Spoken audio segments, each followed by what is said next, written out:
Hey guys, welcome to my channel, and today we're going to take a look at another horrible case with you. On the far reaches of the Aegean Sea, where the horizon appears infinite and the water stretches all the way to the sky, the Royal Caribbean was moving. George Smith and Jennifer, a young couple who had recently married, stood on deck, feeling the wind in their hair and reflecting on nature's majestic beauty. The Aegean Sea stretched out before them like a vast life full of possibilities and plans. Thus began their wedding journey, which became more than just a cruise, but a story became a mystery. On July 5, 2005, around 8 a.m., 16-year-old Emily Rush of Chicago was getting ready for a new sunny day on Deck 7. In one of the Royal Caribbean's cabins, Emily became concerned when she noticed something strange outside her cabin window. She noticed something that looked like blood smeared across the canopy, which served as a sort of shield for the lifeboat. Nearby, she also noticed bloodstains near the very edge of the canopy, as if someone had been injured and fallen there before going overboard.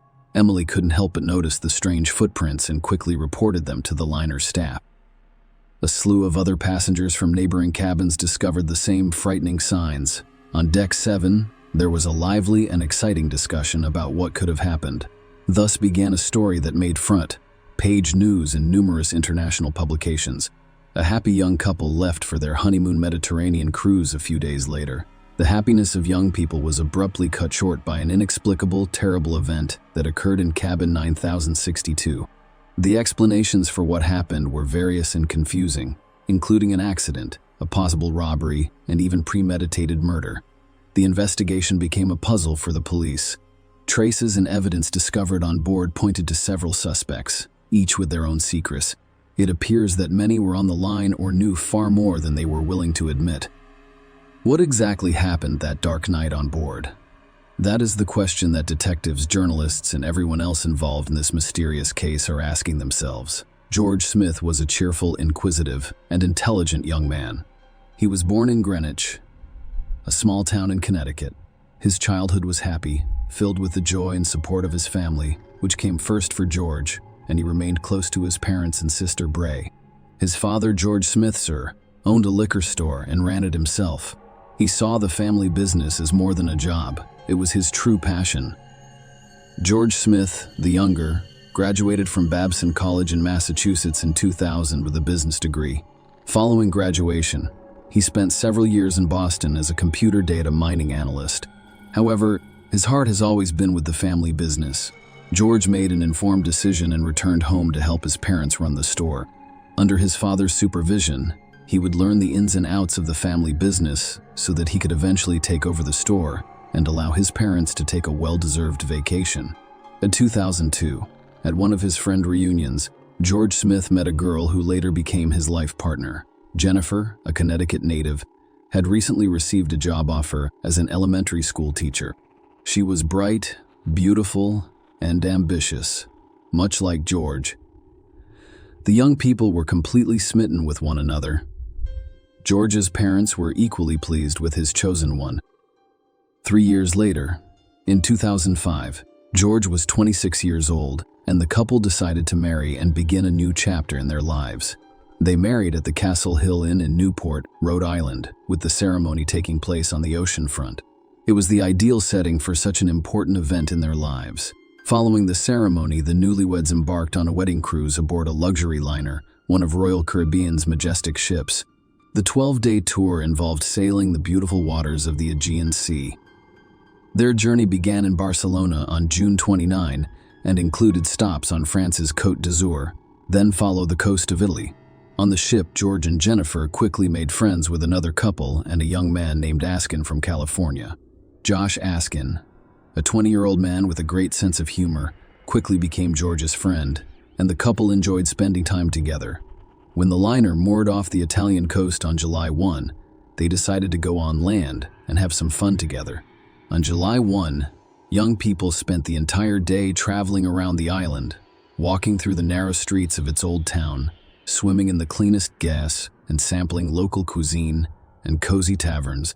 They enjoyed each other and the beautiful surroundings. Mykonos left unforgettable memories in their hearts, and they plan to continue having fun together on the liner's deck this evening. Following a romantic dinner, George and Jennifer reconnected with their friends over the phone. The merry company decided to band together and have a good laugh to remember this exotic part of the world. The evening was brimming with laughter and excitement. After enjoying delicious appetizers and drinks, the newlyweds, accompanied by Josh Askin, went to have fun in the casino on the liner. George and Josh enjoyed sitting at the craps table. They were also entertained throughout the game, and Jennifer particularly enjoyed playing at the poker table. By the end of the evening, the newlyweds had lost a significant amount of money with no regrets. They laughed about losing. After all, it was their honeymoon. After the casino closed, the friends reportedly decided to continue their night out. George's last video was recorded around 2:30 a.m. on one of the liner's numerous surveillance cameras. The video showed George leaving the casino, but that did not mean he would return to his cabin.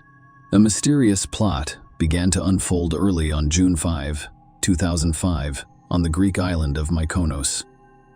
George Smith, 26, a newlywed on an Aegean cruise with his wife Jennifer, disappeared. George was reportedly having a great time last night, enjoying the liner's fun and luxurious atmosphere.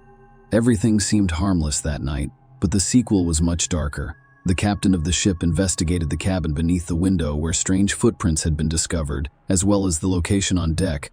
There was no one inside the cabin.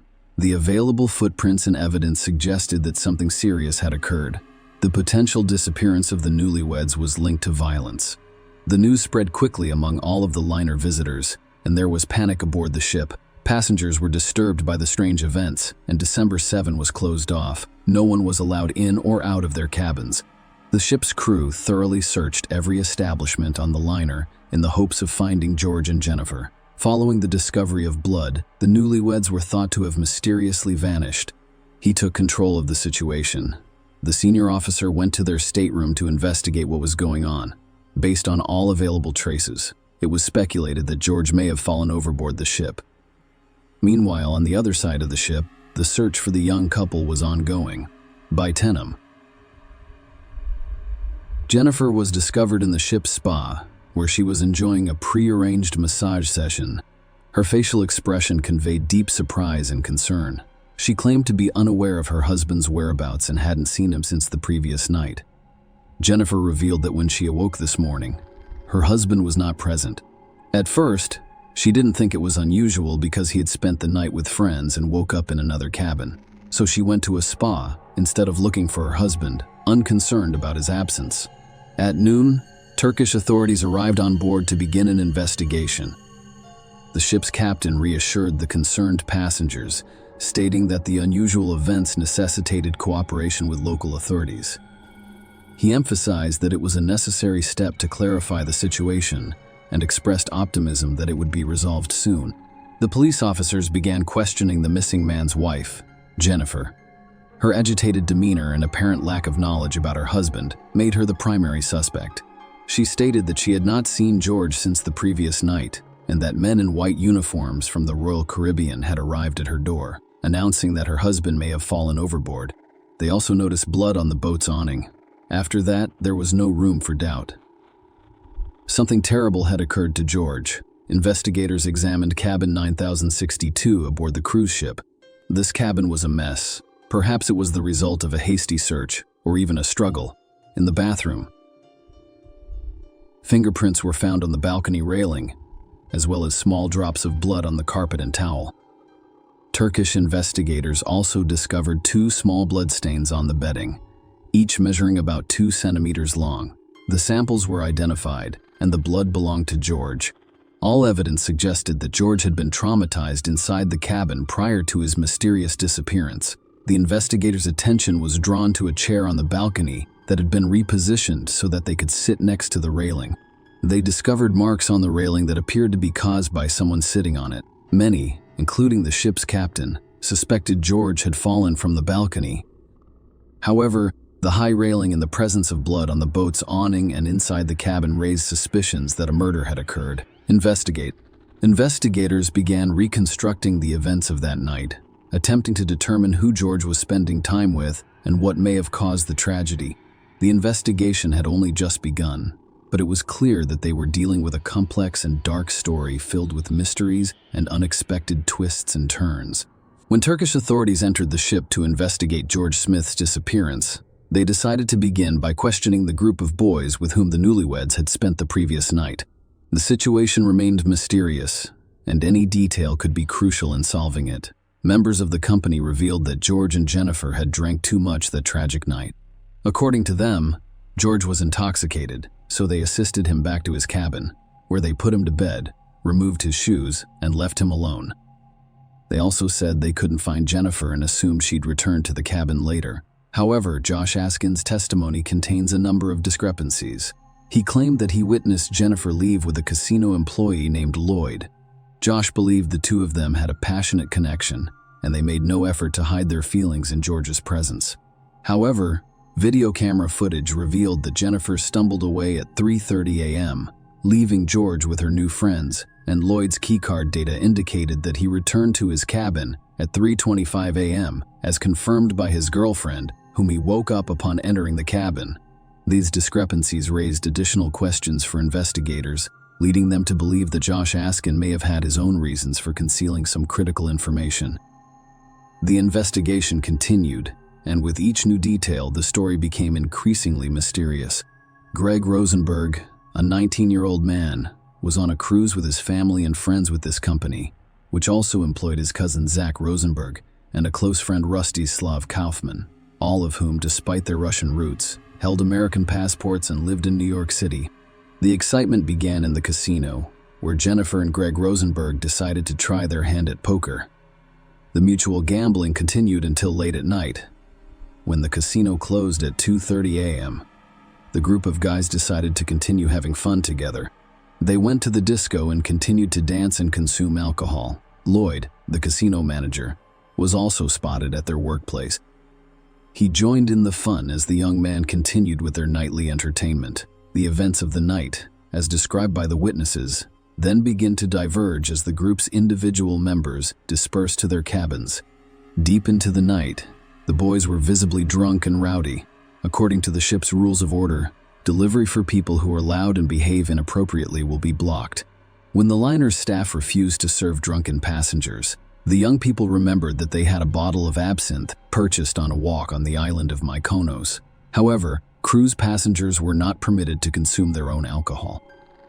Josh eventually returns to his cabin on the same deck to retrieve a special bottle of absinthe that he had planned to use. As it turned out, the absinthe was unusually strong, with an alcohol content of more than 70, making it one of the most potent drinks available. George decides to help his friend and conceals the bottle behind the waistband of his shorts. After 3 o'clock in the morning, when the liner was already completely silent, the astute janitor noticed something strange. A group of young men, including Greg, Zach, Rostislav, Josh, and George, were drinking absinthe. This incident was not overlooked, and it became an additional element in the investigation. However, it wasn't just the guys who were inebriated that evening. Jennifer, who had appeared relatively sober and calm at the start of the evening, began to change noticeably. She began to stagger and even leaned on the casino manager, Lloyd. Witnesses formed various opinions about her behavior. Some assumed she was attempting to maintain her balance, while others perceived it as flirting. It is also unclear what happened next between the young spouses. Witnesses reported a conflict between the couple. Perhaps they were just talking about the previous evening, joking or seriously, but Jennifer eventually hit George. It was unclear whether this was done in a playful or angry manner. After that, Jennifer left the disco. Jennifer, stumbling and visibly intoxicated, exited the entertainment venue around 3:30 a.m., leaving George with his new friends. This was the turning point of the night. The testimony of staff witnesses was critical in determining the details of the incident. Jennifer's staggering walk down the hallway drew the attention of the janitor, who had previously noticed the young men enjoying their absence. He supported her, assisted her to the elevator, and watched her turn right as she approached her deck. However, there was an unusual discrepancy. Her stateroom was to the left, but she went in the opposite direction. Jennifer was later discovered asleep in the hallway, far from her room. 2 guards and a female duty officer used a wheelchair to return her to her quarters. When they arrived, the clock already read 4:52 a.m., but George was not there. The curtains on the balcony doors were tightly drawn, and they remained stationary despite the breeze. This raised the question of whether George could go out to the balcony on his own after his new friends abandoned him in bed. Deputy Chief of Police Chet Hyman and his wife were resting in a neighboring cabin when they witnessed the events unfold. The couple had been sleeping for quite some time, but by 4 a.m., they were startled awake by a noise on their floor. They first heard loud noises in stateroom 9062, where the newlyweds were staying, and immediately contacted guest services to report the noise. He also pounded on the wall and yelled at his neighbors, causing a brief silence. Then there was some loud talking for about 3 minutes. A loud argument broke out on the balcony. Chet and his wife heard someone say goodnight several times, as if they were attempting to chase people out of the cabin. This was followed by sounds like furniture moving, and then a loud thud resembling an object falling. Chet Hyman decided to see what was going on and opened the door. He saw 3 men he couldn't recognize. Several other passengers reported hearing a loud noise which sounded like a body hitting the boat's canopy, followed by a woman screaming. However, none of the eyewitnesses provided conclusive evidence that a woman was inside the cabin at the time. According to witnesses, 4 young men entered the cabin, but only 3 were visible when they exited. A question arose. Could one of them have stayed inside trying to find money from the newlyweds, who may have wanted to steal intruders after a generous game at the casino? The story about a failed robbery seems the most plausible.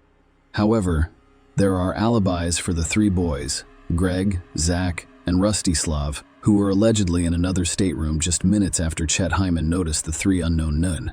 The Georgia stateroom's keycard records confirmed that the boys entered at 4:05 a.m. Their testimony revealed that the fact that they entered the cabin again was not recorded. Thus, there are several theories about what happened to George Smith. Version 1 robbery. The version of a possible robbery represents one of the major ones. George and Jennifer appear to have gotten drunk quickly that night. However, according to eyewitnesses, they appeared to be sober when they left the casino at 3:30 a.m., but they were no longer able to return to their cabin on their own, implying possible drug use. This theory is supported by the testimony of other casino visitors, who claimed that George and Jennifer openly discussed having large sums of money, possibly as wedding gifts or casino winnings. Different witnesses mentioned varying amounts, but they all estimated their wealth in the tens of thousands of dollars. Of course, they could have been robbed. George wore an expensive Breitling watch, and Jennifer had an expensive engagement ring, all of which indicated their wealth. Maybe they turned over their quarters to look for that money. The traces of blood on the sheet were most likely caused by the kidnappers' attempt to remove George's valuable watch from his wrist. The second version of events involves the effects of alcohol and hallucinogens. When the captain discovered the passengers' inebriation and the footprints on the balcony, he suspected an unintentional accident. For example, during the scuffle, George fell overboard. The question of the press received special attention. Absent the consumption does not result in hallucinations, which could be dangerous. Toxicology experts emphasize that everything is determined by the concentration of the active substance, in this case thujone. This drink is now available for purchase in many European countries, though its concentration is significantly limited by European Union regulations. This means that in officially sold absenteeism, the concentration of thujone is insufficient to cause hallucinations. However, illegally produced drugs with much higher concentrations can be found on the black market, potentially causing hallucinations. This appears unlikely in this case, as the Smith couple's absinthe was purchased legally in Europe and could not have caused such effects. According to experts, achieving hallucinogenic effects with official absinthe would necessitate consuming a massive amount that would be difficult for the body to tolerate and would almost certainly result in fatal alcohol intoxication. Thus, the version about the influence of alcohol and hallucinogens in this case appears unlikely and lacks compelling evidence. The interview of suspected company members in the George Smith disappearance case is a critical component of the investigation. FBI agents conducted polygraph interviews with several key players in the case, including Jennifer and casino manager Lloyd, both of whom passed the test. However, Josh Askin failed the polygraph examination. This could indicate that he had some secrets about George's disappearance, but it could also be the result of special interrogation techniques used to extract more information from him. There was also a videotape of 3 men, including a Russian, joking about what had happened. This tape proved to be valuable evidence, and FBI agents took it into account. One of the unidentified men on the tape said, "We gave him a lesson in paragliding without a parachute." This phrase may refer to an incident or joke involving George in 2009. FBI agents interviewed all four guys, Greg, Zach, Rustislav, and Josh Askin, as witnesses, as part of the ongoing investigation into George Smith's mysterious death. Zach Rosenberg and Josh Askin refused to provide direct answers, citing the Fifth Amendment of the United States Constitution, which guarantees the right not to testify against oneself. Their testimony was ambiguous, and it appears that they were unwilling or unable to provide a complete account of what occurred. Greg Rosenberg, one of the young men who were entertaining that night, testified in the George Smith investigation. He claimed that they had ordered food for their cabin that day, which serves as a crucial alibi for the Russian boys. However, there are some contradictions in this claim. The ship's service logs do not show such orders, and the delivery service had been blocked for their cabin the day before. The staff was even instructed not to serve them that night. Greg cannot say for certain which of the cabin passengers placed the orders. When asked about George and Jennifer's relationship, witnesses provided varying responses based on their observations and recollections. Greg claimed that the heavy alcohol consumption made it difficult to determine how good the newlyweds' relationship was. He emphasized that everyone in the group was extremely intoxicated. His testimony made it impossible to draw firm conclusions about the nature of their relationship. Josh Askin reported that Greg left the cabin after ordering food. Greg, on the other hand, denied leaving, claiming that he never did. These contradictions complicated the investigation even more and necessitated additional verification and fact-finding. What was important about Greg's words was that he had no idea whether Jennifer or Lloyd were both involved in George's disappearance, but he insisted that the event was not accidental. The young man claimed that something bizarre occurred that night, which would be revealed to everyone sooner or later. Greg Rosenberg was murdered in December 2019, and the case is still unsolved. Police are investigating a potential link between his murder and the death of George Smith. George Smith's mysterious disappearance became a true mystery, casting a shadow over his family. The situation became increasingly complicated, and the actions of the relatives following the tragedy drew the attention of both the public and law enforcement agencies. The Smiths continued to press the authorities, demanding that the truth and justice be revealed. The investigation into George's disappearance was transferred from the FBI's Connecticut regional office to the New York office. Their persistence, and more importantly, their ability to capture the public's attention through the media, produced few results to attempt to solve this dark secret. The family offered a $100,000 reward for information that could help find and punish the perpetrators. They also called for a boycott of the ship owners' company, which they believed was attempting to cover up the incident in order to maintain profits. The relationship between George's parents and his young wife, Jennifer, was strained. Following the incident, a thorough investigation into her behavior began. In public, she appeared to gather information to assess her reluctance and unwillingness to share enough information, raising suspicion. She claimed to be following FBI agents' instructions and doing exactly what she was told. In their pursuit of justice and truth, the Smith family eventually lost faith in Jennifer when she accepted the judgment company's offer to settle the lawsuit independently for $1 million. They interpreted the move as a betrayal and an attempt to avoid further allegations against the cruise organizers. The Smiths were disappointed by the lack of transparency in the Turkish authorities' investigation, and they believed Jennifer was too quick to accept the offer. They were convinced that Jennifer was concealing something and was not genuinely interested in discovering what had happened. Jennifer claimed to remember almost nothing from the night after 2:30 a.m. and was completely unaware that the liner staff had found her in the corridor and returned her to her cabin. The Smith family has been dissatisfied with the Turkish investigation and their belief in justice. Skeptical of the official findings, they decided to take matters into their own hands and enlisted the assistance of independent forensic scientist Henry Lee. Henry Lee conducted a series of studies in the cabin and on the balcony, but the results were not included in the official investigation. These investigations would reveal crucial information about what had occurred, potentially confirming one of two major versions of events: murder or accident. According to Henry Lee, the height of the balcony makes a fall from it unproven. It could have been caused by a third party pushing George or by George being insane. He could have climbed up on the chair by himself and fallen.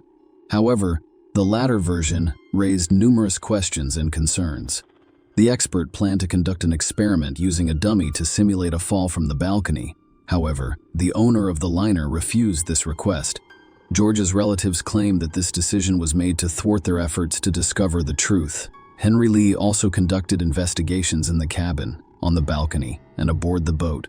However, the findings of these investigations remained unavailable to the public. At the same time, the FBI stepped in and launched its own investigation. Many of their findings and discoveries are also kept secret. The FBI clearly focused on the 4 young men who spent the night with George Josh Askin and the 3 Russians, Greg, Zach Rosenberg, and Rostislav Kaufman. Their testimony was largely inconsistent with that of the other witnesses, making the situation unusual and perplexing. The disappearance of George Smith remains a mystery, with unknown circumstances. With a lengthy investigation and numerous theories, the Smith family and his loved ones continue to seek the truth. They initially suspected Jennifer, but were eventually convinced of her innocence and increased the payout amount in the lawsuit against the company. This sum was divided among the family members, and they obtained the release of the shipowners' company's investigation results, including witness statements and other information. Jennifer was left with memories of her first husband, so she dedicated herself to charitable organizations in his memory, hoping to do good. A few years later, she remarried. Despite the FBI's efforts and lengthy investigations, they never discovered what really happened or where George's body was. Eventually, the case was closed and the incident was declared an accident. The FBI determined that there was insufficient evidence to continue the investigation. According to the Federal Bureau of Investigation's official statement, the mystery surrounding George Smith's disappearance remains unsolved. His family is still searching for answers as to the cause of his death. The inability to honor George's memory at his grave is agonizing for his loved ones, and they remain hopeful that one day they will be able to solve the mystery and learn the truth. Share your opinion with us in the comments, and subscribe to the channel for more.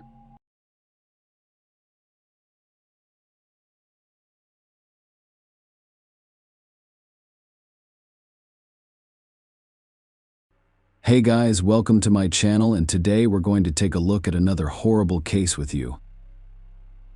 In this video, we will discuss events that occurred in Wisconsin.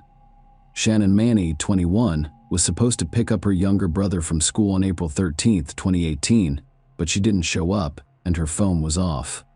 Shannon's parents had no idea what they would be dealing with when they reported their daughter missing to the police. Shannon Manny was born April 6, 1997, to Anshu and Vijay Mani. She was a small child when her parents moved from Fiji to the United States. Her family had lived in Waukesha, southeastern Wisconsin. Shannon grew up and went to school in this small, peaceful town. She was intelligent, attractive, and extremely social. Her parents believed Waukesha was the best place to raise their children. Shannon graduated from high school in 2015 and enrolled at the University of Wisconsin, Milwaukee. She enjoyed helping others and aspired to be a social worker. Despite her demanding schedule, Shannon joined her father at an organic food company. One day at work, she was introduced to Quentin Neal, 26, who was applying for a position similar to Shannon's, and Quentin was passionate about assisting others. Shannon envisioned one day building a shelter for women and children. Quentin also stated that he wanted to build a shelter for his community.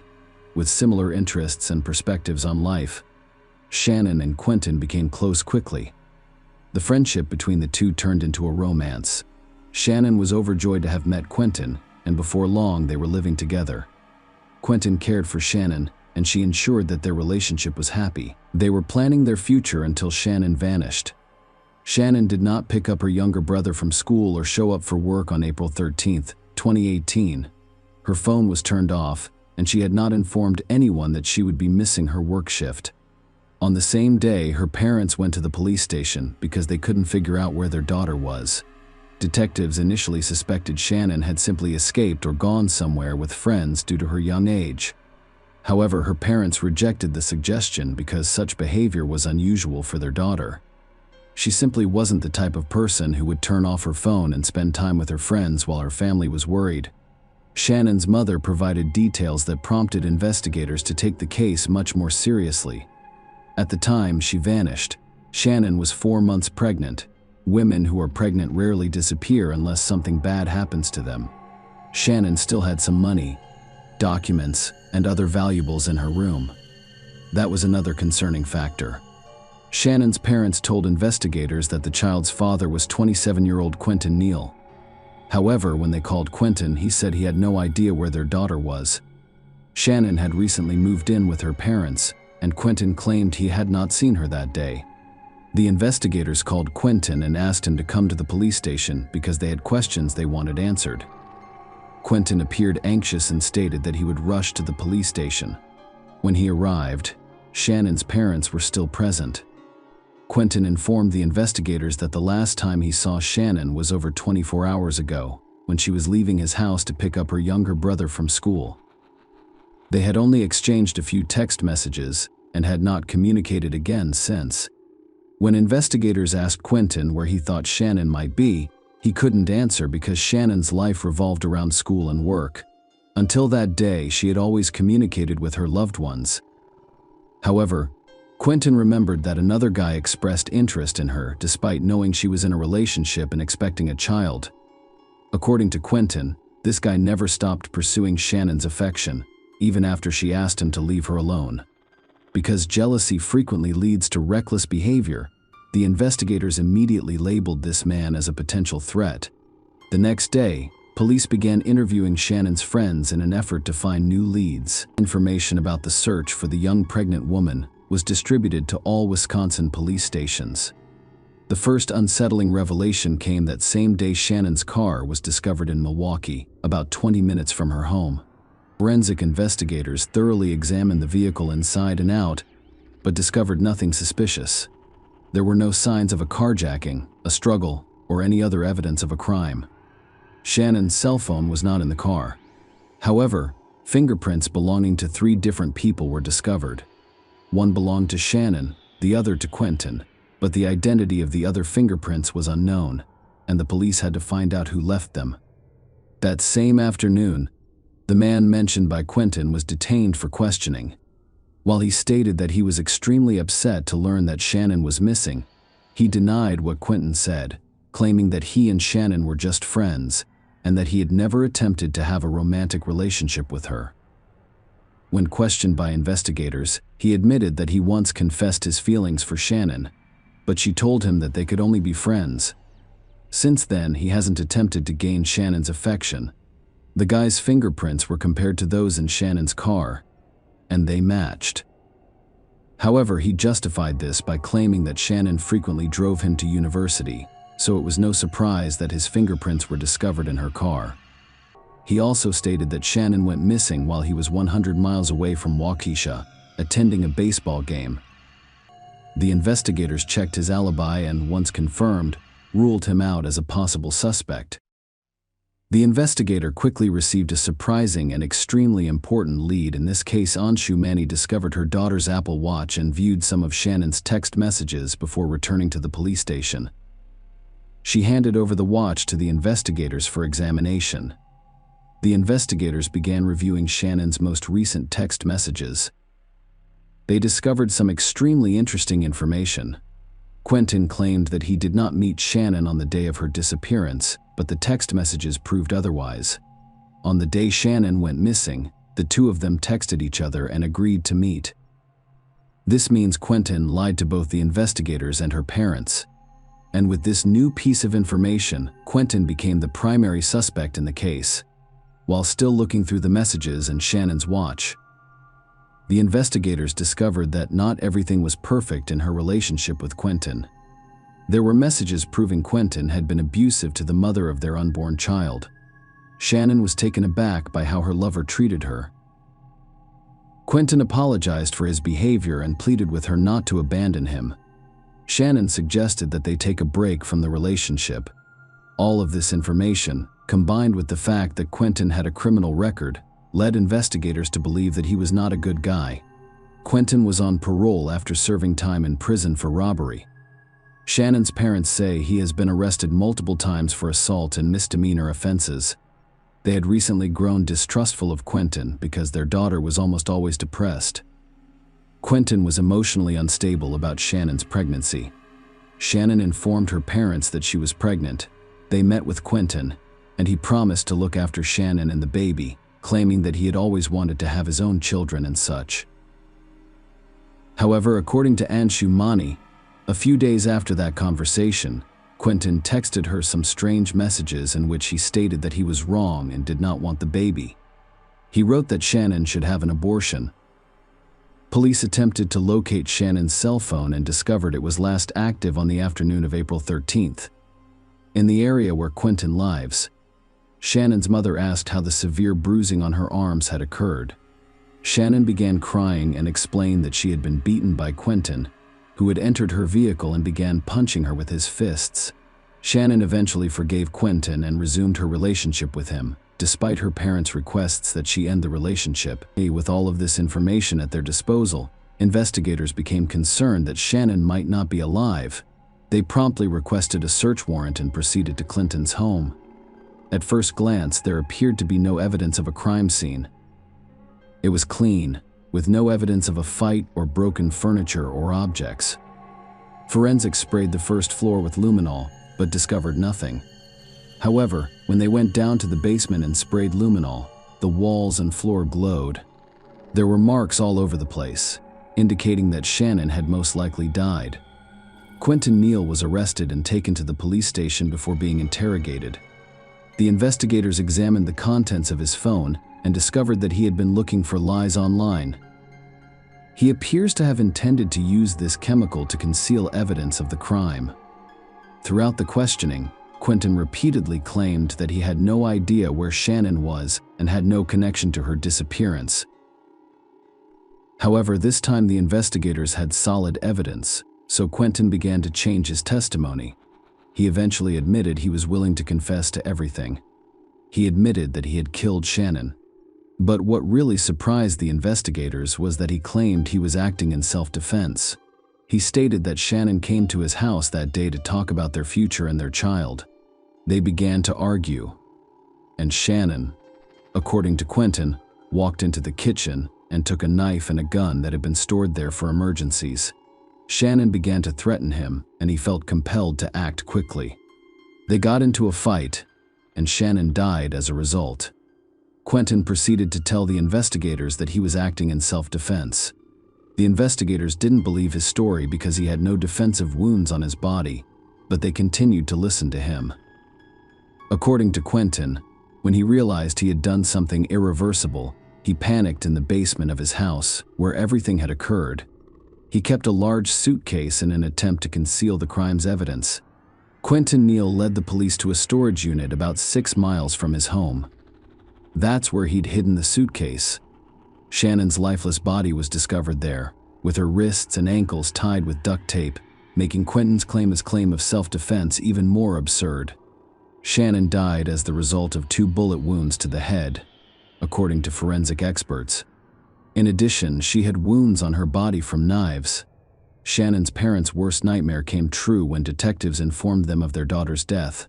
On April 18, 2018, Quentin Neal was charged with the murder of Shannon Mani and her unborn son. There was enough evidence gathered for the court to return a guilty verdict. According to their correspondence on the day of her death, Shannon went to Clinton's house to discuss her pregnancy. They began to argue, and Shannon never left Neal's house again. The trial was supposed to begin in the spring of 2019. However, a few days prior, attorneys and court officials received anonymous letters, which caused the trial to be postponed for 3 months. The letters claimed Shannon's death was caused by someone other than Quentin Neal. However, after the author of the letters was identified, a judge ruled that the letters were no longer relevant because one of Clinton's friends wrote them to try to help him and confuse the investigation. However, that attempt was unsuccessful. Quentin Neal faced capital punishment. He denied the charges and claimed he was acting in self-defense. Shannon died 15 months ago. Her family hoped for justice and tried to stay positive. Shannon's mother, Anshu, worked hard to keep positive memories alive, to be optimistic, and to not give up hope. She said that with the shoe money we had saved, we could build a shelter home someday. Shannon was passionate about combating domestic violence and empowering women and children. Shannon Mani became a victim before her dream became a reality. On July 15th, 2019, it was revealed that Quentin Neal had entered a plea agreement with the investigation. He admitted to being responsible for Shannon's and her child's deaths. According to the terms of the agreement, prosecutors dropped their efforts to seek the death penalty for him. On July 17, 2019, the Milwaukee County Circuit Court sentenced 28-year-old Quentin Neal to 2 concurrent life sentences. He will not be eligible for parole and will therefore spend the rest of his life in prison. Neal remained silent during his sentencing, never explaining why he committed the crime. Justice is served. The only thing that makes us happy is that he won't be able to hurt anyone else. Shannon's mother and Shoe Money claimed that Shannon's parents want to prevent future tragedies like this one. We couldn't save her, but there are plenty of other Shannons we can help. And if I can help just one Shannon in my lifetime, that will be a blessing. Shannon hoped to open a shelter for women and children. According to her parents, they intend to keep this dream alive by opening a shelter in her memory. Share your opinion with us in the comments and subscribe to the channel for more.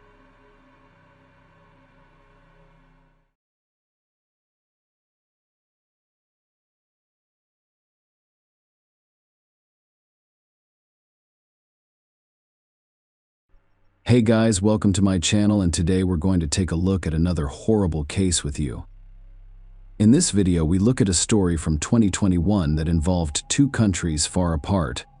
Shanae Brooke Edwards, 31, was an Australian citizen and a frequent traveler. One of her travels took her to the Eastern European country of Georgia, where she and I both enjoyed the frightening events that occurred to her. Shanae was born in 1989 in Warrnambool, Australia, where she lived with her parents and older brother Tyson. There is little information available online about her youth and upbringing. However, this is how her loved ones described her. Shanae was an adventurer who enjoyed being in nature, a keen hiker, a motorcycle enthusiast, a genuine kind-hearted soul, and an animal lover. She was a happy, free-spirited person. She moved through life, making the kinds of deep, genuine connections that most of us save for a select few. She was generous, patient, loving, and kind to everyone who crossed her path, to name a few. The homeless she shared cafe leftovers with during her shifts, and in Melbourne the orphaned children she taught, in Colombia the Cambodian children she taught English to, the Japanese students she tutored, and, most recently, the pregnant stray cat who adopted Shanae and decided to become a mother on her terrace in Georgia. Shanae visited Georgia, which had long piqued her interest due to its natural beauty and history, and Shanae's boyfriend Mariel Said was also scheduled to visit this Eastern European country in 2019. He was a Lebanese national whom she met on one of her trips. They had broken up for a while, but when she and I moved to Georgia, they started communicating online and realized they still had feelings for each other, so they decided to reconcile. El Said wanted to fly to Georgia, but the country's borders were closed to unvaccinated individuals. Georgia is an ancient, proud, and welcoming country known for its friendly people, the majestic beauty of nature and ancient temples, and its delectable cuisine. Shanae had high expectations for her trip to Georgia, and they were all met. She was content in the country and stayed there for nearly 2 years before her next trip. Winter I avoided.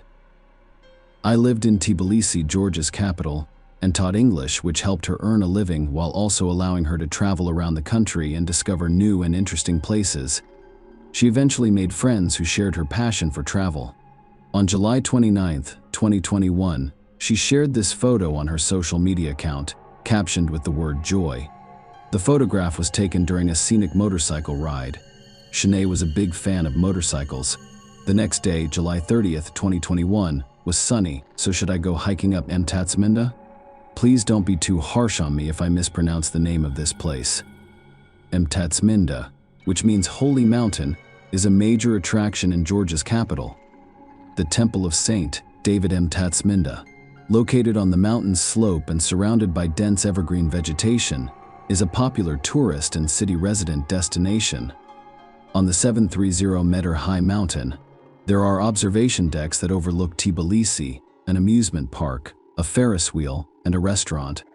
Shanae has rented a house near the mountain for the past 11 months. According to her friends, she frequently took walks in the woods and never encountered any problems or threats to her personal safety.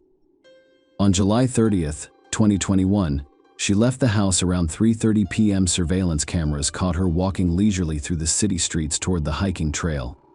She was last seen near the Church of St. Michael of Tavir, which sits at the foot of Mount Matata Minda and serves as a starting point for hiking.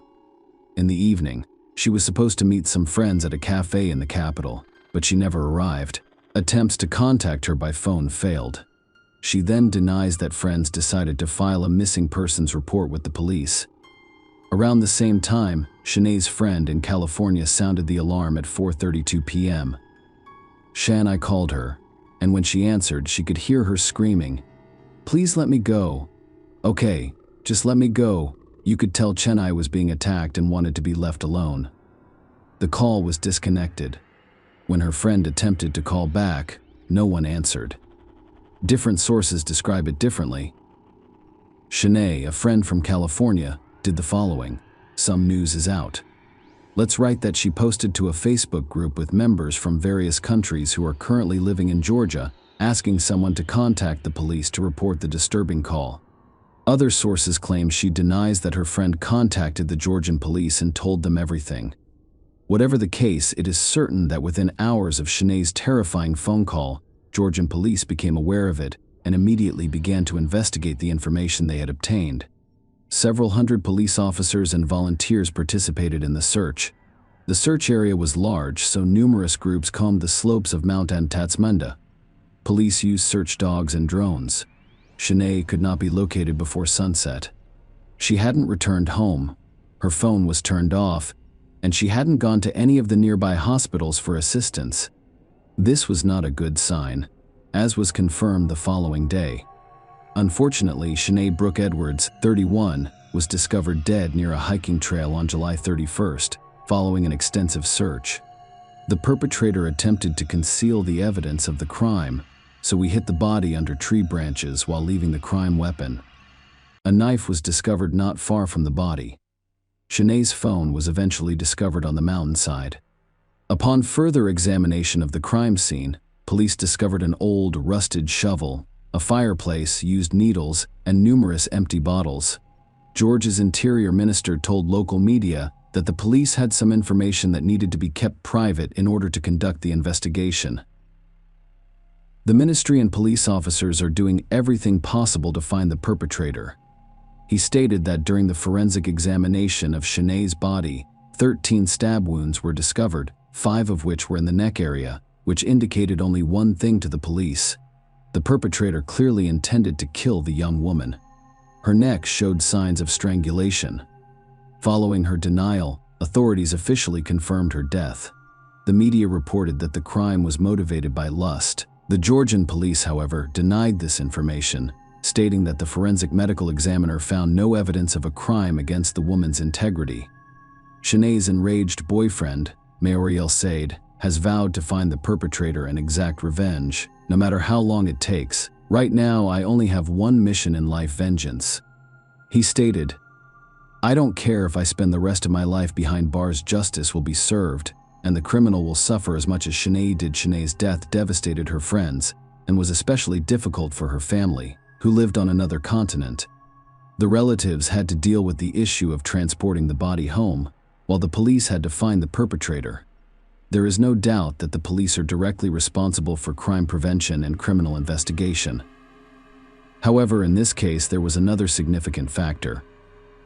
Georgia's tourism revenue exceeds $1 billion per year, and the fact that one of the travelers died in a popular location in the state capital may have had a negative impact on the entire tourism industry.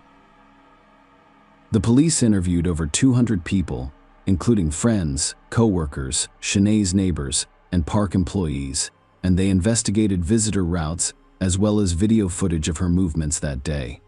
One local woman reported to an expat Facebook group that she heard a woman screaming on the trails below Metal Man to park about an hour after she and I left home. Another woman in the group reported seeing a disturbing sight on the mountain. She claimed that she and I went missing the day before. She had seen a man aggressively copulating with a woman near the crime scene. At the same time, the laboratory investigated the crime weapon and discovered a male DNA sample on it. There were no matches in the Georgian police database. so the samples were sent to 194 Interpol member states to be checked in their databases. Interviews with witnesses revealed that Sinead had no enemies, no conflicts with anyone, and no contact with people of questionable reputation. This could indicate that she was a random victim of a crime with an unknown motive. The police worked meticulously. Genetic samples were obtained from several dozen people who could have been involved in the crime. All were rigorously analyzed.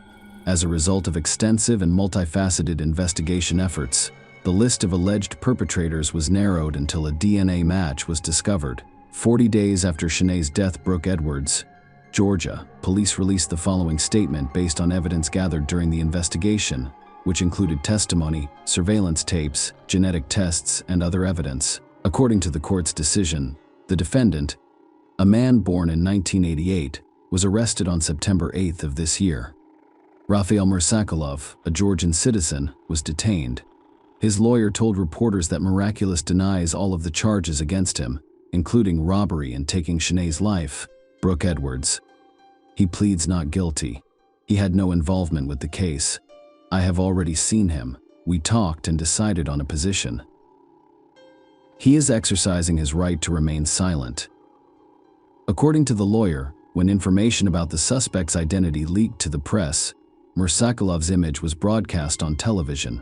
Following that, a woman from Georgia and the capital posted on her Facebook page that her friend had been attacked by two wild beasts on Mount Emtatsminda a few months prior. Even though the police knew who the perpetrators were, the case was shelved. According to the woman's post, one of the attackers was Rafael Mursakulov. The author of the posts suggested that if the police had done their jobs properly, the Australian girl would still be alive. Rafael Mursakulov, according to the information he publicly shared on his Facebook page, was an activist for the ruling Georgian Dream Party. On September 10, 2021, a Tbilisi court refused to release Mursakulov on bail. While he was in custody awaiting trial, police officers obtained a testimony that was equally important to the irrefutable physical evidence. Following the attack on Sinead, Brooke Edwards, Mursakulov returned home and informed his brother and wife of the crime, warning them that if they told anyone, their young child would suffer the same fate as Sinead. In October 2021, the Edwards family released a letter describing Sinead and thanking everyone for their support. They expressed gratitude to Georgia for their financial assistance in repatriating Sinead's body, as well as the Georgian people for their ongoing attention, love, and support during this difficult and tragic time. The first hearing on the case occurred in February 2022. According to Georgian law, Mursakulov faced 16 to 20 years in prison. He chose not to exercise his right to remain silent and pleaded guilty to robbery during the trial, but he denied that he killed Sinead on purpose. However, the prosecutor did not believe so. In his opinion, the number of stab wounds indicated that the defendant intended to kill the victim. He stabbed Sinead Brooke 13 times, including 5 in the neck, indicating that he intended to kill her. Furthermore, the prosecutor stated that after breaking his knife, the defendant strangled the victim. In turn, the defense insisted on classifying the offense as robbery. Mursakulov pleaded guilty to robbery, which was his motive. His lawyer stated that he had repented for his actions. In addition, the defense claimed that Miracle had mental problems and acted abnormally. Meanwhile, the examination found him miraculously sane, so the court had the authority to impose a proper punishment on him, depending on the nature of the crime. According to the prosecutor, traces of potent drugs were discovered in Miraculous blood following the arrest, but this in no way mitigates his guilt. More sacrilege, in his final statement, admitted guilt and apologized to the Sinead Brooke Edwards family. I sincerely apologize to the people of this country. I apologize to the woman's family. It's a loss I can't compensate for. Please forgive me. Whatever the sentence, I will remain silent and will not appeal it. I apologized, said Mursakulov, and wept. The alleged motive was the defendant's desire to take Sinead's iPhone 12. He was unable to do so because she threw the phone into a ravine. In any case, only 2 people knew what happened that day, and one will never speak again. The prosecution requested that the sentencing be postponed because Tyson Edwards, the victim's brother, wanted to be present. The family of Shanae Brooke Edwards issued a statement urging Georgia's justice system to sentence Rafael Mursakulov to life in prison. "We lost our lovely girl. Tragically, she disappointed and devastated many of her friends and family. We are proud of Chennai's accomplishments in many countries during her short life." According to the Shanae Brooke Edwards family statement, Rafael Mursakulov was found guilty during the March 9, 2022 trial. Shanae, brother Tyson, on behalf of the family, again requested that the defendant be sentenced to life in prison. Mercer Acula has apologized to Tyson Edwards, stating that he is not that type of person and that he simply got into this situation. As a result, Rafael Mursakulov, 33, received a 20-year prison sentence. According to Georgian law, the maximum sentence he can receive is 20 years. Share your opinion with us in the comments and subscribe to the channel for more.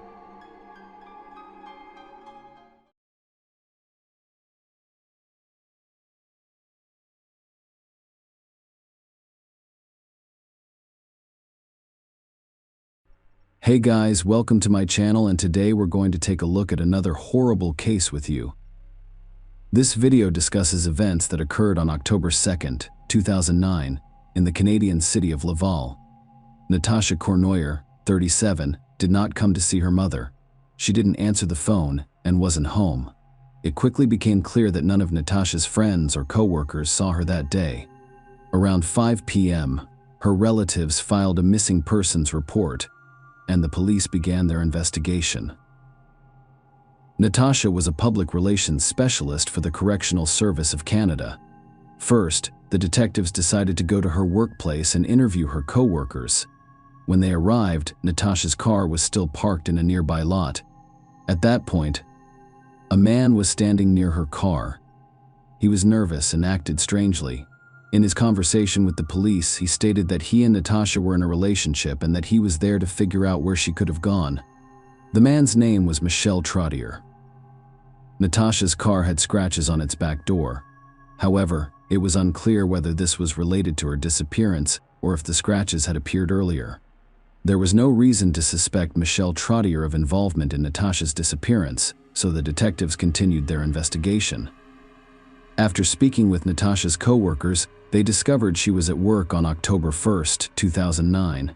It was the day before the disappearance. None of her co-workers noticed anything unusual about her behavior that day. She was in a good mood and friendly. As usual, nothing seemed to bother her. On October 2nd, Natasha needed a day off. She and her mother intended to resolve issues concerning a tombstone for her recently deceased father.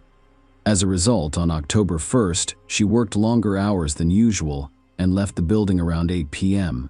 Natasha, according to her friends, had no conflicts with anyone, and it was difficult to believe that anyone could hold a grudge against her. She worked in an office and had no contact with the prisoners. They described her as an open and unkind person. The police deployed a large number of officers to look for Natasha Cournoyer. The search even included aviation and canine services. They began by inspecting the area immediately surrounding the parking lot. However, they discovered no clues that could aid the investigation. Natasha's friends and family worked tirelessly to distribute flyers with her photo in the hopes that someone would see her or learn more about her disappearance. The first hours after a person goes missing are crucial. This is when witnesses or evidence are more likely to be discovered. Natasha Cournoyer lost valuable time because the police received the report on the evening of October 2nd, 21 hours after she had left her job. The search activities took place on the 3rd, 4th, and 5th of October and yielded no results. Her relatives offered a $10,000 reward for information that could lead to Natasha's location. Michel Trottier, the man dating Natasha, believed she had been kidnapped. He approached a potential kidnapper via television, pleading with him to release his loved one. Meanwhile, the police conducted an investigation into Michel and Natasha's personal lives. They dated for 4 years and the relationship was far from perfect. The detectives discovered that Michel and Natasha had broken up several times before resuming their relationship.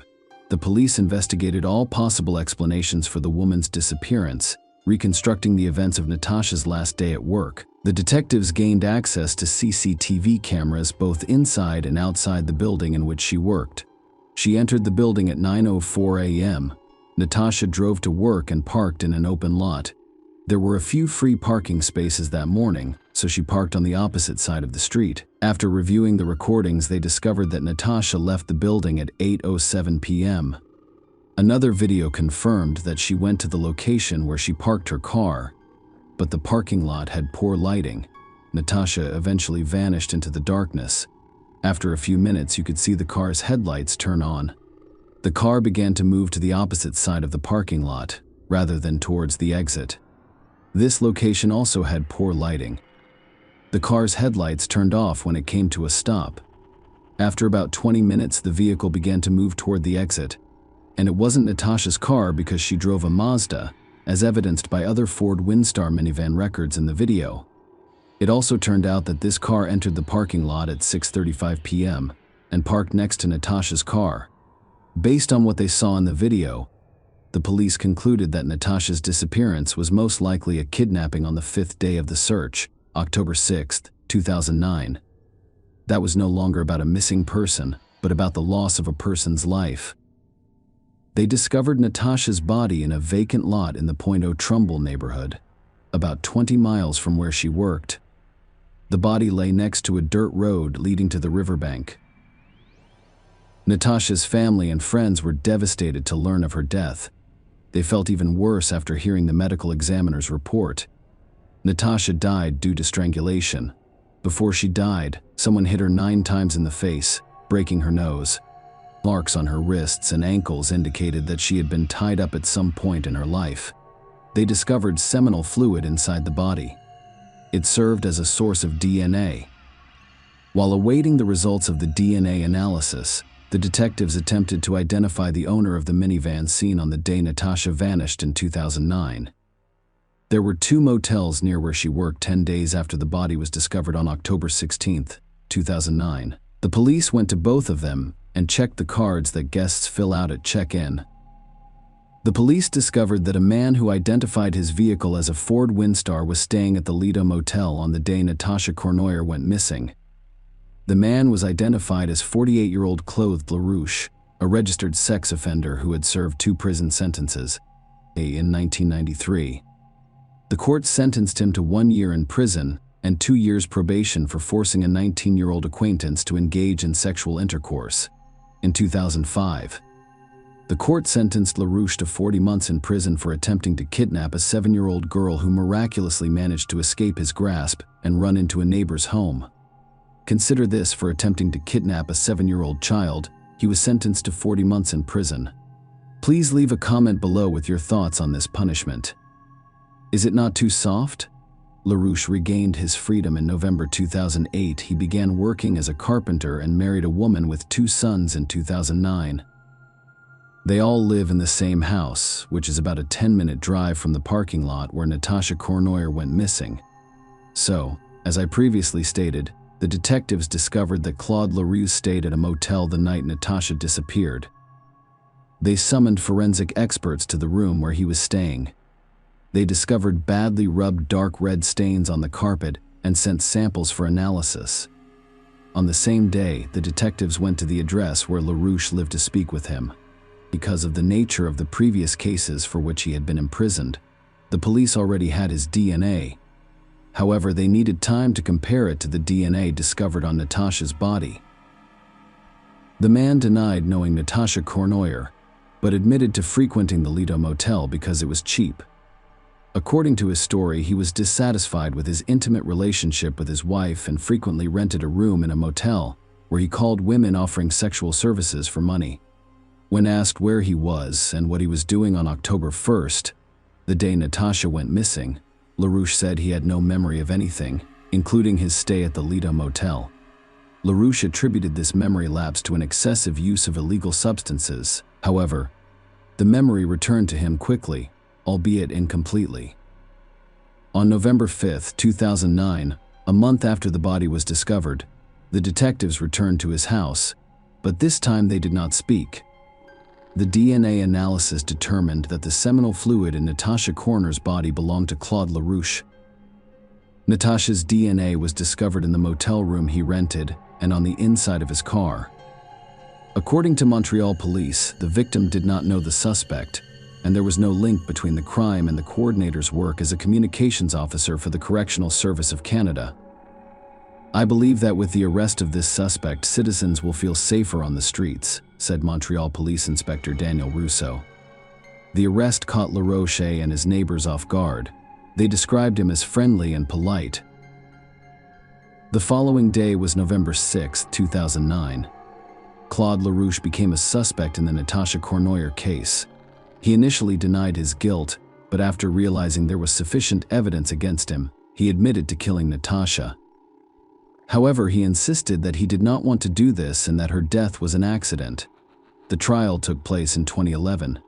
It presented two versions of what happened, one from the defendant and his lawyers, and one from the prosecutor. Let's start with Claude Lucia's version.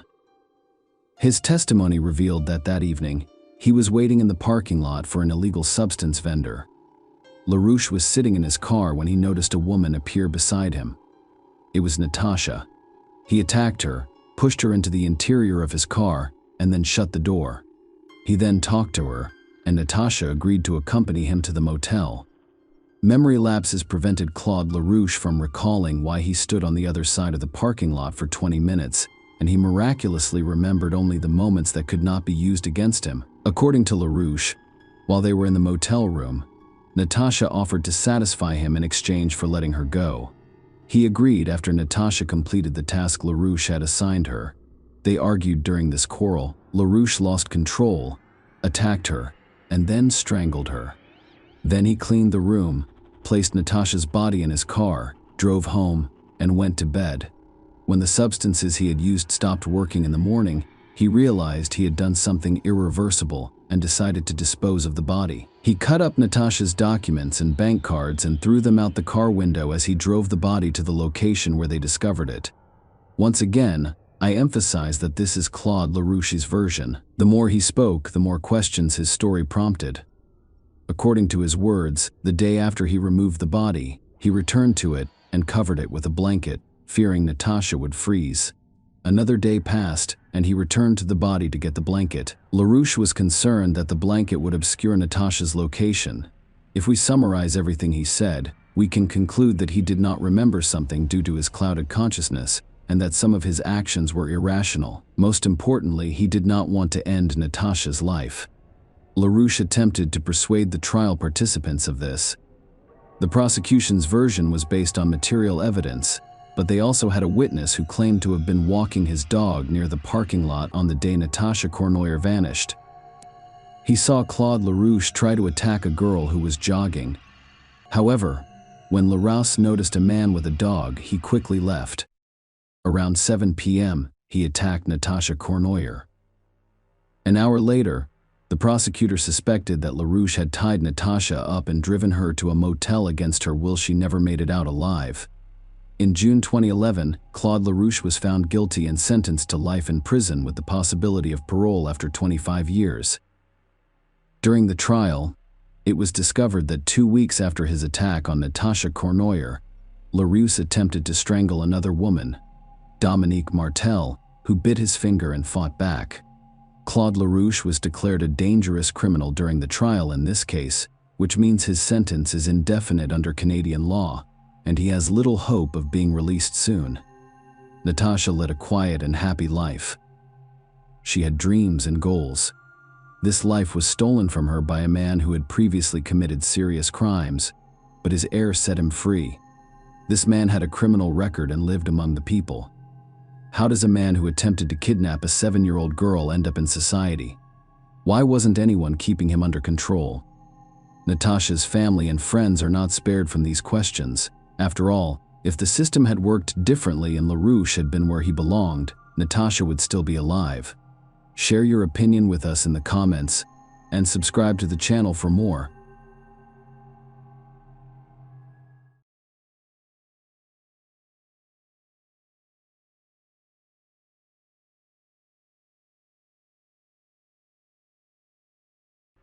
Hey guys, welcome to my channel, and today we're going to take a look at another horrible case with you. In this episode, we will talk about what happened in 2008 in Iowa. When the detectives arrived at the scene, they assumed it was a normal car accident. However, this case quickly proved them wrong. The police solved the mysterious death of 41-year-old Michelle Davis thanks to CCTV footage, which helped them determine what happened and who was responsible. Michelle Ann Cosner was born on December 15, 1966 in Iowa. In 2008, the 41-year-old woman lived in Des Moines with her 3 children. She was on the verge of a new chapter in her life. Michelle was excited to start a new life after the court nearly finalized her divorce papers. She has already moved into a separate apartment and obtained a restraining order against her husband, Randy Davis. The family had a strained relationship in the years preceding the divorce. Michelle was described as a friendly, active person who enjoyed adventures and motorcycles. She worked as a secretary for a trucking company, where she was treated with respect and authority. Michelle worked on Thursday, September 11, 2008. Colleagues noticed that after leaving her husband, she appeared to have released a burden that had been weighing her down for many years. Michelle was in a good mood that day, so she left work around 4:30 p.m. She had finished all of her business. Shortly after that, 911 began receiving calls from eyewitnesses informing the operator of an accident on Interstate 235. The Mercury Sable was upside down, with a woman still wearing her seat belt in the driver's seat. She was unconscious. Unfortunately, the paramedics who arrived at the scene were unable to save her. The deceased woman's name was Michelle Davis. After arriving at the scene, police determined that Michelle had lost control of the vehicle, resulting in an accident. However, the following day they excluded this version. Michelle did not die as a result of a head injury during the rollover, according to forensic experts. Her death was caused by a gunshot wound to the head. They extracted the bullet and sent it to be examined in the hopes that it would help them find the criminal. This was the first time the investigators assigned to this case had encountered something like this.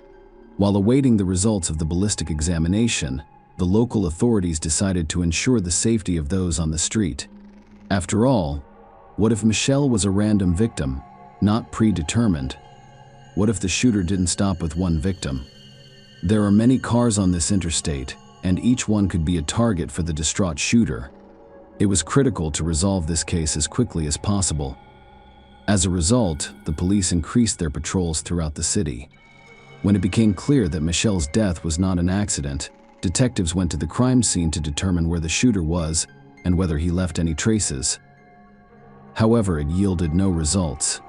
They discovered neither the cartridge case nor any other evidence that would aid the investigation. Furthermore, because the police initially assumed Michelle was the victim of a car accident, the traffic services cleared the scene. As a result, any evidence that existed was irretrievably destroyed. Despite this, the detectives remained hopeful that by reviewing traffic camera recordings, they would be able to find answers. CCTV cameras are increasingly used to assist police in solving various crimes, and this case was no different. The investigators immediately began studying the traffic camera recordings that they had at their disposal. First, they needed to locate the recording from the camera closest to the crime scene and rewind it to the point when people began calling 911. Half an hour later, the investigators discovered what they were looking for. The video showed Michelle's car upside down. However, the quality of the footage was subpar. As a result, the video was more akin to a slideshow, with separate, alternating images with intervals. As a result, the investigators only had a few shots to work with, none of which revealed what caused Michelle's car to roll. It was an unpleasant development because the investigators were confident they already had the necessary clue. Unfortunately, it was a false hope. All that remained for the police to do was to continue reviewing the remaining camera footage and looking for potential witnesses. While the police team continued to examine the recordings from other traffic cameras, the investigator assigned to the Michelle Davis case contacted her family to inform them that her death was not an accident, as previously assumed. Michelle's family was shocked to learn that she had been the victim of a crime. Michelle's mother, Patty, died before the end of her life.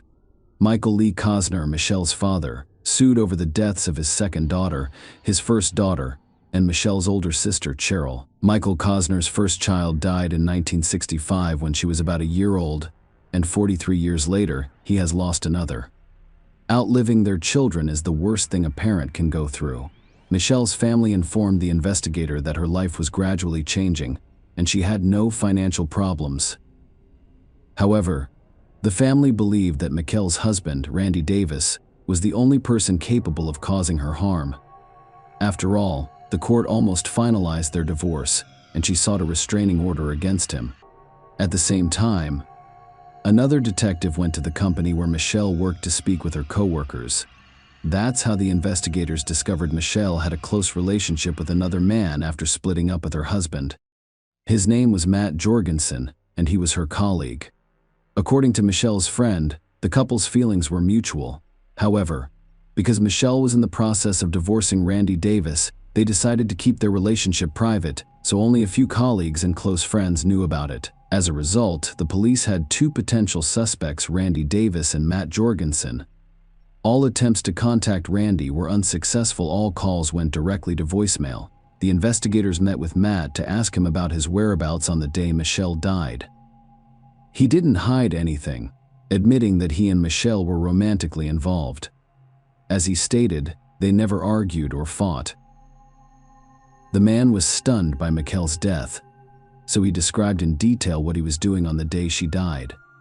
His alibi checked out, and he was removed from the suspect list.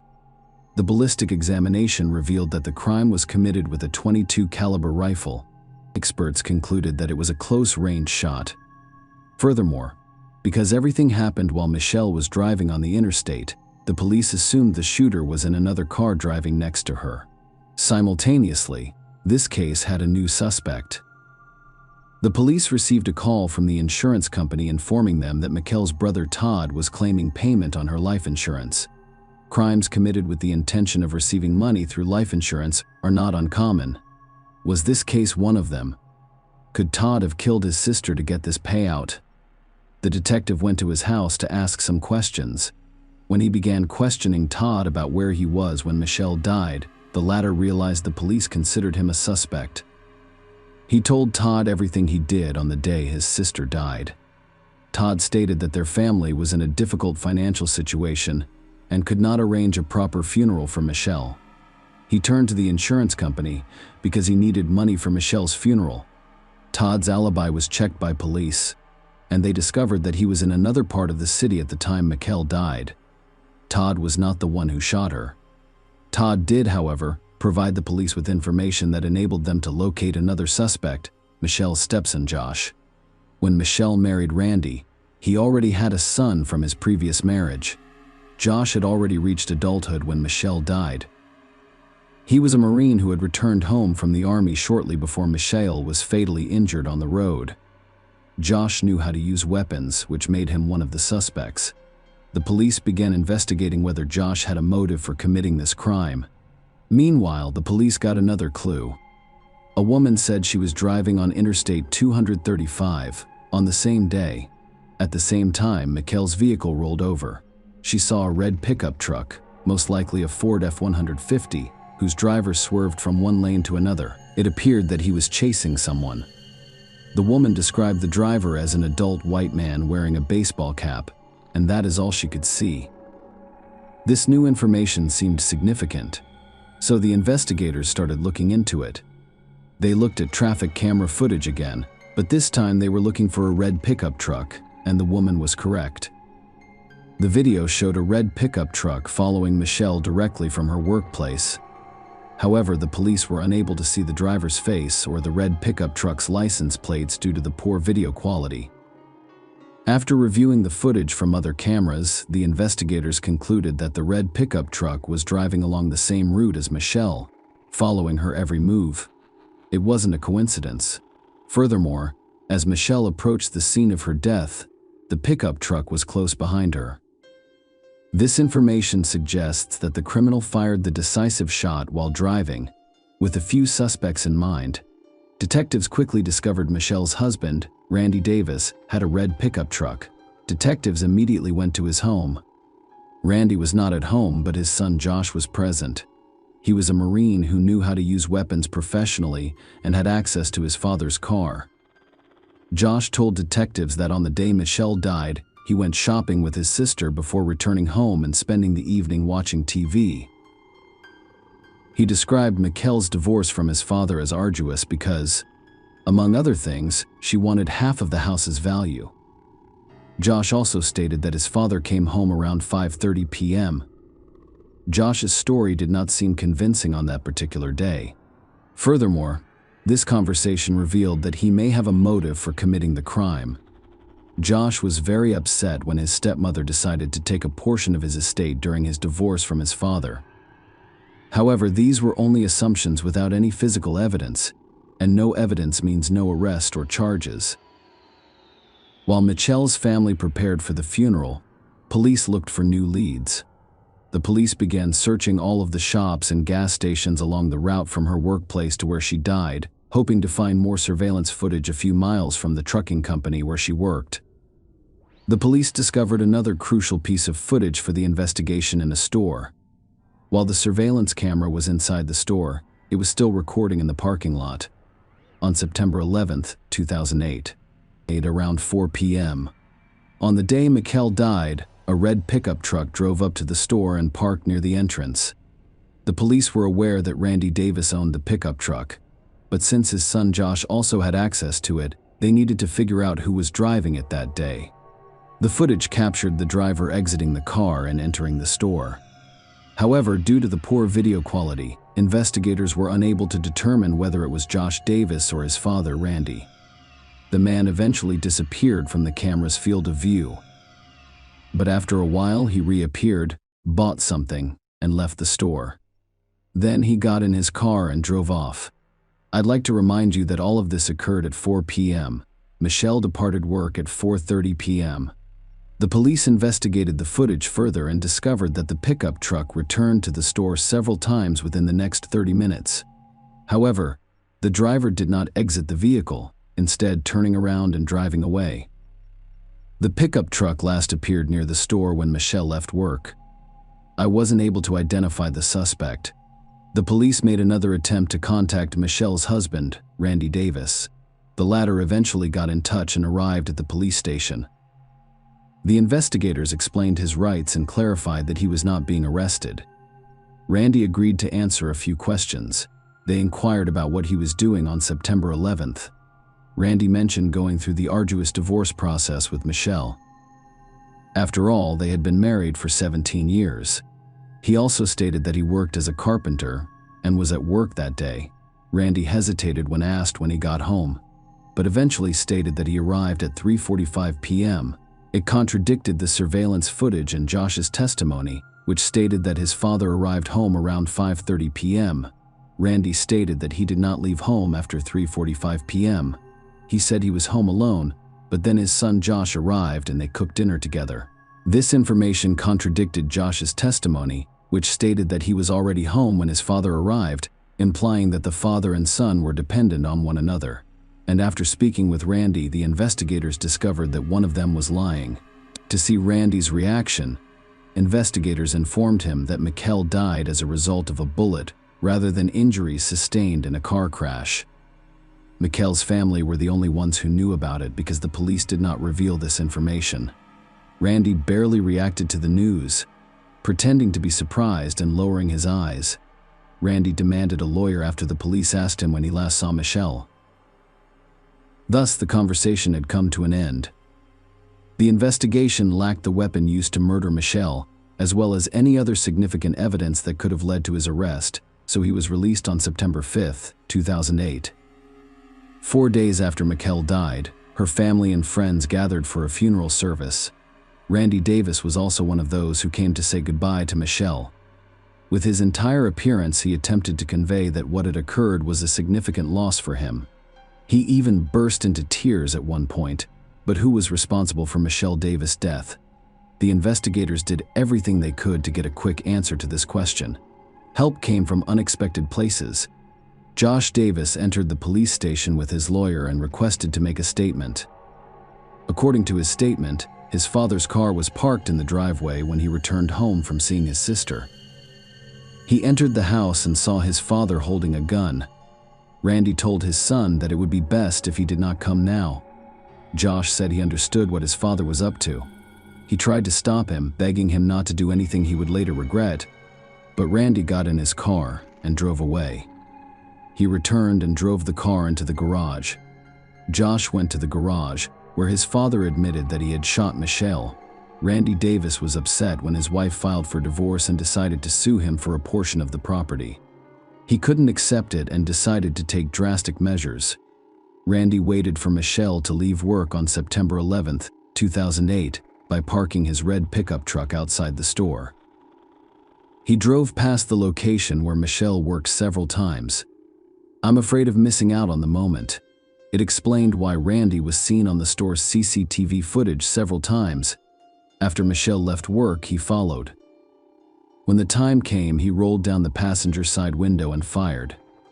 Randy Davis was arrested based on Josh's testimony, and he faces first-degree murder charges for Michelle's death. However, before going to trial, Randy agreed to plead guilty to second-degree deprivation of life in exchange for a reduced sentence. Based on this, 53-year-old Randy Davis was sentenced to 50 years in prison in 2010. His guilty plea indicates that there will be no trial. Perhaps we missed justice a little, but we did get what we wanted. We knew he had done it, and he admitted to doing it, according to Michelle's brother, Todd Cosner. He claimed Davis had destroyed their family. "I adored Randy. He was a member of my family for 17 years. Todd Cosner said, "I cared about him." Share your opinion with us in the comments and subscribe to the channel for more.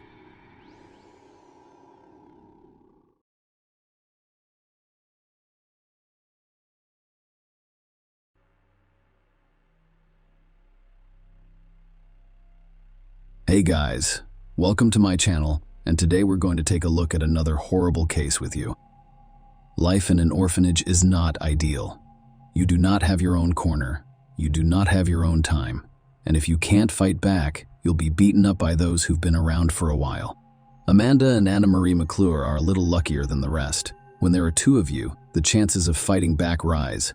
Aside from these juvenile aggressors targeting loners, the sisters were content to be alone and did not attempt to make friends. They hoped their stay in this hell wouldn't last long. Their mother would soon learn that their father had been imprisoned, so the girls were placed in an orphanage and taken away as soon as possible. It's impossible not to learn that their father, Larry McClure, was imprisoned. It was widely covered on television and in newspapers for a long time. Time has passed. Days progressed into weeks. As the weeks turned into months, we realized we could forget about returning home. One day, the sisters rescued Meredith, a newcomer, from being bullied. The girl lived with her drug-addicted mother, who was extremely thin, terrified, and flinched at the slightest rustle. She arrived at the shelter after her mother died of an overdose.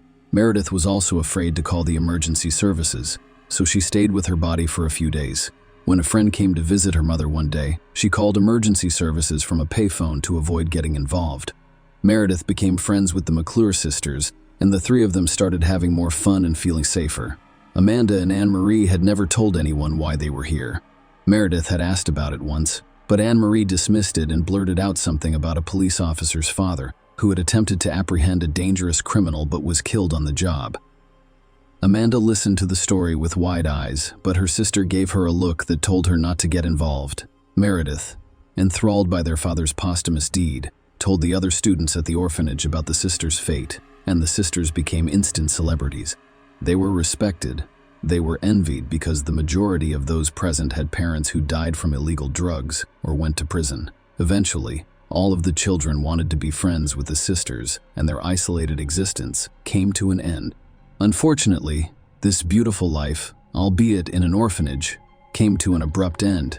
It is unclear where the information that Anne-Marie and Amanda's father is not a deceased police officer originated.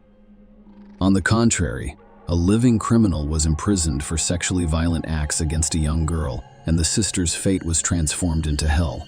However, after a while they were fortunate.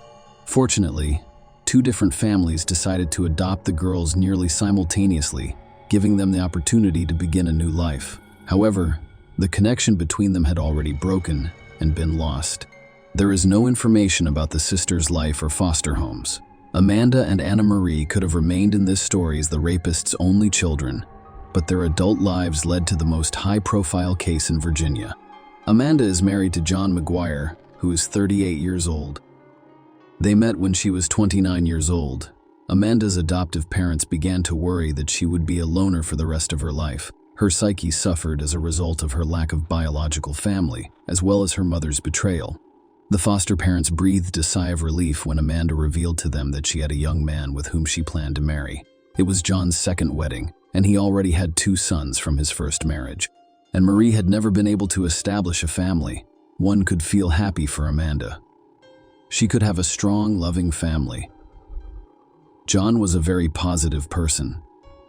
What could be said against it? Even with his ex-wife, they maintained a warm and friendly relationship. After a while, the sisters' father, Larry McClure, was released on parole and settled in the same Virginia in a mobile home. He made no small efforts to locate his daughters. He first went to Amanda's foster parents, Glenn and Alex. Larry went straight to their house, said hello, introduced himself, expressed his desire to see his daughter, and requested her contact information, address and phone number. Outwardly, he appeared very bad, even frightening. There are deep wrinkles all over his face. Huge bags were under his eyes. Furthermore, he appeared to be inebriated. No, he didn't smell of alcohol or stagger from side to side on shaky legs. However, his overall behavior was inadequate. Glenn declined Larry's request, but promised that they would inform Amanda that her biological father was looking for her. Larry was shocked when he heard the phrase biological father, but he thanked him and left. Glenn had actually kept his word.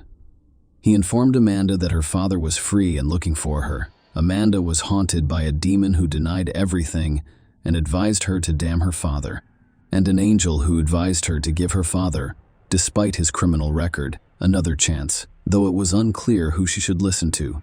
Amanda first called her father. He expressed his pleasure at hearing from her and inquired about her well-being.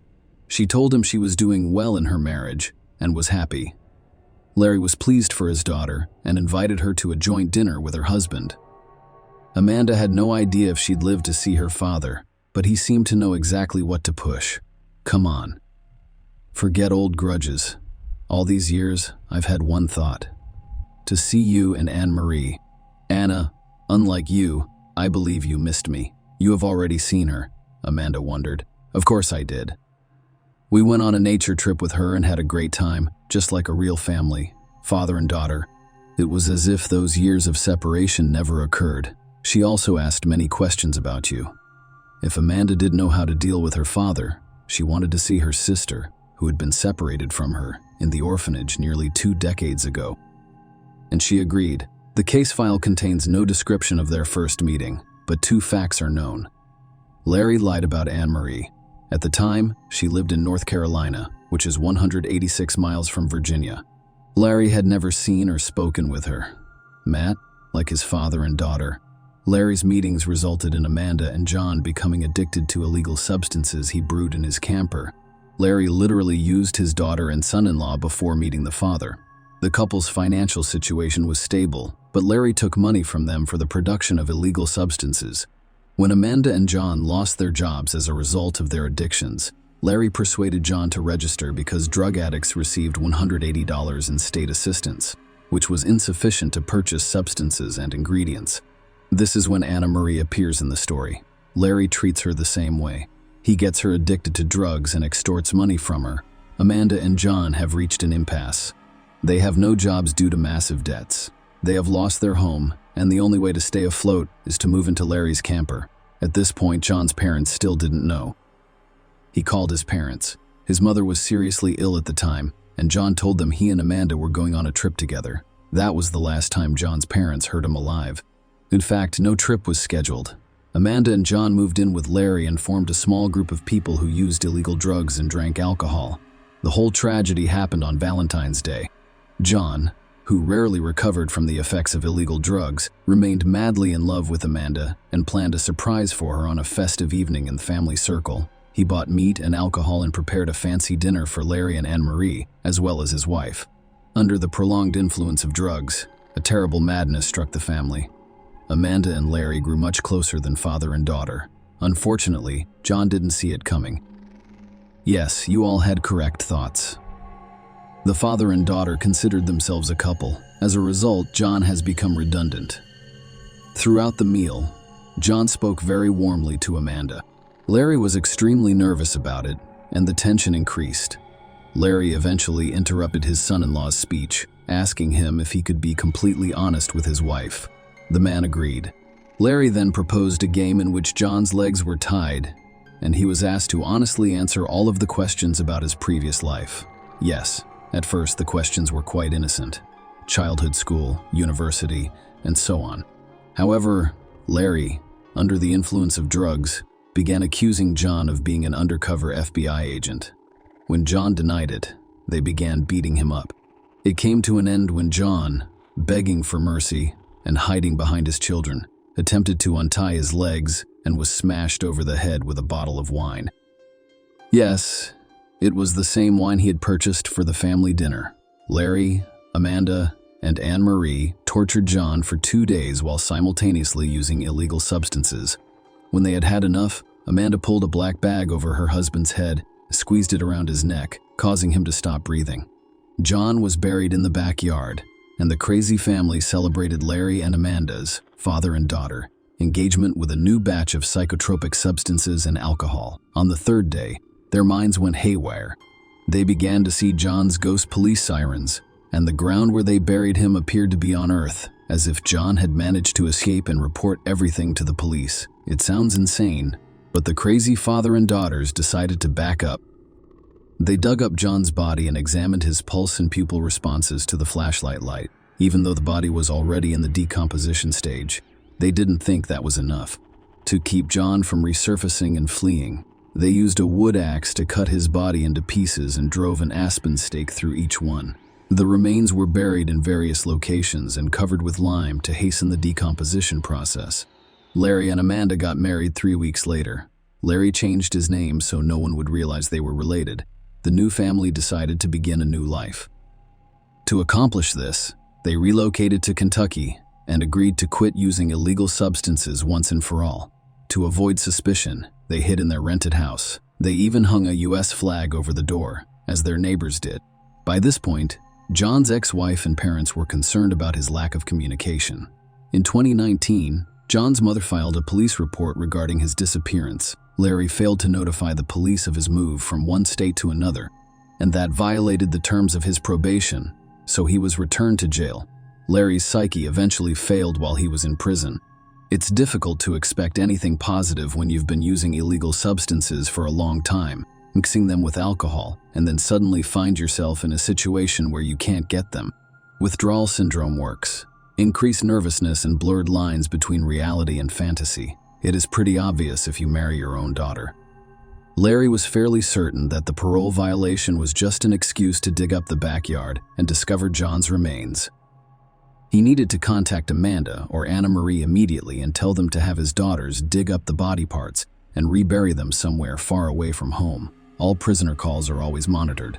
As a result, the information had to be conveyed discreetly. Larry even planned a speech and thought about everything in detail. However, he was denied calls. Finally, he couldn't take it any longer and called the police officer on duty, telling him he had something to confess. Larry reasoned that if he confessed to the murder before being charged, he could avoid at least the death penalty. And if he blamed his daughters, that would be even better. The cop didn't believe Larry at first. What murder? What body parts were buried in the backyard? What was this crazy idea? Why would a junkie dig his own grave? However, by law, the man's word must be verified. Initially, the check preferred to be organized only formally. Yes, there was a statement. Yes, the location was checked. No, nothing was discovered. However, it was discovered that John was truly missing, and a police detachment was dispatched in case Larry's residence was a source of concern. On the ground, they discovered traces of the lime that Larry had mentioned. The criminal's words were then confirmed in their entirety. The McClure sisters were arrested immediately. Amanda and Anna-Marie were shocked and couldn't believe that their father, someone else, and their husband had confessed to such a brutal murder. They were even more shocked to learn that Larry attempted to transform himself into an innocent sheep, and his testimony indicated that his daughters were responsible for John's death, with him acting as an unwitting accomplice. Then each member of the family began to save their own skin and persuade the police that it was only him in this terrible story, an accident. It was especially difficult for John's family in this situation. In fact, there was no body, just remains. These remains had to be recovered from the criminals, transported to his parents, and buried in a closed coffin. It has been stated numerous times that John was a very nice man. Despite these difficulties, his parents were able to bury him. Some of his friends assisted with finances, transportation, and funeral arrangements. On February 15, John was buried at a Lutheran church on October 25, 2019. The day after Valentine's Day, someone in the McClure family posted a Facebook post on John's behalf, stating that he was leaving on a trip where he would be unable to communicate for an extended period of time, and asking his friends not to be concerned about his long absence. This indicated that the insane family knew they were going to kill the poor guy soon, so they misled everyone so the family wouldn't raise the alarm. Larry and Amanda were sentenced to 6 months in prison for the marriage of their daughter and father, despite the fact that they committed such a heinous crime during the trial. As a result, marriage is criminalized in the state. Larry was given the opportunity to speak as the trial began. For the majority of my life, I have felt remorseful for my own children. Yes, when they were very young, I committed a serious crime that sent them to an orphanage. Their birth mother abandoned them, and I was the only one who felt sad for my children. I am extremely grateful to those who adopted my children. I will not hide. I even went to church and prayed for their adoptive parents after I got out. I desperately wanted to make up for the years I had missed. That is probably why I behaved the way I did. I mean, I could have walked away from the crime if I had persuaded a man not to commit it. But, truthfully, I didn't. Mr. Judge and jury, you will most likely not understand me, and I understand their point of view, but they were not in my shoes. John was a fine young man. I feel bad for him. If I could, I would make things right. However, no one can raise the dead. And I could not say no to Amanda, my favorite and youngest daughter. But she wasn't concerned about John. All she wanted was to be able to withdraw government funds from John's account.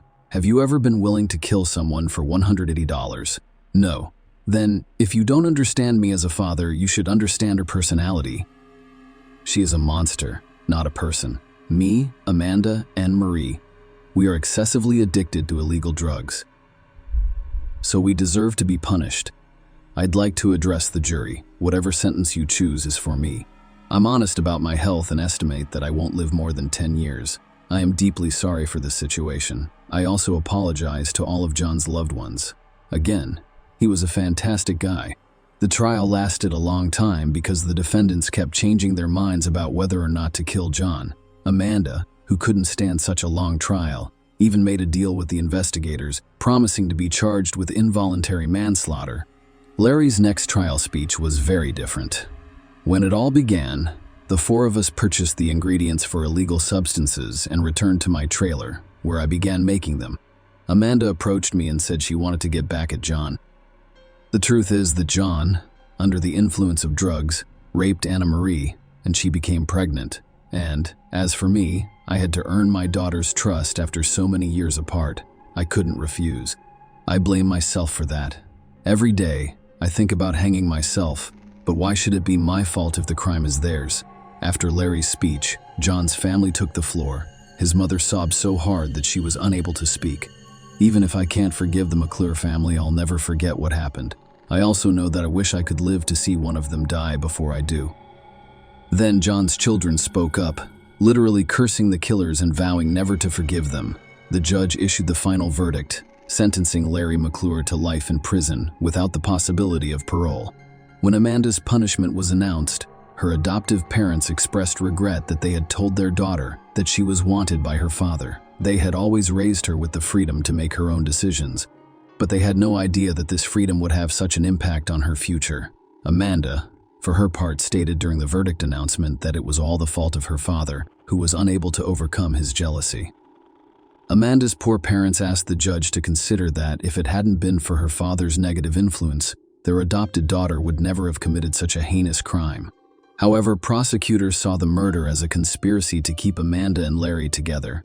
The first hearing was dedicated to Amanda, who was sentenced to 40 years in prison, but the judge noted that she would most likely only serve 20 years. When the sentence was read to Anne-Marie, she tried her hardest to prove that she was opposed to John's murder, but her father and sister forced her to finish. Marie was a witness at Larry and Amanda's wedding because she was afraid for her future life, and she was sentenced to 40 years in prison. Share your opinion with us in the comments and subscribe to the channel for more.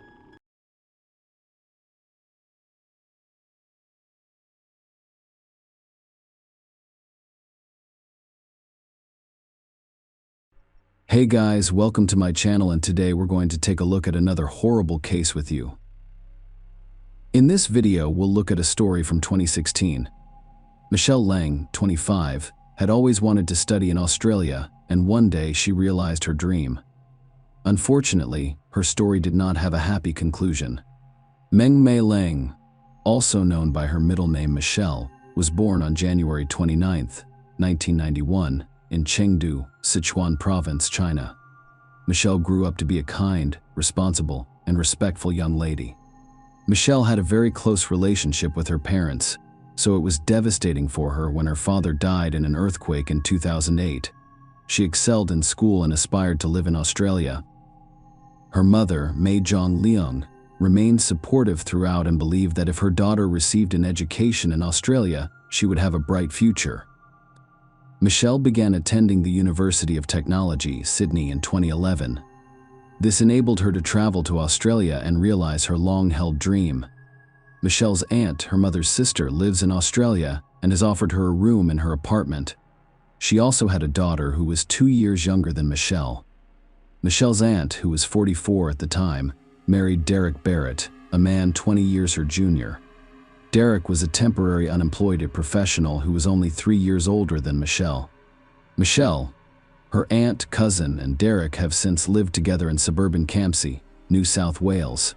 The first few years went well. Michelle excelled in her studies, made new friends, and found a part-time job. Begin in 2016. Michelle's aunt frequently visited Wollongong for work, and Michelle, her cousin, and Derek continued to live in an apartment in Campsie. Michelle's aunt left for another business trip in April 2016, with a return date of April 24th. Michelle, 25, had been out with friends 3 days before that date. Around noon, she took a bus from the University of Technology Sydney to a downtown shopping mall. Around 3 p.m., security cameras captured Michelle shopping on Pitt Street in Sydney's central business district. She was alone, and the footage showed she was fine, unconcerned about anything. The vision also showed her taking a train from St. James to Campsie, arriving around 4:30 p.m. Michelle Lang was last seen alive at the Campsie train station. However, she used her cell phone to communicate with friends and family until late that evening. Those who spoke with Michelle that evening reported no anxiety or unusual tones in her voice. Derek drove to the train station on Sunday, April 24th, to meet his wife after she returned from a business trip. And when Michelle asked Derek about her niece, he said he hadn't seen her in 2 days. Derek was unemployed at the time, so he spent his time on the computer and slept late. So he claimed he and Michelle had not seen each other. He also mentioned that Michelle had been spending a lot of time with her girlfriends and going to nightclubs recently. Michelle's cousin often stayed overnight at friends' houses, so she didn't see her for a few days. Michelle hadn't been seen since April 22nd, and her phone was turned off. This was unusual because she communicated with friends and family members living in China on a daily basis. It was also odd that Michelle didn't log into her social media accounts. The truth is that if someone who was previously an active user of social media and spent several hours per day on it suddenly stops logging into their accounts, there is a good chance that something has gone wrong. Michelle's aunt searched her room, trying to figure out where she had gone. The room was in perfect condition. Michelle's belongings were all in their proper places, and it appeared that she had simply vanished. The next day, Michelle's aunt and husband, Derek, went to the police station to file a missing persons report. They also informed the Chinese embassy about Michelle's disappearance at the police station. Derek told them about the last time he saw Michelle, and her aunt explained that she had just returned from a business trip yesterday, and they had been unable to locate Michelle on their own, much to the disappointment of everyone who cared about Michelle. Her body had already been discovered when the police report was filed the day before, around 10:30 a.m. On Sunday, April 24th. Several people called the police after seeing a body floating in the water near Snapper Point. That's approximately 80 miles from Campsie. The same day, some Australian media outlets reported the discovery of a woman's body. According to the report, a woman's body was found face down inside a blowhole on the New South Wales Central Coast.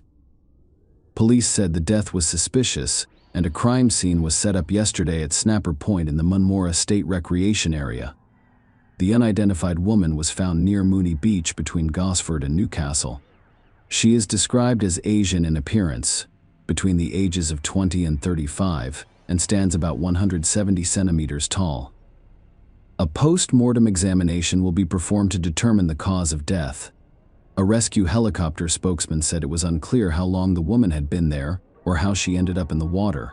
Detective Chief Inspector Gary Jubilant of the New South Wales Homicide Unit stated, "We are creative in the way that we recapture the area and what has happened in the area, so we're looking through CCTV footage to see if we can find anything like that. I won't say what we discovered, but we're getting a pretty good idea of what happened in that area." During that time, he stated, now that the police had received a report of Michelle's disappearance, they quickly cross-referenced this information with a woman whose body had been discovered at Snapper Point and whose identity had yet to be determined. Michelle's relatives were devastated to learn that she had been discovered dead. Inspector Jubilant stated that police had informed Ms. Ling's family, who live both in Australia and overseas, of the news. "We spoke with Michelle's auntie, who she lives with. Then I called Michelle's brother, who lives with her in China. He said it was terrible news to deliver, and you can imagine how upset they were." Police have asked anyone with information about Michelle's weekend activities to come forward and report it so that detectives can determine who is responsible for this heinous crime as quickly as possible. When the body was retrieved from the water, there were several injuries indicating that Michelle had been severely assaulted. During the autopsy, the medical examiner found over 30 stab wounds on her body. She fought for her life and attempted to fight back against the perpetrator, resulting in defensive wounds to her arms. Michelle's mother flew to Australia a few days after learning of her daughter's death, still unable to accept her loss. "Even today, we cannot accept that she has left us and that we are still in great pain." Miss Lang stated that the time when Meng Mei and I lived happily together would never come back. She said, "You cannot imagine how painful it is for me. The saddest thing in life is losing someone you care deeply about." While investigating the case, the detective spoke with Michelle's aunt and husband because she lived in their apartment and they were the most familiar with her. Derek stated that he last saw Michelle on the evening of Thursday, April 21st. Following dinner, they watched a movie before Michelle went to bed in her room on Friday, April 22nd. When he awoke, Michelle had left the house. He woke up late, so it was not surprising that she had already left. According to him, Michelle had not yet returned when he went to bed, so he assumed she was out having fun with friends. The following day, he awoke late, and Michelle was still missing. He wasn't sure if she was coming home, so he texted her, asking where she was and if she was all right, but the message went unread. Michelle's aunt didn't say anything because she was on a business trip.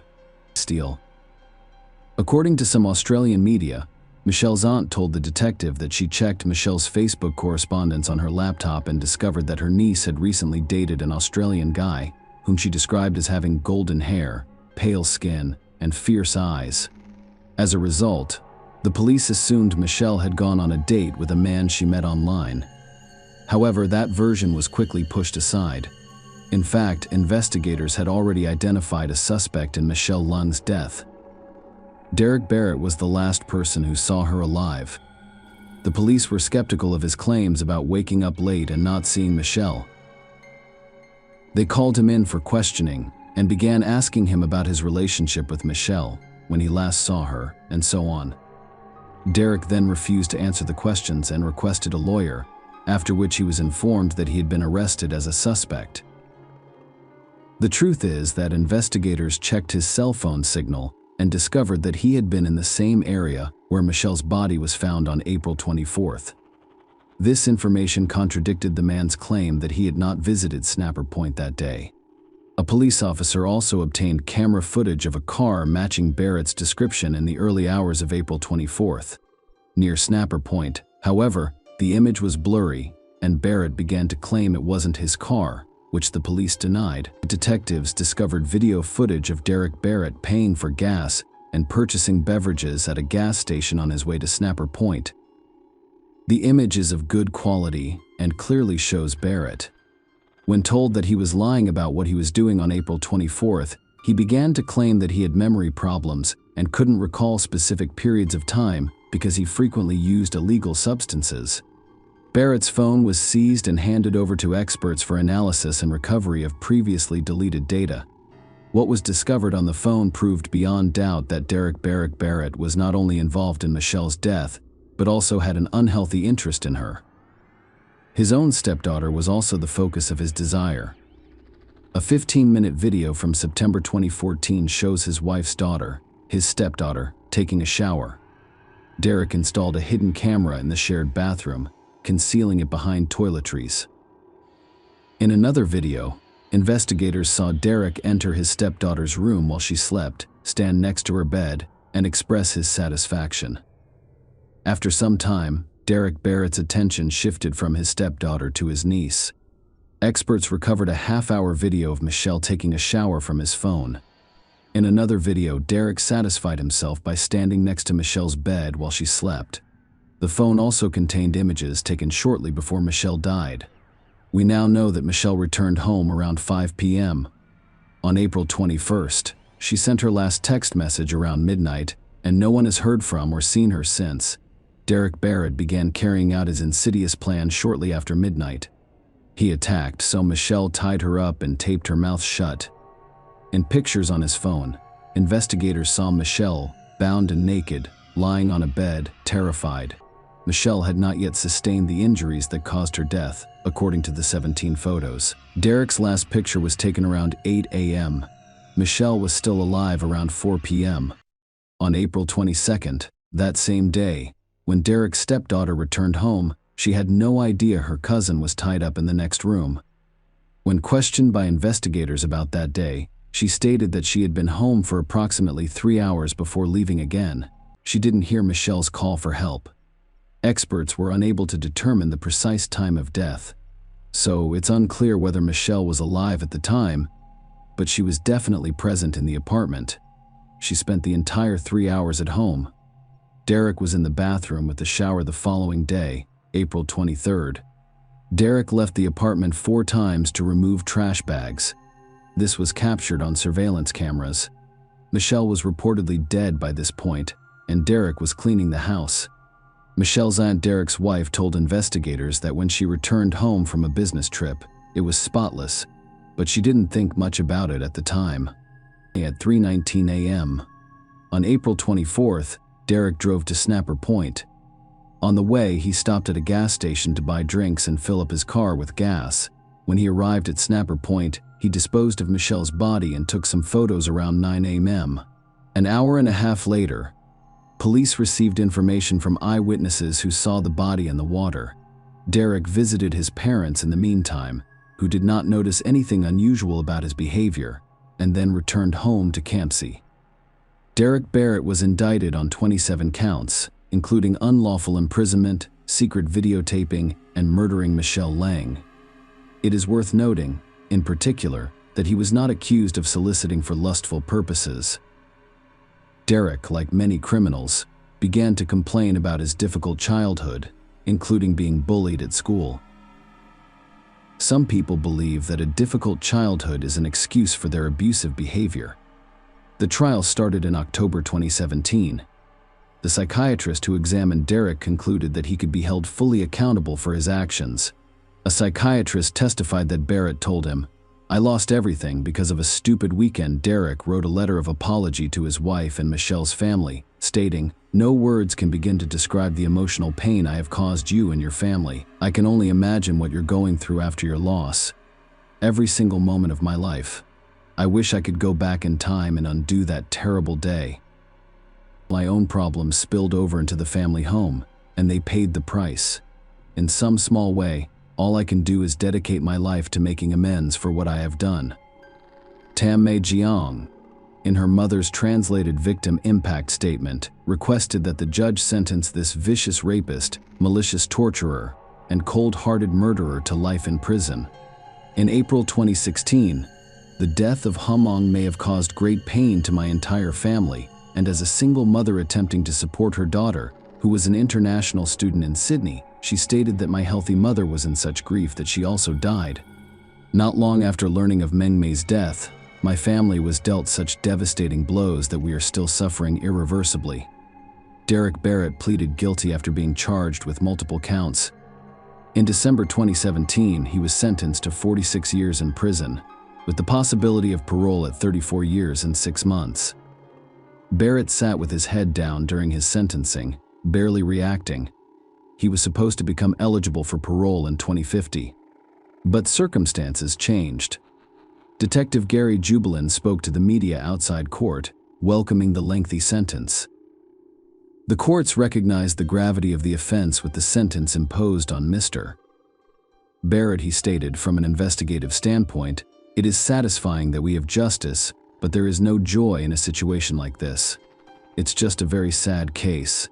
Michelle's family asked the judge to sentence Barrett to life in prison, so they were dissatisfied with the outcome. The story does not end there. However, another event occurred, forcing Barrett back into the courtroom and causing additional distress for Michelle's family. For years after the crime, a woman discovered a USB drive in the hands of her elderly mother, who suffered from dementia.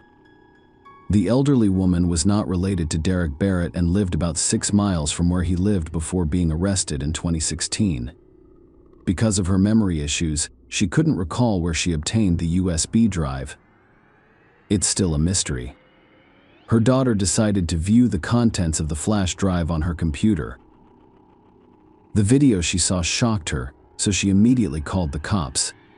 Derek Barrett was identified by investigators as the man who repeatedly satisfied his desire and treated Michelle as an object rather than a person in the videos. The footage was captured on April 22nd and 23rd, 2016. An offender who enjoyed hurting, humiliating, and degrading Ms. Ling defiled her personal integrity cruelly. According to the police statement, the new videos were discovered and reported to Michelle's mother. This caused her even more distress, and she claimed that when the police informed her of the contents of the videos, she began to faint. Barrett set up 2 video cameras in Michelle's room to record his actions from various perspectives. Supreme Court Justice Helen Wilson, who handed down Barrett's original maximum sentence of 46 years, told the court that if she had known the full extent of his crimes in 2017, she would have sentenced him to life in prison. Judge Wilson described the disgusting contents of the 9 videos discovered on the USB drive. She said a compilation of the videos provided by police lasted about 60 minutes and began with Barrett entering his bedroom. She was clearly shocked and alarmed by his entry into her bedroom and didn't want him there. The recordings clearly show that Justice Wilson intended to relive that enjoyment later. She claimed that the offender went to great lengths to make the USB stick, and that his disposal of it indicated a desire not to be caught. After new evidence was discovered, Derek Barrett was charged with Michelle Lang's carnal abuse. Barrett pleaded guilty and made no statements. In March 2021, he was sentenced to another 20 years in prison. Unfortunately, both of his sentences will run concurrently. Nevertheless, he will be eligible for parole 2 years later than originally planned. He will be released from prison no earlier than October 27, 2052. Share your opinion with us in the comments, and subscribe to the channel for more.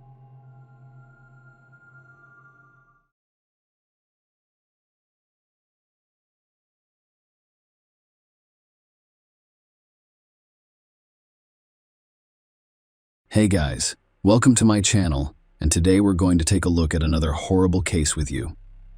Envy, and insatiable greed are powerful and dark emotions that frequently drive people to commit crimes. When combined with unbridled lust and an obsessive need to control others, these emotions can form a horrifying, lethal intent. It's a terrifying concept, made even more sinister when these emotions fester secretly within a family unit. This story takes place in a Sydney suburb and revolves around the Lyne family, a seemingly harmonious and large household. Their story evolved into one of the most notorious and bloody crimes in Australian history. The investigation's complexity and duration are noteworthy, as the perpetrator group was confident in avoiding justice. His meticulously crafted and brutally executed plan was nearly perfect. However, a minor, overlooked detail eventually provided the police with the necessary breakthrough. Let's start at the beginning of this story, exploring how a combination of greed, envy for others' success, and corrupt passion can drive someone insane, transforming them into a monstrous figure who didn't even spare children in their rampage. The Lyne family story depicts love, ambition, and a tragic ending. Min Lin and Yoon Lin. Lin's love story started in the late 1980s, during their college years at an Australian university. Both were native Chinese. They had each emigrated to further their education. Lily, through an exchange program, and Min, who was 2 years her senior, stayed in the country for a professional internship. After completing his bachelor's degree, their paths crossed in a university corridor, resulting in what they later described as love at first sight. They shared common roots and dreams, and while they felt like outsiders in a foreign land, their desire to start a new life in Australia brought them together. After graduation, the couple married and moved to the picture-scanned, tranquil suburbs of North Epping and Sydney. Their love grew into a large, tight-knit family that was deeply connected and committed to one another. In August 1994, they welcomed their first child, a daughter named June Brenda Lin, who was mostly known by her middle name, Brenda Henry. Their son was born in 1997, and Terry, their youngest child, was born in 2000. As the 2000s began, Min and Lin decided to start a business by opening a small newsstand. Their dedication helped transform this modest beginning into a thriving news agency with a publishing arm on Road Street. The Lin family's business thrived, allowing them to live a comfortable life with a large home, a luxury car, and prestigious private schooling for their kids. Min concentrated on business matters, while Yoon was dedicated to homemaking and raising their children in their community. The Lynes were well known for their hard work, kindness, and generosity. They were known as exemplary, caring parents who never argued. Brenda, their eldest child, was a stunning beauty and an excellent student with a compassionate heart for animals. Henry and Terry were both active and athletic, with a particular fondness for soccer. The siblings had an almost unbreakable bond, moving relatives from China to Australia. As the Lyne family settled in Australia and their financial situation improved, they began to invite relatives from China to visit, live, or even stay permanently during the early 2000s. Min's parents were the first to relocate to North Epping, living nearby and caring for the children. Min's father also worked at the newsstand on weekends. A few years later, Min and Yun's parents moved to the Sydney suburb, where they purchased a small house. Irene, the Lin's younger sister, moved in with them and helped with housework and childcare. By this point, the Lin family business was reportedly generating close to $1 million in annual revenue. Their venture was more than just a shop or a publishing house. By the end of 2007, it had evolved into a local hub where people gathered over coffee to read and discuss the news. Min Lin's younger sister, Kathy Lin Nanashi, and her husband, Leon bin Robert Jai, also moved to Australia in search of better opportunities in the bustling city of Sydney. They had previously visited relatives in Australia and spent a short time in Melbourne before returning to China. This time, they were determined to stay in Australia permanently. Robert, a former successful ant doctor in China, decided to change careers and pursue entrepreneurship.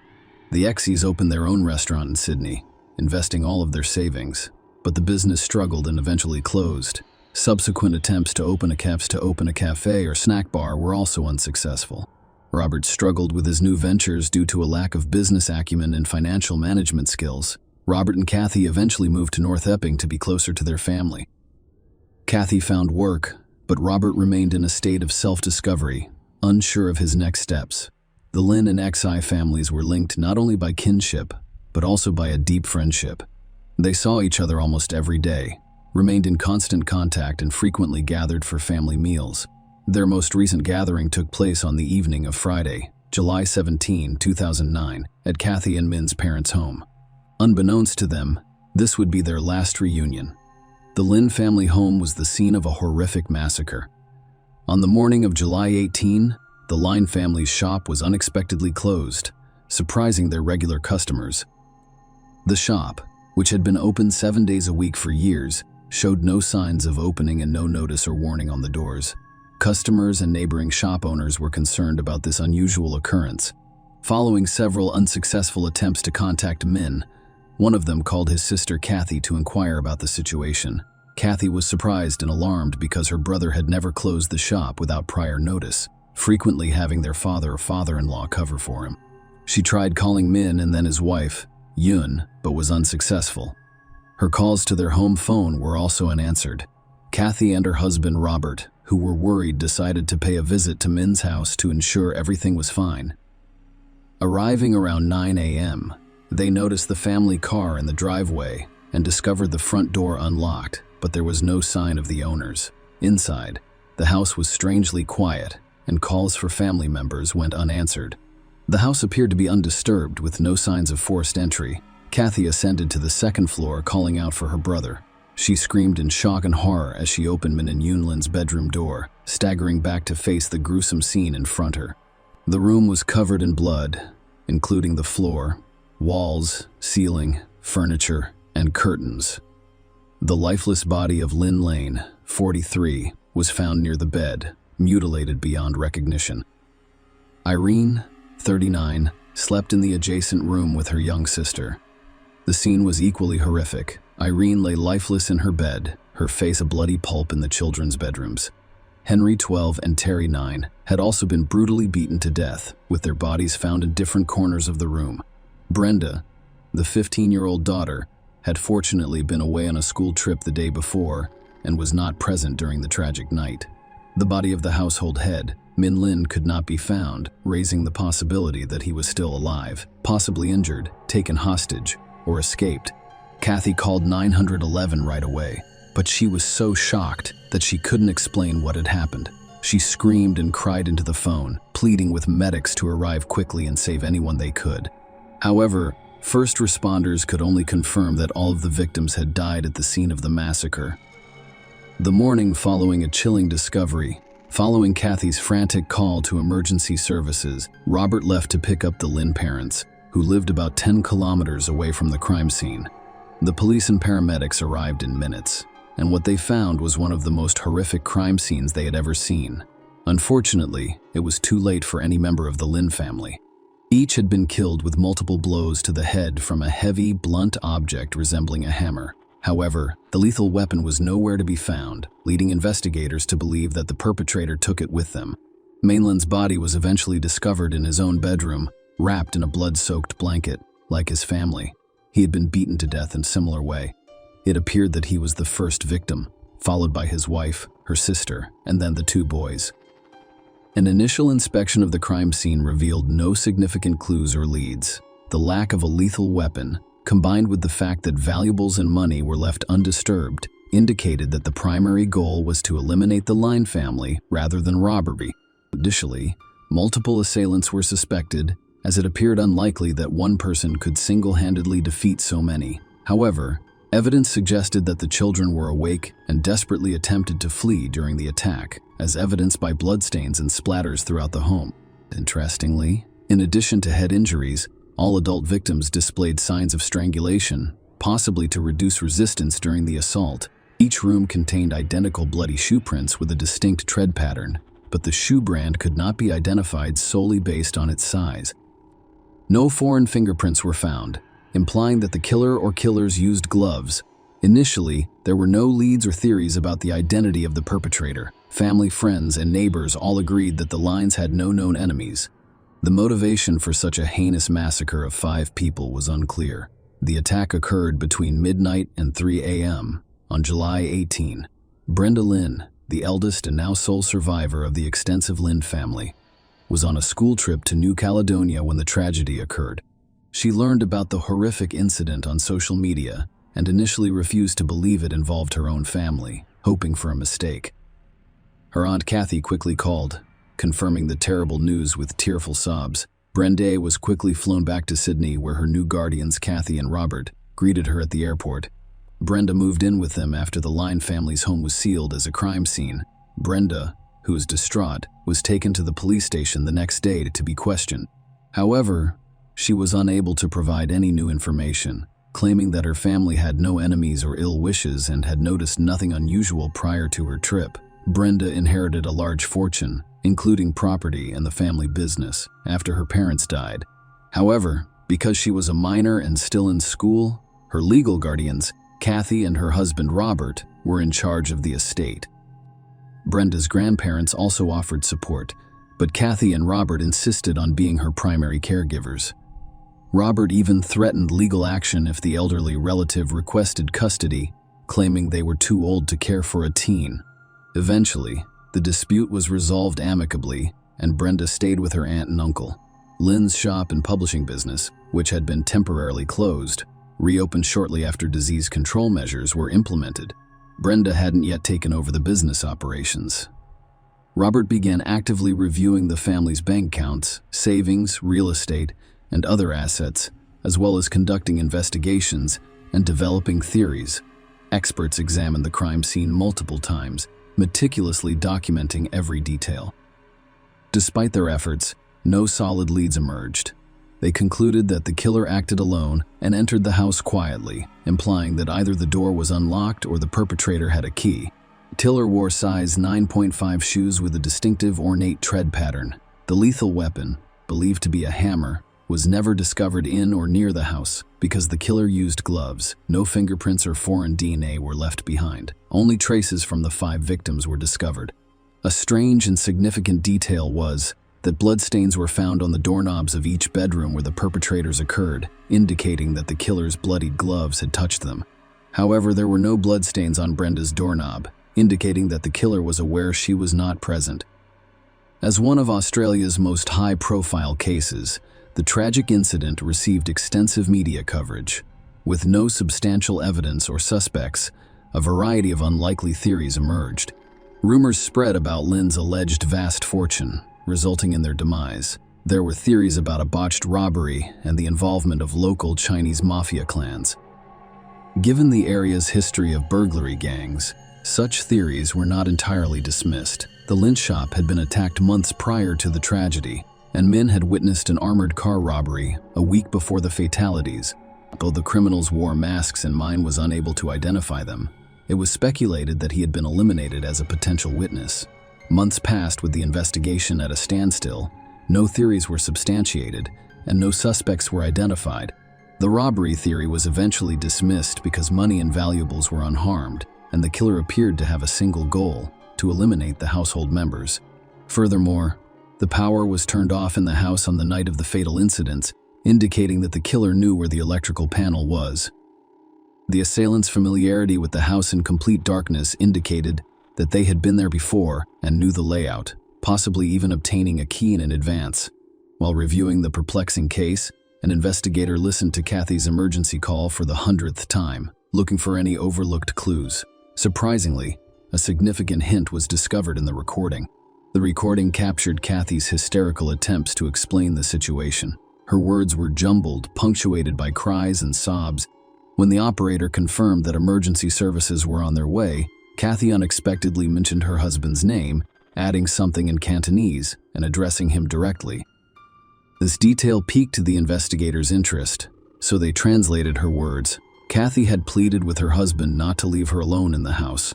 This was significant because Robert had decided to pick up the Lynn parents on his own, leaving Kathy at the grisly crime scene before the cops arrived. Robert's behavior appeared highly suspicious. 5 people had just been brutally removed from the house, and the killer could still be hiding inside, making Kathy a possible target. However, Robert appeared calm and simply left, as if he was confident that nothing bad would happen to his wife, the primary suspect in new evidence. After several unproductive months, the police finally identified Robert Dye as the primary and sole suspect. He was discovered to have a key to his brother-in-law's home, which mine had given him just in case shortly before the tragedy. Curiously, Robert never mentioned this during interrogations, and Kathy had no idea her brother had given her husband a key. Brenda unknowingly revealed this critical information to the investigators. Further investigation revealed that Robert's claim to be a successful ent doctor was a ruse. While he did have a medical degree, he had never held a steady job in the field. Rumors suggest that he fled to Australia to avoid prosecution in China for alleged bribery. In Australia, Robert struggled to establish himself professionally, spending the last of his savings on failed business ventures. After moving to North Epping, he became largely inactive, relying on his wife's income and occasional financial assistance from Kathy's family members. Once Brenda's guardianship papers were finalized, Robert pretended to inherit the Line family estate. His first move was to drive Yun's parents out of the house Min had purchased for them. Despite the fact that it was legally in the deceased's name, Min and Kathy's parents remained in the house purchased for them. Given these facts and circumstances, investigators hypothesized that Robert was motivated by intense envy of his wife's more successful and wealthy relatives, with a long-standing plan to seize their property, money, and profitable business. Brenda and Kathy, despite living under the same roof as the perpetrator of the crime against her family, were not deemed immediate threats. Brenda was unaware of the true nature of her cohabitant, whereas Kathy was required by Robert to maintain control over the family's assets. However, the police were unable to arrest Robert because there was insufficient concrete evidence against him. The investigation team obtained permission to install several hidden cameras in the XEI household through interrogation, surveillance, and arrest, with the goal of gathering evidence to prove Robert's guilt.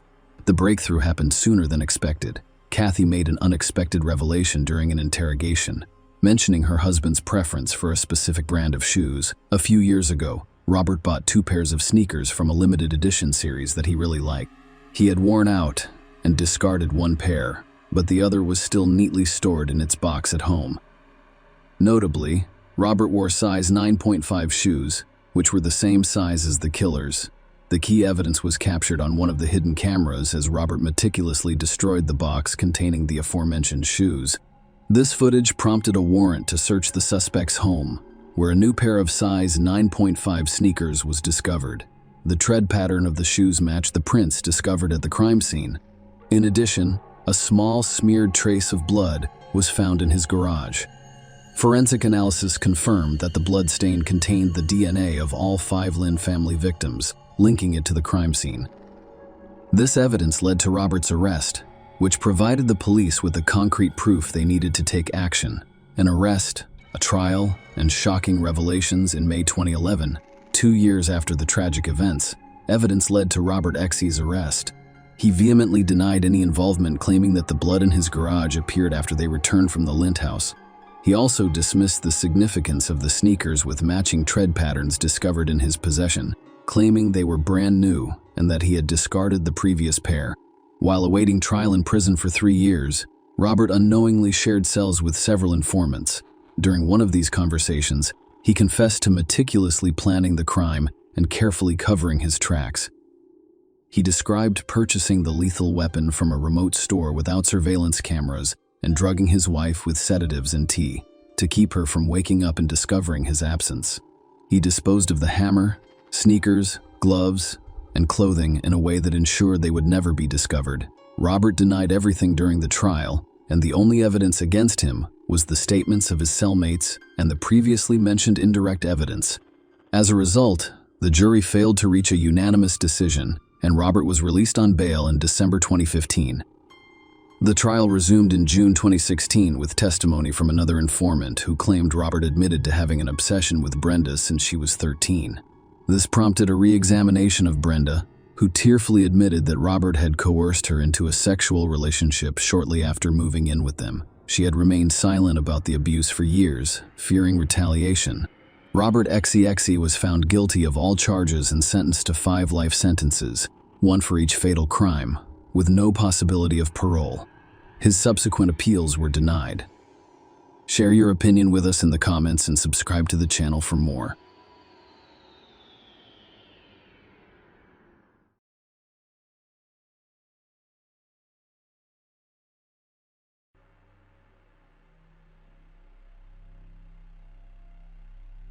Hey guys, welcome to my channel, and today we're going to take a look at another horrible case with you. A 17-year-old young woman and her friend went on a trip to Australia and, at one point, disappeared. Without a trace, despite an extensive search and many witnesses, her fate remained unknown for 18 years. When this terrible mystery was finally solved, one shocking fact surfaced: the police had everything they needed to close the case in a matter of days. But their negligence and unprofessionalism stretched it into nearly 2 decades. In this video, we will tell you what happened to Haley. Haley Dodd was born on November 30th, 1981, in England. When the girl was young, her parents and other children moved to Australia, settling in the small town of Mandorah. The young woman was an excellent student of sports and planned to go to study to be a veterinarian or a school teacher, but before finally deciding on her choice of future profession, she wanted to travel around Australia. Graduating high school in 1999 at the age of 17, she set off on a trip to Western Australia with her best friend Lisa. Their plan wasn't just to drive through local towns and attractions, but to spend a few months away from home. The young women were going to look for temporary jobs along the way to cover their living, food, and travel expenses. They planned a hitchhike between cities, which in the 1990s in Australia didn't sound like such a dangerous idea. At the time, there had been a number of murders of young women hitchhiking in the country, but compared to the overall number of people hitchhiking safely, these crimes did not cause any mass fear. However, Haley feared that her parents would not allow her to travel that way, even in the company of a friend. For this reason, she assured them that she planned to travel by bus. At the end of July, she and Lisa traveled to a town called Dengara. There, they were going to work as day laborers on a local farm. They were staying at a camping site where they could get a place to sleep for a small fee. Such places are in high demand in Australia, mainly because of their cheapness. A few days before going to work, Haley decided to use the remaining free time and go to a farm to family friends, which was 200 kilometers away. She decided to hitchhike to it, and Lisa didn't want to let her go alone, but Haley insisted she had nothing to worry about and would be back in a few days to say goodbye. Lisa gave her a folding knife for self-defense and some change so Haley could call her. The phone booth. After saying goodbye, hit the road at about 8 a.m. Family and friends at the farm awaited her arrival, but Haley never showed up. Worried, they called her mother and informed her that the woman feared something might have happened to her daughter, so she immediately called the police. The first thing she did was dial an emergency number and describe the situation. After listening to her story, the operator thought that nothing urgent had happened, so she advised her to go to the local police department and file a missing person report. So she did. The detectives began their search for Haley, beginning to reconstruct the chronology of events. The first thing they did was arrive at the campsite where Lisa was staying. She was mortified at the news that her friend had never made it to the farm, but the young woman was able to give the police a comprehensive introduction. She accurately described all the clothes Haley was wearing that day, and even drew a sketch of the earrings she was wearing for the police. Haley had bought these earrings a few days before the incident. She and Lisa had gone to the store to treat themselves to some inexpensive items, and the young woman was attracted to this jewelry at that time. She couldn't have imagined that those earrings would be the key to solving this terrible mystery of her disappearance. Detectives disseminated information about the missing young woman along with their description. Although she was almost 18 years old, Haley looked much younger. She was 152 centimeters tall and weighed just over 40 pounds. The police were able to locate the first witness fairly quickly. It turned out to be the truck driver who had given her a ride that day. According to the man's story, she had knocked on his cab window at a gas station and asked for a ride to Mora, a town near where there was a farm. The trucker was on his way to another town, but he agreed to give her a ride most of the way. The man dropped her off at a turnoff above 50 kilometers from Mora, near the town of Ashangara, where she was to turn off the main road and onto a country road. According to the trucker, Haley was in high spirits, chatting with him the whole way and talking about her journey. After she said she was almost out of money, he gave her $15 so the young woman could buy something to eat. The man also left her his number in case she hitchhiked back. He made trips down that road almost every day and could have let her down again later. Detectives received several more calls from people who had seen Haley in that area. Based on their statements, police concluded that the young woman had been on foot along the northwest road towards Mora. Apparently, she could not find any driver at the gas station to give her a ride. For this reason, she decided to walk along the road and try to hitch a ride. Based on the testimony of the next witness, he gave Haley a ride to the turnoff on Goonder Doe Road, after which she headed further in her direction on foot. A woman driving along the road, she spotted Haley just as the young woman was getting out of her car and moving on foot towards Mora. In all, the police were contacted by more than 10 witnesses. After putting their statements together, detectives concluded that the young woman was last seen at about 12 noon on the Northwest Road, about 50 kilometers from Mora. There was another witness, though he had not seen Haley but still shared a disturbing observation with police. The man pulled over on the side of the Northwest Road because his engine was overheating. At one point he heard a dog barking, followed by a piercing female scream. He couldn't see the source of the sound, as it might have been far enough away. The road passed through an empty, flat area where there was virtually no extraneous noise. With all this information in hand, the police's prognosis was disappointing from the start. Lead detective Eddie Rowe decided that they should look for the body and not consider the possibility that Haley might be alive, but management forbade him to investigate in such a manner, leaving it to the status of the search for the missing person. It's worth clarifying here that a murder investigation would have given the police more options than a missing person investigation, but the police had no leads that could help them get on the young woman's trail, so they quickly set about looking for potential kidnappers. In a short time, they were able to identify several dozen suspects who lived in the area, but eventually the police focused on 3 men. One worked as a teacher at a local school, another was a part-time gardener there, and the third lived not far from where Haley disappeared. When questioned, each of them pleaded not guilty and provided alibis. The police could not conclude with certainty of their innocence, but they could not find any evidence to the contrary. But soon the situation changed dramatically. The investigators were approached by a neighbor of one of the suspects. A 43-year-old school gardener named Francis told them that the day Haley disappeared, Francis borrowed his car to go shopping in Mora. When the man returned home around 1 p.m., a neighbor noticed damage inside the car. The turn signal knob was broken, and the dashboard also showed signs of impact. The neighbor didn't even have time to ask what happened to the car. Francis came home done with the shopping bags in the kitchen, got on his motorcycle, and drove off. This story seemed strange to the police, and they decided to re-interview Francis. The man said that at the time of Haley's disappearance, he was many kilometers away from the alleged place of her abduction. According to his story, after returning home, he immediately went to a party in the city of Perth on his motorcycle.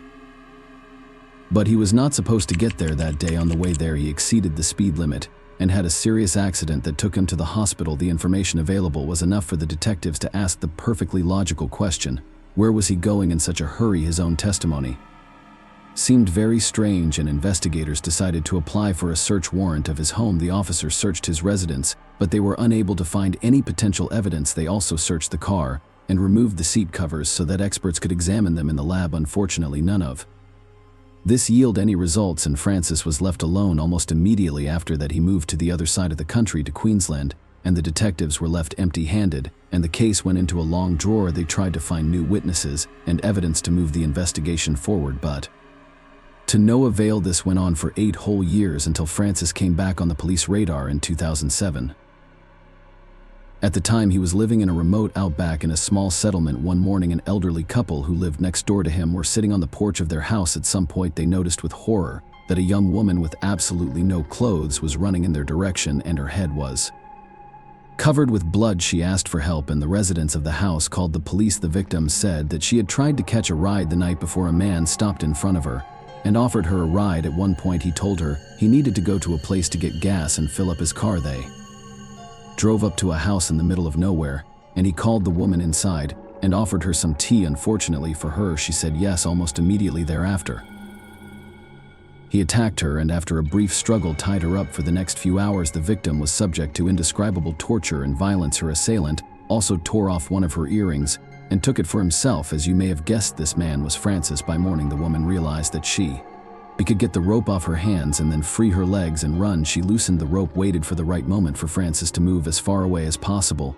and rushed to the back door of the house. Before she left, she removed her pendant and tossed it under the bed. The woman feared that the police might not find any corroboration of her story, so she decided to leave some personal item in his house, and it really worked. The police searched Francis's house, found the very same pendant, and arrested the man. At the trial, he quickly realized that he could not get away with it and decided to confess to what he had done. He was sentenced to 12 years in prison. The police in Western Australia, who handled the Haley Dodd case, were notified of Francis's arrest, but they did not appear to be at all interested. No action was taken by the detectives to revive the 8-year-old case, which was so closely resembling the circumstances of Francis's crime.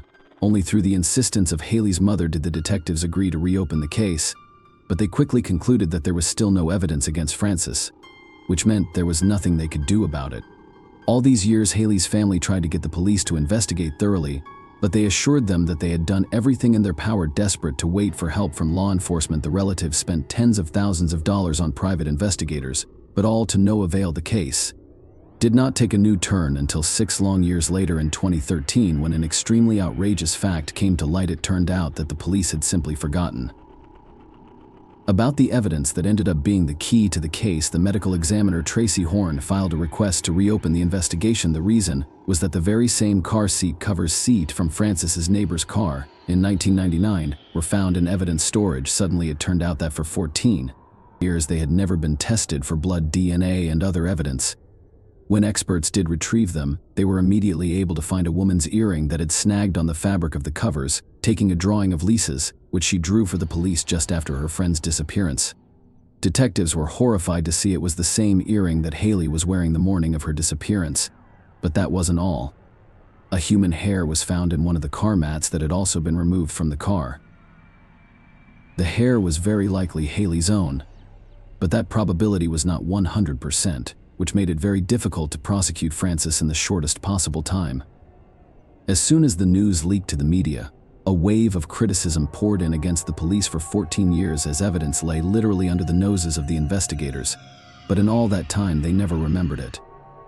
Of course, such a find instantly changed the course of the case, and the detectives went to the other side of the country to interrogate Frances again. At the time, he was still in prison for assaulting a woman in 2007. The man gave them the same story he had told them 14 years earlier. He denied his involvement and assured them that he was shopping in Mora at the time of Haley's abduction. The interrogation, which lasted nearly 4 hours, was inconclusive, so the police had to prepare the case to go to trial. It wasn't until 2015 that he was formally charged with Haley's murder and deported to Western Australia. 2 more years later, in late 2017, the trial began. Frances's defense insisted that all the evidence presented was circumstantial. The earring Haley bought at a local store was very cheap and popular, so it could have been left in the car by another woman. The hair found in the car showed an almost 100% match to Haley's DNA, but not an absolute exact match. Although a mistake here would have been highly unlikely, that was enough for the lawyers, but all these arguments seemed unconvincing to the judge. Perhaps Frances would still have had a chance to get away with it if not for his crime in 2007. But then he didn't just kidnap a woman who was hitchhiking, he also took her earring. The prosecution believed that the man was collecting the victim's earrings as trophies, which only increased the suspicion against him. In the end, as a result, the judge found him guilty of kidnapping and murdering Haley Dodd, sentencing him to 21 years in prison. All of this took place while his previous sentence was still pending. Frances was 62 years old at the time of his sentencing, but the story did not end there. The court believed Frances kidnapped and killed Haley, then hid her body, but it was never found, and the man himself refused to plead guilty. Haley's mother repeatedly asked the killer to tell her where he hid the body, but to no avail, and in 2018, she helped pass a new law that says murderers are not eligible for parole if they refuse to reveal the location of their victims' bodies. In 2020, another high-profile event occurred when the court granted Frances an appeal to overturn his sentence and scheduled a new hearing. His lawyers again tried to insist that the man would not have had time to kidnap Haley between his trip to Mora and his return home, but the court felt that the time frame allowed him well enough to do so, especially given the rush with which he arrived home and immediately set off for Perth on his motorcycle. Moreover, the earring along with the hair were still on the list of key evidence against him, but Frances still managed to get his sentence changed. The court found him guilty of involuntary manslaughter, reducing his sentence from 21 years to 18 years, but thanks to a law passed in 2018, he would not be able to go free even after that time if he refused to identify the location of the body. There is another point in the whole story that keeps the detectives busy to this day. They are sure that many more women have become victims of Frances, and that none of them managed to escape. This maniac could have been picking up young women on the roads for decades, and what happened to them next only he knows. One of the most likely similar cases is the disappearance of a woman in late 2005. She hitched a ride to another city and was never seen again. The detective handling the case is certain that Frances kidnapped her because he knew the victim personally, but there is no evidence at this time. Perhaps the police will find it again in their warehouse a few years later, but it won't make a difference to the perpetrator. If the police had examined the car more thoroughly, Francis would have been arrested back in 1999. Now we can only guess how many lives he ruined in the ensuing years, but sooner or later the mystery may be solved. There's another creepy thing about this whole story. Remember that in the initial stages of the investigation, the police identified 3 main suspects, including Francis. Now, one of them killed his wife 5 months after Haley disappeared, and the other, who worked as a school teacher, turned out to be one of the worst child molesters in Australian history. Too bad the police had no way to solve them at the time. If you liked this video, don't forget to support the channel with a like and share your opinion in the comments. Share your opinion with us in the comments, and subscribe to the channel for more.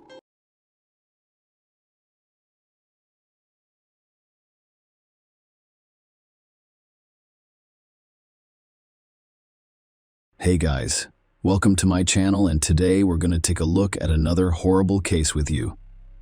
One summer day, in 2014, the New York Police Department received an unexpected call from a woman who wanted to speak with the detective working on the Shell Collin case.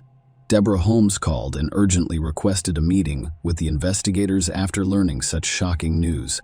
They hoped that this unexpected call would help thaw the long, stagnant investigation into a tragic loss, which had been stalled for 5 years. It was about the tragic death of Shel Danishevsky, which caused a stir in Manhattan on New Year's Eve 2010. Shel Kovlin grew up on the West Side, surrounded by Orthodox Jews. Her family's deep roots in this close-knit community shaped her upbringing. Shel's transition from a happy childhood to a successful adulthood was marked by her love of learning and academic excellence. This thirst for knowledge eventually led her to a prestigious asset management degree, which opened the door to a successful career in the Swiss banking industry. Her rapid rise in the financial world saw her managing multi-million-dollar portfolios for clients in 1998. Despite a successful career in one of the world's wealthiest cities, Shel felt unfulfilled.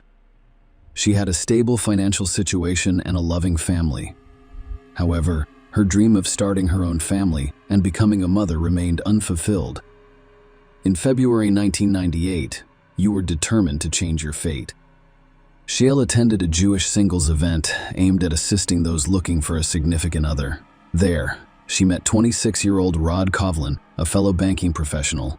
The young couple shared many common interests, both motivated by a desire for success and stability in life. Their connection was instantaneous and profound. The relationship blossomed quickly because they complemented each other perfectly, disregarding the significant age difference. Shel and Rod were inseparable, sharing every moment together. They were so in love that they decided to marry soon after meeting. Despite the fact that some acquaintances thought Rod and Shelley had made a hasty decision, everything felt right. The happy couple soon welcomed 2 beautiful children, a boy and a girl, to complete their family. On New Year's Eve, 2009, the Kovlin family's idyllic life was shattered by a tragic accident that killed Shel. At first, the police thought it was a freak accident. They were convinced it was only that early on December 31. At the Manhattan police station, 2 officers are finishing up their night shift and were having coffee to talk about their holiday plans. However, the peaceful atmosphere was abruptly disrupted at 7:30 a.m. An urgent phone call. Rodney Kovlin. In a frantic state, he informed the officers from the Upper West Side of strange occurrences, including the discovery that his ex-wife, Shel Danishevsky, was dead in her bathtub, submerged in blood-stained water. Emergency services hoped Rod could help save the victim. Following the operator's phone instructions, Rod pulled her out of the water and attempted resuscitation, but it quickly became clear that saving her life was not possible. Shel's body remained cold and motionless. A distraught Rod wrapped her in a blanket he found in the bedroom and waited for the police to arrive. Thus, on December 31, 2009, Manhattan witnessed a heartbreaking event in Rod Kovlin's life. The police responded quickly to the incident. Upon arrival, they quickly assessed the situation and cordoned off a major street in Manhattan.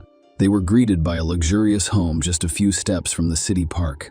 The Upper West Side was known for its safety, so officers assumed Shel Danishevsky's death was another tragic case of self-harm. When they entered the apartment, they discovered children's toys scattered throughout, which was not surprising given the upcoming holiday. They then went to the bathroom, where a woman's body was wrapped in a blanket by her husband. Rod had just pulled the body from the water, as evidenced by the bloody water in the tub and the wet floor. There was a bleeding wound on the back of the shell's head. The officers surveyed the bathroom and discovered an open cabinet door with a torn hinge, implying that the woman may have slipped and torn it off while attempting to hold on to the door. Forensic experts arrived shortly after and performed a thorough examination to rule out any other potential causes of the tragic incident. After a thorough examination, they determined that there was no break-in or signs of a struggle. Investigators were increasingly inclined to believe that Shell's death was an accident. The detective working on the case decided to speak with family members. During their questioning, it was revealed that Sheil and Rod's 9-year-old daughter was the first to discover her mother's body, and she was traumatized and shocked by what she saw. The girl was able to tell the police officer exactly what had happened. It turned out that the night before, she and her younger brother had slept in their mother's bed, which is quite common. When she woke up in the middle of the night and noticed her mother's absence, she went to find her and discovered the horrifying scene in the bathroom. The terrified child immediately contacted her father for assistance. Rod and Shell had recently separated, and he had moved to a new apartment on the same floor of the same building. To get to his apartment, he only needed to cross the corridor. The girl called her father, who was nearby and arrived right away. When he entered the bathroom, he removed Sheila's body from the water and called for help. The girl's account was exactly what Rod had described, confirming the theory of an accidental death. The police informed Shell's relatives about the tragic incident, which shocked everyone. The autopsy and forensic examination were scheduled the day after the body was discovered. However, surprisingly, it never occurred. When the medical examiner called the investigators to begin the examination, he was surprised to learn that, despite the necessity, the procedure would not be carried out. This perplexed the examiner, who wondered how this could happen. A rabbi from the synagogue had intervened. He contacted an organization in charge of Orthodox Jewish burials, which then requested permission from the police to access the tragedy site in order to exercise religious rites guaranteed by the victim's family faith. Permission was granted, and a team led by the rabbi arrived on scene. They cleaned the bathtub of blood traces and prepared the body shell for burial. All evidence and clues gathered were destroyed before reaching the police's forensic department. Autopsies are considered taboo in Orthodox Jewish tradition and are seen as desecration of the deceased body, so the organization acted quickly. In this case, the synagogue's rabbi put pressure on Shell's family, grieving relatives, and husband, who were grateful for the rabbi's assistance and, despite their doubts about the incident's accidental nature, did not object to it. The family also decided to forego the autopsy and leave funeral arrangements to the burial preparation organization. Thus, within 24 hours, Shallow had been buried.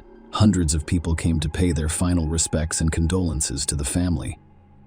Later, after learning from the police that potential clues were destroyed while cleaning the bathroom, Shell's parents began to have doubts about the official version of her death. A fall in the bathtub was certainly a risk. However, the possibility of death from such an accident appeared increasingly unlikely to them. Although nothing confirmed their suspicions, the thought that their daughter's death was not an accident troubled them greatly. The New York Police Department was unable to conduct further investigation because the evidence was destroyed, prompting the family to hire a private detective to clarify the circumstances and confirm that Shell's death was caused by a tragic fall. The private investigator hired by the woman's relatives began investigating this unusual case. First, visit the deceased's family home and speak with the relatives. From their statements, he discovered that their relationship was far from perfect and their marriage was facing serious challenges. The couple celebrated their 10th wedding anniversary in 2008. However, their marital bliss quickly crumbled. Rod struggled in his career, frequently changing jobs. It was revealed that he had developed a gambling addiction and had spent a lot of money on it. Shale is concerned about her husband's neglect of the family and excessive use of computer games. Rod was spending their savings on backgammon tournaments, which Shell had complained about to her close friends. He was dissatisfied with the amount of family money he spent on his numerous trips. Furthermore, she discovered that he had been unfaithful during his numerous trips. It's important to note that Shelley wasn't passive or naive about her husband's behavior. After discovering his infidelity through his emails, she decided to end their marriage and obtained permission for a religious divorce. Externally, the couple still appeared to be married, but Rod had moved in to another apartment in the same building, and an official divorce took some time to complete. Despite their estrangement and strained relationships, Shelley and Rod attempted to maintain a friendly demeanor, particularly for their children. However, Rod's behavior frequently caused conflicts and disagreements. Shell had recently complained to her close friends about her husband, describing him as aggressive and hot-tempered. She suspected he was monitoring her entry into her apartment when she was not present and checking her emails. She also suspected Rod had installed a camera in the building's corridor to monitor when she returned home. These complexities in their marital life could have prompted further investigation into Shell's death. After gathering all of these details, the private detective proposed the theory that Rod was involved in his wife's death and that he needed to conduct additional investigations to learn the whole truth. The detective's first goal was to determine whether a crime had occurred at the location where the body was discovered. He intended to inspect the Shell apartment but encountered a problem. The door was sealed. He quickly obtained a court order to gain access to the site and arrived at the scene, accompanied by New York police officers. He tried to unlock the door with the key provided in advance, but the stubborn lock resisted for a while. After a few moments, Rod Coughlin emerged from his apartment at the end of the corridor. He claimed to have heard noise and came to see what was going on. When confronted by the police, the detective Rod took the key and effortlessly opened the door. This prompted some questions for the detective. Did Rod hear sounds in the corridor by chance, or was he deliberately keeping an eye on things? Once inside the apartment, the detective was determined to find evidence to back up his murder theory. Shell's relatives say she was home on December 31, but her phone was missing. The detective thoroughly searched every room, but only found the woman's phone charger. While the phone was not found, the detective was tasked with investigating the bathroom at the scene of Shell's death. He paid special attention to the hinge that investigators suspected she had severed during a fall. The more he examined this item, the more he questioned whether the shell could have torn off the metal detail, which was securely attached to the cabinet. Even with the woman's weight, it would have required immense strength. There were serious concerns about such a possibility. After a lengthy discussion with law enforcement, the detective attempted to persuade them that this was not an accident, but rather a homicide. The investigators were not persuaded and cited a lack of evidence. As a result, it was decided to conduct an autopsy to definitively determine the cause of death. The impending exhumation of Shell's body sparked intense thought and debate among her family. More than 2 weeks had passed since her burial, and it was a difficult decision for her family to make. In the Jewish faith, such interventions are viewed negatively, and religious leaders frequently oppose them. The family needed time to make their decision. Despite the prohibitions, they believed it was critical to learn the truth about their daughter's death and consented to the exhumation. However, this step was complicated not only by moral considerations, but also because carrying out the exhumation required a special order from the prosecutor's office, which was difficult to obtain. Despite the family's consent, it took nearly 3 months to obtain the necessary documents. The exhumation and autopsy were performed. The results were startling. The examination revealed that Shell died as a result of asphyxiation caused by violent strangulation, which had broken her neck bones. As a result, the official account of her death changed. Her death could no longer be considered an accident, and the young woman was officially identified as a murder victim. The New York Police Department resumed their investigation into Shell's death after the autopsy results confirmed the detective's suspicions. Investigators began meticulously examining new details such as phone call records and bank statements, all critical information in a murder case. Aside from family members, everyone who interacted with Rod and Shell was questioned, including the nanny, housekeeper, and even the divorce lawyer. The lawyer informed the police about the couple's unusual behavior. Rod claimed at the first divorce hearing in May 2009 that he was unable to pay alimony due to unemployment. The judge jokingly suggested that Rod give up his favorite games, which infuriated him in court and exposed his true nature to everyone. Rod did not stop there. He sought vengeance on Shell, accusing her of living an immoral lifestyle, misusing funds, and even calling her employer with slanderous allegations about drugs and violence against their son. Shelley suffered greatly as a result of these false accusations. An investigation launched in response to these allegations revealed no evidence to back up her husband's claims. The most shocking aspect of this story, however, was when Rod and Shell's son revealed that his father had coached him to say phrases designed to discredit his mother. Rod paid a high price for his despicable actions. At a new divorce hearing on July 7, 2009, he was barred from being alone with his children, a measure that remained in effect even after Shell's death. Rod was denied custody of his children, and a social worker turned them over to Rod's parents, inciting his rage. He most likely believed he would finally accept responsibility for his children. The police also spoke with a woman who had previously cared for Rod's children before being fired by him. She provided the detectives with intriguing information. It turned out that on December 30, Shelley had an expensive keratin hair treatment worth several $100s. After treatment recommendations included avoiding moisture and heat exposure for several days, which precluded bathing or showering. This begs the question of why Shelley would risk damaging her hair by disregarding these recommendations. Investigators suspected that Shell did not take a bath on the day she died. However, their conclusions lacked direct evidence and were insufficient to charge anyone with murder on their own. Detectives also looked at the building surveillance footage where the couple lived. On the day of the murder, they noticed Rod's unusual behavior. At 4 a.m., he left his apartment dressed as if he was going out. He returned after some time. The night watchman at the building's entrance, who was interrogated, found Rod's early morning departure unusual because he had never left so early before. The watchman remembered Rod asking if he needed anything, to which he said no. However, Rod returned a few minutes later with chocolate bars and offered them to him. The investigators believed Rod's actions were deliberate in order to create an alibi for himself. Rod was now the primary suspect, and the investigators' task was to prove his guilt using any means necessary. Their main question was what possessed Rod to murder his wife during the investigation. Despite 2 divorce hearings, Shelley and Rod remained legally married, which meant that without a will or divorce, the property would automatically go to Rod. It amounted to more than $5 million. Another critical point was that on December 31, 2009, Shell scheduled an appointment with her lawyer to change her will, intending to exclude her husband. This was undoubtedly a blow to Rod, providing a motivation for the crime. Rod's potential loss of $5 million was undoubtedly a motivating factor. Because he was already a suspect, all of Shell's assets were transferred to a secure account pending further investigation into his involvement in the crime.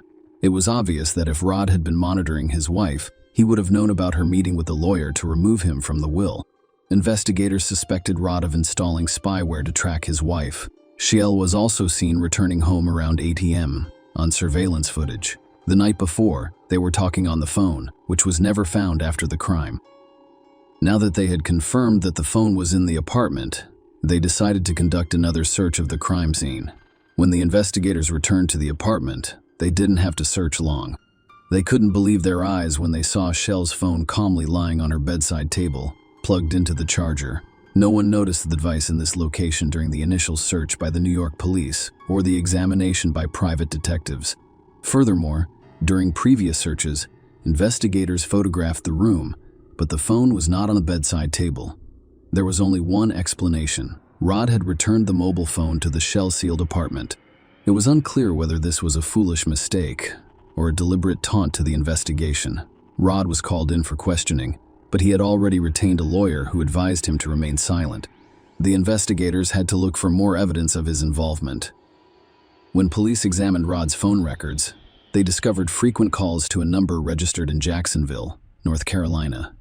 Deborah Holmes, a married mother of 3, owned the phone number. She was 14 years older than Rod. They met at a backgammon tournament 5 months before Shell's murder and had a passionate affair. The lovers met at backgammon tournaments and later played online together. The investigator saw an opportunity to find a leakhead and called the woman to ask her some questions. To their surprise, Deborah explained that her lawyer had advised her not to speak with them. Faced with another refusal, law enforcement officials decided to inquire about the attorney's name. It turned out to be the same lawyer who represented Rod Kovlin. The police's last hope was to find compromising messages or electronic correspondence between Rod and Deborah. They hoped to find these on Shell's newly discovered phone. Unfortunately, every message has been professionally deleted. Even expert programmers were unable to retrieve the data. Rod had meticulously planned everything, apparently mocking the authorities. Days turned into months and years, and it was clear that Rod Kovlin was avoiding justice. Perhaps the crime he committed was perfect, but the rabbi's cleanup of the bathroom, which removed all traces of blood and other evidence, was crucial. This action destroyed all potential DNA, fingerprints, and fibers, complicating the investigation, which became increasingly drawn out. Rod never admitted to his crime, and a lack of evidence prevented the case from proceeding to trial. 5 years had passed since the investigation into Sheil's death began. However, no arrests had been made. After years of fruitless searches for clues and evidence linking Rod Kovlin to his wife's death, the suspect's mistress unexpectedly came forward. Following her phone call, the police invited her to the station, where Deborah Holmes arrived immediately. It turned out that she and Rod had split up a few months before, prompting her to call the police. What she told the investigators over the next 3 days shocked them. Deborah had a lot to reveal. She informed them about Rod's plans for custody of his children. Rod was still a suspect in his wife's death and had no custody rights over the children, so he couldn't access her money. Rod was willing to do anything to seize her. She had left millions and devised a heinous plan. Kovlin intends to persuade his 15-year-old daughter to stage an assault, then accuse his father, Rod's father, of the offense. This would land the grandfather in jail, resulting in him losing custody of his grandchildren. Rod hoped his daughter would accept his plan in exchange for money. Meanwhile, the criminal was regularly withdrawing money from the only account he had access to, which Shelley had set up for their children's education. Rod's parents noticed he was squandering his savings, which should have gone towards his daughter and son's future. They were dissatisfied with his lack of interest in his children's lives, which sparked a disagreement. Rod was so angry with his parents that he seriously considered ending their lives. Rod Kovlin shared his plan with Deborah in 2012. He planned to have his daughter put rat poison in her grandparents' house. Because the girl was a minor, Rod calculated that she would spend far less time in prison than he would. Deborah persuaded her lover to abandon his evil intentions. Following this, Rod had several other ideas. At one point, he considered burning down his parents' house and jamming the doors to keep them inside. He also considered arranging a sham marriage for his daughter with a Mexican man, after which she would be required to give up a portion of her inheritance to her father. When the police heard Deborah's testimony, they couldn't believe the accuracy of the details. She had been gathering evidence and storing it on hard drives all along. She realized she was dealing with a psychopath. She patiently waited for Rod to lose interest in her before handing over these valuable insights to the authorities. The recordings included hundreds, if not thousands, of Rod's conversations with various people. Now law enforcement officers had to carefully listen to these gigabytes of data in search of compelling evidence. Deborah's contributions to this complex investigation were significant. As investigators began analyzing the recordings, they discovered an astonishing fact. During a conversation with a backgammon acquaintance, Rod inadvertently mentioned having keys to Shell's apartment and the ability to enter it at any time. These hard drives proved to be a valuable resource for the police, containing hundreds of case-related materials. Investigators discovered Rod was plotting against his own daughter, intending to blame her for the mother's death.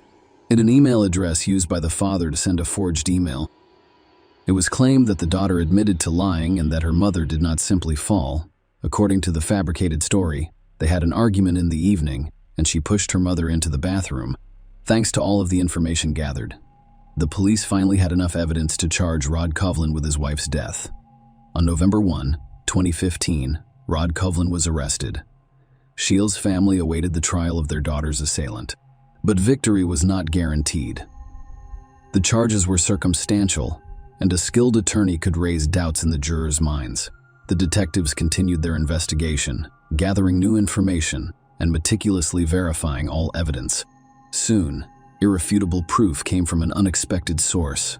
While in prison, Rod Kovlin told a fellow inmate about his wife's death. He described his actions in great detail, even mimicking the gesture he used to strangle her. The police requested surveillance footage and discovered that it perfectly matched the autopsy results. This was direct evidence of Rod's guilt, almost like a confession. The trial lasted 7 long weeks. During this time, the jury heard Kovlin's heinous plans, which included murdering his wife, targeting his parents, and framing his own children. The jury was appalled by his cold-blooded and deceitful behavior. It took them 2 days to reach a final decision. Rod Kovlin was found guilty in March 2019 of the deaths of Shelly Danishevsky, his wife, and his children's mother. Despite the lack of direct evidence, he received a life sentence with the possibility of parole. After 25 years, Shayla Kovlin was a successful and determined woman seeking simple family happiness. However, a ruthless, greedy monster crossed her path, claiming not only her life, but also that of her children and loved ones. Deborah Holmes' determination brought this tragic story to justice. The criminal was sentenced for his heinous actions. Deborah's bravery most likely aided not only in obtaining justice, but also in preventing potential future crimes. Rod Kovlin will never again harm his family or the people of New York. Share your opinion with us in the comments and subscribe to the channel for more.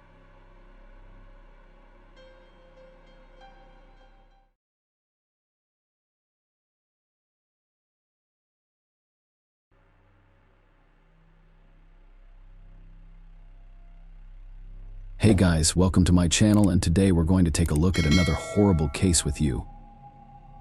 On the eve of Christmas, a young woman was abducted from the apartment where she lived with her boyfriend. An unknown criminal tied up the young man and took the young woman out through the back door, disappearing without a trace. The police were unable to identify the perpetrator and the caveman for 36 years until an unexpected truth came to light. Leslie McCrae was born on April 14, 1968, in Jacksonville, Florida. She was kind-hearted, determined, outgoing, loved to have fun, had a sharp mind, and had a great sense of humor. Leslie grew up in a loving family but was particularly close to her 4-year-old cousin Joey. Despite living in different cities, the girls tried to spend as much time together as possible. Leslie even considered moving to her city when she turned 18. After graduating from high school at the age of 17, Leslie enrolled at the University of North Florida, dreaming of building a career in the modeling industry. She moved out of her parents' house and into an apartment complex with her 21-year-old boyfriend Edgar McQuarrie. On the night of December 24, 1985, they were sleeping in their apartment when Edgar woke up around 3 a.m. to a noise to his horror. He saw a man with a knife above their bed. The unknown criminal tied Edgar's hands and fed him with ties, threatening him with a weapon to prevent him from resisting. He then tied up Leslie in the same way and took her out through the back door of the apartment. Edgar, still tied up, could only watch in horror as the kidnapper took Leslie away. He took him 3 hours to free his hands, and around 6 a.m., he called the police. The taxis arrived at their apartment, took Edgar's statement, and began searching for Leslie, considering that the room was almost pitch black at the time of the abduction. Edgar could not see the perpetrator's face or any other distinguishing features except for brown hair. The police also did not know what kind of vehicle the kidnapper had used, although it was evident that he had used some form of transportation to abduct Leslie. They received a call at their station 3 hours after the kidnapping. A man went out for a morning run and noticed a female body lying in a ditch next to the road, 8 kilometers away from Leslie's apartment. The investigators arrived at the scene and immediately identified the young woman. Her body was covered in various injuries. Some of her clothing was torn or missing. Medical experts determined that the young woman had received more than 20 sharp object wounds, and there were also many bruises on her body. In addition, the killer had subjected the victim to violence, and experts were able to extract his biological material. Considering the DNA analysis was not yet used in those years, this evidence could not help the police identify a suspect. There were no other useful clues at the scene, so the investigators decided to focus on examining the victim's apartment. Soon they had serious doubts about what had happened that night. According to the victim's boyfriend, the criminal had quietly entered the apartment, but no signs of a break-in were found, and there were no signs of a struggle in the rooms. In addition, the back door through which Leslie was allegedly taken out was covered in cobwebs, and no fingerprints were found on it. There were no shoe prints, despite a thick layer of dust around it. All of this suggested that the boyfriend's story may have been fabricated, and in that case, an obvious question arose: does he have anything to do with the murder? The investigators doubted that the boyfriend could have taken out and killed his girlfriend, then returned to the apartment and called the police. Experts suggested that her body was dumped on the street after Edgar called 911, so he was no longer considered a suspect. Over the next few months, the detectives tried to find new leads. But each time they hit a dead end, the investigation was finally suspended in 1986. The criminal's biological material, which was the only serious evidence in this case, could not help the investigators at that time, and they hoped that in the future this clue would lead them to the killer for many years. This case sat gathering dust in archives. Leslie's relatives never lost hope of finding the culprit. They reached out to various authorities and gathered information themselves that could be useful in solving the case, but their resources were limited, so they were unable to find any new leads. In 2010, Leslie's mother, Sarah Adams, was diagnosed with a serious nervous system disease that practically robbed her of her ability to speak. Despite this, she continued to maintain contact with investigators through nodes. After that, Leslie's cousin Joey became the most active in the search for the truth. Although she and her family lived 2 hours away from Jacksonville, she regularly traveled there to speak with investigators or help Leslie's mother. However, attempts to reach out to the police practically led nowhere. Detectives were not eager to reopen the investigation considering the lack of new evidence. Additionally, they were occupied with ongoing criminal cases, so they were in no rush to take on a decades-old murder case. As a result, Joey began to accuse the detectives of being negligent in the early stages of the investigation or even covering up the perpetrator. She even suggested that the killer may have bribed investigators, but she had no evidence to support this.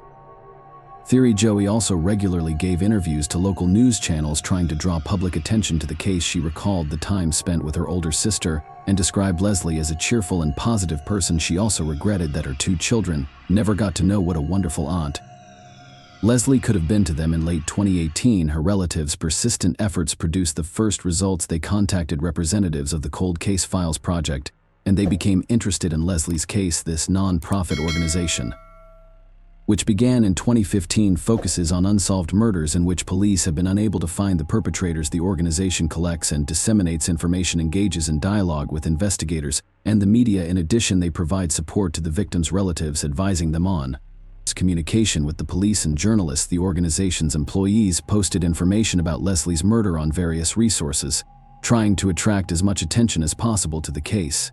In such cases, when investigators have now been able to solve the case, public interest can play a key role. First, the more people hear about this crime, the more chances there are that potential witnesses to the events will be among them. Sometimes people, without realizing it, may have seen or heard something that could lead the police to the killer. Second, under pressure from the public and the media, the chances of detectives reopening the investigation increased throughout this time. They had the perpetrator's biological material, but wanted to study it. They needed to reopen the case, which police officers often do not do due to a lack of personnel or funding. The organization worked together with Leslie's relatives for several months, and they really managed to draw attention to this case. They wrote in the news and talked about it in reports. And in June 2019, representatives of a popular local TV channel contacted the family. They offered to record a large-scale interview in which relatives could talk about Leslie and their years-long attempts to seek the truth. Her cousin and mother accepted the offer and met with journalists. They told them about who Leslie was as a person, showed her photos, and were dismayed by the fact that the police had not been investigating the case for over 30 years. In addition, in the interview, relatives mentioned they believed that the boys Leslie mentioned were her killers, and in their opinion, her story about a man with a knife was not trustworthy. The boy himself could have killed her. But the journalist decided to cut this moment out, as Edgar was not a suspect in this case, and there was no evidence against him. Representatives of the TV channel contacted the sheriff's office hoping to get some additional information, but the police refused to comment. They referred to rules that prohibited them from discussing with journalists cases that were not currently under investigation. Leslie's family was disappointed with this outcome, but they were not going to give up. Joey continued to write letters to investigators demanding that the case be reopened, and ultimately it paid off. The family was able to organize a meeting with law enforcement representatives, and detectives indicated their intention to revive the investigation. The Leslie family was interviewed again, and the police began to re-examine the evidence. In April 2020, they sent biological material from the victim's body to a laboratory, and soon experts extracted a DNA profile that was entered into the FBI's national database and immediately received a match. Almost 35 years later, the investigators finally had a possible killer's name. He was 58 years old. David Nelson Austin after studying his biography. The detectives found many interesting moments. His DNA was in the FBI database, not just by chance. Since 1991, the man has been serving a sentence for 2 sexual crimes committed in 1988 and 1990. At that time, he lived in Michigan, where he moved from Florida. Detectives determined that at the time of Leslie's death, he was living in Jacksonville and was 24 years old. 2 months before the murder, he attacked a mentally disabled young woman and attempted to assault her, but he failed. The man was arrested, but the justice system treated his act very lightly. Austin received no serious punishment and remained free. In addition to this, he had a whole series of less serious crimes, including drug possession, disturbing the peace, and more detectives had no doubt that he was behind Leslie's murder and began preparing the case for trial, gathering all the necessary materials in early 2021. They went to the Michigan prison to interrogate Austin. For the first time, the man denied his involvement, but no one was going to believe him on his word. Investigators took his DNA sample to directly compare it with the biological material found on the victim's body. This had to be done as part of the standard procedure, and the result was expected to be a complete match in August 2021. Austin was officially charged with the murder of Leslie. Since then, detectives have been working to have him transferred from Michigan to Florida, where the crime was committed. The need for transfer was due to one simple fact: Florida had the death penalty, unlike Michigan, and Austin could have received that sentence for the murder of Leslie. The process took a year, until September 2022, when he was finally transferred to a correctional facility in Florida. He is currently behind bars awaiting trial, and investigators have no doubt about his guilt. The only way for the perpetrator to avoid the death penalty is to make a deal with the prosecution and confess to the murder in exchange for another life sentence. During a press conference, investigators admitted that Austin was never a suspect in the case and was never questioned. According to them, the man did not leave any clues that the police could use to pursue him, and DNA analysis was impossible at that time. Furthermore, his DNA was only added to the FBI database in 1991. 6 years after the murder, Joey also gave an interview in which she said that she had always believed that Leslie's boyfriend was the killer. It was only after investigators revealed the real perpetrator's name did she realize that Edgar was also a victim in the story. It is expected that she will be the main witness in the trial. Leslie's mother said she forgave her daughter's killer, which surprised her family members, but they all respected her decision. Interestingly, Austin has a son named Owen whom he has never met. Nevertheless, they regularly communicated via email. Journalists contacted Owen and learned that he was shocked by the charges against his father. Austin himself wrote to him about it, adding that he had nothing to do with this crime. At the same time, his son was well aware of other criminal episodes from his father's life but continued to communicate with him. Austin's trial is expected to begin soon. If there are no bureaucratic delays, he may receive his sentence in a few months. Despite the fact that the truth has finally come out, the victim's relatives still blame investigators for negligence, believing that if they had periodically reopened this case, the perpetrator's identity could have been established in the early 90s rather than 30 years later. Share your opinion with us in the comments and subscribe to the channel for more.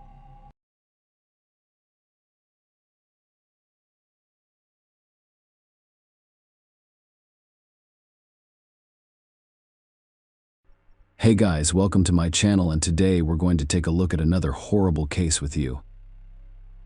Today we will look at a case that occurred in Minnesota. In 2013, Kira Steger, 30, worked as a store clerk at a mall-based clothing store. She was enthusiastic about her job and never missed a shift. So, on February 23, 2013, she did not show up for work. Her coworkers became worried. They attempted to contact Kira, but she did not return their calls or text messages, and the police were quickly informed that she was missing. Kira K. Steger was born on November 19, 1982 in Des Plaines, Illinois. She was Marcy and Jay's daughter. Steger described her as a lively, dedicated, and affectionate daughter. Kira worked for 2 Mall of America stores, Wet Seal, and, most recently, Delia's. Kira considered her co-workers to be more than just friends. They were like family. Kira had a unique talent for identifying people's strengths that they themselves did not notice. She envisioned and hoped for a bright and peaceful future. Unfortunately, All of her dreams came to an abrupt end when Kira mysteriously vanished. On Thursday, February 21st, 2013, Kira worked a shift. Her co-workers reported that she had been feeling well and planned to go to a nice restaurant with her husband after the store closed. Kira and Jeffrey Trevino met 3 years ago and immediately struck up a romantic relationship, which eventually led to a wedding. Overall, Kira and Jeffrey appear to be a happy and stable married couple. There may have been occasional disagreements between them, but everything was kept within their immediate circle. At least 2 days later, on Saturday, February 23rd, no relatives, friends, or co-workers knew about them. When Kira failed to show up for work, her co-workers were concerned because such behavior was unusual for her. She was punctual and strict with herself, and others would never tolerate being late or not sticking to her schedule. After failing to reach Kira, her co-workers contacted Jeffrey, who had no idea where his wife had gone. Kira had left the house the previous morning and had not returned since. Kira had a habit of disappearing for a day or two at a time, so he wasn't worried. She would spend the night at a friend's house or visit a relative unannounced. One factor that could have caused concern was the bad weather that day, as it had been snowing heavily. Jeffrey suggested that perhaps something had happened to her along the way. Perhaps her car became stuck and her phone battery ran out of charge. On the same day, after not hearing from his wife, Jeffrey filed a missing persons report and contacted Kira's family. Her family members were taken aback by their loved one's mysterious disappearance, which was a devastating blow to them. After receiving a missing persons report for Kira Steger, detectives immediately went to work, as is customary in such cases. The investigation began by questioning the spouse and searching the immediate surroundings. This was no exception. Detectives went to Jeffrey's home to speak with him. Jeffrey told detectives that he and Kira planned to spend time together on Thursday. They had dinner, talked, bowled, and then left the mall. According to Jeffrey, he and Kira immediately went home because Kira wanted to watch a movie. Jeffrey also told detectives that his wife left their home the following day, a Friday, around 8:30 a.m. An event was scheduled at work, and her presence was mandatory. He noticed nothing unusual about her behavior. Jeffrey thought it was normal for Kira to disappear on occasion, despite the fact that he had no idea where she was or who she was with. They'd been having relationship problems for a few months, Jeffrey explained. However, he did not consider it serious or alarming. Consider them to be minor conflicts that occur in all families. The detective began asking Jeffrey who Kira might be staying with and if she had a lover. The man refused this suggestion because he had personally asked Kira about it and received a negative response. Jeffrey describes his wife as someone he truly loves and trusts. The investigators relayed all of the information they gathered about Kira and her car to the on-duty patrols. The detectives went to the Mall of America to confirm the credibility of Jeffrey's statements and possibly find some clues. The Mall of America ranks among the world's largest shopping malls. It is located in Bloomington. It includes 520 stores and theme parks. There is an ocean area movie theater, a golf course, and much more. As a result, it's unsurprising that the mall is outfitted with numerous security cameras. Knowing what time Kira had left work on February 21st, the detectives investigated that moment. The footage showed nothing unusual. Jeffrey's account proved accurate.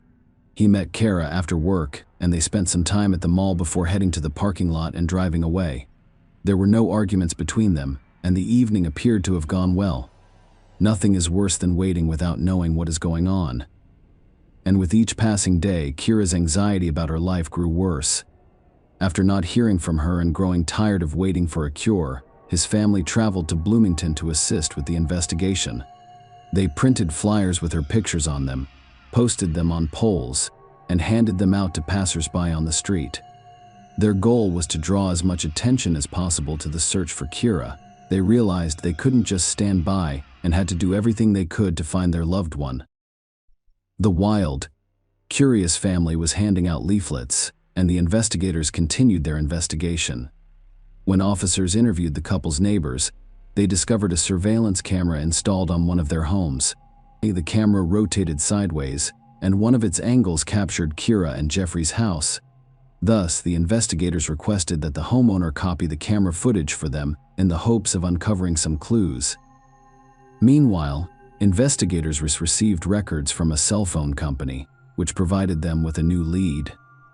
According to his phone records, she was dating someone other than Jeffrey. He turned out to be Ryan Go, the manager of the store chain where she worked. They had an intense and long-term relationship and communicated frequently. Police discovered Ryan was out of state, and while the search for Kira was ongoing, Ryan was driving to Colorado. This man was highly relevant to the investigation because, in addition to having a romantic relationship with Kira, he relocated out of state around the same time she vanished. Maybe it was just a coincidence, or perhaps things were completely different, and his escape concealed something. The investigators would be responsible for determining the answer to that question. Regardless, the detectives were able to reach Ryan, who agreed to appear for questioning in Colorado, where he was asked numerous questions. He stated that he last contacted Kira while driving across South Dakota and texted her. These text messages were sent shortly before Kira disappeared. Detectives discovered that Kira had communicated with her new lover while dining with her husband. The correspondence made it abundantly clear that Kira was growing apart from Jeffrey. The investigators examined Ryan's phone to determine his location in relation to the cell towers and reviewed his credit card statements. He appeared to be completely out of it that evening and had no way of being connected to solve his disappearance. He was released and removed from the suspect list on that basis.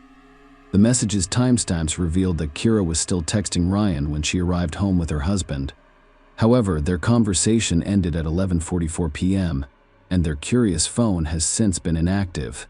Meanwhile, another team of investigators was preparing to examine video footage from the surveillance camera installed at Kira's neighbor's home. This camera covered most of the street, sweeping left and right. However, it was turning far too quickly. And this made observation difficult because if the investigator spotted something suspicious, the camera would immediately rotate to the other side. Jeffrey and the curious house were only seen for a few seconds. As the camera shifted to the right, Jeffrey explained that after dinner and bowling, he and Kira returned home, watched a movie, and went to bed.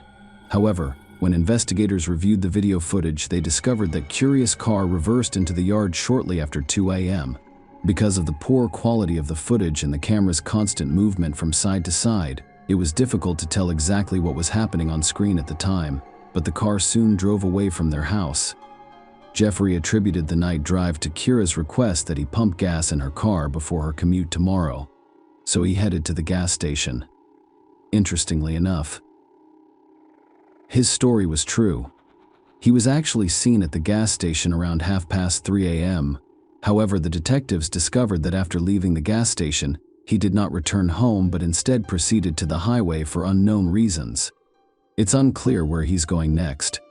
The neighbor's camera did not record him returning home, but this could have been a coincidence because it rotated constantly.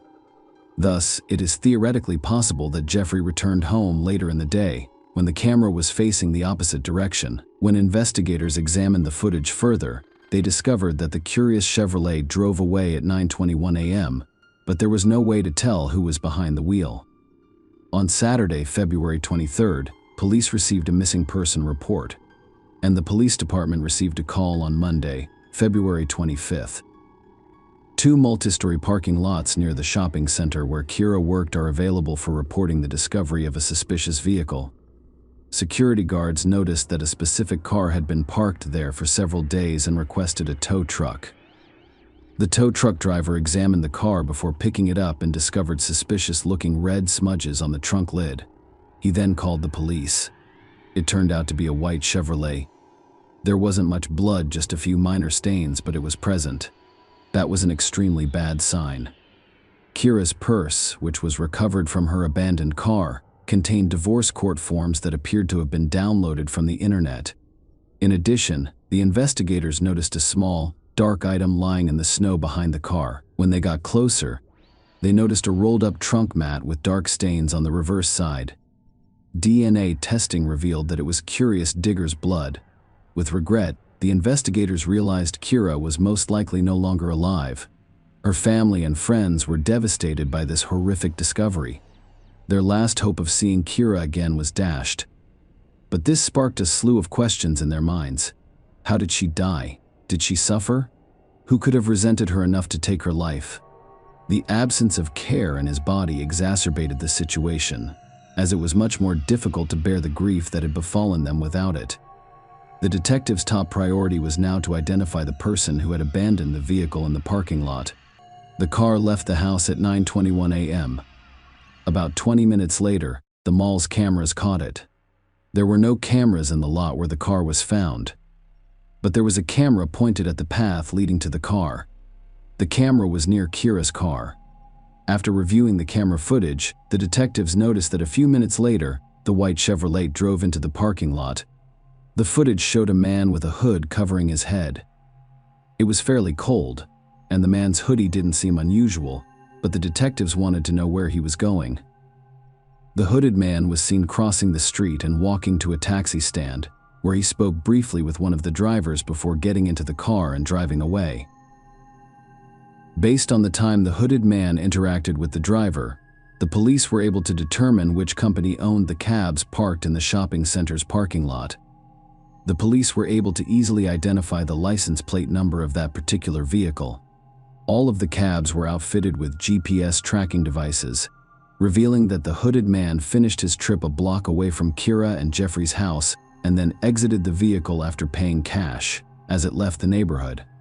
The cab was caught in the lens of the same camera that had captured some of Kira and Jeffrey's home footage. After 2 minutes, a hooded man entered the scene.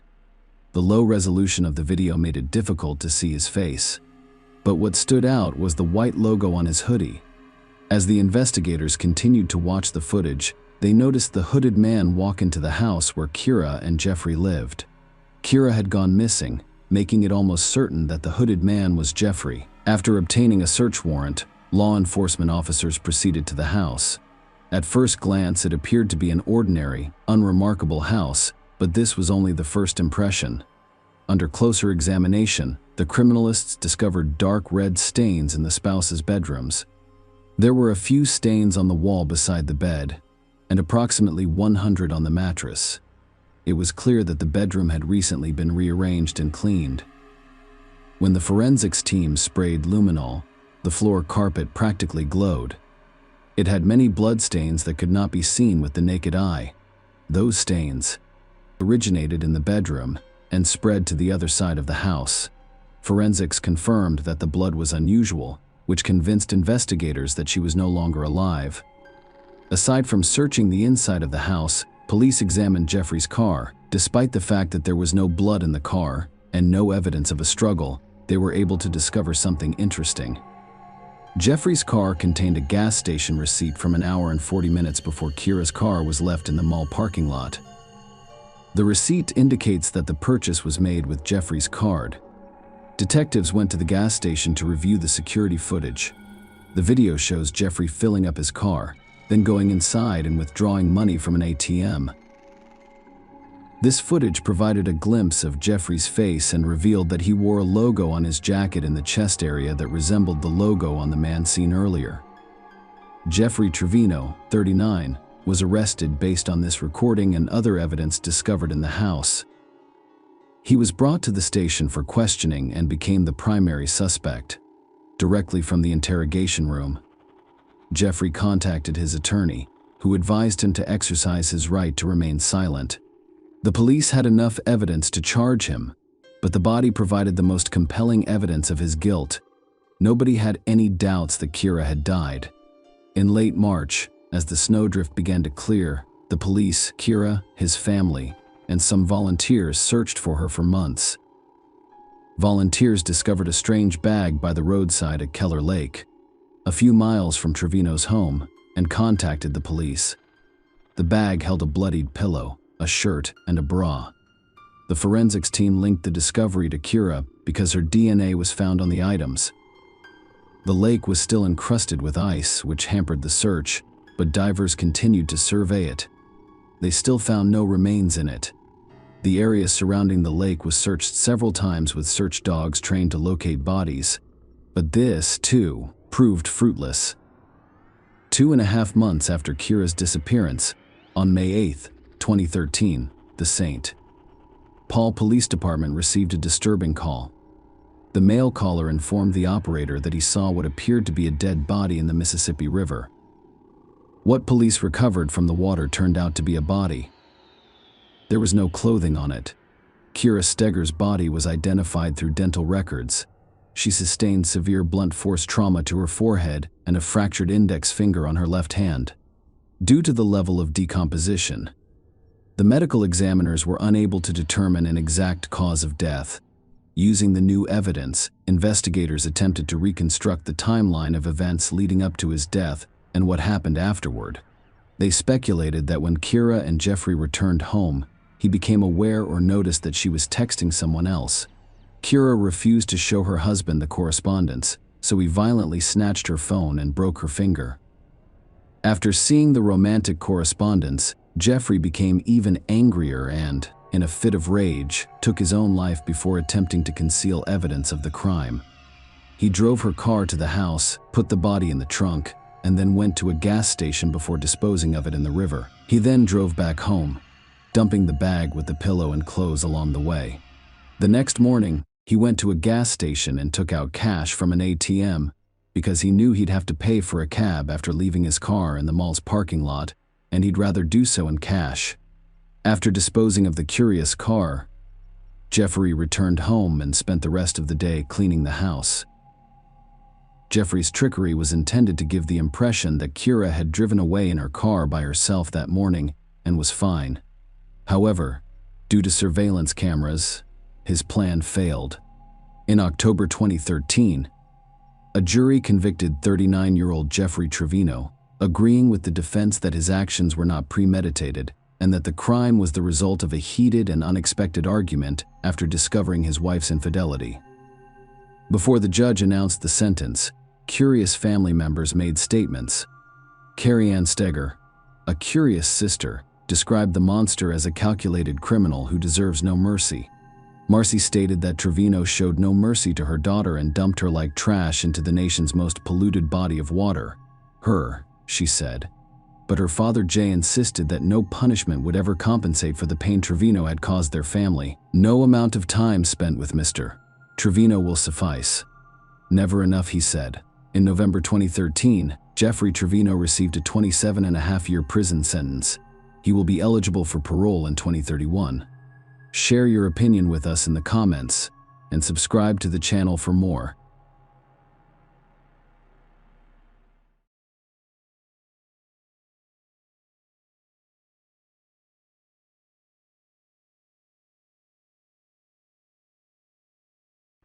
Hey guys, welcome to my channel, and today we're going to take a look at another horrible case with you. In this video, we'll look at what happened in 2019 in the English town of Yarm. Yarm is a small town in North Yorkshire with a population of about 10,000 people. Luke Jobson was on his way home from a fun night out with friends in the Keys. But things didn't go as planned. A chance encounter permanently altered his and his family's lives. His disappearance sparked an incredible response from the Teesside community, who banded together to help find the popular 22-year-old. Unfortunately, the search was in vain. Luke's death devastated a close-knit community, and tributes were paid to him from all over Teesside, as well as from the worlds of sports and entertainment. Luke, who attended St. Patrick's Comprehensive and Harewood primary schools in Thornaby, was months away from becoming an electrical and mechanical engineer. Following 4 years of study and an apprenticeship, he was a handsome and popular man who excelled in sports. Luke used to play football for Thornaby Central, where he was a center forward. One coach referred to him as the fastest thing on 2 legs. His father, Stuart, also described his love of clothes and looking his best, adding that he would always tell me if my shirt had a crease in it. He took pride in his appearance. He adored his clothes, and he was spotless. If I wanted to go anywhere with him, he would inspect me thoroughly. He was proud of his physical appearance, but he was also beautiful on the inside. He was a very genuine person. On Saturday, January 26, 2019, Luke and his friends visited one of Yarm's most popular nightclubs, the Keys. As previously stated, Yarm is a small town, and the only nightlife available was on the High Street, where the Keys still work today. As you can see, the street is quite busy. There are numerous establishments here. Luke was at the Keys on Saturday night, but he never got home. His parents attempted to call him on Sunday morning, but the young man did not answer. Furthermore, none of his friends knew where he could be. His family issued an urgent appeal on Facebook, and dozens of people joined the search for him. The first official word that police were looking for Luke came later on Sunday. According to a Cleveland police spokeswoman, Luke has not returned home or communicated with family or friends, and they are extremely concerned because this is unusual for him. Police have asked members of the public for private CCTV or dashcam footage from the area. Shortly before Luke Jobson went missing, the police became aware of a possible conflict involving him. According to reports on social media, he got into a fight with several people. All this occurred around 2 a.m. in front of the nightclub. The last time anyone saw him was around 2:15 a.m. near Yarm School. The police, of course, began investigating this information, but the priority at the time was the search for the missing young man. Luke's girlfriend, Donnie Ord, made a desperate plea on social media, claiming she was going through a nightmare and begging anyone with information to report it. Luke's cousin Jake appealed to all concerned individuals on Facebook for assistance in the search. He wrote, "Surely someone knows where Luke is. He can't simply disappear." The final scene involves running away from a gang of lads on Yarm High Street.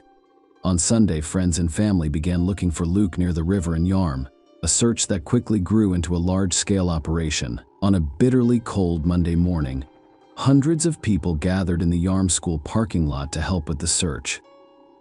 Many people did not know Luke personally, but the response to a Facebook appeal demonstrated Teesside at its best. Cars full of people slowly entered the park.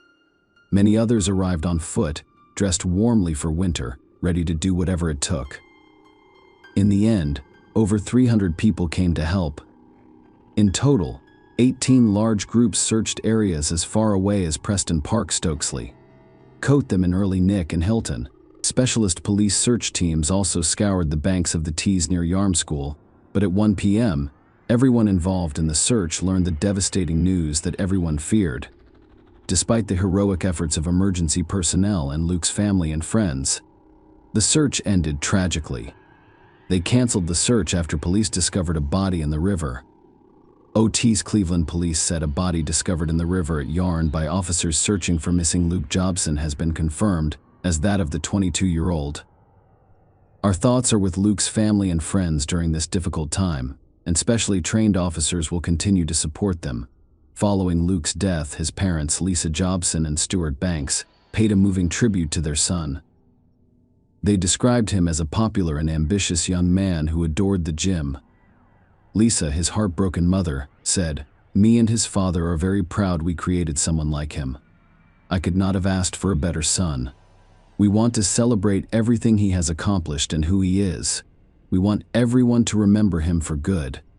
Luke's death triggered a phenomenal outburst of emotion on T's side. Tributes from friends and loved ones flooded social media as people were heartbroken by his unexpected death. On Tuesday evening, a large crowd gathered in Yarm to observe a vigil in his memory. Everyone lit candles and added ribbons to their social media profiles to commemorate his passing. Nearly 1,000 people attended the vigil, and the family expressed their gratitude for the public's assistance in the days following Luke's disappearance. The gathering featured a fireworks display and the crowd singing Robbie Williams' Angels. People left a large number of ribbons, balloons, and flowers in his memory near the site of his death. Pop star Robbie Williams was among those who paid tribute, tweeting, "Luke Jobson, rest in peace, Brother X." Furthermore, football matches were held in Luke's memory to raise funds for the charities chosen by his family. Danny, Luke's girlfriend, added that she was living a nightmare after his death. In a heartfelt tribute on Instagram, she wrote, "Nothing will ever take away my pain. The most gentle, loving, and well-liked boy I've had the pleasure of being with is trying so hard to be strong, but it feels like I'm still in a dream and haven't woke up. Thank you for all your memories. I'll make you proud. You were just too good for this world. I always love you, Luke." When investigating Luke's death, the police interviewed a large number of people, including those who were in a nightclub that night. Soon after, the police obtained CCTV footage which confirmed earlier reports of a conflict between Luke and other guys that night. Let us take a look at this recording. Luke wears gray t-shirts and white sneakers. You can see how several aggressively inclined people begin walking in his direction after he says something to someone. Everything ends with Luke fleeing and several people pursuing him. Almost immediately after Luke's disappearance, word spread that he died as a result of a confrontation. While speculation about what happened spread on social media, the police only mentioned reports of an altercation prior to his disappearance. Initially, they arrested 6 teenagers, 3 boys aged 16 and 3 aged 18 on suspicion of killing Luke Jobson. They soon released everyone, and the detectives resumed their investigation. The case's new development did not occur until January of the following year. Cleveland police said 5 people between the ages of 17 and 20 had been charged with using or threatening unlawful violence, but not taking Luke's life, and would appear in court soon. One of the teenagers, a 17-year-old who has since turned 18, has never been publicly identified due to age-related legal restrictions. The 4 others include Edwin Taha, 20, who refused to admit he started the fight. Ryan Alpay, 19, denied that there was a fight, as did Ali Abdulmajid, 19, who refused to admit his guilt, and Hamid Asif, 18, who also denied that there was a fight. Unfortunately, I couldn't locate his image. According to reports, Edwin Taha is the gang's leader in England and Wales. The law states that a person is guilty of fray if he uses or threatens unlawful violence against another, and his conduct is such as to cause a person of reasonable firmness present at the scene to fear for his safety. If 2 or more people use or threaten unlawful violence, their combined conduct must be considered for the purposes of subsections 1 and 3. For the purposes of this section, words alone cannot constitute a threat. Given what we see on the video, particularly Luke running away, there is no doubt that he was concerned about his safety. And, as we'll see later, the threats against him weren't just verbal. However, before we can learn more about the events that led up to Luke Jobson's death, we must first understand what caused the conflict that night. However, there is no definitive answer to this question because none of the suspects responded. It is also unclear where Luke's friends, with whom he had attended a nightclub, were at the time of the argument. The recording made available by the police does not answer this question. Based on what we see in this recording, we can assume Luke did not intend to leave the club. After all, he is dressed in a t-shirt. His jacket was inside the establishment. Police released footage showing Luke confronting the gang before being forced to flee for his life. His superior athleticism enabled him to outrun his pursuers. That might have been the end of it. However, Taha and the other future defendants returned to the nightclub, got into the Abdul-Majid Volkswagen Golf, and met up with Luke near the school. They got out of the car, and Taha sprayed Luke's face with an unknown substance, most likely pepper spray. It caused him to lose his vision. Attempting to escape, Luke climbed over the wall and entered the Yarm school grounds. Their CCTV cameras caught him as he entered the boathouse. Unfortunately, no one ever saw Luke again, a man who cherished life and strived to be the best he could be. So, after Taha pepper sprayed Luke's face, the gang got back in their car and drove away. It's unclear if Luke knew where he was going. But, given that he did not attend this school, and that the tear gas had left him disoriented, it is unlikely that he knew where he was going. If this is the case, he may have fallen into the water while inside. Let me remind you that these events occurred in January, when the water in the river was extremely cold. According to the police, only Luke entered the boathouse that night. Luke never got out of there. 2 days later, police discovered his body in the water near the school. The young man died due to drowning. As previously stated, all of the suspects have refused to admit guilt. None of them were in custody before the trial began. They released Edwin Taha on bail. Edwin Taha and Ali Abdulmajid changed their minds and admitted fault in the fight. During the first court hearing on September 28, 2020, pathologist Dr. Nigel Cooper and Dr. Jennifer Bolton performed an autopsy and announced the findings during the trial. The toxicology report revealed that Luke had consumed alcohol prior to his death. The amount he drank was likely to cause obvious signs of intoxication in an average social drinker. Furthermore, they discovered traces of a prohibited substance that he had consumed some time before his death. The court heard that having alcohol and a banned substance in his system would have made him more vulnerable to the effects of hypothermia. There were no injuries that contributed to his death, and no injuries that suggested an assault had occurred. He also had no natural diseases that caused his death. There was also no sign of inflammation in his eyes. The report stated that there was no pathological evidence that he had been sprayed with a substance prior to his death. Witnesses, however, confirmed that Luke had been pepper sprayed and was having difficulty walking and seeing. The inquest also heard how Taha returned to the high street and boasted to onlookers that he had pepper sprayed Luke. During the inquest, Senior Coroner Claire Bailey determined that Luke was rendered unconscious by the use of pepper spray. The court announced its decision in October 2020. Lisa Jobson fought back tears as she read a statement in Teesside Crown Court. Miss Jobson compared the gang that surrounded her son before chasing him through Yarm High Street to a pack of wolves when asked whether young criminals face justice for their actions on the night her 22-year-old son Luke died. She stated that Luke was loved, cared for, and protected from the day he was born. He was our world and our only boy. We couldn't have asked for a better son. We were really close. He was loving, caring, and beautiful on the inside and outside. He warmed the hearts of everyone he knew because he was kind, gentle, and genuine. He walked into a room and lit it up. He had good friends from various backgrounds and cultures, all of whom were good people. He had no nasty bones in his body. He enjoyed life. He was upbeat and always strived to do his best in everything he did. He was constantly anticipating events and making plans. We miss Luke every minute of the day. The pain we experience never goes away. Our lives have been destroyed, and we will never be the same again. This should never have occurred. Luke was 22 years old when his life was cut short. His life was only beginning. That night, in that car, you were all out to hurt Luke, and he was fleeing for his life. He was alone, scared, and vulnerable. You all behaved like a pack of wolves hunting him down. I knew Luke was attempting to flee from safety.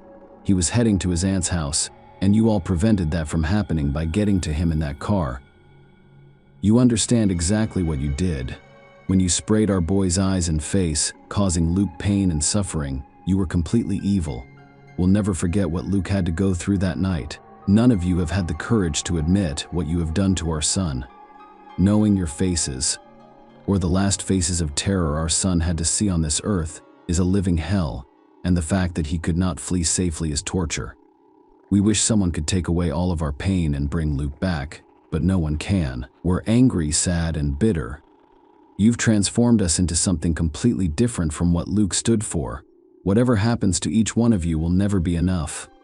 I, Luke's father, and his sister will be serving life sentences. At the trial, Abdul Majid lawyer stated that his client was unaware that Taha was carrying pepper spray. He stated that his plea is based on the fact that he was unaware that his co-accused possessed pepper spray. Only one person in the dark realized they had a weapon, and it wasn't Mr. Abdul Majid. He had not expected the victim to be assaulted with a weapon. During the hearing, his lawyer stated that his client had a difficult childhood, but can that be an excuse? His lawyer claimed he made the wrong decisions. On that night, something was said that sparked everything. It doesn't matter because what happened should never have occurred. He acknowledges this through me today. The lawyer defending Taha, John Nixon, told the court that his client and his brother had arrived in the UK from France when he turned 4 years old. He couldn't speak any English. He stated that when he was 10 years old, their mother abandoned them to return to France, and they were placed with a foster family. In Stockton, Judge Howard Krause informed the couple that neither of them was legally liable for Luke's death. However, if he had not been chased down Yarm High Street, he would not have entered Yarm High School or the boathouse, nor would he have drowned in the River Tees. On October 30th, 2020, Edwin Taha, 20, was sentenced to 21 months in prison after pleading guilty to a fray. He was also sentenced to an additional 4 years and 4 months in prison on drug charges. A second man, 19-year-old Ali Abdulmajid from Corvus, Dr. Stockton, admitted to fray. The court imposed a 15-month sentence with an 18-month suspension. He admitted to driving the car that pursued Luke at Teesside Crown Court. The court also ordered Abdulmajid to complete 300 hours of unpaid work.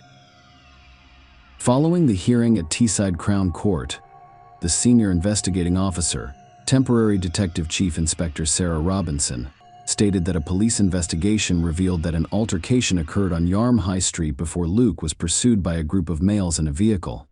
When these men caught up with him, Luke was sprayed in the eyes with a noxious substance, which had a negative impact on him. Whatever the intentions of the males who pursued Luke that evening, his family is now without their beloved son and brother, and the impact on his entire family is immeasurable.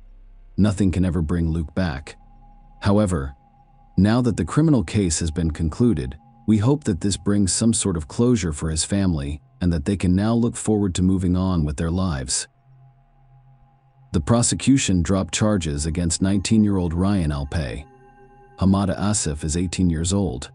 To conclude, I'll quote Chris Atkinson of the Crown Prosecution Service. Following the sentencing in October 2020, Chris Atkinson stated that, while Taha and Abdulmajid have been sentenced for these charges, our thoughts are with Luke Jobson's family, who will undoubtedly face a particularly difficult time. While we have proven beyond a reasonable doubt that both men had an affair with Luke prior to his death, there is no evidence linking their actions to the tragic events that occurred following their attack. Share your opinion with us in the comments, and subscribe to the channel for more.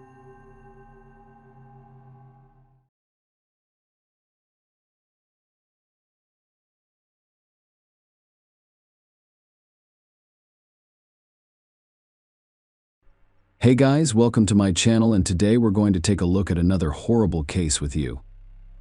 In this video, we will discuss the events that took place in Costa Rica. Maria Luisa Cedeno, 47, was found unresponsive in a hotel room. The mysterious death of the woman prompted a large-scale investigation. Maria Luisa's body had bite marks from several different people. The hotel staff heard nothing. Only the woman's dog was barking, which gave reason to suspect something was wrong. Maria Luisa was born May 29, 1977, in La Fortuna de San Carlos, Costa Rica. Her family had 5 children, and she was the youngest. She graduated high school in 1994. Maria Luisa, a dedicated student, aspired to be the first in her family to graduate from university. Determined to succeed in life, she chose to study medicine. Maria Luisa graduated from the medical faculty at the University of San Jose. She holds master's degrees in both anesthesiology and surgical rehabilitation. Maria Luisa was a highly regarded anesthesiologist. Many people who devote their lives to achieving professional success do not have time for a personal life. Maria Luisa was one of those individuals. She dated a doctor whom she met while studying at university. However, their relationship did not last very long. They broke up in February 2020, which caused her to become depressed. The restrictions imposed everywhere due to the virus spreading around the world exacerbated the situation. Maria Luisa sought respite from her problems by spending the weekend at a peaceful coastal location. She reserved a room at the Law Mansion in Cape Coast Punta Arenas. Her room was on the ground floor, with 2 entrances. The first entrance was from the hotel lobby, and the second led to the courtyard. Maria Luisa chose this room to be with her beloved dog. She checked in on Saturday, July 18, 2020, and was scheduled to leave the hotel on Monday, July 20th. Everything went as planned. The woman checked into her hotel room on July 18th. The next day, she enjoyed a day at the beach with her dog. Then she walked through the neighborhood and took photos, which she shared with her loved ones. Maria Luisa ordered a bottle of wine, 2 glasses, and water for her room. On Monday, July 20th, she had to eat breakfast and travel to San Jose for work. Nonetheless, she did not attend the scheduled breakfast at 8 a.m. The hotel staff assumed she had simply decided to sleep in and thus did not bother her. After several hours, the staff became concerned when Maria Luisa still did not appear. Around 12 p.m., the maid began knocking on the door, but the woman did not open it. Her dog was barking inside, which was extremely alarming. After all, the dog's constant barking would have woken the woman up. As previously mentioned, Maria Luisa's room had 2 entrances. The maids approached the entrance from the courtyard. They kept calling out the woman's name, but all they could hear was the dog's constant barking. Since no one had locked the door, they decided to go inside. When they entered, they found bloodstains and Maria Luisa's body wrapped in sheets on the bed. One of the maids called the emergency services and requested an ambulance and police. Unfortunately, the woman had died a few hours before the call, so she could not be saved. Even in the early stages of the investigation, this case appeared strange. After all, the hotel was nearly empty as the virus spread across the globe. Nonetheless, there was always someone from the staff present, but none of them witnessed or heard anything. The door to Maria Luisa's room was electronically locked, and security could track every use of the key in their database. It was possible to determine who entered the room, and when the police checked the database, they discovered that only the woman had entered it. The staff had a duplicate key, but nobody used it on the night of the crime. But, as I mentioned, Maria Luisa's room had 2 entrances. The second entrance to the room was a sliding glass door that could be opened without an electronic key. Thus, the investigators assumed the perpetrator entered the room through this door. Another theory is that Maria Luisa allowed the criminal inside. The police almost immediately ruled out the possibility of theft as the motive for the crime. The valuable jewelry and money in the room remained intact. It indicated that the criminal had other goals. When the criminologist examined Maria Luisa's body, they realized what the criminal intended to get. The woman was naked and fighting for her life. The criminal's DNA remained under her fingernails. She had bite marks on her face and chest finger marks on her ankle. Her face is bruised from heavy blows, and there are traces of strangulation on her neck. According to the reports, she suffered genital and seminal fluid injuries. The police noticed distinct footprints on the floor next to the bed. The woman's phone lay next to her, and there were 2 glasses, an open bottle of wine, and water on the table. Forensic experts determined that head and neck injuries were the cause of death.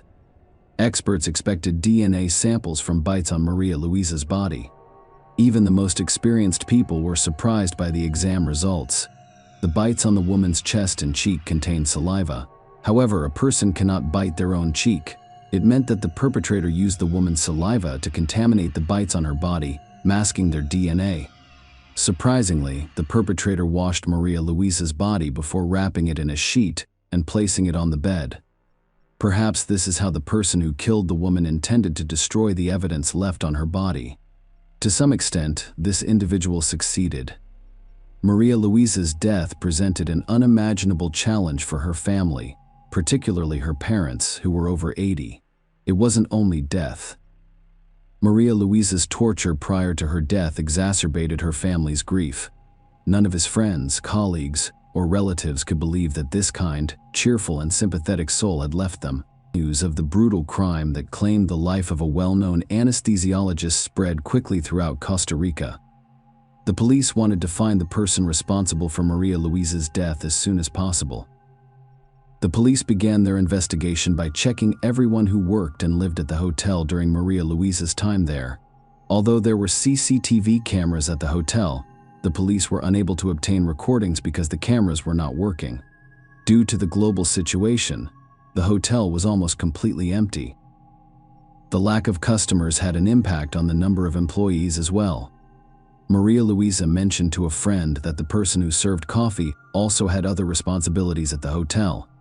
Despite this, she said she was having a great time there. The hotel's owner was Harry Bodanen, a Dutch businessman. He was born in The Hague in 1951. In the 1970s, he moved to the United States and began working for Hilton. He eventually became hotel manager. Bodan became the director of the National Press Club in Washington in the early 1980s. Officially, it is a journalists' club, but it is also a gathering place for politicians and presidents from around the world, as well as journalists. Bodan made connections over time and purchased real estate in a variety of countries. His possessions included a hotel in Costa Rica, where he lived with his young husband, Yader. Another hotel guest, Danilo Obando, was 38-year-old Teodoro Herrera Martinez. Martinez had a close relationship with the hotel's owner, Harry Bodanin, whom he met while working as a stripper at one of the bars. About a year later, Bodan invited him to work at his hotel but later fired him due to a lack of business. However, he let Martinez stay in one of the rooms for free. The two men had a friendly relationship. Martinez completed personal assignments for Bodan as well as hotel maintenance work on occasion. An official police dog led investigators to Teodoro Martinez's room door, making him the first suspect. Maria Luisa Sedena was most likely responsible for the scratches on his back and cheeks, while she was fighting for her life. The police discovered traces of blood on his shoes, indicating his involvement in the crime. Martinez was arrested on the first day after the crime and sentenced to 6 months in prison. During this time, the authorities had to complete their investigation, determine all the details of this crime, and take it to court. 5 days after Maria Luisa's death, police arrested another suspect. It turned out to be Luis Carlos Miranda, 36. The man, like Teodoro Martinez, was a close friend of Harry Bodan when the latter business was thriving. Miranda worked as his public relations specialist. He also lived in a hotel but struggled with work. Initially, the police did not provide specific details about the evidence that led to Miranda's arrest. However, it quickly became clear that experts believed Miranda had left one of the bites on the victim's body. He, like Martinez, was imprisoned for 6 months. Initially, the police suspected that Maria Luisa had invited someone to her room. They arrived at this conclusion after learning that the woman had ordered 2 glasses for her room. After interviewing her family and friends, investigators discovered that Maria Luisa frequently drank 2 glasses of wine. She used the second one to hold water. A month after Maria Luisa's death, police arrested the hotel's owner, Harry Bodan. One of the baits on the woman's body matched his dental cast, leading investigators to believe Bodan was one of 3 people involved in the crime. All 3 arrested denied any involvement in the death of the well-known anesthesiologist. Miranda and Martinez received 6 months in prison. Harry Bodan was under house arrest due to health issues. According to reports, he had Parkinson's disease and was undergoing cancer treatment. The police questioned Bodan's husband, Yatter Danilo Obando. He denied that Harry was involved in Maria Luisa's death, detailing the day and night of the crime. That day, as usual, he got up early to assist Bodan with his bathing and dressing. Obando fell asleep at 12 p.m. He woke 8 and went to his office on hotel grounds. His job at the time was to create a website to increase hotel attendance while adhering to government restrictions. After work, he drank rum with Martinez and Miranda by the pool. According to Obando, he and Bodan were sleeping when the latter's phone rang around 1 a.m. Bodan received a call from a hotel security guard named Bodanto, who informed him that Martinez had stolen beer from the hotel bar and was wandering the corridors. Obando assisted Bodan in getting up and led them to Martinez's location. They discovered him in shorts and shirtless, holding a beer in his hand. Bodan snatched the beer from his grasp and tossed it on the floor. He told Martinez to go to bed and think about where he would live next, as he did not want to see him in his hotel anymore. Obando then said he and Bodan went to their room. It was the night of the crime. Despite Maria Luisa's severe injuries and fight for her life, none of the hotel staff or residents heard anything. The authorities suspected Yatter Danilo Obando was involved in the crime but found no evidence. As previously stated, Harry Bodan was under house arrest. He had an ankle monitor and was not permitted to leave the hotel or contact other suspects. Bodan sold his hotel by the end of 2021.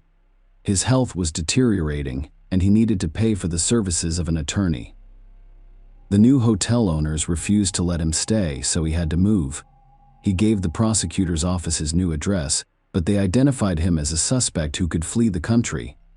As a result, they lifted his house arrest and placed him in a prison hospital in March 2022. He did not like the care he received there. He criticized it and claimed human rights violations. The trial began in September 2022. The case became more detailed with each new court session. The prosecutor's office suspects Teodoro Martinez, who had scratches on his body and DNA found under Maria Luisa's fingernails. Martinez also left traces of seminal fluid at the crime scene.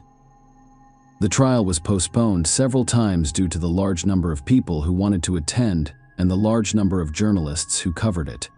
The courtroom couldn't hold this many people. Harry Baudin appeared in court in a wheelchair, accompanied by his lawyer, who filed a petition for his client's transfer to house arrest due to health issues. However, the court denied the request. The prosecutor's office presented its account of what occurred. They believe that between July 19th and July 20th, 2023, suspects entered Maria Luisa's room and attacked her. They entered through a sliding glass door, confident that no one would notice it in the database.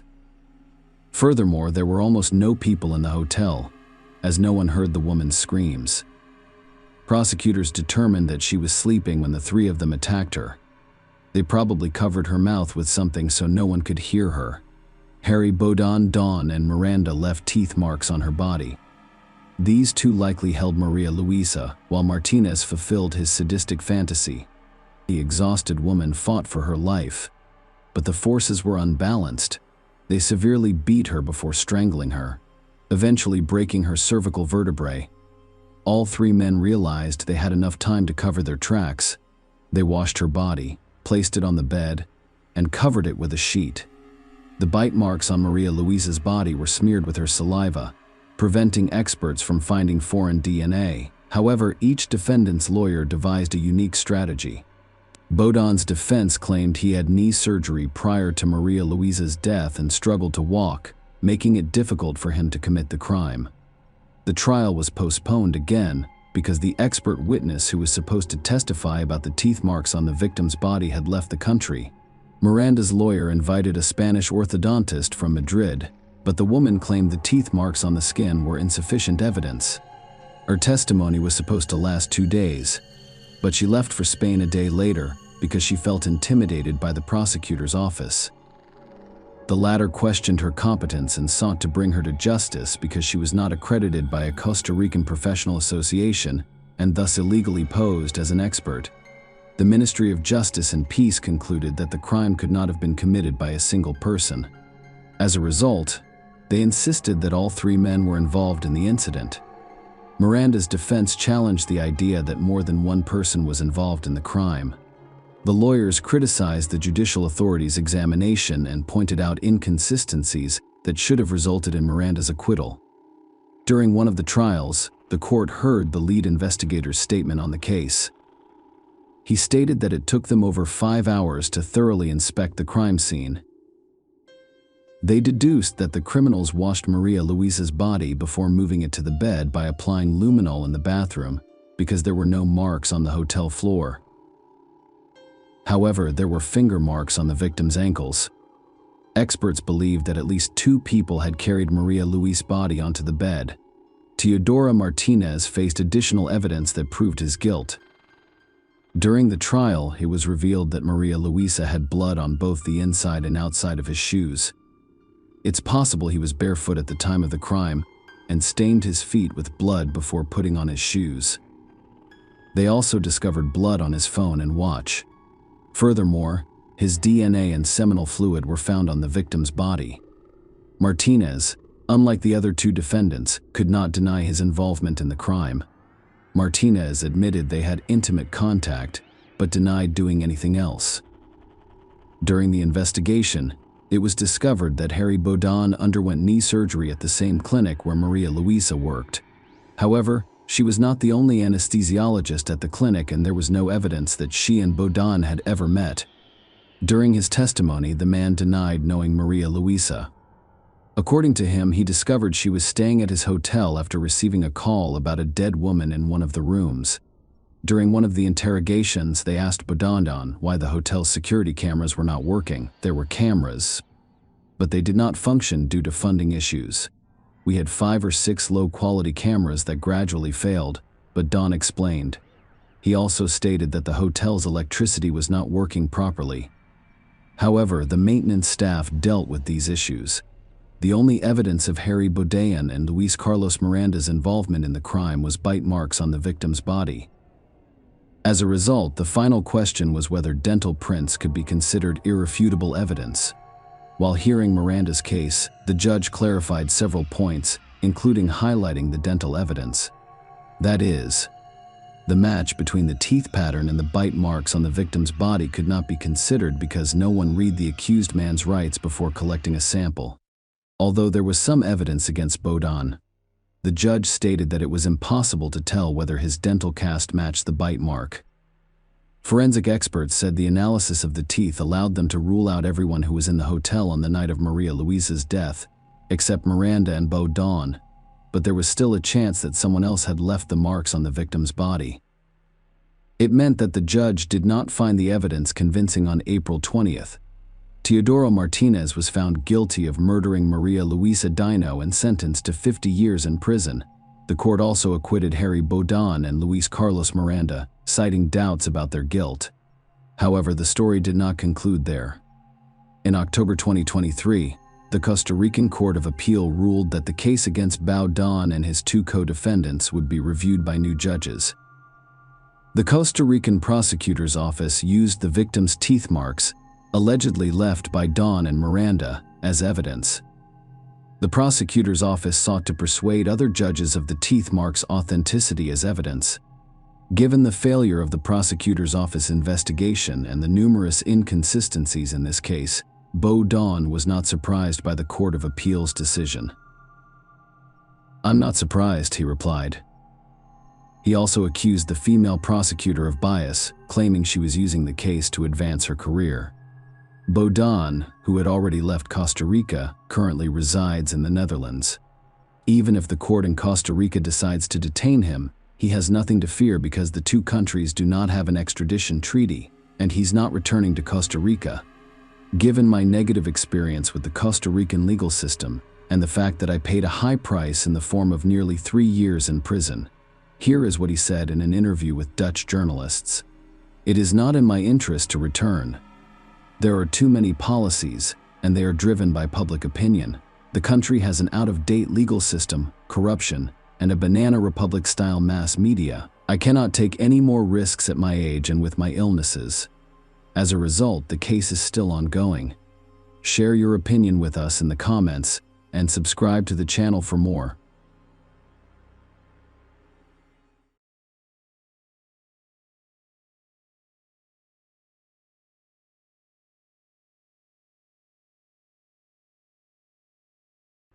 Hey guys, welcome to my channel, and today we're going to take a look at another horrible case with you. In this video, we will look at the events that occurred in Ardmore, Pennsylvania, USA, in August 2018. On August 22nd, at 9:15 p.m., state police received a call requesting that they check the condition of 36-year-old Christina Carlin Kraft, an ex-model for Playboy magazine. Her partner discovered something strange when he checked their apartment's security system. Furthermore, Christina was not returning phone calls or messages. When the police arrived, they discovered Christina in her bed, covered in a blanket. Christina Rose Carlin Kraft was born on November 11, 1983, on the southern coast of New Jersey, to Stuart Kraft, Dawn, and Carlin. She always enjoyed being photographed or videotaped. It ultimately shaped her life path. Christina graduated from Linwood High School in 2000 and spent several years working as a waitress in southern New Jersey and at the Borgata Hotel, Casino and Spa in Atlantic City. Christina's dream was to become a model, and her perseverance paid off. She eventually found success in this area. She stated in her promotional materials that she enjoys photo shoots, as well as exquisite underwear and swimwear. Christina's friend Eva Waltz, whom she met during a 3-day shoot for Maxim magazine, described her as a sweet and charismatic girl. She is stunningly beautiful and has a great sense of humor. She had dark hair and blue eyes. She was the very definition of a fashion model. Christina has always wanted to be on the cover of Playboy. While working as a waitress at Borgata Casino in 2003, Christina met Alex Ciccatelli shortly after they began dating. Alex has always supported Christina's plans and has never been against her career. After a long-term relationship, they announced they were engaged. Alex and Christina were together until the latter's death, but Christina was still able to realize her dream. She won Cyber Girl of the Month in May 2009 and was invited to the Playboy Mansion. This success enabled her to attend parties at the mansion and gain entry into the world of glamour. It was the pinnacle of her career, and her ambitions were higher than ever, especially after meeting Hugh Hefner, whose attention was difficult to capture. Despite this, Christina was unable to secure a modeling contract with Playboy magazine. Thousands of girls submit photos there, but only one becomes a model. There are numerous reasons why Christina did not become the chosen one. She was already 26 years old at the time, which made her unsuitable for this magazine. She was viewed as a mature model rather than a young one. It shook her confidence, but she continued to work regardless. Her long list of modeling jobs included Redken, Maxim, Victoria's Secret, Vanity Fair, and many more, but she wanted to take her career to the next level, so she relocated to New York with her boyfriend Alex. However, not all brands were eager to work with the model featured in the explicit photo shoot. Christina's career began to decline following her appearance in Playboy, eventually coming to an end. It wasn't easy for her to get through this difficult time in her life, but she always felt Alex's support. Christina was known not only for her graceful appearance and alluring beauty, but also for her scandalous behavior. In 2016, she had an altercation with the staff of The Smith, a New York restaurant. Following this, the New York Post ran several articles about the incident. That's what the articles said. According to law enforcement sources and court documents, Christina Carlin Craft, 34, and a male pal were dining at the Smith on March 6th when they got into an argument with manager Sergei Anakin over the bill. He did not want to pay. The manager intervened. A source claimed she was intoxicated and that the manager pushed her, but video footage of the incident showed she was lying. She allegedly hit Anakin in the neck around 10 p.m., causing redness and severe pain. According to the criminal complaint, Christina was charged with misdemeanor assault, attempted assault, and harassment. The DA then offered her a deal, and the charges were dropped on the condition that she remain out of trouble for 6 months. The DA made a reasonable offer, and we took it. Her lawyer said, Christina has always liked Philadelphia, particularly Ardmore, where she says she feels safe. With this in mind, Alex bought Christina an apartment in Ardmore and relocated to Pennsylvania with her in 2018. But Ardmore was not as safe as Christina had hoped. On August 18, 2018, she reported to the police that she had been robbed. Christina spent the evening at a bar in Philadelphia. The next thing she remembered was the following morning, when she barely awoke and realized she had been drugged with illegal substances. She didn't remember how she got home or who was with her. Alex was on a business trip at that time. She did not feel safe, and she kept expressing her concern. During the investigation, the police obtained CCTV footage showing a car driving up to Christina's apartment at around 3 a.m. Christina was unconscious in the back seat when the driver took the keys from her purse, entered her home, and stole over $50,000 in jewelry, designer handbags, pillows, designer sunglasses, a credit card, and personal documents belonging to Kraft. The perpetrator left for about an hour and a half before returning to the car and assisting Christina into her apartment. He opened the door, left her in the hallway, placed the keys in her purse, and drove away. The police were able to quickly identify the perpetrator using a credit card statement. Andre Melton, the driver who robbed her that night, had a prior criminal record. Melton was driving a rented 2018 Kia Sorento with a Virginia license plate. According to witnesses, police discovered the same car near Christina's house on August 17th. Police confirmed it, thanks to special license plate recognition software. While the police were searching for Andre Melton and returning Christina's stolen belongings, a far more serious crime occurred. Just 4 days later, on August 22nd, 2018, Alex Cicatelli called the police and asked them to check on his girlfriend, Christina Carlin Craft. He was already on his way home and could not reach Christina. She was not returning any calls or texts. When he arrived home, he discovered that the apartment door was locked from the inside. He checked the security system and discovered that someone had opened the front and balcony doors at night. The police officers who arrived at the specified address had to break down the front door because it was locked from the inside. When the police entered the apartment, they noticed blood, which indicated that it was a crime scene. There was a body on the bed, covered in a blanket, lifting it. They noticed a severely beaten woman. Christina Carlin Kraft, sadly, had already died. There was no way to help her. There were marks of blows all over her body. Someone had broken her nose and left a strangulation mark on her neck. Later, someone strangled Christina with her sweatpants. As soon as they identified the victim, the detectives had to inform Alex, who was waiting outside, that his loved one had died. This news completely shocked him. Because those closest to the victim are frequently involved in such cases, the police did not rule out the possibility that Alex was the perpetrator. Christina and Alex have been together for a long time, so anything could happen between them. He was the one who called the police station and expressed concern about Christina, and she was later discovered dead. These two events may not have happened by chance. Perhaps Alex did it to deflect suspicion away from himself. The investigators invited the man to accompany them to the police station because they wanted to ask him a few questions.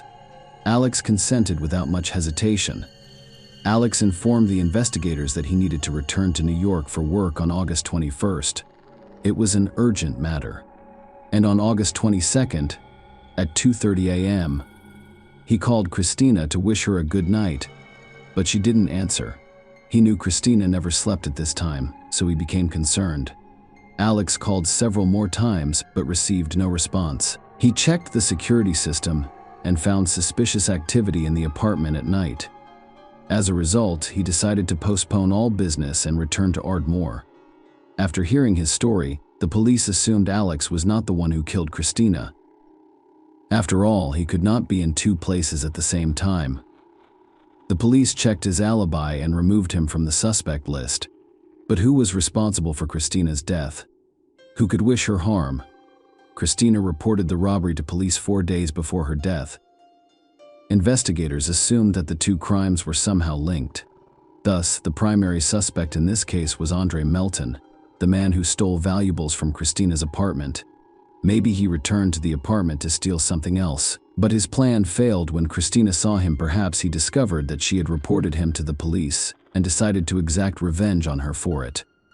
On August 22nd, the day they discovered Christina's body, police received an arrest warrant for Andre Melton. Investigators discovered where Melton lived, but when they arrived, he was gone.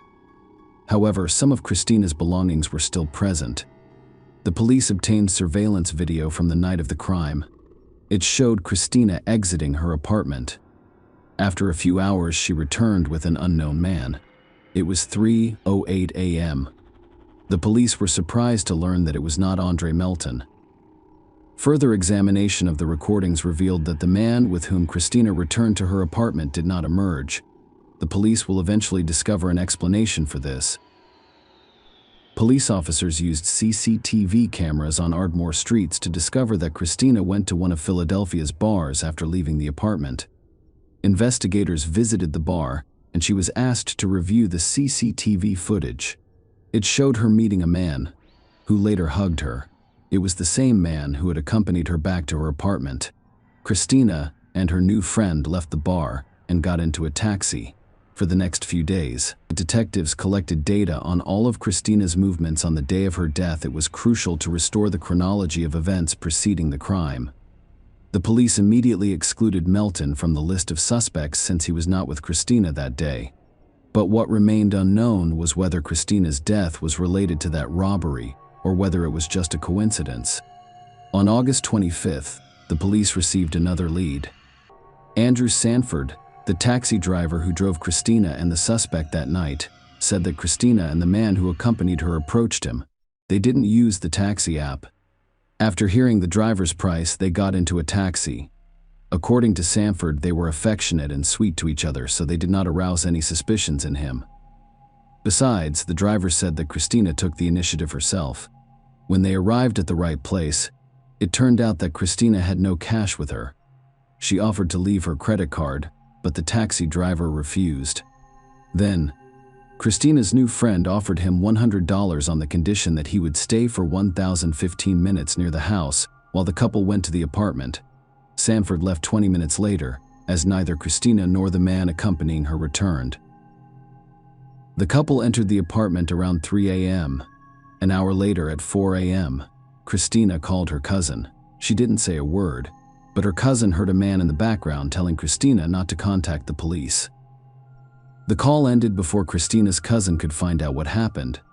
Why did the cousin not call 911? After what she heard, it remains unclear. Christina and Alex had door sensors in their apartment. It allowed the police to determine the time frame during which the crime occurred. The security system recorded the exact time of each door opening.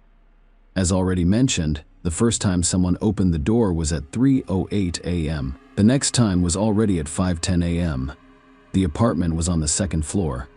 At about the same time. The system detected that someone opened the sliding glass door on the balcony. It explained why the surveillance cameras did not record the moment when the man whom Christina met at the bar left. After all, when the police arrived after Alex's call, no one except Christina was in the apartment. After learning this information, the police assumed the perpetrator jumped off the balcony. The next step was to seek help from the media. After posting the images from the surveillance cameras, they asked anyone who knew anything to share information. The pictures showed two people. The first was Andre Melton, and the second was the man who was at Christina's apartment on the night she died. Andre Melton, whose whereabouts detectives still couldn't figure out, called the police himself. He admitted that he stole some valuables from Christina but denied that he was involved in her death. The police were puzzled by this call. They have not yet been able to confirm or refute the connection between the two events that happened to Christina. Maybe this was just part of the plan of the two suspects. Melton was not going to surrender to the authorities. He called the police only to declare he wasn't involved in Christina's death.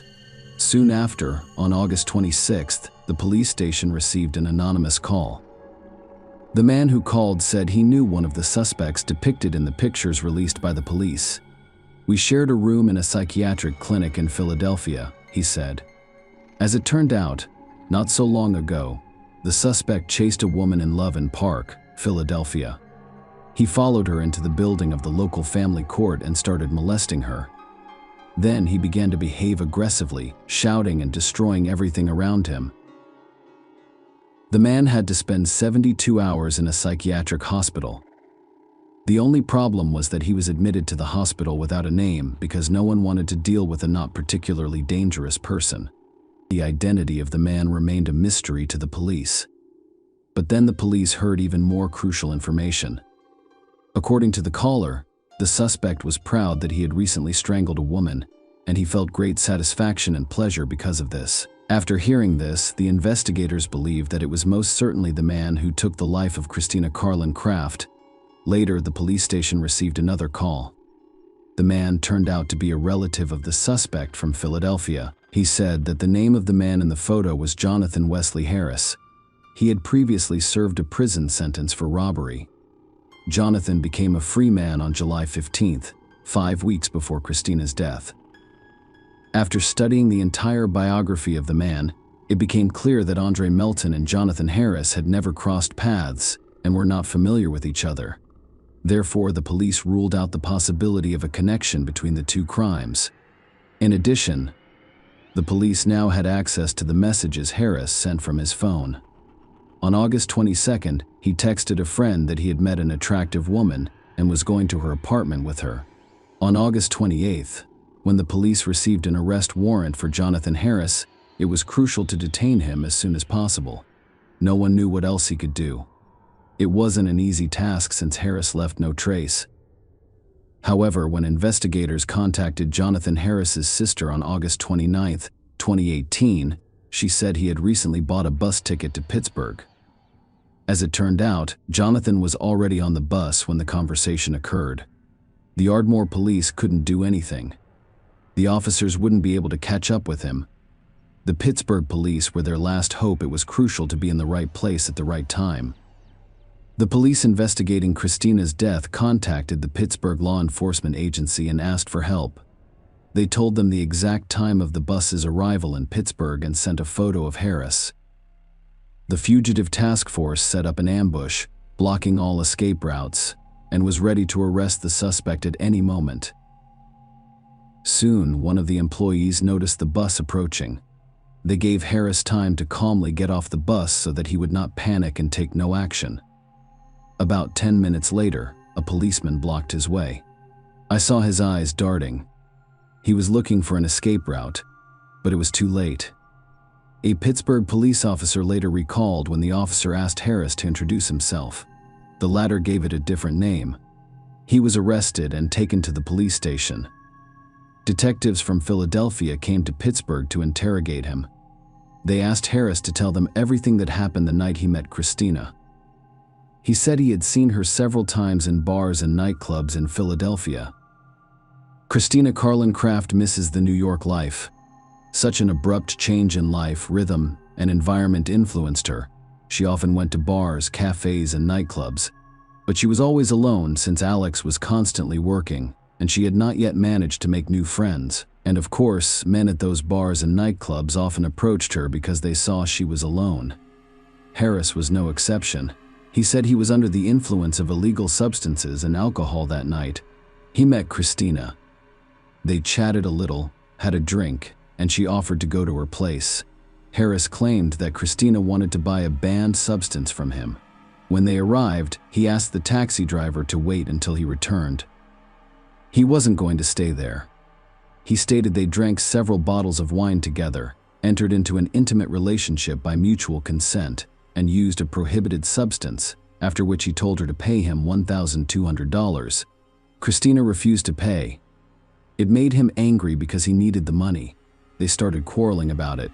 He said that Christina hit him with a bottle of wine, and the situation got out of control. In response, he hit her in the face, and she fell to the floor when she tried to call 911. He started strength-wheeling her with sweat pants until she completely lost consciousness. Yet, there were several inconsistencies in his story. During a toxicological examination, the experts found no traces of prohibited substances in Christina's body. There was only alcohol. In addition, the suspect's statement that he hit Christina only once was also untrue. That meant Harris was lying. When the detectives informed him of the results of the toxicological examination, he admitted that he had lied. At first, he tried to convince detectives that he was not involved in her death because she was completely fine when he left her apartment. But at one of the following interrogations, he fully admitted his guilt. "I panicked. She was still breathing when I left. I covered her with a blanket because I didn't want to see her like this. I knew I had severely beaten her." In the end, Jonathan Harris confessed to detectives that he took Christina's life and then jumped off the balcony to avoid getting caught on camera. When the trial began, Harris, like many other criminals who confessed to crimes, declared that he was not guilty. However, the investigators did a lot of work, and there was plenty of evidence for Harris and his lawyer to lose. They expected the court to sentence him to 22 to 40 years for third-degree life deprivation and tried to avoid life imprisonment. However, the amount of evidence provided by the prosecutors easily convinced the court that it was an intentional crime.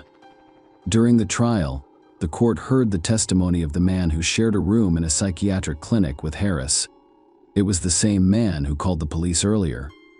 He stated that Jonathan Harris had previously confessed to him of the crime by saying there is nothing like squeezing somebody and feeling their last breath leave their body. Christina's death had an unimaginable impact on her family. Everyone was furious at the way Christina was presented in the media. Harris lied about taking illegal substances. After the trial, Christina's stepmother said she was the absolute light in this world, and he extinguished it. According to her father, Christina was a good person with a kind heart who made everything brighter. In August 2019, Judge William R. Carpenter sentenced Jonathan Wesley Harris to life in prison without the possibility of parole and gave Harris an additional sentence of 22 to 45 years behind bars.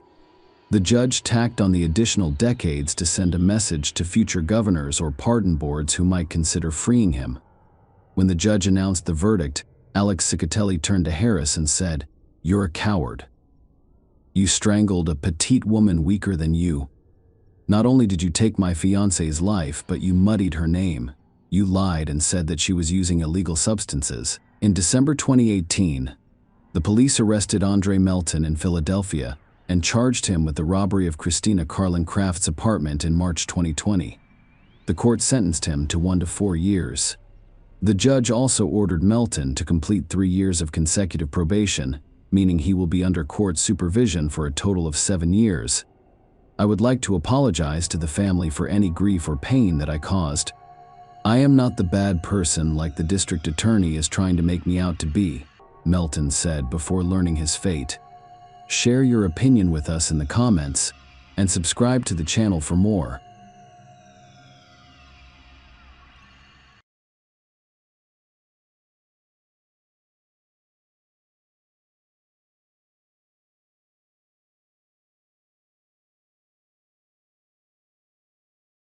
Hey guys, welcome to my channel, and today we're going to take a look at another horrible case with you. A wedding is one of the most anticipated and emotionally charged events in a woman's life. However, not all happy endings are fairy tales. Some people live happily ever after and die on the same day. Today we find ourselves in Somerset, England. This region of southwest England is known for its well-preserved medieval castles, ancient towns, and King Arthur legends. However, these are not the only legends that surround the modern country. On the morning of September 12, 2012, a local resident named Orlando was rushing home from a late-night shift at a gas station. He had promised his wife that he would take their young daughter Maria to daycare. Loud music was playing in the car to keep him awake as trees along the road passed by one after another. Coming out of a sharp turn, he noticed black smoke. Orlando slowed down. Smoke billowed from a nearby parking lot, where a car had caught fire. Orlando came to a halt and ran to get a better look, but the fire prevented him from getting any closer. When firefighters arrived 4 minutes later, the car had completely burned out. The arriving police cordoned off the area with safety tape to keep the gathering at a safe distance. The area was deserted so early in the morning, and there were no witnesses nearby to describe the incident at its exact moment. A charred body was discovered while examining the scene. The police had to identify the victim and determine the cause of his tragic death. There were no signs of a car accident or skid marks anywhere nearby. Likewise, no tire tread marks from another vehicle were discovered. The police initially believed that a car would self-ignite or spontaneously combust due to malfunctions. A lengthy investigation and several expert analyses lay ahead. The remains were taken to a forensic laboratory to determine the deceased's identity and the cause of death. Fragments of the burned vehicle were also delivered to the forensic laboratory to determine any malfunctions and the cause of the fire. The police began their investigation by searching the missing persons database and reviewing recent reports of disappearances. Forensic experts were quick to identify the deceased. Catherine Wells Burr, 23, is a local resident. Rafal Nowak filed a missing person report on the same day in connection with the young woman's disappearance. Rafal Nowak reported that he left for work at 5:30 a.m., while his girlfriend Catherine slept soundly at home. Despite working for the same company, his shift began 2 hours earlier. Catherine did not show up for work after that, and Rafal could not locate her among any of her relatives. He contacted the police. The investigation began.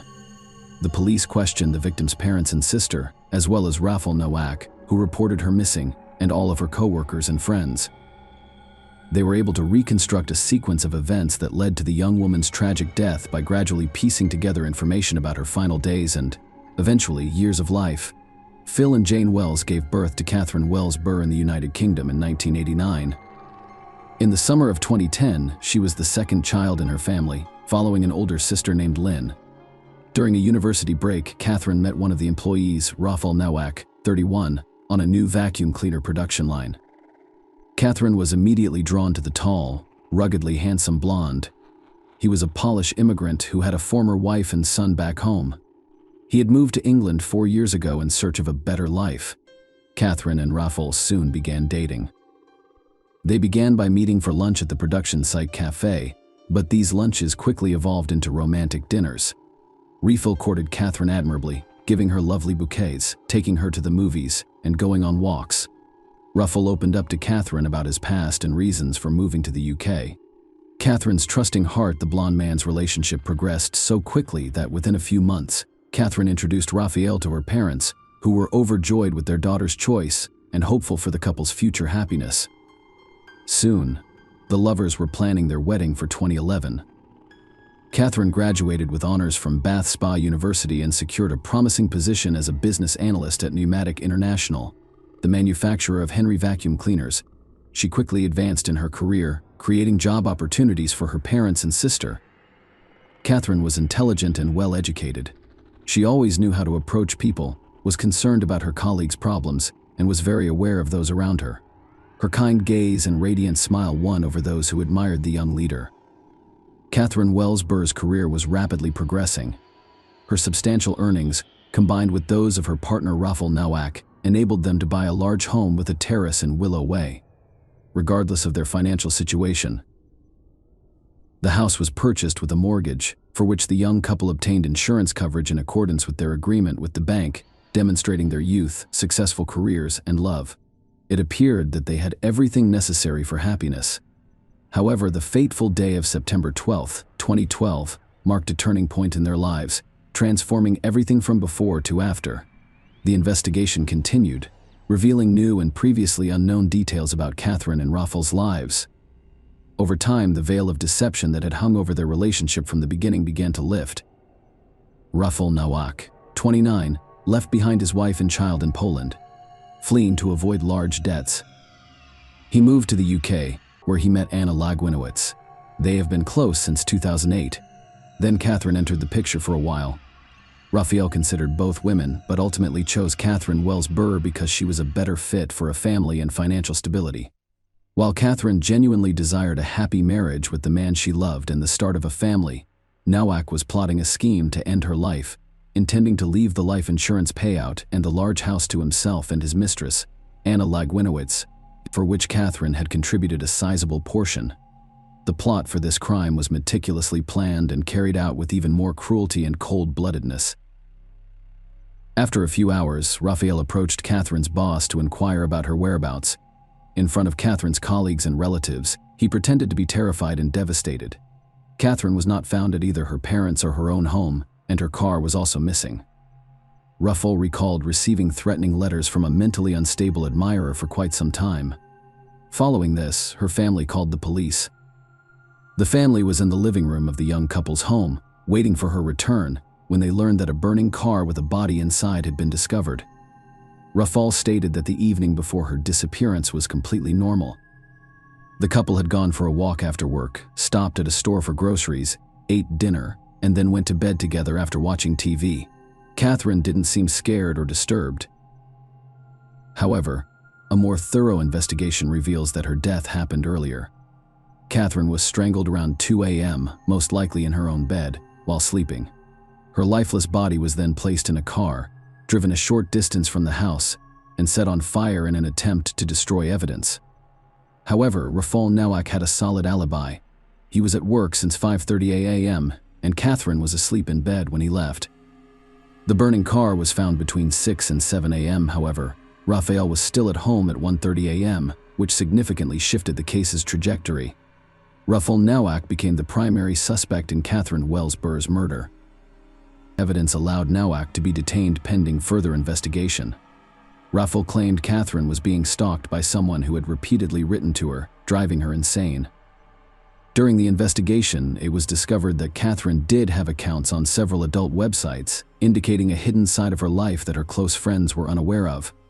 Intimate photos and flirtatious interactions with men were discovered, along with a letter from a secret admirer.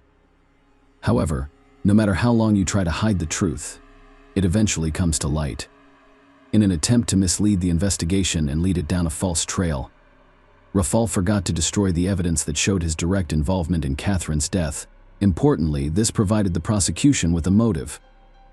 When investigators examined Nowak's phone, they discovered that he had never stopped communicating or meeting with Anna Lagwinowicz, whom they had met frequently in recent months. In addition, it was discovered that the man had a financial interest. Shortly before Catherine's death, they both insured their lives for £123,000. Catherine and Rafael were the sole beneficiaries of the insurance contracts and received the payouts for each other. The receipt of substantial life insurance emerged as the primary motive in Catherine's death, while the arson of her car complicated the investigation. On the day of her disappearance, Catherine texted Anna Lagwinowicz. In addition, surveillance cameras revealed that a few days before the crime, Anna and a relative, her uncle, filled a full canister of gasoline at a gas station. As a result, a third party became involved in the case. Anna Lagwinowicz, 32, and her 38-year-old uncle Tadevzez Dimitrisin were arrested on suspicion of committing an intentional crime and setting fire to hide evidence. The trio planned the crime meticulously over several months. They meticulously planned the act, creating accounts on pornographic websites, uploading photoshopped images of Catherine, and fabricating and saving exchanges with various men, all to derail the investigation with a false trail. They couldn't ignore the indisputable evidence for long. When Rafael and Anna realized that continuing to deny was futile, they began blaming each other. The man insisted that Anna devised and carried out the plan to eliminate a rival because she was jealous. In contrast, she accused Nowak of committing the crime out of greed, hoping to secure the insurance payout in the house. In order to avoid detection, the conspirators spin a web of heartless lies around an honest and joyful young woman. They posted her fake profiles on websites where people look for casual, intimate encounters. The conspirators went to great lengths to conceal their crime, not only setting her body on fire but also creating a completely false backstory for her. They intend to portray Catherine as a promiscuous woman filled with secrets and desires. They convincingly portrayed a mysterious lover who could have taken her life. At 5:17 a.m., one of the conspirators sent a text message from the Wells Bar phone. On the day of her demise to this fictitious man, she stated that she was on her way to meet him. However, forensic experts determined that when the fire started in the car, Catherine was dressed only in her favorite nightgown, not in an outfit suitable for a meeting with a man. They discovered a missing pillow on her bed, and the only pillowcase was washed and hanging on a clothesline, leading the police to believe she had been suffocated. Detectives discovered a SIM card in Anna Lagwinowicz's car that was linked to the number Catherine was supposed to text that morning. Anna Lagwinowicz discovered notes she had written while seeking inspiration for messages allegedly sent by the mysterious person in his apartment trash bin. When Nowak fell in love with Anna Lagwinowicz, she realized the game was over. They both claimed Catherine's death was the work of a hired criminal. A week before the trial began, Anna Lagwinowicz asked a fellow inmate to secretly pass on a fake confession from an imaginary hitman who claimed Nowak paid him £20,000 to kill Catherine. Anna Lagwinowicz's story may have provided chilling insight into what happened to their victim. According to this fictitious hitman, Catherine's body was found in the car's trunk. Nowak was ecstatic that he had ended Catherine's life. Hitman wrote, "I helped him put her in the driver's seat. Nowak removed the tape from her mouth, and she put on her shoes. He buckled her seatbelt and kissed her goodbye. At 6 a.m. I approached Catherine's car and set it on fire, per Nowak's instructions." Rafael Nowak played the role of a loving boyfriend admirably in the days preceding Catherine's death, holding hands and kissing her in front of family members. He told her mother, Jane, "I have lost my world, I have lost my future." Rafael Nowak refused to admit his role in the young woman's death and went on to tell her mother, Jane Wells, that her daughter was receiving emails and text messages from an ex-boyfriend who said that if he couldn't have her, no one could finish the story. He even claimed she discussed taking her own life. "We are still Nowak," allowed the distraught Wells Bar parents to console him, who assumed he was also mourning the young woman he loved. Rafael's acting was so convincing that Catherine's mother, Jane, hugged him after her death and gave him permission to call her. She stated that after the police informed her in the early stages of the investigation that he was viewed as a witness rather than a suspect, she made the decision to provide him with every possible support. "I figured if Catherine loved him so much and he was a member of our family, he deserved to come back." The lengthy trial began under the chairmanship of Justice Sharp. During the trial, the jury learned that the three defendants hoped to receive a life insurance payout of £123,000 and half ownership of a two-bedroom home in Mangold, Somerset, worth £137,000, following Catherine Wells Burr's death. According to the court, Rafael Nowak showed no emotion when police discovered the woman's body in burned car on September 12th. Anna Lagwinowicz, who frequently shook her head and laughed on the defendant's bench when Nowak suggested she was responsible for the crime, refused to testify. Tadevzez Dimitrisin also did not testify in his defense during the trial. Sharp told the defendants that the murder was a terrible, merciless crime, cold-bloodedly committed with a gross breach of trust. Neither of the three expressed any emotion during the sentencing. Judge Justice Sharp sentenced the three Polish nationals to mandatory life sentences with a minimum of 32 years in prison and no possibility of early release. You took the life of a beautiful young woman who had everything she needed to live. All for money, Sharp said. Rafał Nowak, the photos of you holding Catherine's hand the night before her death, buying groceries for what you knew would be her last dinner, is incredibly chilling. Your emotions were directed solely at yourself. Anna Lagwinowicz, your actions were deceitful, manipulative, and cruel. You played a full role in this heinous crime. And your meeting with Tricia today was a profit-motivated murder. There were significant aggravating circumstances, but no mitigating circumstances. The judge went on to say that many tears have been shed in this court, but the only ones that should be shed are for Catherine and her family. Her mother, Jane, father Philip, and sister Lynn. The judge expressed heartfelt sympathy to Catherine's parents. They had no idea that Rafał Nowak's facade concealed a person devoid of remorse and decency. It was all about money. The judge stated that Nowak and Catherine had no ties that bound them together. They weren't married and didn't have children. Money, selfishness, and greed drove the crime against Catherine. In the case of Anna Lagwinowicz, it came from jealousy and a desire for vengeance. At the parents' request, Judge Justice Sharp read statements from Catherine's mother and sister. Her mother wept in court as her statement was read. It stated that Catherine was a caring, loving, genuine, generous, loyal, thoughtful, exceptional, and amazing young woman. She had a bright and promising future, full of potential. Phil and I, her parents, were extremely proud of the young woman she had become. Catherine's death was a cruel, calculated act of villainy, and the hatred directed toward her will haunt us for the rest of our lives. I never got to say goodbye, tell her I loved her, or hear Catherine say, "I love you, Mommy." She now considers Nowak to be an evil person who should spend the rest of his life in prison. Catherine's father, Philip, added, "We took him into our home. He became like a son and betrayed us all." Rafał Nowak, who was covered in tattoos, wept in the witness box during the trial, insisting he had nothing to do with his true love's death. A father of one with a wife and a teenage son in Poland told the jurors that everyone is blaming me for something I did not do. The court heard that Nowak was emotionless when police discovered Catherine Wells Burr's body in her burned car on September 12th.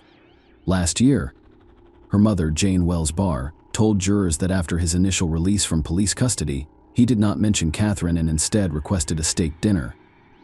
Mrs. Wells stated that as soon as they purchased a home together and obtained life insurance, her daughter's fate was sealed. "I told the cops there was a bounty on her life. Indeed, she had signed her own death warrant when she signed the mortgage. It was over." Thus, Rafał Nowak, a 31-year-old factory worker, was found guilty of the crime against his girlfriend, suffocated her with a pillow while she was sleeping. Afterward, he plotted with his secret lover and her uncle to receive a life insurance payout of £123,000 and a share of the house.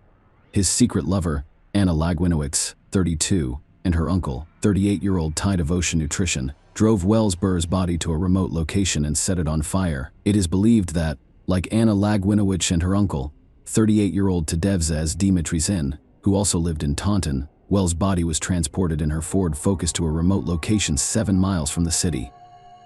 They set fire to the car at 6 a.m. when Nowak had already arrived at work, giving him a solid alibi. The Royal Court of Bristol jury found Rafał Nowak, Anna Lagwinowicz, and Todd of Tadeusz Dimitriszyn, all of whom are originally from Poland, guilty of the crime. The crime was the result of months of secret meetings and phone calls between Rafał Nowak and his Polish lover Anna Lagwinowicz, with Catherine completely unaware of her involvement in what turned out to be a love triangle. After the verdict, the accused spent months leading detectives on a false trail, creating fake profiles for the girl on adult websites and sending her messages from a supposed mysterious lover. Catherine Wells Burr's parents advocated for stricter immigration controls following her tragic death. Philip and Jane Wells, who separated after their daughter's tragic death, stated that Rafał Nowak, who was convicted of assaulting his wife in Poland, would not have been allowed to enter the UK if immigration rules were as stringent as those in the United States of America. They blamed the European Union and argued that the UK should tighten its entry requirements for foreign nationals. Jane Wells, 46, stated that people entering this country are not checked. "We had no idea Rafał had been charged with assault while he was in Poland." I am absolutely certain that our government must wake up and stop allowing such negative elements as Rafael Nowak to roam freely throughout the country. Catherine Wells Burr's family wept in court as the sentence was announced. The three perpetrators displayed no emotion. The criminal trio received life sentences with no possibility of parole. They now have their entire lives ahead of them to plan criminal schemes, but they will have no opportunity to put them into action. Thus, through their own efforts, the Polish immigrants exchanged their dreams of a successful and prosperous life for free prison cells. After the verdict was announced, the victim's mother gave her final words about her daughter. She was a lovely girl. Absolutely stunning. We were overjoyed when she received her first-class degree from the University of Bath Spa. She was determined, hardworking, and beautiful. We don't know how to live without her. She had a lot to live for. She had so much potential. She had so much hope for a happy life, but she was robbed of it. We got robbed. Share your opinion with us in the comments and subscribe to the channel for more.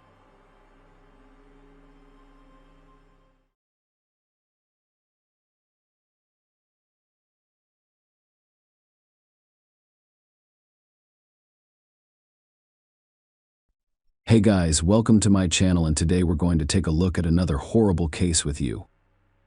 Take a look at this photograph. It features Rexford Lynn Keel Jr., also known as Lynn Keel, and his wife, Elizabeth Bess Edwards Keel. They were married for more than 20 years. In 2005, Lynn worked as a truck driver, while Elizabeth worked for Microbac Laboratories. Many of us probably have photos that, when we look at them, remind us that the lives of the people depicted in them changed dramatically shortly after the photo was taken. These words are equally applicable to this one. Lynn and Elizabeth lived in this house, which is in Nash County, North Carolina. As you can see from the map, the location is quite remote. Lynn and Elizabeth, like many others, were planning for the new year as 2005 came to an end. But on January 1st, 2006, trouble struck their home. It was cold, and the steps outside the house were covered in ice. Elizabeth slipped and fell while leaving the house, hitting her head hard on the concrete steps corner. The injury she received was fatal. The medical examiner who performed the autopsy concluded that Elizabeth died from blunt force trauma to the head, and her death was ruled an accident by her husband, relatives, colleagues, and friends. Elizabeth's sudden death was a huge shock. She was just 42 years old. After about a year, Lynn Keel decided to move on. He no longer drove trucks and instead worked in real estate. In 2007, during that trip, he went to Latin America for business purposes. Lynn, 45 years old at the time, met Diana, who was 19 years younger. Diana was from Bogota, Colombia. She was strikingly beautiful and a single mother of a daughter. Their relationship developed quickly. Diana moved to the United States, inspired by the American dream. She and Lynn moved into his home in Nash County, where his wife Elizabeth Keel was killed in an accident about a year before.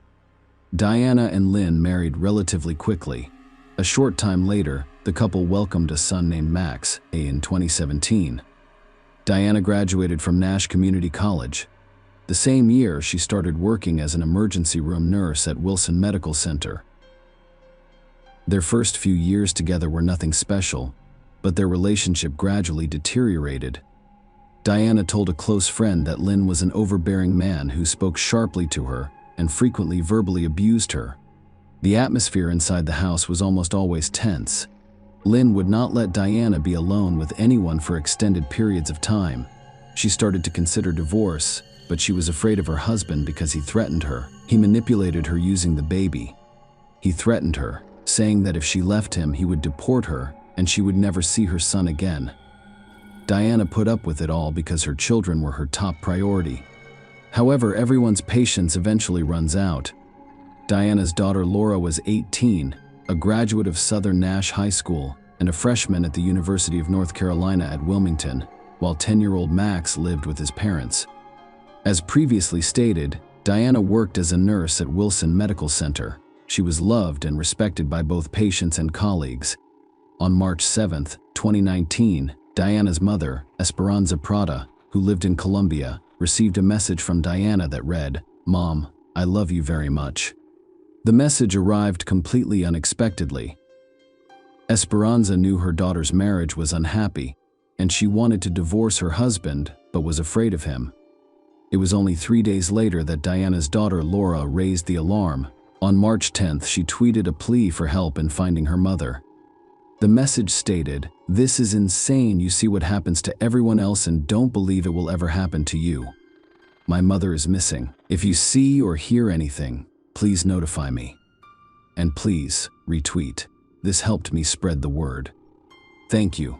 Laura called the medical center where her mother worked the same day, but Diana's co-workers had not spoken to her in the previous 2 days. An employee of the medical center contacted the police and requested a welfare check on Diana.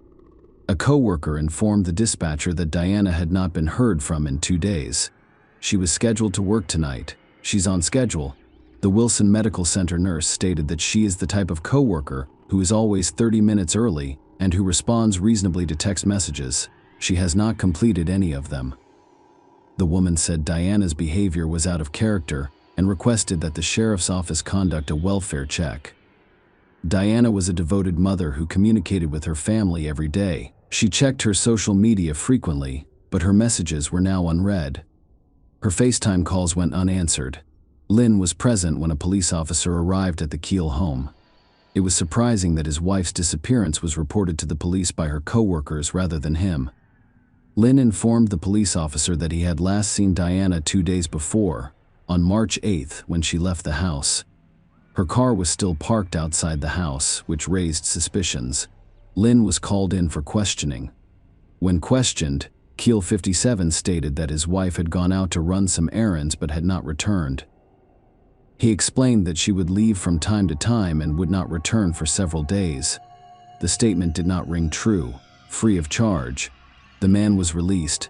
Diana was reported missing, and police began a search for her. Investigators discovered that the woman had not used her cell phone or bank cards in the past few days. And this was not a good sign. As I mentioned at the start of the video, this house is in a remote area, and there are no neighbors to share important information with the police. Nonetheless, detectives discovered that on March 8th, the couple was seen in a heated argument on their front porch. A courier had delivered a package addressed to Diana that day, and he was the last person to see her, aside from Lynn Kiel, of course. After the police interviewed Diana's co-workers, they revealed that she was having marital problems.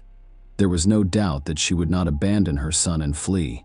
The only thing preventing her from divorcing was the fear of losing custody of her 10-year-old son. Everyone the detective spoke with named only one person as a possible suspect in Diana's disappearance. That person was her husband, Lynn Kiel. Early in the investigation, an alarming discovery was made. Diana disappeared 2 years earlier. Lynn had insured her life for over $1 million, and he was the sole beneficiary. In 2008, the sheriff's deputies responded to a domestic dispute at the house, but no further action was taken. Only 2 days had passed since the investigation started. In addition, during the emergency call, the police received a disturbing call. A man later identified as a North Carolina Department of Transportation employee reported finding something on Poe's Hole Road. It appears that something is lying in the woods. He said, "I am not sure what it is, a body of something. I do not know." "How far is it down?" The dispatcher inquired. "Right here, at the end." The caller stated that I would be waiting right here. Unfortunately, what the man who called the police saw was Diana's body, which appeared to have been there since her disappearance. It turned out that the worker was investigating an illegal dump when he noticed something suspicious. Poke's Hole Road is a dead-end street that leads to farmland. The fact that the body was discovered was fortunate. If fortunate is the right word under the circumstances, who knows how long it would have taken the police to locate Diana's body, given that it was 30 miles away from her home. I haven't heard anyone say anything negative about her. Nash County Sheriff Keith Stone stated, "What a tragic event, even more tragic. We now have a 10-year-old who has not had a mother," Stone added. "It's very difficult, especially when I realize how fragile life is. And now we have a child without a mother. It's extremely difficult.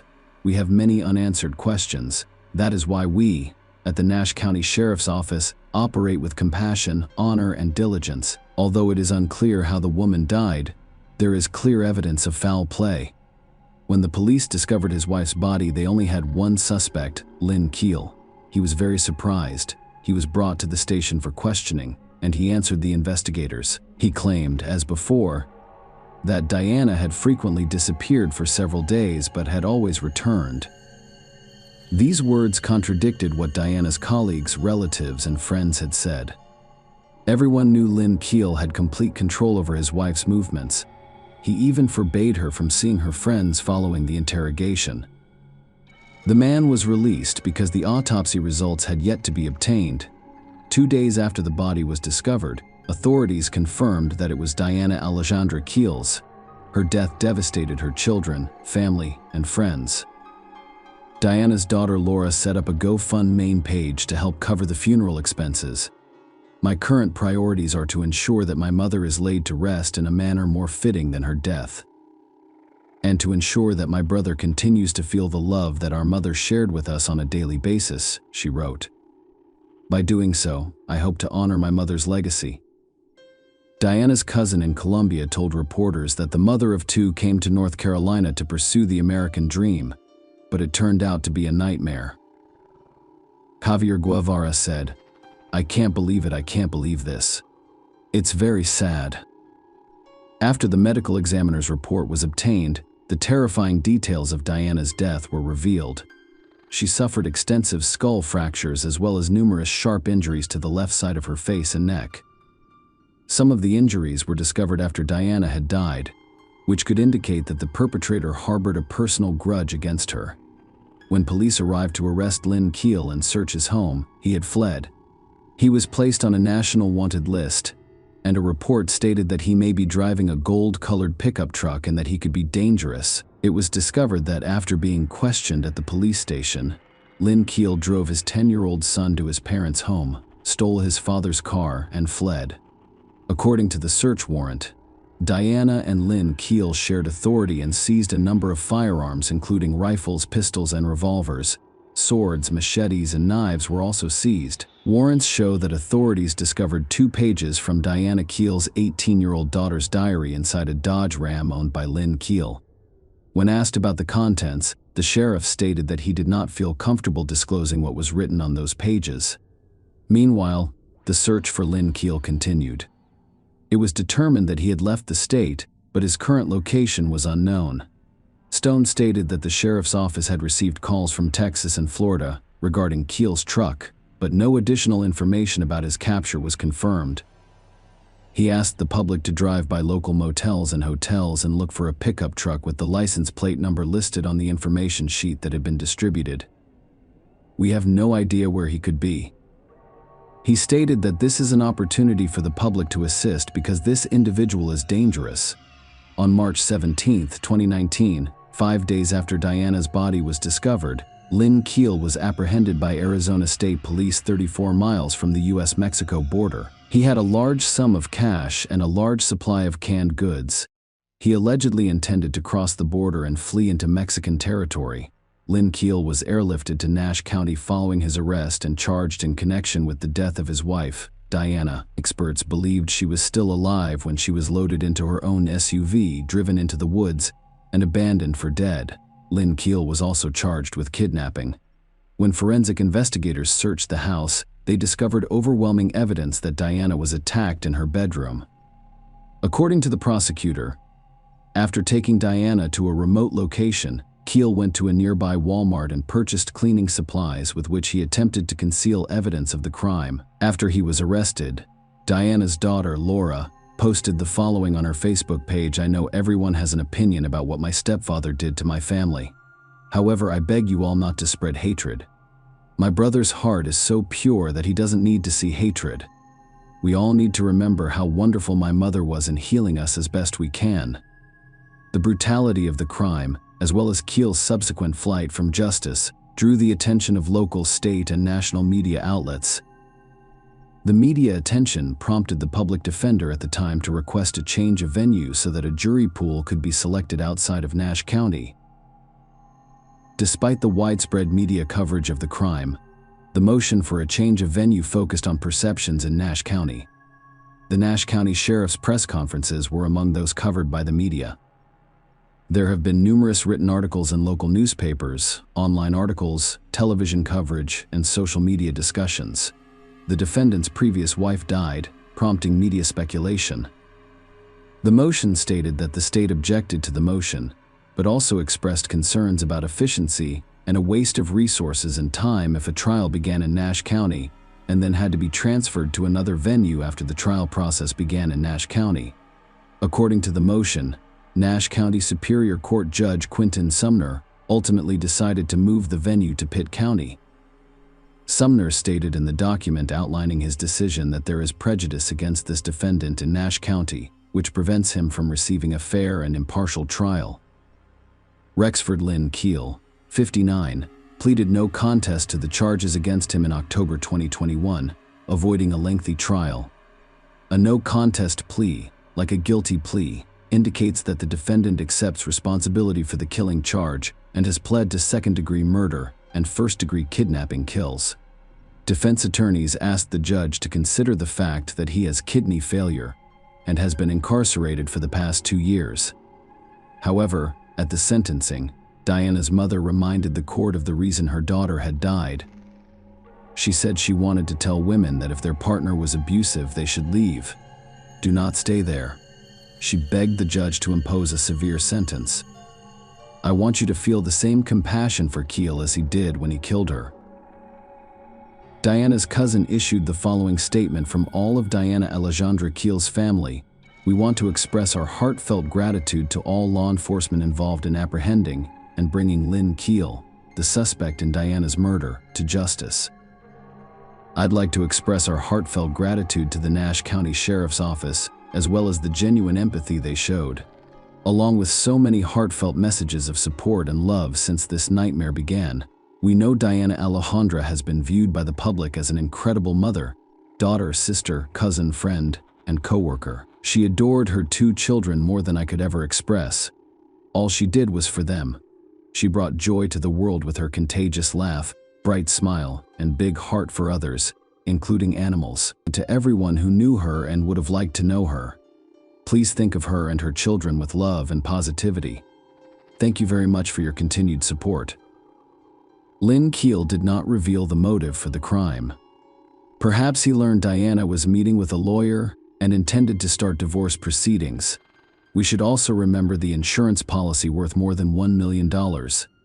Lynn Keel was sentenced to 32 to 41 years in prison as part of the plea agreement. But that is not all. Lynn Keel's first wife, Elizabeth, died and the police had questions. Was her death truly an accident? Her family claimed they had always had questions about her death. Elizabeth Keel's family issued a statement saying they have always questioned his death and are deeply saddened that another life has been taken. We'll follow up on all of the leads and review the information from the first incident reports.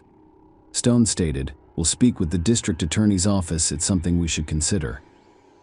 Elizabeth Keel was buried in a family plot in Spring Hope. Stone said he is currently working with a pathologist and reviewing all of the evidence. He stated that they are likely to exhume Elizabeth Keel's body. Dr. John Butts was North Carolina's chief medical examiner for 24 years. One would only go to exhume a body if there was a question that had not been answered at the time and could be answered by re-examining the remains. But he claims that there have been many cases in his career where a death that was thought to be accidental turned out to be murder. Someone died after falling from something. Then more information reveals that they did not fall. They were pushed, and there would be no difference in the examination. We would have the same results. However, the circumstances that led up to the incident have since changed. Butts stated that no new information regarding Elizabeth Keel's death has surfaced in the last 2 years. We can assume that authorities found no reason to reopen the investigation and exhume the body. But we may hear more about this case in the future. Share your opinion with us in the comments and subscribe to the channel for more.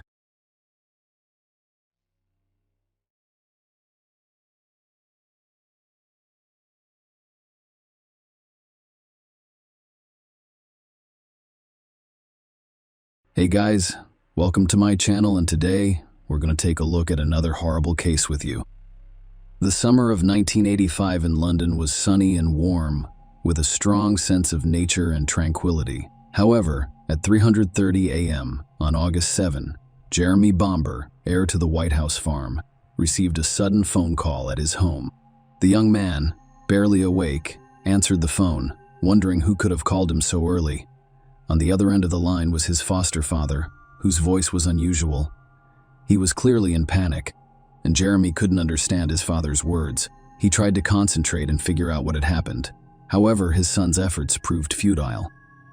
And then there was an eerie silence on the other end of the line. The last thing Jeremy heard from his father was, "Your sister has gone crazy. She has a gun and an alarm." Jeremy wasted no time in calling the police and reporting the frightening conversation. Emphasizing the potential danger from his sister, officers arrived on the scene an hour and a half late after receiving the call. They were followed by Jeremy. There was an unusual silence and stillness all around. This was suspicious given what the son of one of the farm owners had told the police over the phone.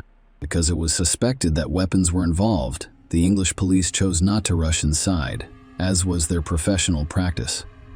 The effectiveness of such actions can be debated endlessly, but it is ultimately up to the English authorities. When they arrive on the scene of call, they are usually unarmed and do not interfere with the situation, instead waiting for it to resolve itself or for a special unit to intervene. The police officers kept their distance from the house, while Jeremy remained close by. They asked him to tell them what had happened at the Bumper House the night before.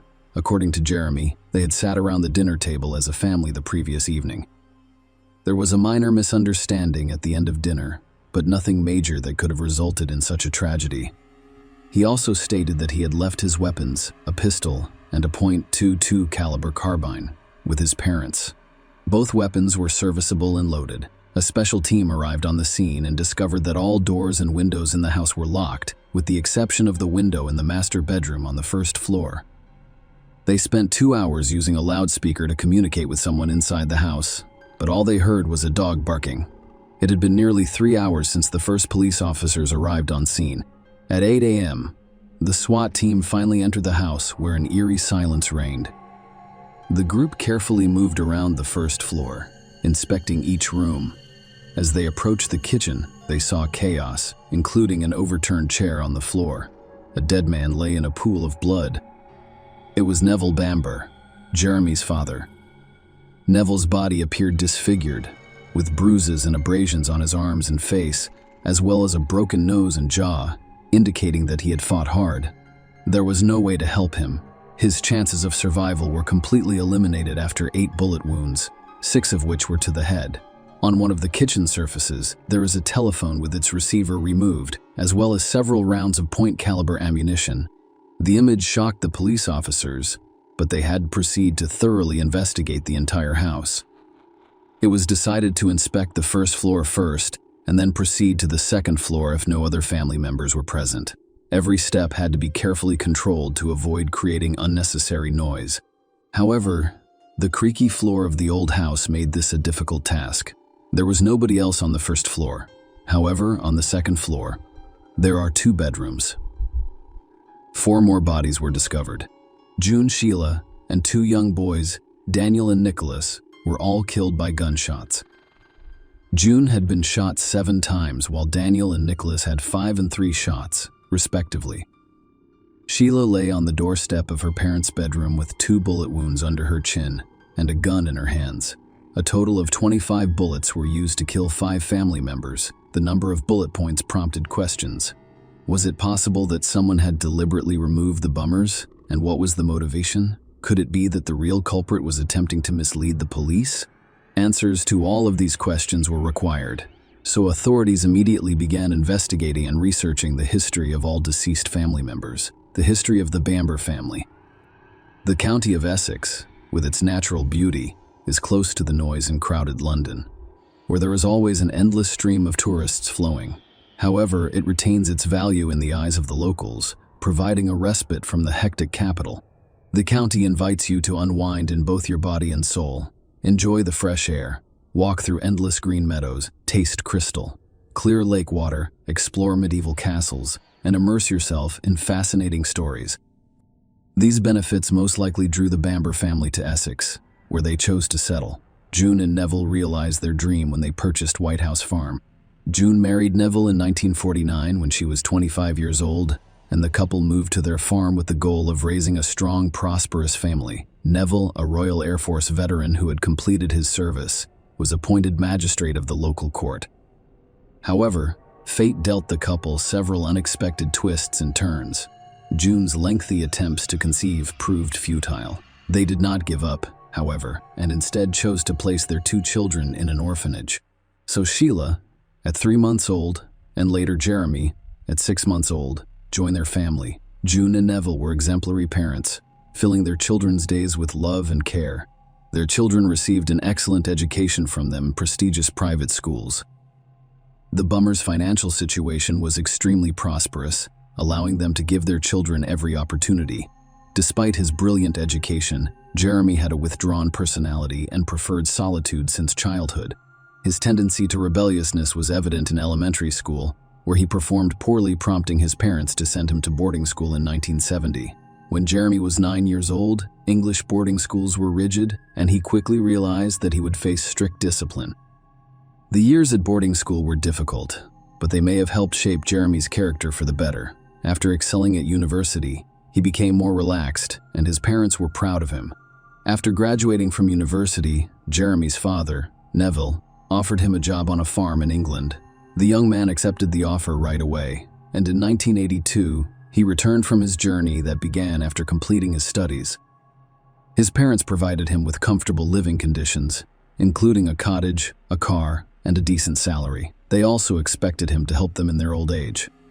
Despite outward success within the family, Jeremy experienced tensions due to religious differences. June, a deeply religious woman, experienced intense emotions because her children did not share her religious beliefs. Her attempts to lead them to faith were futile. She became depressed as a result of difficulties in her family relationships and frustration. She received treatment that included the use of electroshock, which was then considered a method of dealing with mental illness. Sheila Caffell, and Neville's daughter, had a significant impact on her mother's depression. Unlike her calmer brother Jeremy, she was fascinated by the fashion industry and wished to become a model. But June flatly denied the idea, saying she didn't want to hear about her daughter getting involved in show business. These were just a few of Sheila's many surprises for her parents. When she announced she was pregnant at the age of 17, June was faced with a difficult decision: either forbid her daughter from having a child out of wedlock, which was religiously unacceptable, or force her to have an abortion, which is also forbidden in the Christian world. In the end, June absolved herself of all responsibility and instructed Sheila to make the decision herself, but in such a way that no one in their family would ever know she had terminated the pregnancy. As a result, the mother and adopted daughter's relationship deteriorated. In 1977, despite her parents' objections, Sheila married Colin Campbell, the father of her first unborn child. The young men formed a family and had twins, Nicholas and Daniel. However, after a while, Sheila began to suspect her husband of infidelity and filed for divorce. This had a significant effect on her mental health. Sheila spent several months in a psychiatric hospital where she received electroshock therapy just like her mother. Meanwhile, Sheila's sons were sent to an orphanage where they spent nearly 2 years. Sheila's health only deteriorated.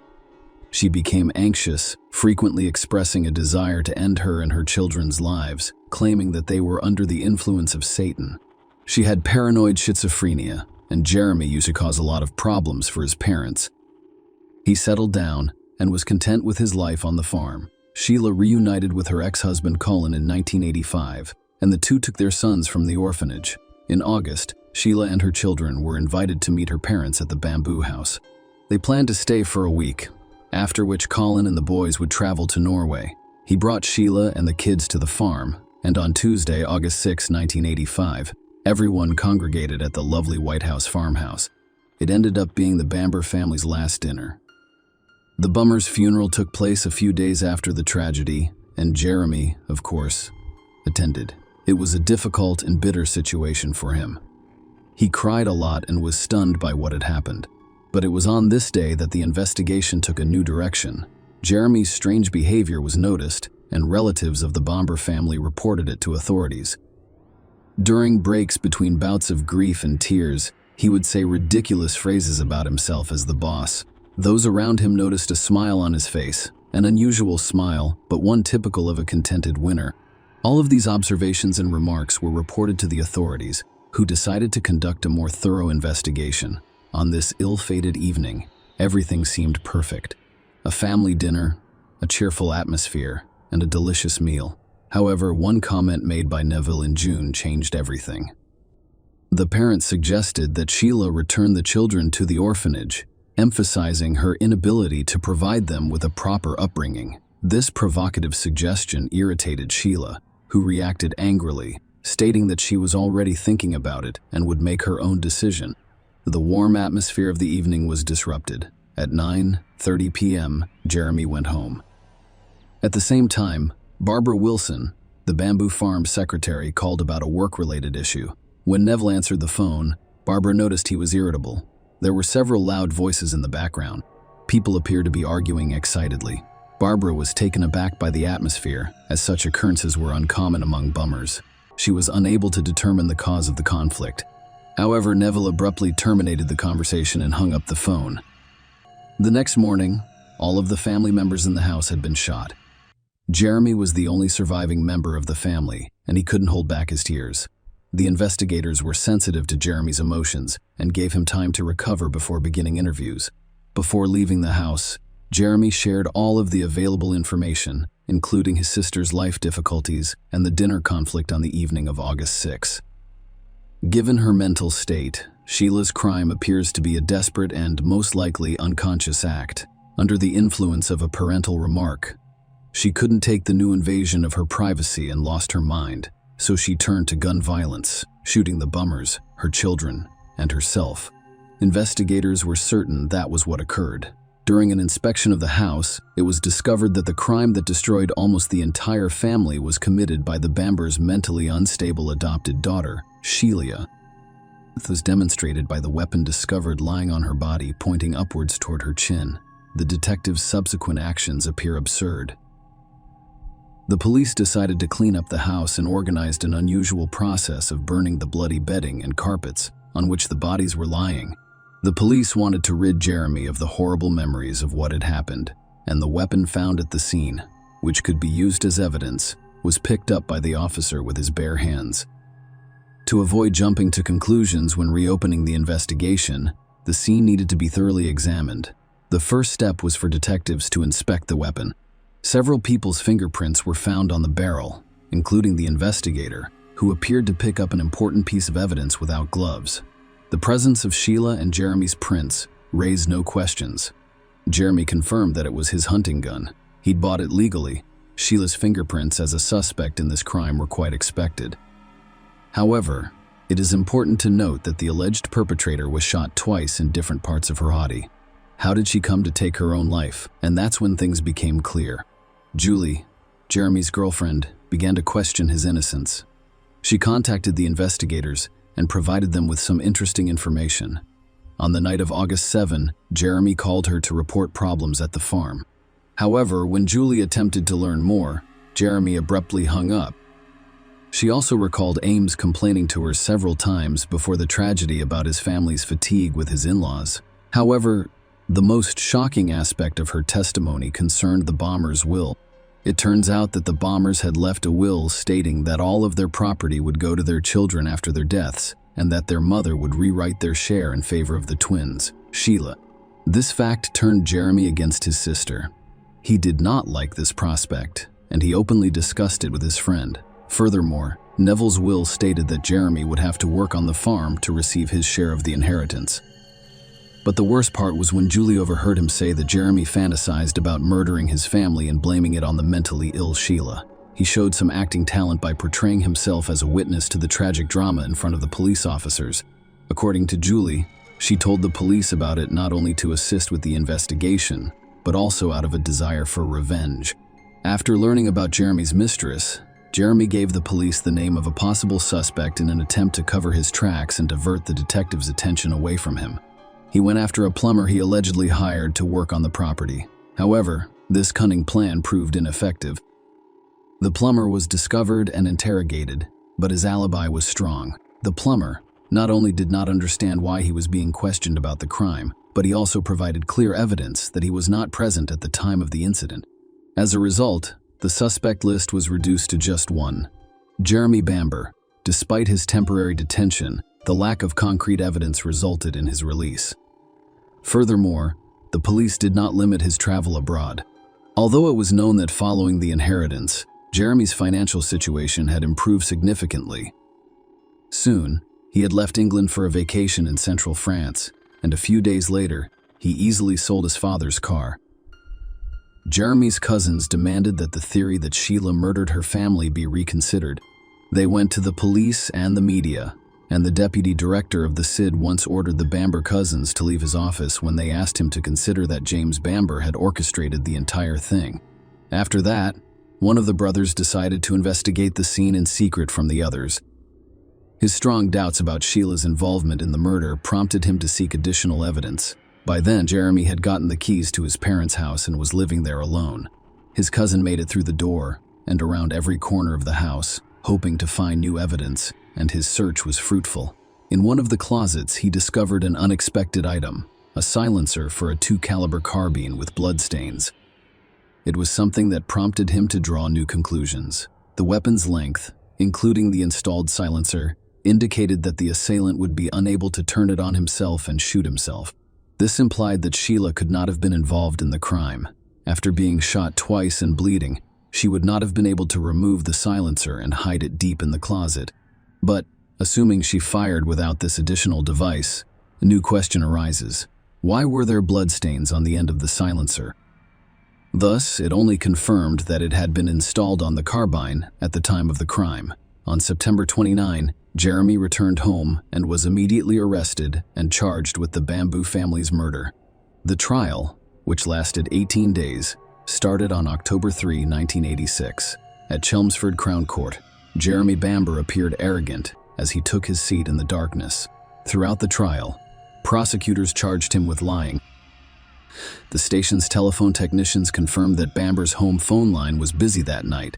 The medical examiner testified at trial that key injuries on Neville's body discovered by experts included several bruises, indicating that the elderly man resisted blows. The medical examiner concluded that Neville had been beaten with the same point by a .2 carbine. However, given Sheila's frailty and short stature, it is unlikely that she could have caused such severe injuries to her father before his death. It is more likely that Jeremy was capable of such an action. Neville's body was covered in bruises, and it was clear that Sheila had taken some blows during the fight. However, her body showed no signs of beatings or bruises. Jeremy's lawyers insisted that Sheila, despite her mental problems, was physically fit and capable of committing a crime. Her gun experience and excellent shooting skills were strong evidence that she could have committed the crime. They also noticed that Sheila's blood was fresher than that of other family members, which led them to believe that she had first massacred her family before killing herself. This could have been due to a realization of her actions, or, as the defense lawyer suggested, a reaction to the approaching police officers. After hearing these theories, the prosecution categorically rejected them. The silencer was discovered in the closet, along with Sheila's blood, but, logically, it should have been on the carbine. These statements were unquestionable. The defense was in a difficult position, with no additional arguments to counter the prosecution's case. The prosecution claims that Jeremy's anger at learning of the divided will motivated him to commit the crime. He planned the bloodbath for financial reasons.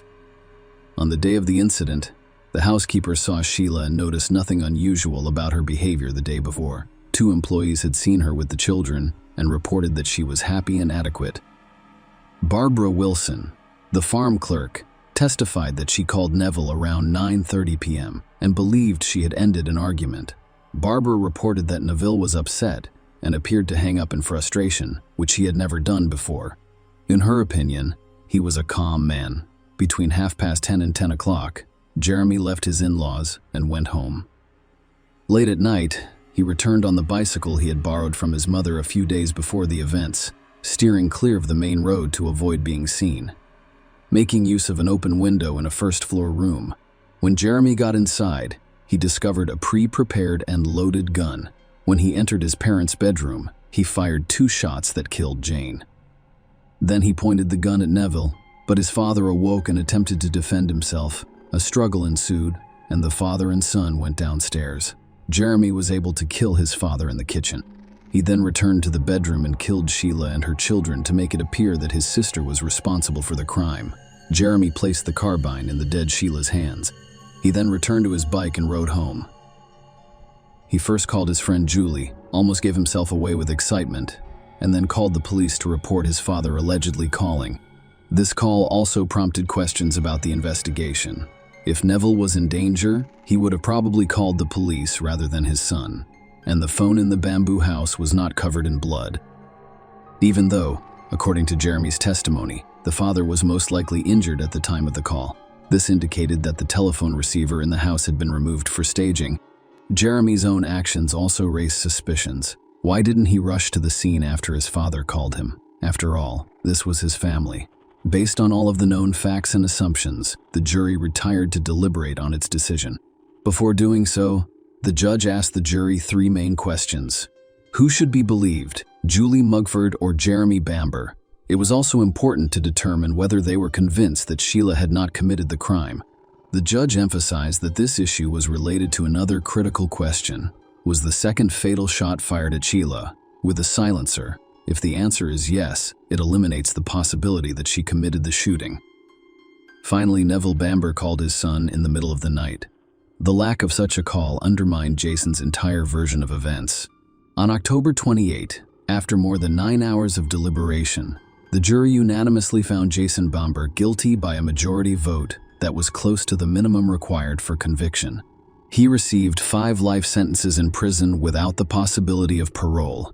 Douglas Hurd, the Home Secretary, ruled in 1988 that Bamber should not be released. The case remains a source of contention.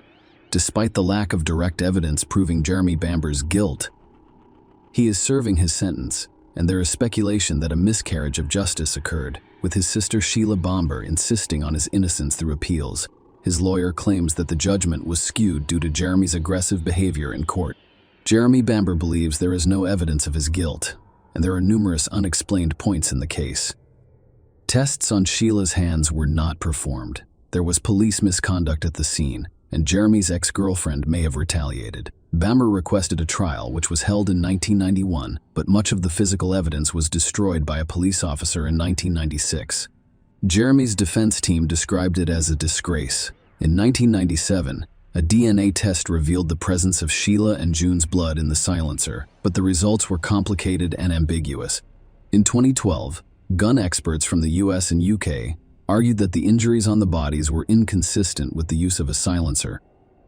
In 2015, Jeremy Bamber filed an appeal requesting that all evidence be turned over to the defense under the guise of a lawyer, for which he was sentenced to 14 years in prison for fraud, seeking evidence of his innocence. Bamber created websites to discuss the case and offered a large reward for evidence that could overturn his conviction. The Bamber family's case continues to draw public attention, raising questions about the verdict's accuracy. Share your opinion with us in the comments and subscribe to the channel for more.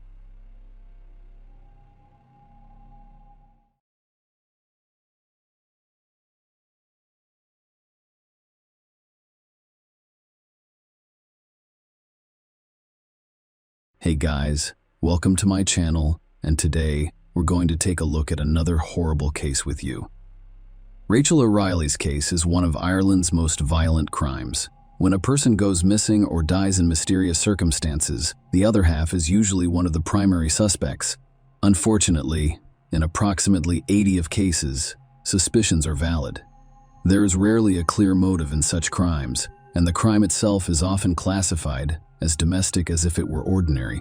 Rachel O'Reilly's high-profile case in the early 2000s stunned Ireland with its unprecedented cruelty and cold-bloodedness. A young woman and mother of 2 young children was brutally murdered in her own home, and police officers who arrived on the scene admitted that they had never seen such a horrific crime scene before, but they were determined to solve the mystery and put all the pieces of the puzzle together. It took investigators several years of meticulous work. Throughout this time, the criminal remained at large, confident that no one would prove his guilt. Perhaps this would have happened, but the killer was let down by his own arrogance. Let's start the story from the beginning. Who was Rachel O'Reilly?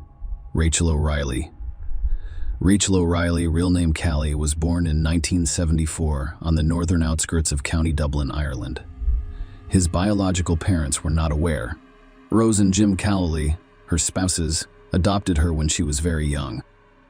She grew up alongside the couple's other 4 adopted children.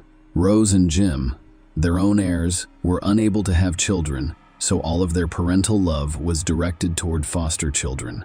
Rachel was an active and purposeful child since she was very young. She excelled in school, participated in sports, assisted her parents with household chores, and never caused a problem. The girl grew up to be very sociable, open, and kind. She got along well with everyone and avoided conflicts. Rachel was an avid softball player as a teenager, competing in a variety of competitions and setting several local records. She also had a close relationship with her foster mother, to whom she confided all her secrets and communicated constantly, even after she married and had her own children. After graduating from high school, the girl enrolled at one of the local universities, intending to pursue a degree in marketing. At the same time, she secured a position as a salesperson in a city department store. In her spare time, she continued to participate in sports, most notably for the local Joe O'Reilly team.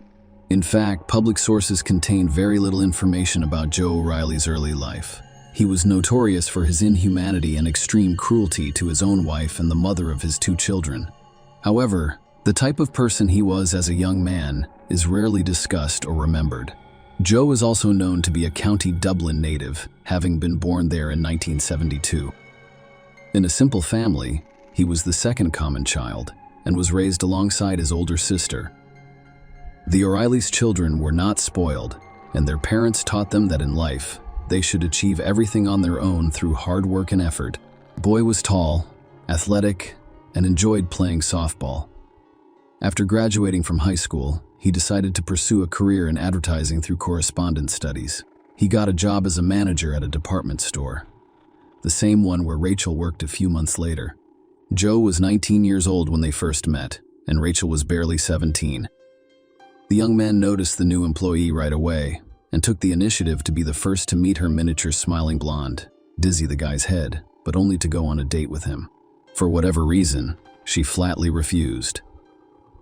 Joe began to woo Rachel with compliments and small surprises such as flowers or chocolates at her workplace at the start of the day, but Rachel remained cold to him. Desperate attempts to capture the attention of the young saleswoman with interest were observed by almost the entire department store staff, and it even became the subject of jokes. However, Joe refused to give up.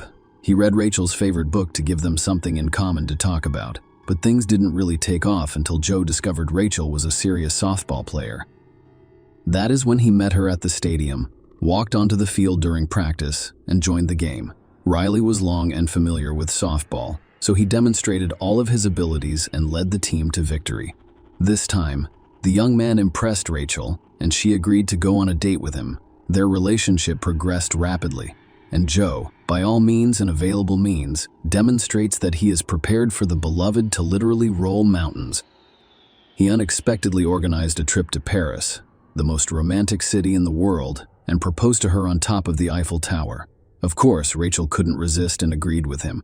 The naive girl then believed she had met a real prince from a magical fairy tale, with whom she would spend her life happily. A few years later, the couple married, and they eventually had 2 sons in common. The couple relocated to the tranquil and picturesque Scottish province of Scotland, where they bought their own spacious, cozy home. It was an ideal place to raise their children. Rachel quit her job after the birth of their eldest son to focus on caring for her husband and child. 2 years later, the couple welcomed a second son, and the young mother was completely absorbed by the heirs. Joe, the family's main beneficiary, was hired by an advertising agency as an outdoor advertising specialist. Those who knew the head of the family described him as a confident, purposeful, and charming man. At work, he demonstrated responsibility, qualification, punctuality, and attention to detail. He was always the first to arrive at the office, and he would stay late if necessary. Joe also continued to participate in sports, frequently visiting the gym before the start of the workday, and his wife's home contained several exercise machines and a set of dumbbells.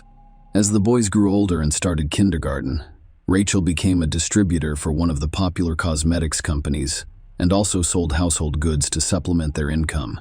Such work enabled her to communicate more with her neighbors, who described her as an excellent mother and a kind and open person. Joe's chances of returning home dwindled over time. In reality, he only came to sleep, shower, and change clothes.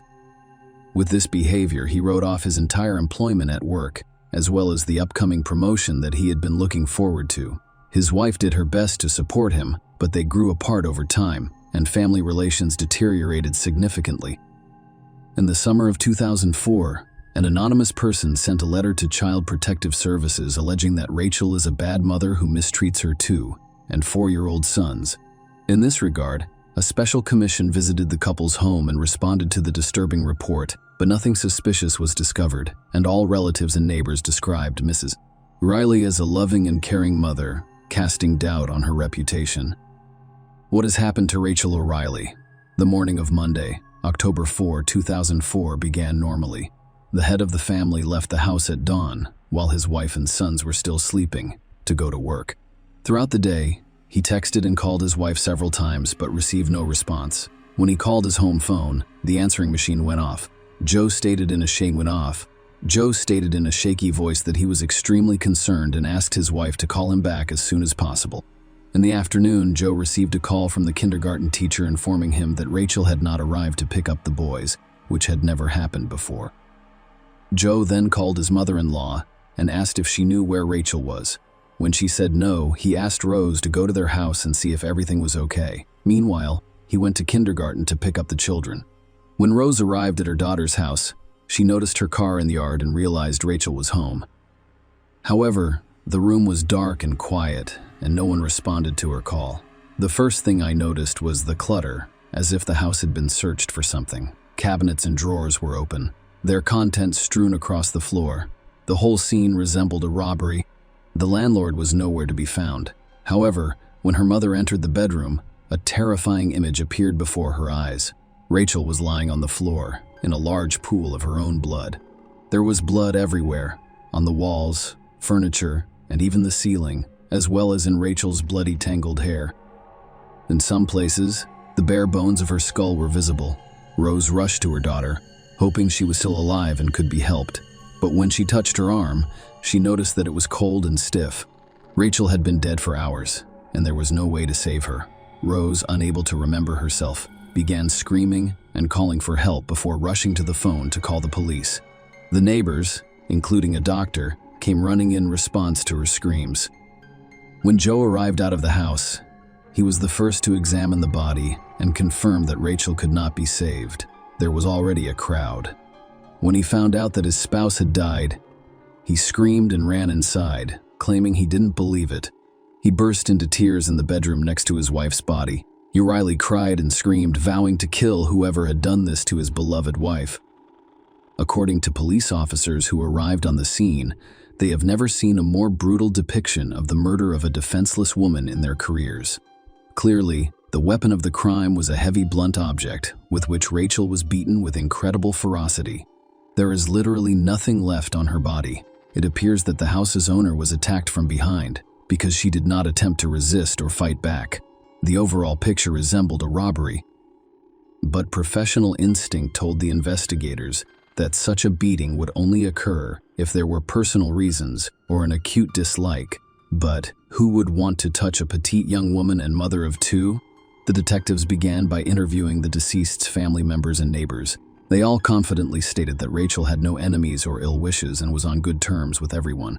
On that particular day, neighbors reported no suspicious activity. There were no strange cars or strangers near the victim's home. Joe stated that he had spent the majority of the day at the bus depot on the other side of town for work, and a co-worker confirmed his alibi. Although the co-worker confirmed Joe's words, the police remained skeptical. The situation appeared to be a robbery, but no valuables had been taken. Only scattered items on the bedroom's bedside table, almost in plain sight, valued at €1,000, remained untouched. Another stash was found in a kitchen cupboard, but this tool remained untouched.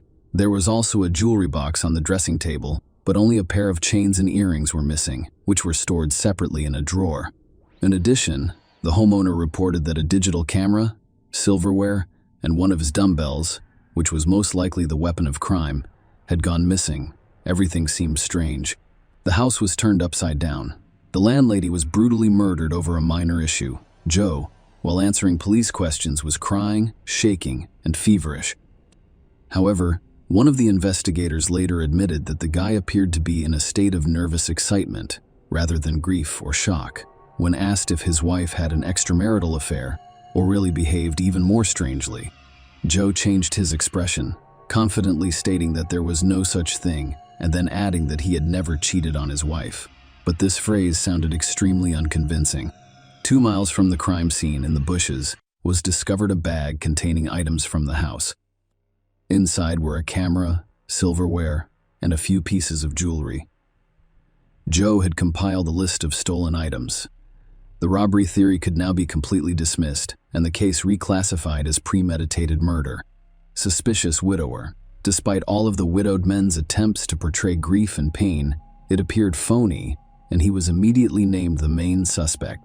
Joe had nothing to present yet, but the detectives needed to thoroughly investigate his alibi in order to study the crime scene and learn about his relationship with his wife. Joe stated that he stopped by the gym before work, as he did on a regular basis, and surveillance cameras in the parking lot and inside the gym confirmed this. He then drove to the office before going to a bus station in a remote part of the city to monitor the placement of advertisements on vehicles. His words were confirmed by a colleague he allegedly spoke with at the time. The investigators then went to Joe's workplace and seized his computer for inspection. This is where the most interesting part starts. Because the email contained strange correspondence that Joe had partially deleted, specialists were able to recover the deleted messages, and the police were finally confident that they were on the right track. Joe mostly corresponded with his friend and his sister, to both of whom he constantly complained about his wife. He wrote about Rachel in an insulting and profane tone. He wrote that his wife had not appealed to him as a woman for a long time and had generally disgusted him. Moreover, the computer discovered another curious correspondence between Joe and one of his colleagues, a woman named Nikki Pelly. Their communication made it clear that these two were much more than friends, and both should be questioned. Who is Nikki Pelly? Nikki also worked for an advertising company, and she and Joe had numerous work-related interactions. The woman was 10 years older than Joe, but that did not prevent them from having an affair. It was impossible to say exactly when their workplace romance began. Joe spent his evenings and nights at home, and his wife lied about his work commitments. But this wasn't the strangest thing about the discovered correspondence. It turned out that Joe had promised Nikki in his messages that they would soon be together, she and their sons referring to as children from Rachel. Such messages were more than suspicious because, in the event of a divorce, the boys would be left to live with their mother, Joe, who initially claimed that he had no extramarital affairs but realized that denying it was pointless after irrefutable evidence of his infidelity was discovered. Then he admitted that he had been secretly dating Nikki for a while, but they had apparently broken up. For more than a week, the O'Reilly house was cordoned off as a crime scene, with no one permitted to enter because the police needed to enter because the police needed to examine and document everything. During this time, Joe was staying with his sister, while the boys were with their grandparents. Joe did not appear to be a grieving widower at the funeral. Instead, he acted remarkably calm and, most importantly, as if he were closing the coffin alongside his late wife. When it was his turn to say goodbye, he did so quickly and coldly, and as he left, he casually mentioned that the coffin could be closed and buried. When the family was allowed to return home, everything looked exactly as it had on the day of the crime, with the exception of the body on the day of the crime, with the exception of the body on the floor. Joe asked his father-in-law and mother-in-law to accompany him, and they agreed, believing he needed the support on the spot. However, the son-in-law began to speculate on how the killer might have dealt with Rachel. He walked around the room where his wife was murdered, describing how she had been attacked by the force with which she was struck, pointing to dried blood spatters each time. Joe then speculated that the perpetrator may have gone to the bathroom to wash the blood from his hands and the crime weapon, which he then carried with him. Joe's account was horrifyingly detailed and full of detail, with him waving his arms around to mimic the blows.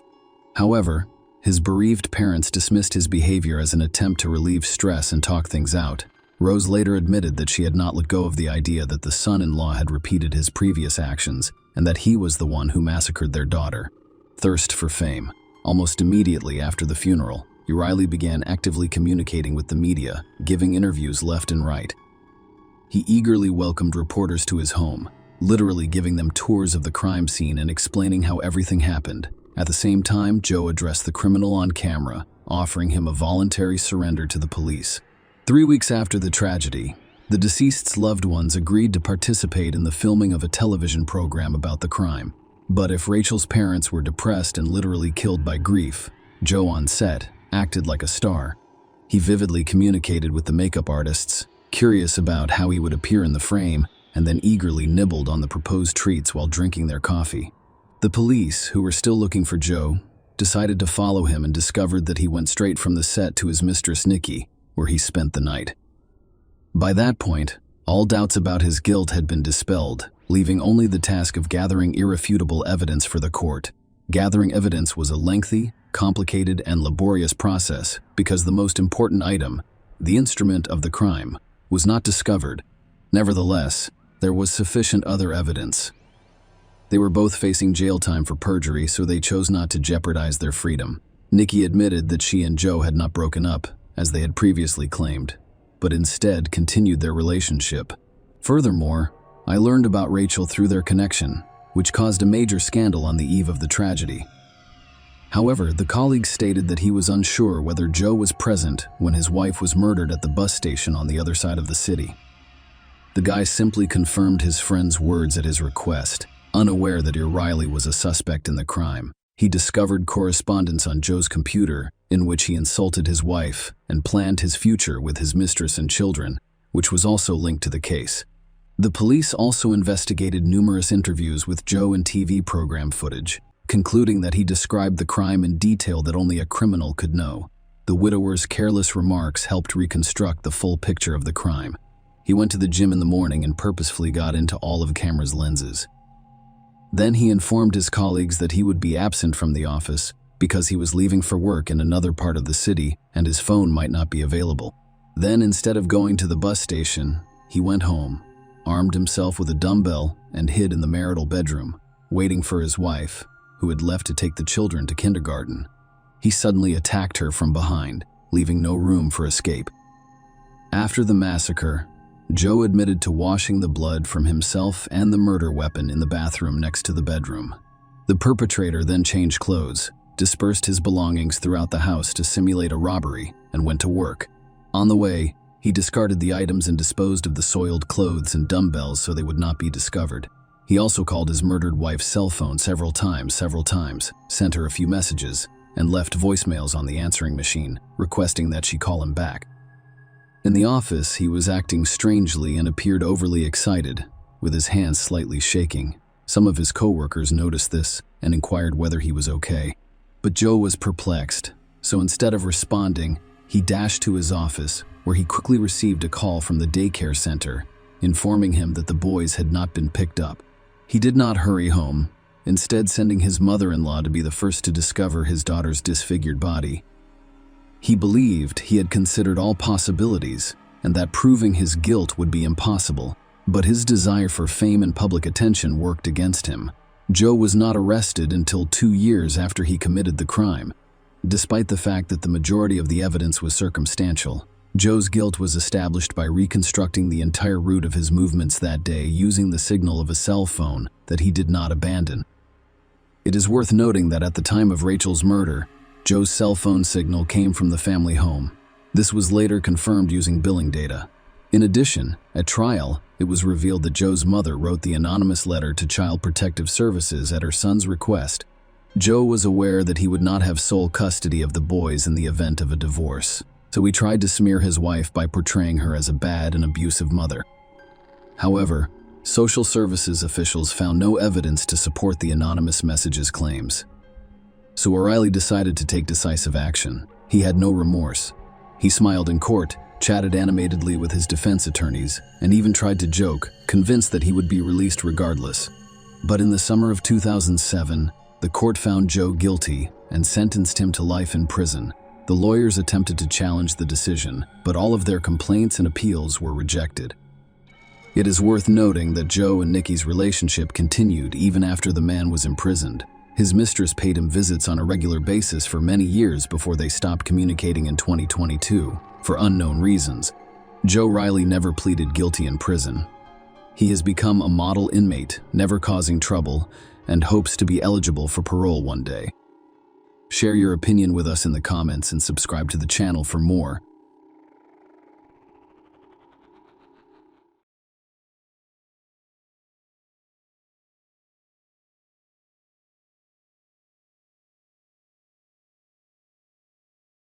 Hey guys, welcome to my channel, and today we're going to take a look at another horrible case with you.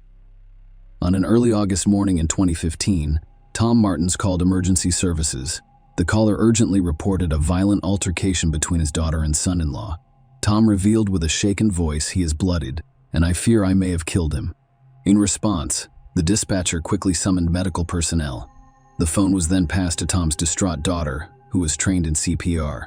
The dispatcher calmly instructed, "Stay calm, rely on your training, not your emotions. We need to revive your husband, and we are ready to begin Keeperi." Meanwhile, first responders rushed to Winston-Salem's upscale neighborhood. They arrived at a $350,000 home known for its stylish gray shutters and well-kept lawns, only to discover Jason Corbett brutally murdered. This incident depicts the tragic story of a widower with 2 young children who was in desperate need of emotional support after losing his beloved wife.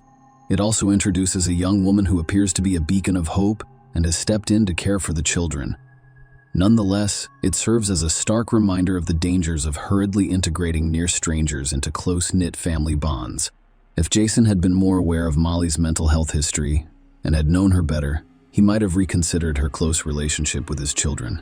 Molly's meeting with Jason represented a new beginning, complete with a loving family and the children she had always wanted.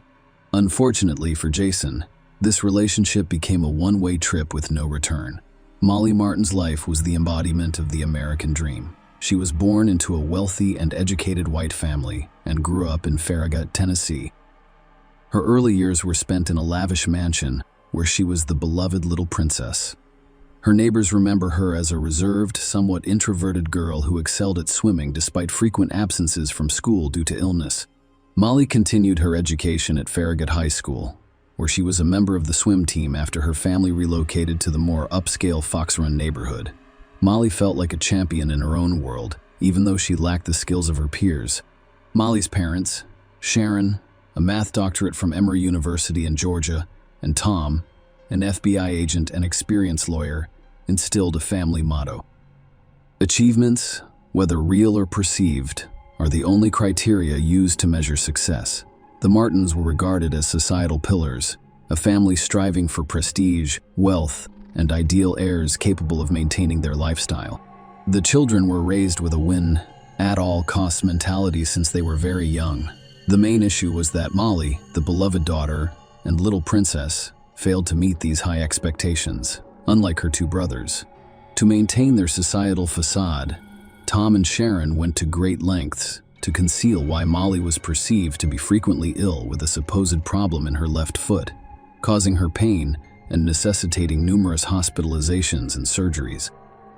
In reality, Molly's mental health, not a physical illness, kept her from attending school in order to maintain their external image. Tom and Sharon kept their daughter's problems private, with few people knowing what happened behind the walls of their opulent mansion. Molly appears to have gotten into Clemson, one of America's top colleges, thanks to her parents' influence. In 2003, her photograph appeared in the Clemson University yearbook as a freshman, but all records of her disappeared. Molly started working at Knoxville's Vintage Beauty Salon in 2004, where she met stylist Jeremy Taylor. They began dating and spent a year and a half together. Despite their close relationship, Taylor only knew about Molly's leg health issues, which required numerous surgeries and frequently prevented her from working. Nonetheless, he admired her dancing and ballet abilities, never questioning the extreme strain on her foot. After breaking up with Taylor, Molly joined a dating site and began a romantic correspondence with Keith Megan on February 22, 2007. Keith and Molly had their first date nearly a year before they met the widowed father of two. Molly first told Keith about her bipolar disorder and other related issues. Keith, who suffered from chronic fatigue and depression himself, encouraged her and moved in with her a month later. Molly found work as a nanny and went to therapy, and everything appears to be going well. The fairy tale came to an end when she developed a severe staph infection. The infection medication interfered with her bipolar medication, causing a dramatic shift in her behavior. According to Keith, Molly used to take 16 pills prescribed by her psychiatrist daily, plus an additional 10 as needed. The majority of these were for her bipolar disorder and manic depressive psychosis. Molly stopped sleeping, and their relationship quickly deteriorated. Molly decided to become pregnant in an effort to save their relationship. She had always stated that children would make her happy. Keith later revealed this during an interview. Eventually, she became pregnant. I was terrified because I knew how many medications she was taking. I was very scared. Keith recalled Molly miscarrying early in the pregnancy on September 16, 2007, and how devastated she was. But honestly, I felt relieved. I assumed it was for the best. Molly was admitted to a psychiatric unit in a medical rehabilitation center in Atlanta, Georgia, 5 months later. In February 2008, after her condition had not improved, her parents paid for the treatment. A few days after her discharge, she told Keith, "I want to work as a nanny somewhere in Europe." He took it as a sign of her relapse and dismissed her online advertisement for a nanny position. However, she quickly informed him that she had found work in Ireland and would be leaving for a while. Jason Corbett responded to her advertisement, unaware of the nanny issues that would arise. Jason Corbett was born February 12, 1976, in Limerick, Ireland. He grew up in a loving and supportive family. Jason's parents, John and Rita, raised 8 children, including his twin brother Wayne. The family prioritized emotional richness over material wealth, and despite financial difficulties after their father lost his job, they worked hard to provide a nurturing environment for the children. To help out, Jason worked part-time as a security guard at a school sports center. He was eager to earn money to treat his loved ones. Jason had always valued work ethics and the desire to help those around him, which made him popular among family and friends. Margaret Fitzpatrick, or simply Mag, was one of those who cared deeply about Jason. They knew they were meant to be together from the moment they met. After getting married, they eagerly began planning a family, both wanting a large, happy household. Their first child, Jack, was born in September 2004, followed by their daughter Sarah 2 years later. Megan and Jason were filled with joy as they raised their children, deeply loved each other and their children, and everything in their lives seemed perfect. Unfortunately, this idyllic life came to an abrupt end. On November 21, 2006, only 3 months after Sarah's birth, tragedy struck. Meg died in the hospital after waking up with an asthma attack. Jason, 30, was devastated by her death, which left him feeling lonely and sad. Only his devotion to his children kept him afloat. His family rallied around him, realizing the importance of being there for him during this difficult time. Jason was humble and kind, but he was concerned about relying so heavily on his family for assistance in childcare. This thought bothered Jason. He did not want to be a burden. Although his family never saw him that way, in 2007, he decided to hire a housekeeper. The first candidate, a Czech woman, did not click with Jason, so he let her go. Then he hired a Spanish woman, but the language barrier caused issues. Both women were looking for temporary work and did not want to stay in Ireland long-term, which frustrated Jason, who was looking for a dependable long-term helper. He eventually decided that the best option would be to find an English-speaking nanny looking for long-term employment. In early February 2008, he emailed 20-year-old Molly Martins. She sent a resume that, as it turned out, contained inaccuracies. Molly claimed to have graduated from Clemson University, but she had actually dropped out. She also claimed she'd been approved as a foster parent, which was incorrect. She didn't mention her recent psychiatric hospitalization or mental health issues. Jason thought he'd finally found the right nanny. The prospective housekeeper agreed to relocate to Ireland and look after the children. She lived in Knoxville, Tennessee, and flew to Ireland on March 10, 2008. The plan quickly fell apart. At customs, Molly encountered difficulties because of her one-way ticket, raising issues with immigration services. She couldn't say how long she'd be in the country and didn't have a work visa. However, she was able to resolve these issues and was granted entry after living in Ireland. 2 weeks later, the cheerful American called Keith and told him she would not be returning. They broke up on the phone. Sarah and Jack quickly became fond of and loved their new nanny. Jason was relieved to see that his life was becoming more stable. Molly took excellent care of the children, giving Jason peace of mind.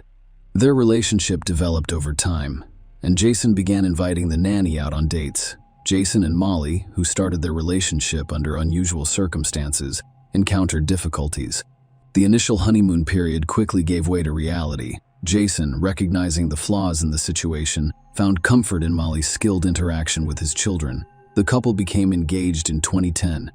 Jason adored his new partner. Most importantly, he believed his children had grown to love the caring Molly. Molly suggested moving to America after their engagement, citing a desire to return to her homeland.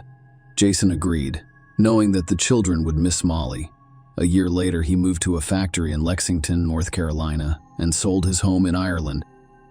That same year, they were married in a lavish ceremony in Molly's hometown of Knoxville, Tennessee. Molly's father, Tom Martins, escorted her down the aisle, while little Jack and Sarah served as ring bearers and flower girls. Jason purchased a luxurious home in a popular neighborhood that included an 18-hole golf course, a club pool, tennis courts, playgrounds, and parks.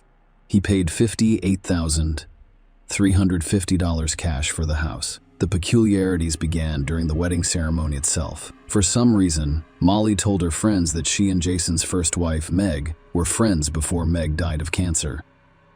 However, Meg died in 2006. Molly was not acquainted with Jason and therefore could not have known his wife. Meg died from a respiratory illness, not cancer. Unfortunately, the happy groom paid little attention to these conversations. Years passed, and the family continued to live in North Carolina. Jason joined the local golf club and got involved in the community. Molly worked as a swim coach. Men were drawn to Jason because of his friendliness, while women admired Molly's baking abilities and supermodel figure. They appeared to be the ideal couple, an attractive and sociable husband and a well-groomed and athletic wife. They were the most in-love couple you'd ever seen, constantly holding hands, kissing, and laughing. They just seemed extremely happy.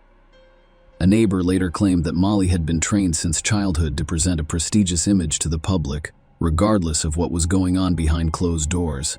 In reality, the marriage was fraught with difficulties, and Jason refused Molly's repeated attempts to adopt his 2 children. While it appeared to be a normal desire for a woman who had taken on the role of mother, her insistence grew so intense and obsessive that Jason became terrified. According to his sister, Molly convinced neighbors that she was the children's biological mother and even told acquaintances about her pregnancy with Sarah. The couple was constantly arguing about the adoption issue. Jason felt unhappy because he missed his home, his friends, and the warm family evenings with his brothers and sisters. He seriously considered divorcing and returning to Ireland with his son and daughter, something he openly discussed with Molly. Her response was immediate and intensely emotional. After the argument, Jason even hid the children's passports, fearing Molly would dispose of them and prevent their departure. The more he considered divorce, the more desperate she became to keep him and the children with her. Jason lost his zest for life and began to gain a lot of weight, which irritated his younger wife. A husband who was overweight harmed their perfect public image. The night before the murder, the couple went to a neighbor's house for dinner, where Molly loudly criticized Jason for the amount of food on his plate in front of everyone. She openly stated that it was inappropriate for someone his age to eat so much. Jason departed silently. Molly and her father beat Jason to death the night after, on August 2, 2015. On August 1, Molly's parents, Tom and Sharon, arrived in North Carolina for a visit. The exact purpose of this visit remains unknown to this day. Some believe Molly and her father planned the visit to ensure Tom was present to help commit the crime, while others view it as a routine parental visit. Because Tom and Sharon arrived late in the evening, they decided to present the gifts to the children the next morning. This detail is critical. They prepared an aluminum baseball bat for Jack, and we intend to give Sarah a tennis racket. After dinner, Tom and Sharon retired to the basement guest bedroom. Molly and Jason to their first-floor bedroom, and the children to their second-floor rooms. Molly claims Sarah woke her up at 3 a.m. After a nightmare, Molly calmed her down and returned her to bed. By the time she returned, Jason, she claimed, was awake and enraged, resulting in a fight that ended in his death. As the alleged altercation began, Tom, a former FBI agent, reported hearing strange noises from his daughter and son-in-law's bedroom. Concerned, he grabbed the baseball bat intended for Jack and went to his room. When he entered, he claimed to see Jason choke Molly. Jason, noticing his father-in-law, tightened his grip and dragged Molly to the restroom, threatening to kill her. Tom pleaded with Jason to release Molly, but when his efforts were futile, he intervened to protect his daughter. Tom claimed that his initial bat strike did not prevent Jason from strangling Molly, so he continued to hit him. Jason eventually released Molly and attempted to grab the bat. A struggle ensued, with Jason ripping the bat away and knocking Tom to the ground. Tom claimed Molly was terrified, grabbed a brick from the bedside table, and instructed Jason on the head. Fearing for their lives, the father and daughter continued to attack the enraged man until they realized he no longer posed a threat. By calling the rescue service, Tom described the incident as a fight in which his son-in-law assaulted his daughter, and Jason urgently needed assistance. However, when emergency responders arrived, the scene revealed something far more brutal than simple self-defense. The bedroom walls and floor were covered in blood, with splatters on the ceiling and furniture. Jason's skull was shattered, leaving pieces of his scalp scattered across the floor. The medical examiner stated in the report that the number of blows was impossible to determine because pieces of the skull fell on the table during the autopsy. The first responding police officers noticed a stark contrast between Jason Corbett's horrific injuries and the fact that his father and daughter were unharmed, with their clothes intact.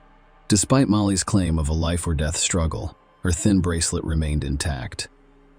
Another important observation was that some emergency responders noticed blood on the brick. Jason's body began to dry out, and he was cold to the touch, indicating a significant period of time before the emergency call was placed. And why would anyone keep a brick on their nightstand? Detectives investigated its presence in the bedroom. Molly explained that she planned to paint the brick with the kids and was looking at it before bed, thinking about the design. The case was based on appearances, external details, and the testimony of those involved. During questioning, Molly admitted to having endured years of severe abuse from her husband, keeping silent for fear of losing the children. She claimed she consulted lawyers who advised her to gather evidence of abuse for a custody battle, prompting her to place recording devices throughout the house. She gave these recordings to the detectives. During questioning, Tom claimed Jason had physically abused Molly on multiple occasions. However, the investigation discovered no evidence of physical abuse in Molly's relationship with Jason. At the trial, the defense claimed self-defense. Jason Corbett was portrayed as a drunk and violent man who emotionally and physically abused his family.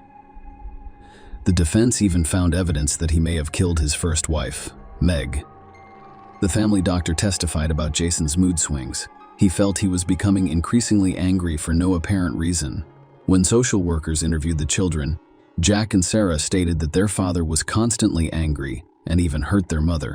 The prosecution presented expert reports indicating that, while Molly's audio recordings revealed Jason's temper, they did not demonstrate physical violence. Toxicology reports also revealed traces of a psychiatric medication prescribed to Molly and Jason's blood, implying that this could have caused his mood swings. Jason's family, who knew him as a calm and kind man, were taken aback by the defense's claims and insisted that Molly made up the story and likely drugged him with illegal drugs to create behavioral instability for her record. A bloodstain pattern analyst called by the prosecution testified that the blood spatter trajectory did not correspond to a self-defense scenario. The attack on Jason began as he was getting up, and he was defenseless, lying face down when he was struck repeatedly. Molly and Tom were convicted of murder in 2017 and sentenced to 20 to 25 years in prison, each. They filed an appeal a week later and were eventually successful in convincing the North Carolina Supreme Court to overturn their second-degree murder conviction in 2021. This leads to a new trial. They were released on $100,000 bail and left the Davidson County Jail within an hour of one another. In October 2023, the father and daughter entered a plea agreement for involuntary manslaughter. During the November trial, statements from Jason Corbett's now adult children, Jack and Sarah, who live with their aunt in Ireland, were heard. Sarah Corbett, 17, claimed that defense witnesses and attorneys distorted her words when she was 8 to help Molly Corbett and Tom Martins receive lighter prison sentences. Molly Martins showed me how to shoplift, vomit, and lie. She used to hit and starve my brother. She told me when I was 5 that my father had killed my mother. I adored Molly, and she manipulated me. Jack Corbett admitted in his statement that he lied to investigators when he was 10. I've lost so much of myself since that day. My words were used as a weapon to help Molly and Thomas avoid punishment for murdering my father. I've never seen my father harm Molly. He was a loving and honorable man, and they went to great lengths to tarnish his reputation. While my friends have fun at parties, I'm in therapy, learning to accept the fact that I lied and helped them get away. The children asked Judge Hall to sentence Molly Corbett and Thomas Martin to a maximum of 25 years. Perhaps their plea deal allowed them to avoid this sentence. In November 2023, the father and daughter were sentenced to a minimum of 4 and a maximum of 6 years, with credit for the 44 months already served. They were also told not to contact the Corbett family. Thomas Martin's attorney expects his client to be released in 7 months. Sarah collaborated with her Aunt Tracy to write and publish a series of children's books aimed at assisting children in coping with loneliness after the death of a loved one. Jack developed into a talented rugby player, singer, and songwriter. Both siblings continue to advocate for justice in their father's case. Share your opinion with us in the comments and subscribe to the channel for more.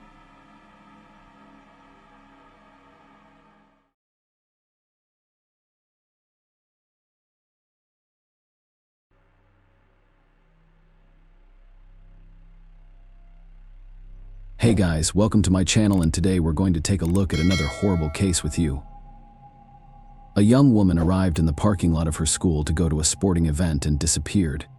Without a trace, soon a very creepy discovery awaited everyone, and the police got involved in the case. It took detectives a full 28 years to solve this creepy mystery, and none of them had any idea that this case would be the first of its kind. Sarah Yarborough was born on June 12, 1975, in Portland.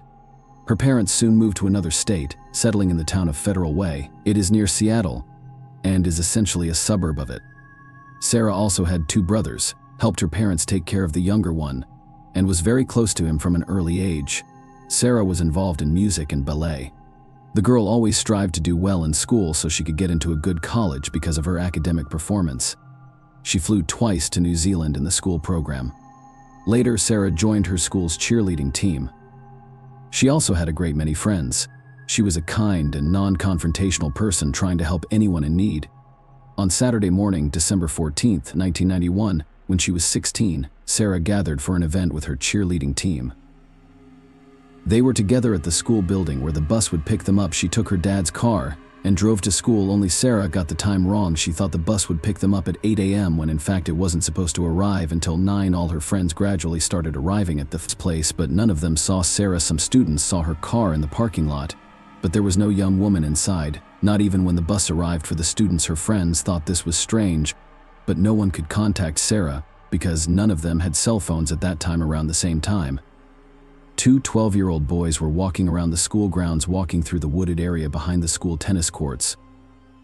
They noticed a strange man. He came out from behind the bushes, looked at them, and walked away in the opposite direction. He seemed strange to the children, but they did not pay much attention and walked just a few meters away. A shocking sight awaited them: a young woman lying on the ground with no signs of life, thinking she was dead. The school children ran home to tell their parents, while the parents of one of the boys went with him to the place. The father of the other decided to follow the suspicious man the children had seen.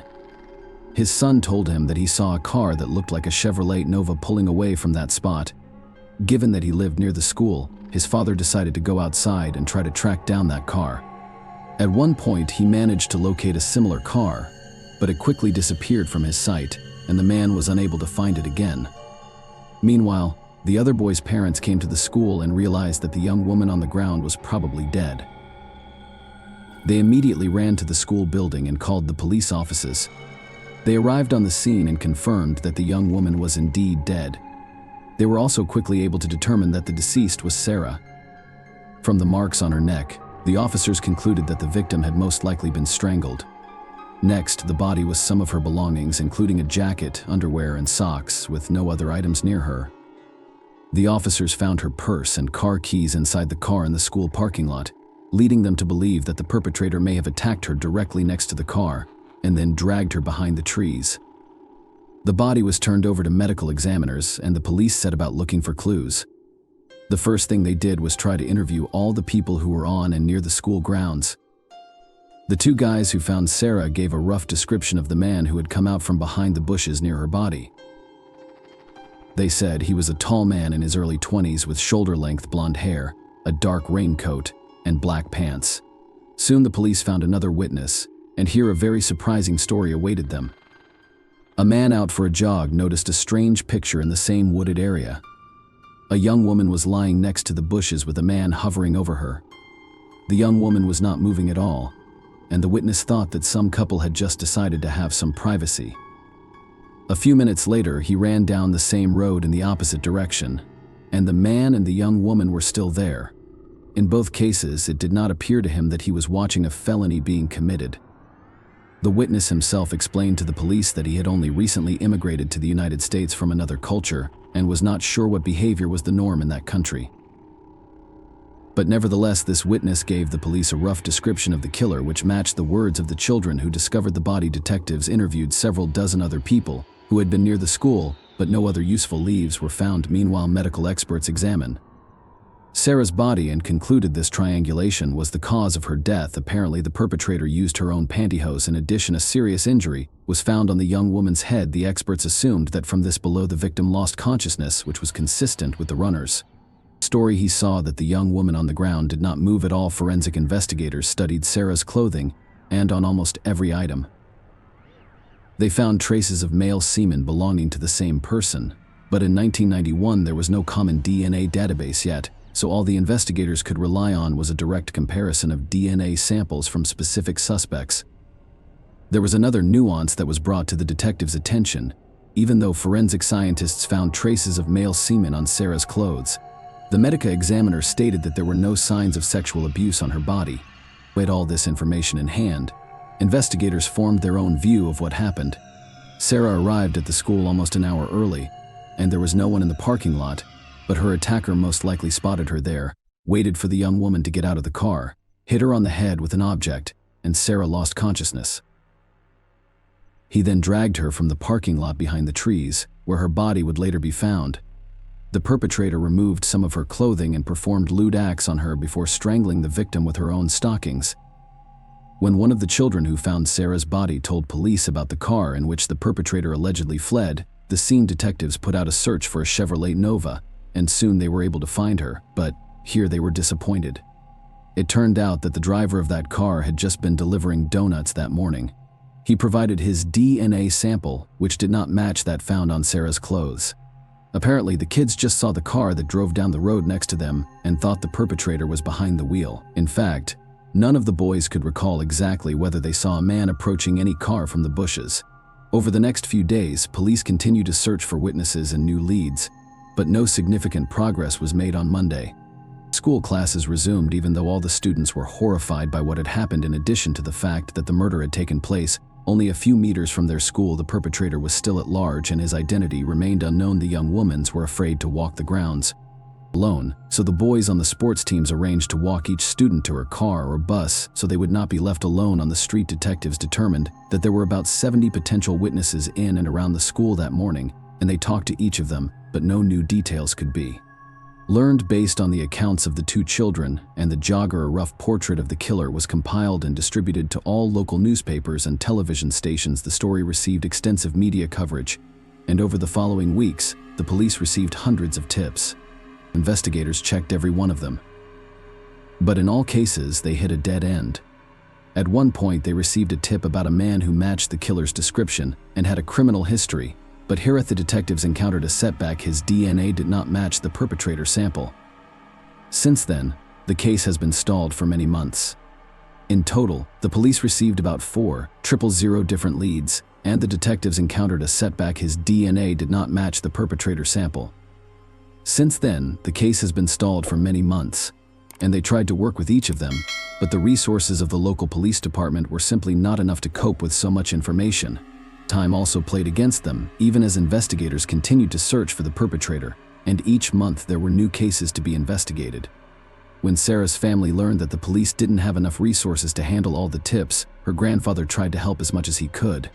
He worked for a technology company and convinced management to temporarily provide the police department with a very powerful computer for $150,000. It was a colossal sum in the 90s, but management still went along for $150,000. With this computer, police officers could store information about all the leads in one place, process them at an increased speed, and sort them in a convenient form for quick study. Despite all this, every lead led them down a dead end, and they made no progress in the years that followed.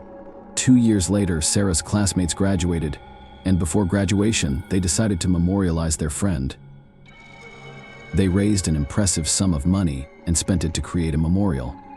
It was a bench on which Sarah's things were cast in metal. Next to these things, there was also a picture of the young woman's dog reaching for her purse.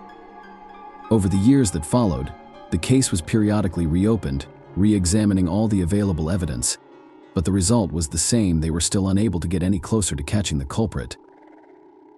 During this time, the police interviewed several thousand people and took DNA samples from nearly 300 possible suspects, but all this was inconclusive. He heard about a company that began working in the field of genetic genealogy. The policeman contacted them and asked if they could try to locate relatives of the person who left his DNA on the victim's body. The experts undertook the task, but unfortunately they failed. First of all, in 2011, genetic genealogy was just gaining momentum, and the experts were very limited in their capabilities. For example, they had not learned to search for male and female relatives in one sample. If they had the DNA of a man, they could only look for family ties with other men, and vice versa. Second, they had another obstacle in front of them in the form of various laws that prohibited the use of genetic data samples to search for relatives of suspects. Nevertheless, it bore some interesting fruit. For one thing, the team of researchers approached by the detective had already been working for several years to create a genetic pedigree of the first people who sailed to the United States from Great Britain in 1620 on the ship Mayflower. After studying the DNA of the killer Sarah, they discovered that the man was related to one of the ship's passengers, Robert Fuller. However, it was almost impossible to trace him through this chain, especially in those years when there were just over 100 people on the ship. But over the centuries, the number of their descendants has exceeded 25 million, and secondly, the detectives had no idea that he had made the Sarah Yarborough case the first of its kind. Although his idea was not successful, it was the first crime that was attempted to solve. With the help of genetic genealogy, the detective tried to use the information available and tracked down several men with the Fuller surname who were living in the area of his town. At the time of Sarah's murder, he found photos of them and met the only business, a jogger and 2 men who had found the body as children. Unfortunately, neither of them recognized the killer in the photo.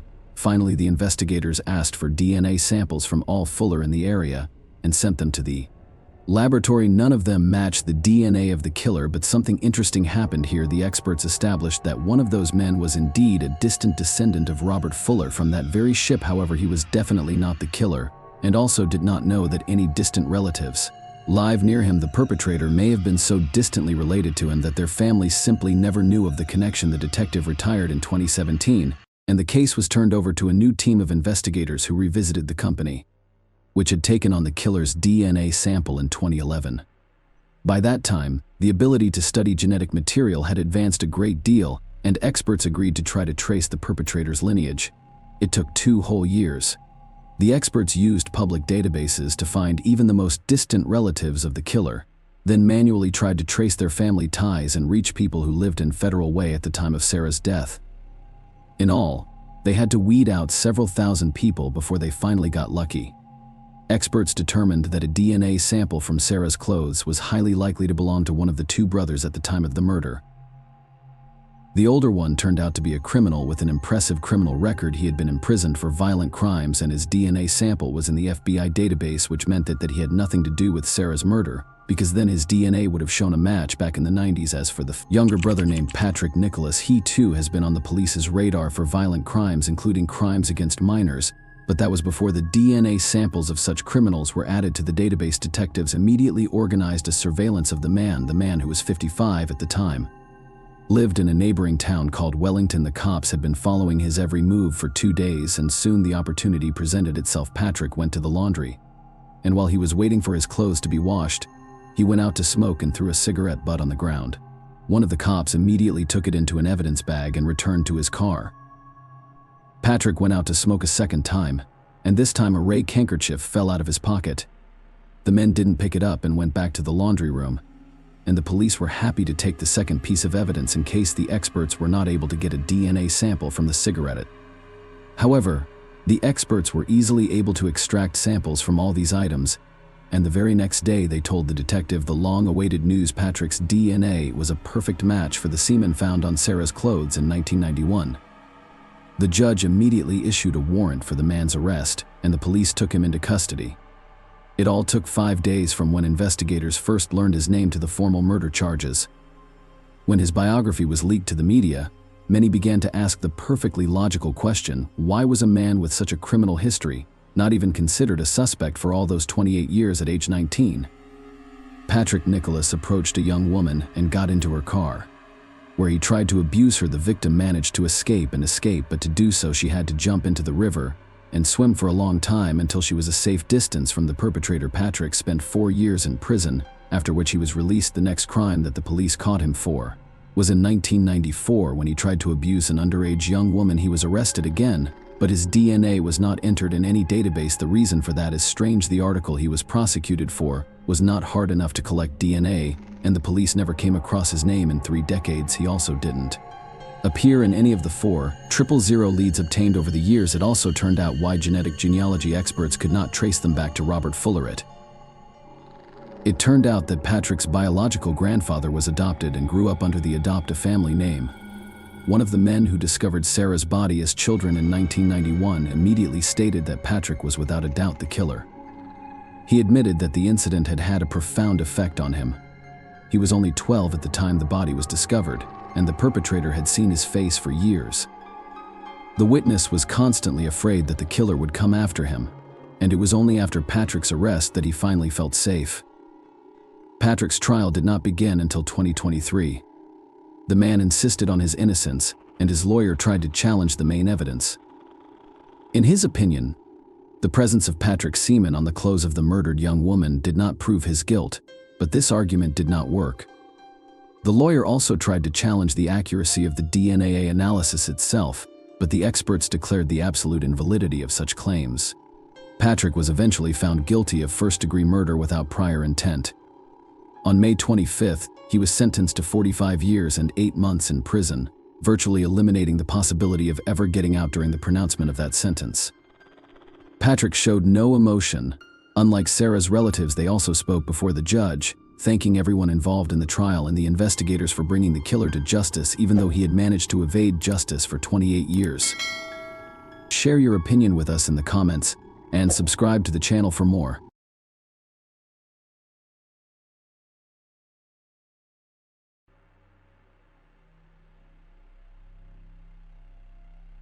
Hey guys, welcome to my channel, and today we're going to take a look at another horrible case with you. In this video, we'll look at a story that happened in Pennsylvania in the year 2017. On June 28, 2017, witnesses began calling 911 to report a car accident on one of the highways. When police arrived on the scene, they discovered a Chevy Malibu that had gone off the road. Unfortunately, the driver, Bianca Robertson, 18, did not survive. However, her death was not an accident, as initially assumed. Bianca Nicole Robertson was born on October 17, 1998, in Pennsylvania. She graduated from Bayard Rustin High School in Westchester with all A's. Bianca was a member of the Black Student Union at Rustin, where she also received several awards and was on the honor roll her senior year. She received a 4-year merit scholarship to Jacksonville University in Jacksonville. Florida, and plans to major in criminal justice and become an FBI forensic agent. She has previously been a Girl Scout, a cheerleader, and a basketball player. She studied flute, violin, clarinet, and guitar. She was also an artist. Bianca, who lived with her mother and maternal grandmother, Josephine Perry, was excited to experience the freedoms and challenges of dorm life. Her mother explained that, unfortunately, all of her plans failed. On June 28, 2017, Bianca, her mother and grandmother went shopping at Walmart. Bianca was preparing to relocate to Florida and looking forward to a new chapter in her life. After purchasing everything, Bianca and her family went to the parking lot. They all got into separate cars. They intended to meet at home later, but her mother and grandmother had other plans, and Bianca immediately returned home. She had to drive approximately 10 miles. Bianca was very familiar with this road. However, this was the young woman's last car ride.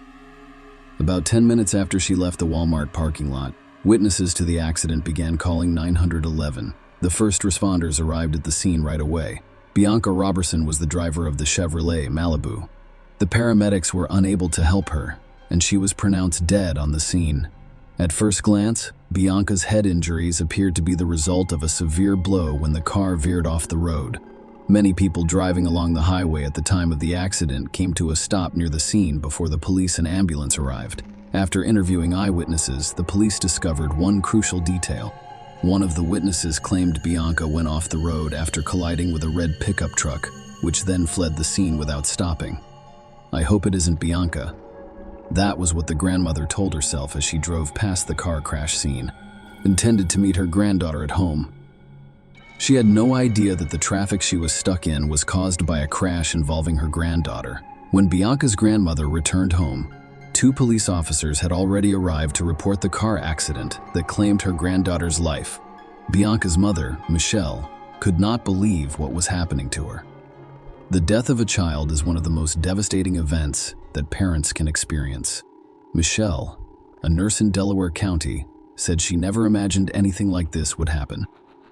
After losing her 22-year-old son, Michael James Rowley, to a heart condition in 2013, she hoped her pain would ease. Instead, it's doubled. "I'm not even sure who I am right now. I'm just existing," Michelle said. "They were my breath. My reason is to get up. I don't have any children right now." Michelle Robertson has lost her second child, and this is heartbreaking. She claimed she did not leave the house for quite some time and was constantly crying. Michelle and Rodney Robertson, who divorced in 2006, have become amicable co-parents thanks to Bianca. "Our divorce was not pleasant," Rodney admits. "Bianca didn't like the way I was talking to her mother, so she corrected me. Because we loved her, it caused everything to calm down." Bianca was devoted to her family, and she particularly enjoyed being her daddy's girl. "If I had a favorite, it would be Bianca, who, as her father put it, was looking forward to being on her own." Bianca's parents said she was pleased to be getting closer to realizing her dream of becoming a forensic specialist for the FBI. She was focused on her future, and nothing was going to stand in her way, said Bianca's father, who proudly stated that his daughter had received a 4-year merit scholarship to Jacksonville University, one of the 4 schools to which she applied, and one of the 3 to which she was accepted. She was also accepted at Coastal Carolina and the University of Georgia. Detectives requested CCTV footage to confirm Bianca's claim that her car veered off the road after colliding with a red pickup truck. After all, if Bianca's death was caused by a collision with another vehicle, it was more than just an accident. It was a crime. If this was the case, the police had to find the perpetrator. But what they quickly discovered was even more shocking. While the detectives waited for the footage, there was another watershed moment in this case. Everyone assumed Bianca died after going off the road and hitting her head. However, during the autopsy, forensic experts determined that the cause of her death was not a car accident. They discovered a bullet in Bianca's head. It drastically altered everything. What appeared to be an accident, followed by a collision with a red pickup truck, turned out to be death from a gunshot to the head. After receiving the autopsy report, the detectives visited Bianca's family. They had to inform Bianca, her parents, that her death was not an accident. It was an even bigger surprise for everyone, particularly her mother. Michelle was puzzled. Why would anyone do that to her daughter? The family was unable to identify anyone who could wish Bianca harm. She had a friendly relationship with everyone. Robertson needed answers, and investigators were doing everything they could to find the person responsible for Bianca's death. The detectives found nothing suspicious while reviewing footage from cameras at Walmart, where Bianca and her family had gone on the day of her death. They scrutinized every move Bianca and her family made, from getting out of their cars to leaving the parking lot. The detectives ruled out the possibility that someone at Walmart chased Bianca and fatally shot her. After all, she did not get into any fights while shopping at Walmart. They simply bought what they needed, loaded it into Bianca's car, and left. It is possible that Bianca died as a result of an incident that occurred while she was driving down the highway toward her home. "We loaded all of the bags into Bianca's car," her mother explained, referring to the 2009 Chevy Malibu the family purchased from CarMax for her 16th birthday. Bianca did not ask for much, but when she did, she asked for big things, such as a car, according to her mother, who added that Bianca had chosen the car when she received her permit. "She got what she wanted," Michelle Robertson stated. "I do not call it spoiled, I call it loved." But Bianca was willing to work for her goals. She got her first job at McDonald's at the age of 15. She left fast food after 2 weeks to work as a dietary aide at the White Horse Village retirement community in Delaware County. Michelle said she has a stack of letters and cards from residents who loved Bianca. Soon after, the police obtained the traffic surveillance footage. There were no cameras near where Bianca veered off the road, but one was about a mile away. Let us look at Google Maps. Here's where Bianca got off the road. As you can see, the two lanes merge into one at this point. When the investigators watched the recording, they discovered evidence that confirmed Bianca's story about a disagreement with the driver of the red pickup truck. The video captured their cars driving side by side. They're approaching the point where the two lanes merge into one. Perhaps the conflict arose because one did not yield to the other. Knowing the outcome of the confrontation, the investigators suspected that the driver of the red pickup truck fired the fatal shot. Unfortunately, the footage was of low quality. The pickup truck's license plates were obscured, as was the driver's face. However, from that point forward, the driver of the red pickup truck was the primary and sole suspect in Bianca Robertson's death. Detectives needed to identify this man, but all they had at the time was a blurry image. None of Bianca's family members knew anyone with a red pickup truck. The police returned to speak with those who were present at the scene of the incident, and those who dialed 911. None of them noticed the license plate on this car. Friends and stuff, rangers young and old, too many to count, have reached out to the Robertsons in support, beginning with a vigil 2 days after her death. They've heard from teachers who have known Bianca for years. "Bianca changed my mind about how I would teach." According to one educator, Michelle Bianca was our Save the World child. Michelle confronted Bianca, saying that if a parent put a child out, she would sneak them into our house. Bianca might say something like, "Mom, wouldn't you want someone to do the same for me?" Bianca once saw a car accident and asked her mother if they could stop and help. If she noticed someone dining alone, her first thought was to invite them to the family table. The investigators determined the direction of the pickup truck's movement after the incident by reviewing recordings from cameras located further away from where Bianca's car crashed. They needed a higher quality recording to determine the car's make, model, and license plate. The police also asked the media to spread information about the red pickup truck, hoping that the public could help identify its owner. Detectives determined that following an incident, the driver of a red pickup truck turned onto Paoli Pike. They began walking around the neighborhood, visiting houses and shopping centers. I was looking for cameras that could have recorded the pickup truck. They discovered one surveillance camera, and the footage was of high quality this time.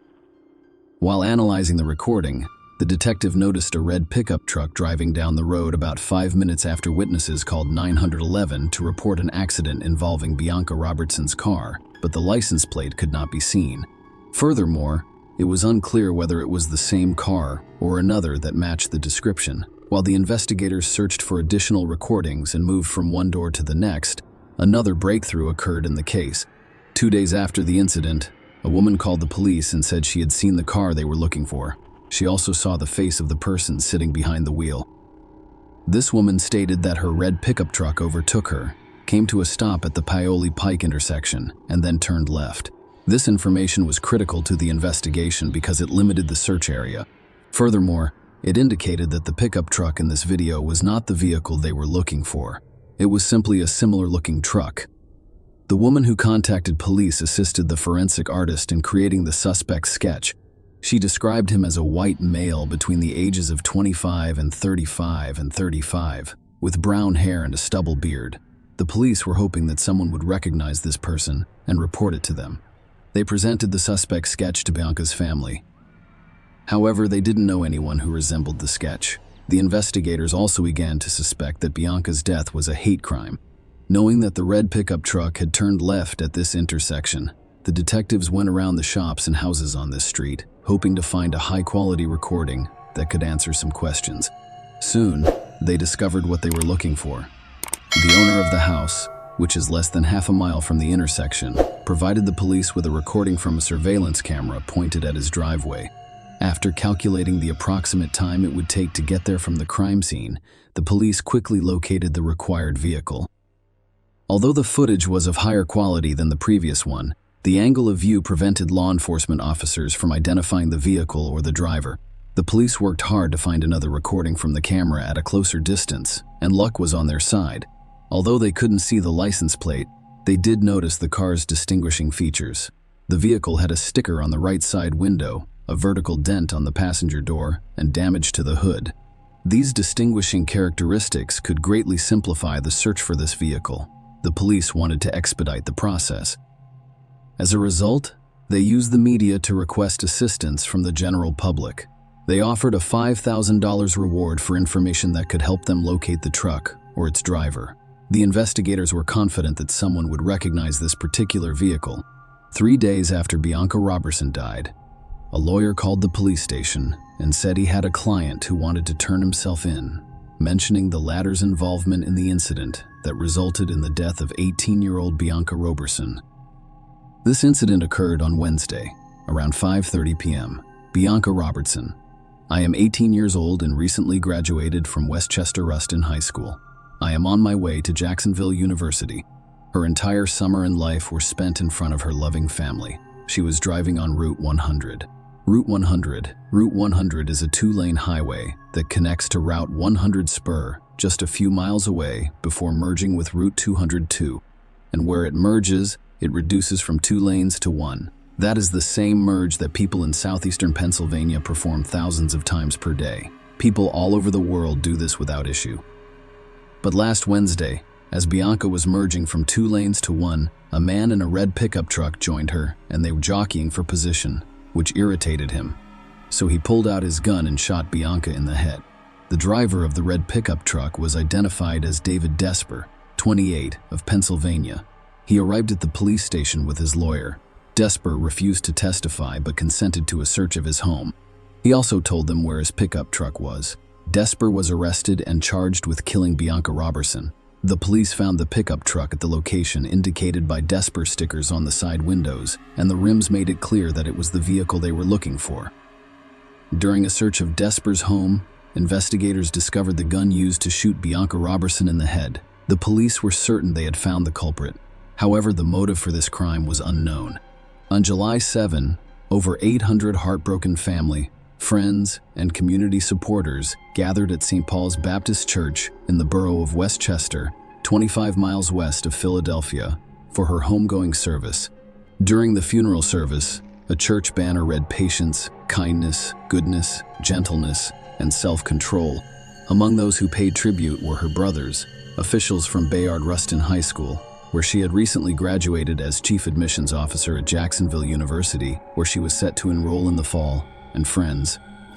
What emerged was a portrait of an extraordinary young woman, with speaker after speaker after speaker praising her brilliance and virtues. In his eulogy, Pastor Wayne Croft Sr. compared the shooter to George Zimmerman and Michael Dunn.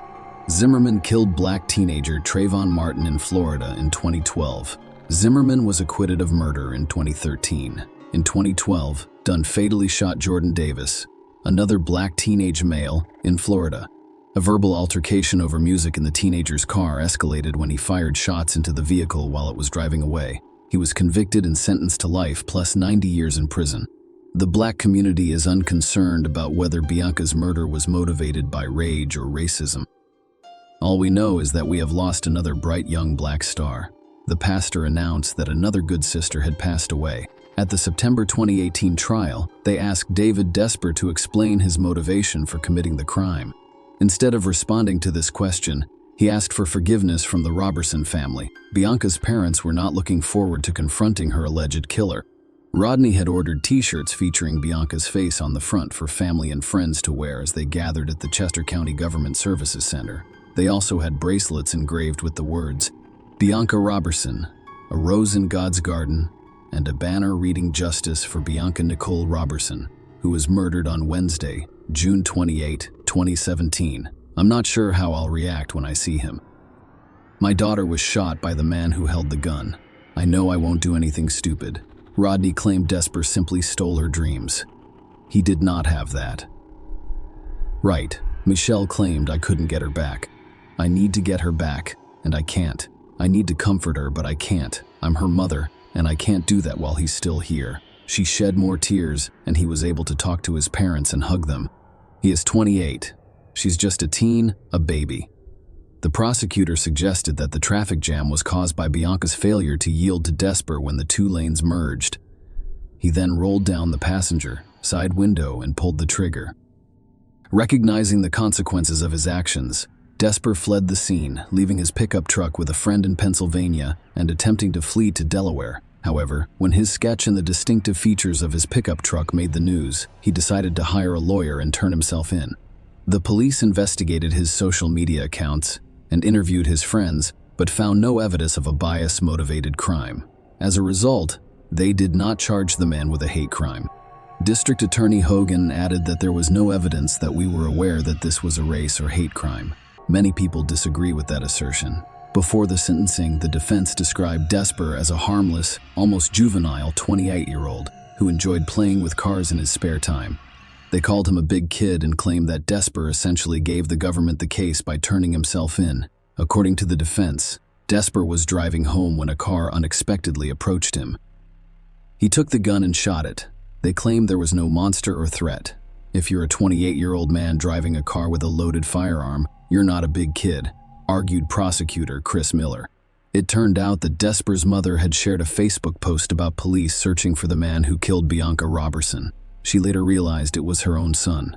Wendy Desper expressed her love for Bianca's family and prayed for her.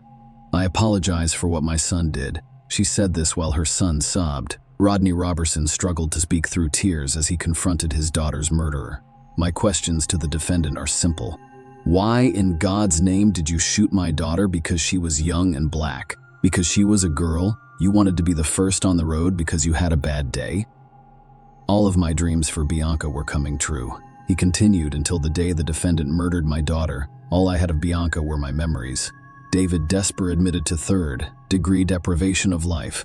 The court sentenced him to 40 years in prison, with the option of applying for parole in 20 years. Judge Anne Marie Wheatcraft wiped away tears as she announced the sentence, telling Desper, "I don't believe you were afraid. I believe it was anger." County Judge Anne Marie Wheatcraft imposed the maximum sentence for that level of homicide, which ranged from 20 to 40 years. Desper attempted to appeal his sentence, but it was denied. Share your opinion with us in the comments, and subscribe to the channel for more.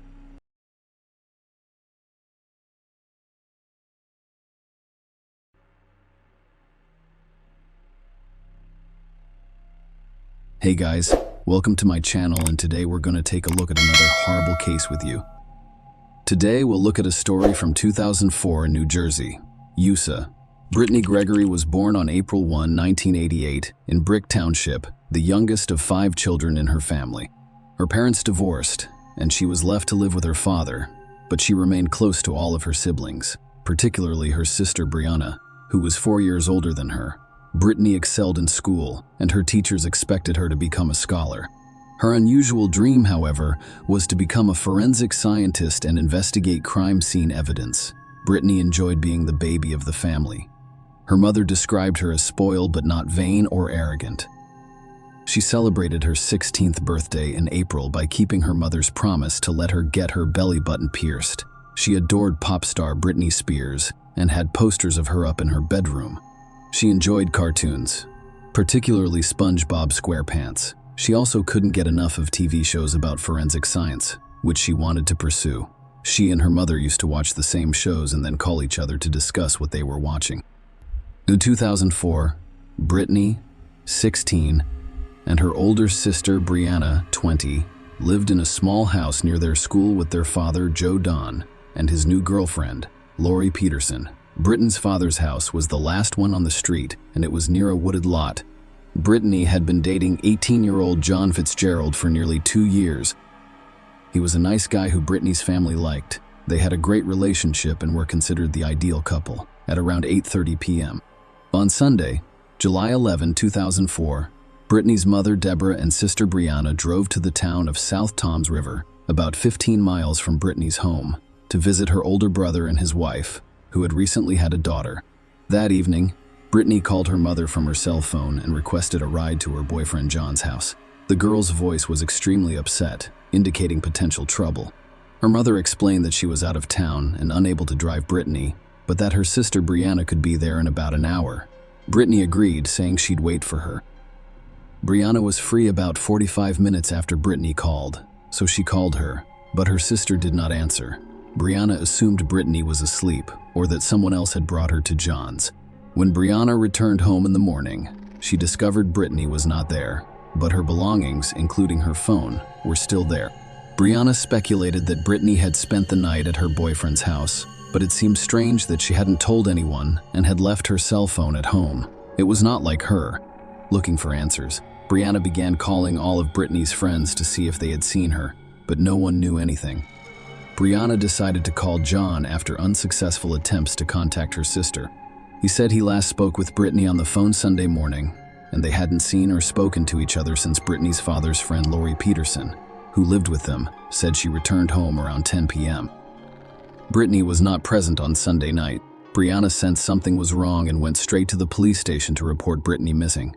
The police initially dismissed Brianna's concerns about her sister's disappearance. They assumed the girl had simply run away from home or was out with friends. But Brianna persuaded the officers that she had already contacted all of her sister's friends and spoken with her boyfriend. But no one knew where Brittany might be. Brianna was certain her sister couldn't have run away from home because she was an honor student who spent the majority of her time in the library. Brittany never left the house without warning, and she left all of her belongings, including money and a phone, at home. Brianna persuaded the cops that her sister could not have run away from home on her own. The officers started their search. They first went to Brittany's house to inspect her room and look for clues. They ensured that Brittany's purse, containing her phone, ID, and makeup, was left in her room.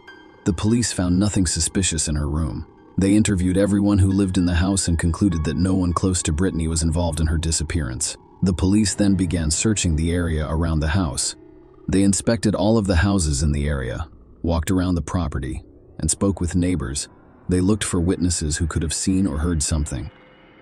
The officers noticed that the house was at the end of the street, with a wooded area across the street, except for one woman who reported seeing Brittany walking down the street toward her house late Friday night when it was already dark. None of the neighbors saw anything suspicious.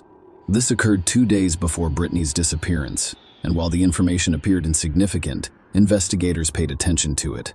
This information contradicted the image of a modest girl who spent the majority of her time in the library and did not leave without her parents' permission.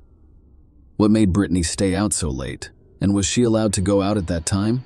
The police were eager to determine whether Brittany was a true home girl, as her sister had described her. Numerous police interviews with her family, neighbors, and teachers revealed that no one had negative things to say about the girl. Everyone spoke highly of her. Brianna told the police that Brittany and her boyfriend John had a strained relationship recently. The couple had been arguing frequently, and on the day of her disappearance, Brittany and John had another fight. Brittany was upset, and she planned to visit John that evening to make amends. The investigators decided to look into John's identity more closely. They invited him to the police station to see if he saw Brittany on the day she went missing. John said his last phone call with Brittany was on Sunday morning. At the time, he was at the beach with friends, and Brittany was disappointed that he went without her. They argued about it and haven't spoken since. He also revealed that he had broken up with Brittany a few days ago, but she was unable to accept it. Even though she knew he was already dating another girl, John insisted that he had no plans to go out with Brittany that night and had no idea she was coming to his house. The rumor that Brittany kissed another guy at the party sparked their breakup. Despite the fact that he did not see it, John decided to end his relationship with her and start dating another girl. He last saw Brittany on July 10, the day before she vanished. She gave him a letter expressing her desire to reconcile. The detectives asked John for permission to read the letter Brittany had written, and he handed it to them. Brittany apologizes in the letter for her behavior as well as for breaking John's heart. She also asked him to stay friends. John appeared genuinely concerned and worried that Brittany had not yet been found. The police found no evidence linking John to Brittany's disappearance, and after passing a lie detector test, he was removed from the suspect list. However, John did provide the detectives with one important detail. He claimed that Brittany frequently came to his house via the woods behind her father's house, and the story of Brittany's disappearance became increasingly complicated. Detectives began to wonder if Brittany attempted to reach John's house that night, which was about a mile from her father's house through the woods. It was already dark, and she might get lost or fall somewhere along the way. The police began a search in the woods where Brittany most likely passed. She may have walked along a path that began near her house. Being in the woods at night was frightening and dangerous. The question of why a young girl was not afraid to walk through the woods in the dark was perplexing. The search in the forest lasted 3 days, but nothing was discovered. When it appeared that the investigation had come to an end, the police were contacted by a woman who had been with her brother in a nearby park. The night Brittany disappeared, it was quiet and deserted, with only one car. The woman drove a Chevrolet pickup truck with distinctive wheels, and she noticed and remembered the car's license plate. Investigators discovered that the car was registered to Anthony Geiger, a 23-year-old. To determine Anthony's connection to Brittany's disappearance, police began investigating his past and discovered that he was Bobby Joe's ex-boyfriend. Brittany's sister, Bobby Joe, told detectives that they split up about a month ago because Anthony was overly jealous and focused too much on Brittany. She also stated that she began to suspect Anthony, who was 23 years old, had feelings for her younger sister, Brittany, and ultimately decided to end her relationship with him. Brittany's friend said Anthony always looked at her strangely and tried to flirt with her. They last met at lunch, when Anthony attempted to flirt with Brittany again. Detectives began to suspect Anthony of kidnapping Brittany and brought him in for questioning. During the interrogation, Anthony denied being in the neighborhood where Brittany lived on the evening of July 11. According to him, he did not arrive until the following day, July 12, when the police had already begun searching for the girl. He did not deny that he was on good terms with her and saw her frequently at parties and other gatherings, but he insisted that they were just friends and that he did not flirt with her. Anthony also stated that he knew Brittany was too young for him and that he only cared about her as a friend. Anthony testified that he spent the evening of July 11 at home with his new girlfriend. Although Anthony's girlfriend confirmed his alibi, investigators still suspected him because his house was close to Brittany's. Investigators returned to examine the letter Brittany had written to John and discovered disturbing signs that she was saying goodbye to her loved one. They became concerned that Brittany might be harming herself after ending her relationship with her boyfriend. Brittany's parents, however, rejected this version, believing that their daughter was intelligent and determined, and that her breakup with her boyfriend would not prevent her from pursuing her dreams. They thought Brittany was overly passionate about life. After the investigation stalled again, the police decided to use the media to contact the public in search of potential witnesses.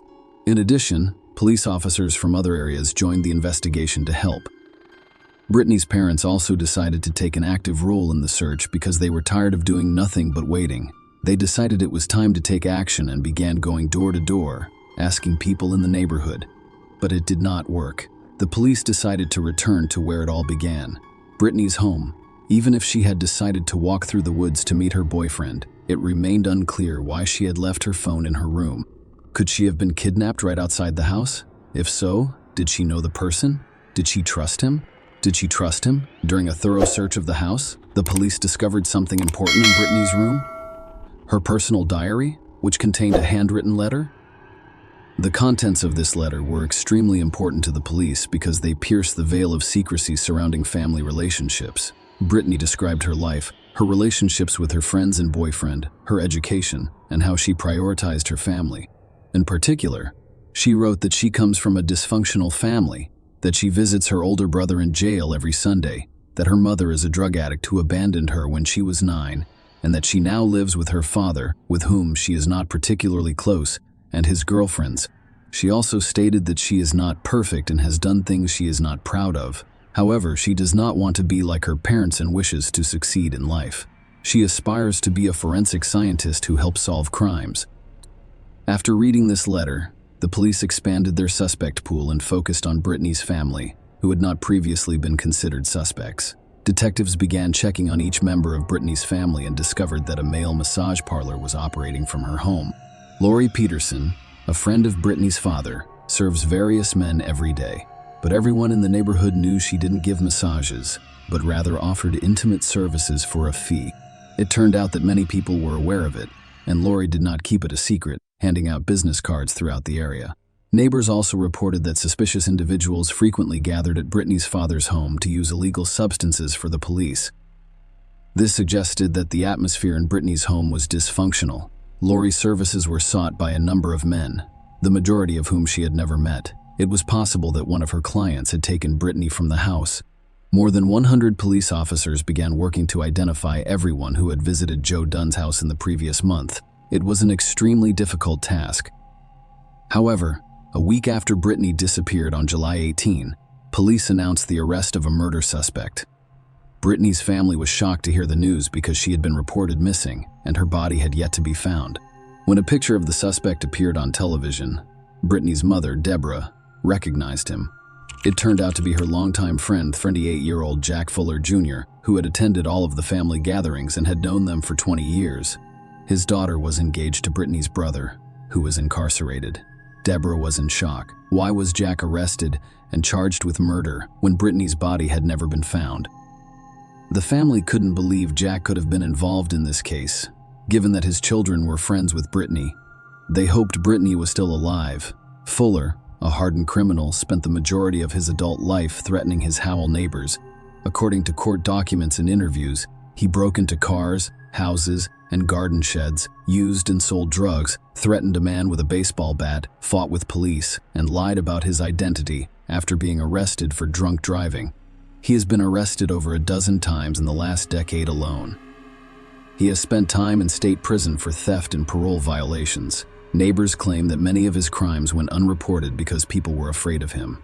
The last time he was tried. He was sentenced to 5.5 years in prison and released a year before Brittany went missing. Brittany's parents assumed Jack would steal money or jewelry to buy drugs, but they didn't think he'd hurt their daughter. Shortly after Fuller's arrest, it became clear how the police had linked him to Brittany's disappearance. It all began with a call to the police station. The caller stated that he had met Jack a few days prior, who had complained to him about back pain that had developed after burying the girl's body in sandy soil. Jack assured him that the location where he had hidden the body would never be discovered, and he asked how deep the body should be buried so that the animals would not smell it. The police invited the informant to the station, suggested that he wear a listening device while meeting with Jack Fuller, and questioned him about the crimes, including the murder. The informant agreed, and during the meeting, Fuller revealed that he had buried the girl's body in a remote location and would never be discovered. He confessed to the murder, but never mentioned Brittany's name. In addition, Fuller stated that he needed to kill someone else who knew too much, referring to his friend Tommy, who was in the car and did not hear these remarks. The detectives were confident that Tommy knew something important that could aid in the investigation, or Jack Fuller would not have wanted to get rid of him. They went to Tommy's house and took him to the station for questioning, but he refused to cooperate, claiming that he knew nothing. The detectives knew he was lying, to prove their point. They played a recorded conversation in which Jack expresses his desire to kill Tommy because he knows too much. Tommy realizes he is in danger and agrees to cooperate with the police. He tells them that the night Brittany vanished, he and Jack were driving around the neighborhood while smoking crack. They came to a halt in front of Brittany's 's home, and Jack decided to go inside to speak with her father about some issues. When he entered the house, there was only Brittany, 5 minutes later, Jack said nothing about the previous day's events. The detectives were confident that Tommy knew something important that could aid in the investigation, or Jack Fuller would not have wanted to get rid of him. They went to Tommy's house and took him to the station for questioning, but he refused to cooperate, claiming that he knew nothing. The detectives knew he was lying, to prove their point. They played a recorded conversation in which Jack expresses his desire to kill Tommy because he knows too much. Tommy realizes he is in danger and agrees to cooperate with the police. He tells them that the night Brittany vanished, he and Jack were driving around the neighborhood while smoking crack. They came to a halt in front of Brittany's home, and Jack decided to go inside to speak with her father about some issues. When he entered the house, there was only Brittany. 5 minutes later, Jack returned to the car with Brittany, who sat in the back. Tommy expressed confusion and inquired as to what was going on. Brittany didn't say anything. She lowered her gaze, and Jack explained that he was about to take Tommy home. Tommy claimed Jack drove him home.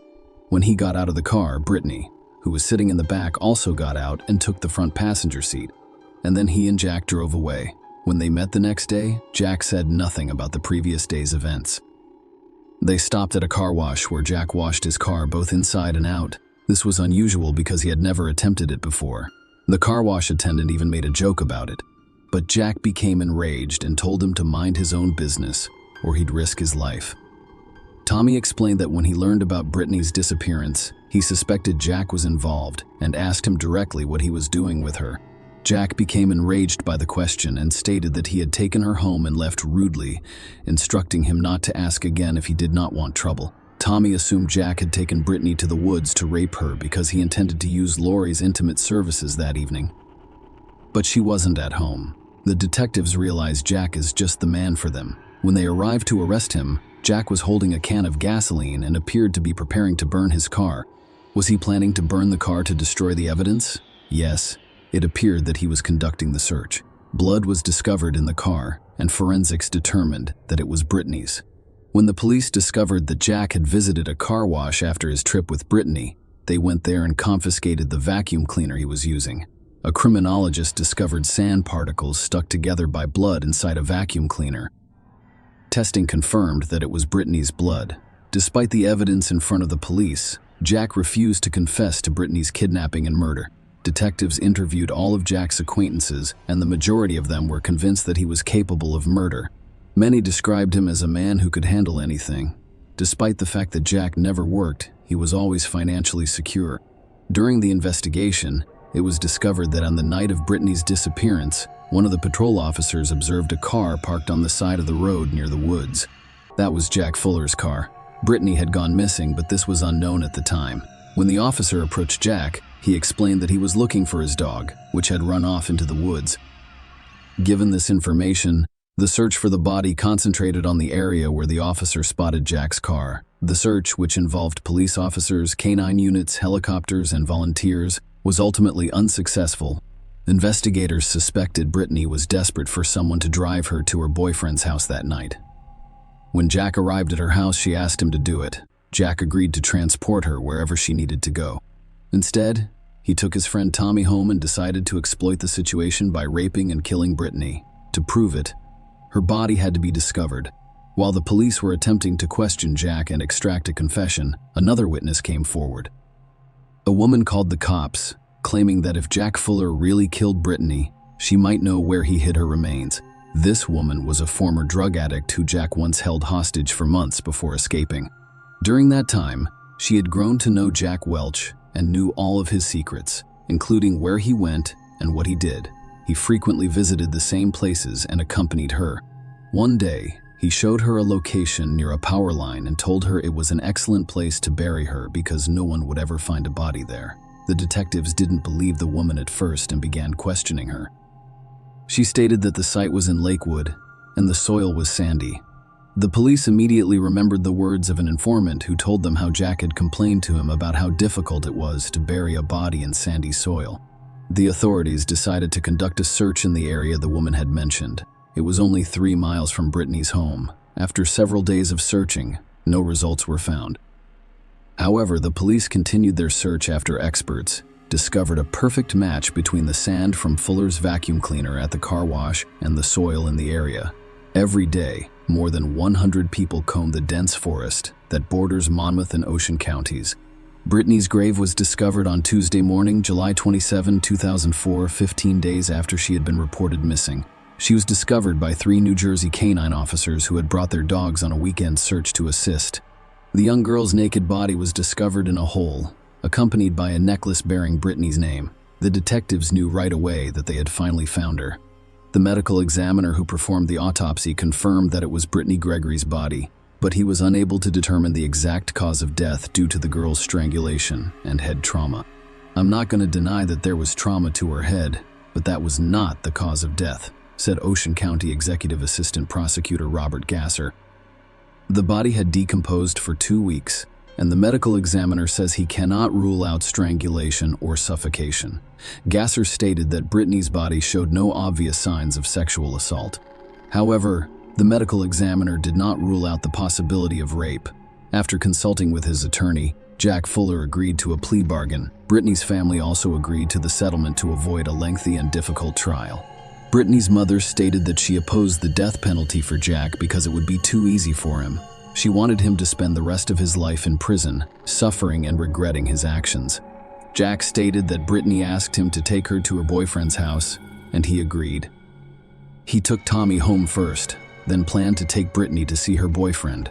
But first, he stopped on the side of the road and began smoking. This infuriated Brittany, who began yelling at him and slapping him on the arm. This irritated him, and he started punching Brittany. He admitted to punching her in the face and head at least twice after she tried to stop him from smoking again. Following the beating, Brittany began to make gasping and gurgling sounds. Fuller continued to get high as blood flowed from her nose and mouth. Brittany stopped breathing when he finally turned his attention to her. He realized she had died and decided to dispose of her body. However, his story was not believed because the medical examiner discovered evidence of strangulation on Brittany's body that Fuller had not mentioned.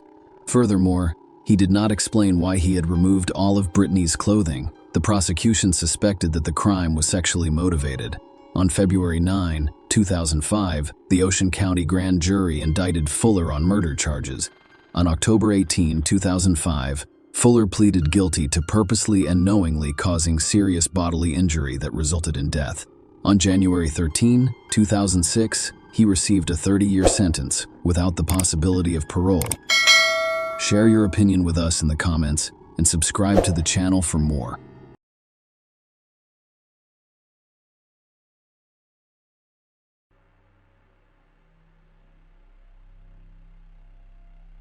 Hey guys, welcome to my channel, and today we're going to take a look at another horrible case with you. The events described in this video occurred 6 years ago. On May 15, 2017, around 1 a.m., the Florida Coast Guard received a distress signal. According to the report, a yacht traveling from Cuba's Varadero resort to Florida collided with something and began to sink. There were originally 2 people on board the vessel, and when rescuers discovered only one of them, many began to wonder where things really were. Lewis Bennett and Isabella Hellman met online in 2015. Lewis was born in 1977 in England. He moved to Australia with his family at a young age, and by 2017 he held dual British and Australian citizenship. Isabella Rodriguez was born in 1975 in Colombia. Her family relocated to Florida in the 1990s, eventually obtaining residency and then US citizenship in 2002. Isabella married William Hellman at the age of 27. However, the couple divorced after 10 years. She met Lewis Bennett online in 2015, and their online communication quickly evolved into a real-life romantic relationship. In July 2016, Lewis and Isabella welcomed a daughter named Amelia. 6 months after the baby's birth, the couple bought an apartment in Delray Beach on Florida's Atlantic coast. The following month, in February 2017, Isabella married Lewis. On April 30, 2017, Isabella worked as a real estate agent, while Lewis owned a small solar panel company. After leaving her 9-month-old daughter with family, Isabella flew to St. Maarten, a small Caribbean island where she met Lewis. They planned a honeymoon, returning to Florida on a sailing catamaran Lewis had purchased prior to meeting Isabella. On April 30, the couple departed St. Maarten. They were in the British Virgin Islands on May 1 and off the coast of Puerto Rico on May 2nd. The next stop on their itinerary was Cuba, where they spent the majority of their time and planned to return from. On May 14, around 5:30 p.m., the catamaran set sail from Varadero, Cuba. 3 hours later, Isabella called her sister on her cell phone to say she'd be home tomorrow, but Lewis had already signaled a distress call around 1 a.m. He contacted the U.S. Coast Guard and reported that the ship had begun to sink due to a collision with an unknown object and that his wife had gone missing. Around 4 a.m., a Coast Guard helicopter crew found the Bennett life raft. A catamaran was also discovered floating upside down at dawn, but it had not yet sunk. Bennett was taken to Key West Island, the southernmost point of Florida. During his interview with investigators, Lewis stated that he and his wife took turns on duty and that the accident occurred when Isabella's turn came up.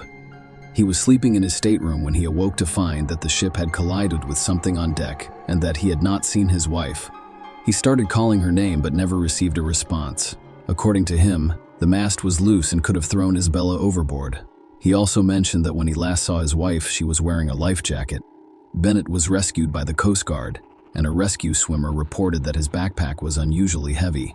While inspecting the items he had loaded onto the life raft, the officers discovered 225 collectible coins whose origins had yet to be determined. The same day, May 15, Isabella Hellman was reported missing.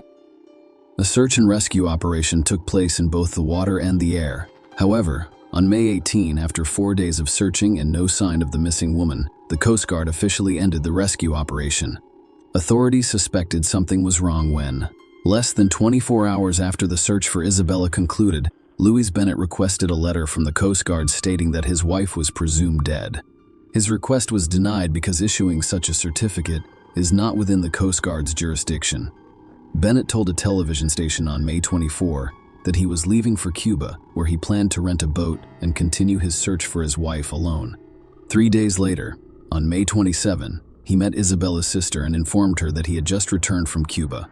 He stated that I met with authorities there and checked every hospital, but there was no sign of her. She has now been missing for 2 weeks, so I'm not holding out much hope for seeing her, so I have to accept that. This is completely devastating to me. She's my soulmate. I thought we would be together forever. The next day, May 28, Louis and the police arrived at the house where his wife's family lived to pick up their daughter, but Isabella's family refused to give her up. With scandal and the assistance of the police, Bennett took his daughter after all. Throughout the argument, Isabella's sister Elizabeth insisted that Louis was to blame for Isabella's death. Bennett's quiet demeanor and behavior following his wife's disappearance piqued the interest of Isabella's family and the police. Detectives repeatedly heard during interviews with the missing woman's family and friends that quarrels between Isabella and Louis had become more frequent since the child was born. The couple's neighbors also testified. Isabella told loved ones that Louis insisted on moving to Australia, despite her desire to remain in the United States. Bennett denied any involvement in his wife's disappearance during an interview on May 30. He claimed that he and Isabella had planned a wonderful life together, but now he was alone, and their daughter would grow up without a mother. In parallel with the investigation into Isabella Hellman's disappearance, police began to investigate the origin of the gold and silver coins discovered among Bennett's possessions. Bennett had served as first mate on a yacht a year prior, and the captain had a stash of 617 collectible silver and gold coins worth approximately $100,000. Someone broke into the yacht while it was docked in the Caribbean and no one was on board, and stole all of the coins. The person who committed the theft could not be located at the time.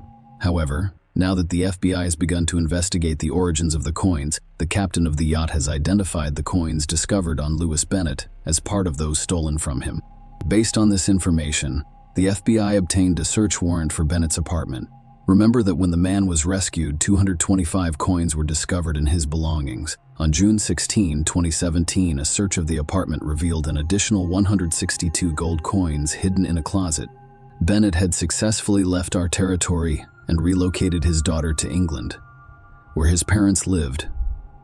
The man's financial situation was not ideal, and he was apparently forced to return to the United States because there remained an apartment worth $125,000 and other personal belongings. He was also eligible for insurance payments in the United States for a lost catamaran. On August 28, 2017, Louis Bennett was arrested in Florida. He was accused of stealing coins and pleaded not guilty. A few days later, a federal judge set Bennett's bail at $250,000. He was unable to pay $250,000, so he remained in custody. While awaiting trial, Louis attempted to have his wife declared dead. This would have allowed him to dispose of his and Isabella's property, as well as the funds in her bank account. However, the judge twice refused to declare Isabella dead while the investigation into her disappearance was still ongoing.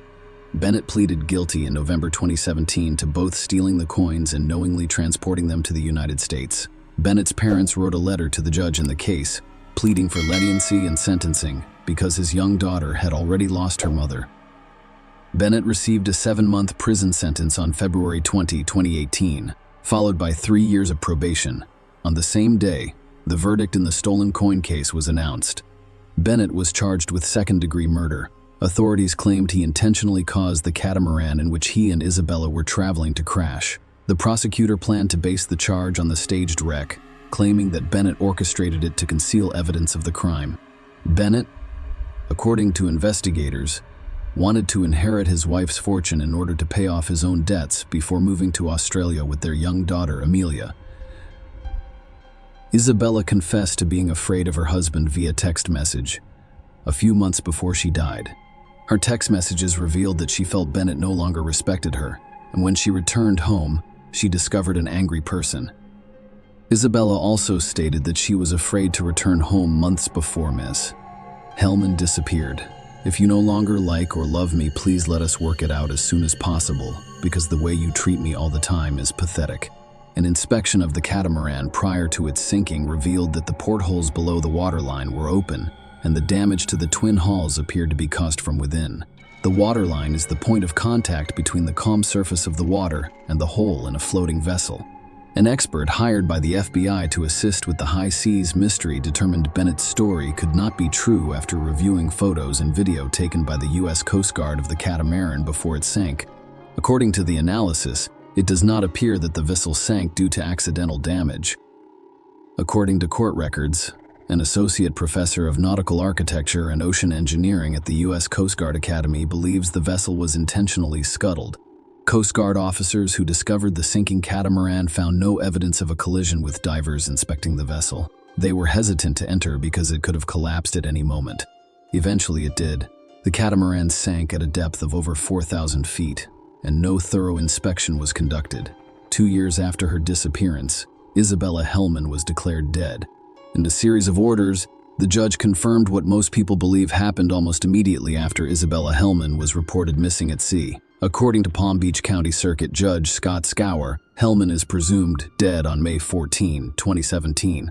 Ms. Hellman has yet to be found and has not been in contact with any of her family members. Ms. Hellman is undoubtedly deceased, according to all available evidence. The statement was issued in January 2019. U.S. District Judge Federico Moreno rescheduled Bennett's February sentencing hearing in Miami for May 28, saying he would not act until Isabella Hellman's family could visit her daughter Amelia, who turned 3 in July 2019. Bennett was charged with manslaughter as part of a plea deal, and the second-degree murder charge was dropped. While he could have received a life sentence for second-degree murder, the plea agreement now limits his sentence to 8 years in prison. Isabella's family described the deal as bizarre, but acknowledged that authorities had consulted with them when making the decision. According to a document signed by Bennett and filed with the court by the prosecutor, he was unsure whether he was looking for or calling for his wife. When he discovered she was missing, he did not send out flares or search for her on the catamaran or in the water. Bennett did not immediately ask for assistance. Instead, he loaded everything he needed onto a life raft, then attempted to stage a collision that caused the catamaran to flood before abandoning the vessel on the raft himself. According to the prosecutor's office, he called for help 45 minutes after coming to a stop and discovering that his wife was nowhere to be found. It is also worth noting that, according to the U.S. Attorney's Office, Bennett has extensive experience sailing in open water, including emergency training, and has previously traveled from St. Martin to Australia. He was aware of the emergency procedures, but for some reason he failed to apply them. The prosecutor stated that he did not require Isabella to wear a life jacket harness or a personal locator. In essence, Bennett admitted to negligence, specifically handing over control of the catamaran to his wife, who lacked the necessary experience, causing her to fall overboard and drown. Bennett is an experienced sailor who's been certified as a coastal skipper by the Royal Yachting Association of the United Kingdom. This training covered emergency procedures such as overboard protocols, and nighttime sailing safety. The Department of Justice issued a statement confirming this. In contrast to Bennett, his wife had not received emergency sailing training, did not hold a sailing certification, and had significantly less sailing experience. Only Bennett knows what really happened that night on the catamaran, and he is unlikely to reveal it. Following Bennett's guilty plea, Isabella Hellman's family issued a desperate statement through her lawyer, pleading with him to show remorse. Specifically, this statement states that the pain he has caused them is unbearable and will never go away. Lewis can do nothing to alleviate the pain he has caused by removing Isabella from them. However, he has caused additional pain by denying them contact with his and Isabella's daughter Amelia. She was as much theirs as anyone else's. and they adore and miss her. They've only had 3 FaceTime chats with Amelia, and they haven't seen or hugged her in a long time. They want to hug, love, and be with her. She, after all, is an equal member of their family as he is. According to the statement, they want Bennett to do the right thing. On May 28, 2019, Lewis Bennett, 42, was sentenced to 8 years in prison after pleading guilty to manslaughter in the death of his wife, Isabella Hellman. Bennett apologized to Isabella's family at the hearing. "I would like to extend my heartfelt apologies to Isabella's family. I know they have endured unimaginable pain as a result of my actions, and for that, I deeply apologize. I made poor decisions that exacerbated a tragedy of such magnitude that I hope no one else ever has to go through it." Bennett stated this in federal court in Miami. He agreed to waive his right to appeal as part of the plea bargain. Bennett requested that he be released from prison early in order to continue raising his daughter. Bennett asked if he could be with his daughter as soon as possible. He wants to raise her in a way that respects his wife's wishes. However, Judge Moreno sided with the prosecutors and sentenced the defendant to 8 years in prison, followed by 3 years of supervised release. After the verdict was announced, members of Isabella Hellman's family stated that they intend to visit Amelia, who lives with Bennett's parents in England. At this point, I think all we can do is hope that the visits continue. There will be more of these so that Amelia grows up knowing she has 2 loving families, according to Michael Quatros, the attorney representing Hellman's family. She has lost her mother, but not her mother's family. I believe that the ideal scenario would be for both families to be involved in her life as she grows up, so that she has as many people supporting her as possible. Share your opinion with us in the comments, and subscribe to the channel for more.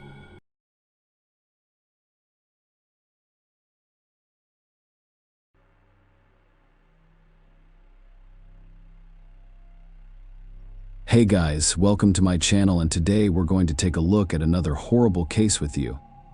In this video, we will look at what happened in the US state of Georgia. Nobody has seen the 31-year-old Indiana lawyer since 7:17 p.m. On February 24, 2022, a surveillance camera captured her outside her mother-in-law's home in Johns Creek. The police and her family have made significant efforts to determine where Sierra went and what happened to her. Sierra Locklear of Cleveland, Georgia, was a cheerful and ambitious woman. Sierra wanted people to take her seriously. Her mother, Kelly Locklear, said so. She was tough. She followed in the footsteps of her mother, who was a paralegal. She became a lawyer. Sierra grew up in Georgia and aspired to live in Atlanta one day. Kelly, a Georgia native, claimed that Atlanta had always been her plan. To get there, Sierra had to leave Georgia. She attended the University of Tennessee for college before attending law school at Florida State University. Sierra eventually became a lawyer and specialized in insurance defense. Kelly described her daughter as following: "She overcame and pushed through." Kelly also stated that she was happy, energetic, and loving. She was extremely motivated in her career.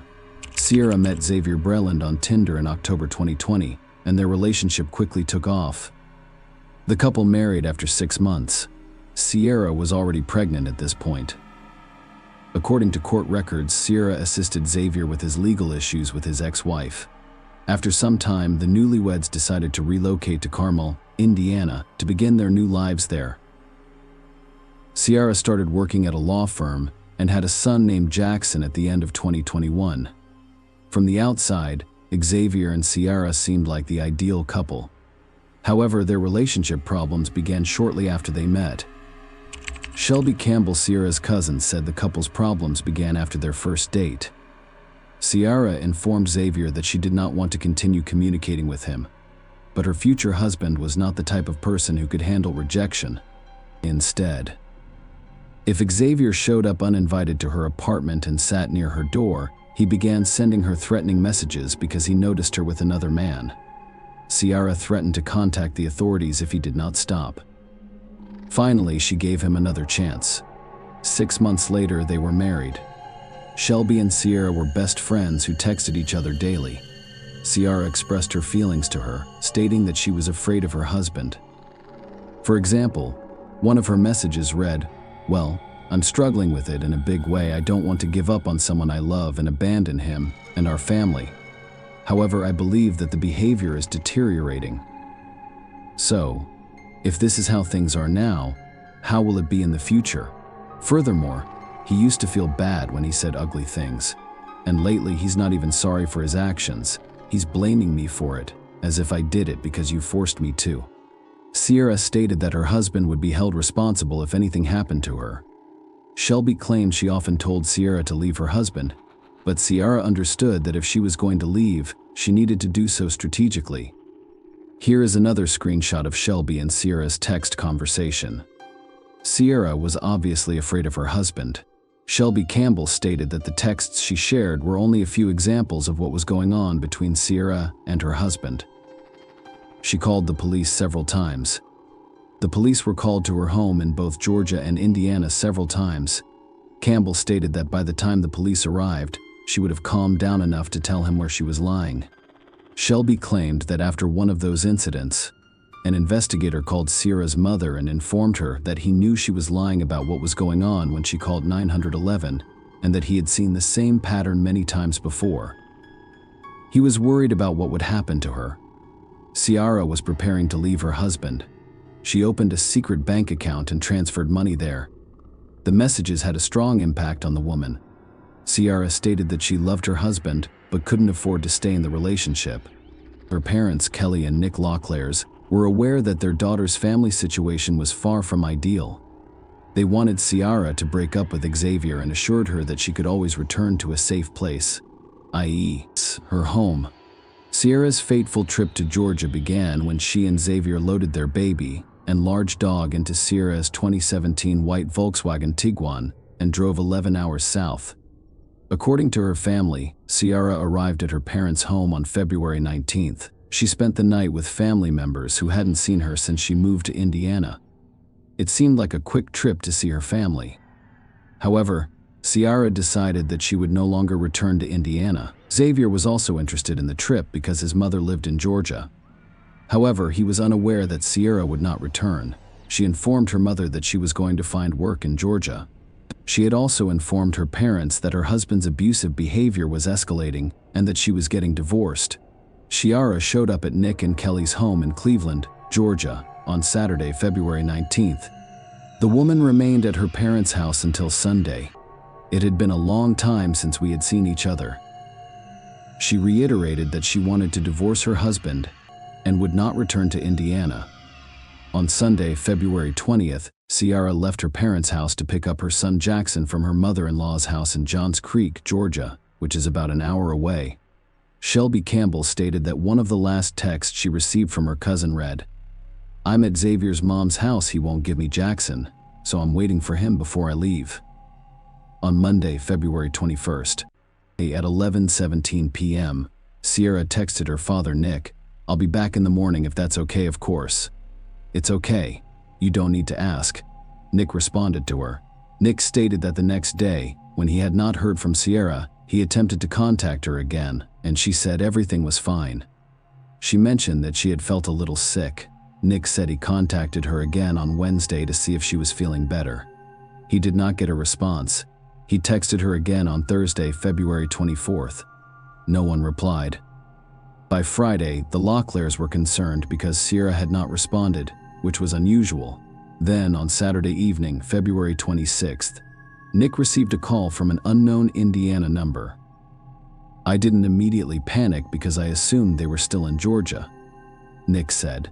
"So I responded, and they said it was the police, and that's when they informed me she was missing." The policeman stated that Sierra's husband had reported her missing. The family was shocked. They assumed Sierra was still in Georgia, even though she had not responded to their messages, which was unusual for her. Shelby Campbell is perplexed as to why he did not contact anyone to inquire about her safety. "He did not contact anyone.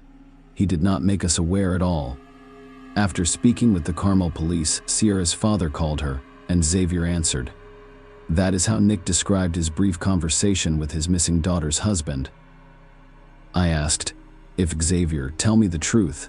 What is going on?" Sierra told me that if anything happened to her, you were responsible, so just tell me the truth. He then hung up, telling me to go to hell. Nick then called Xavier's father, who lived next to Sierra and Xavier in Carmel. The father responded, "No, I never saw her," as Nick had said.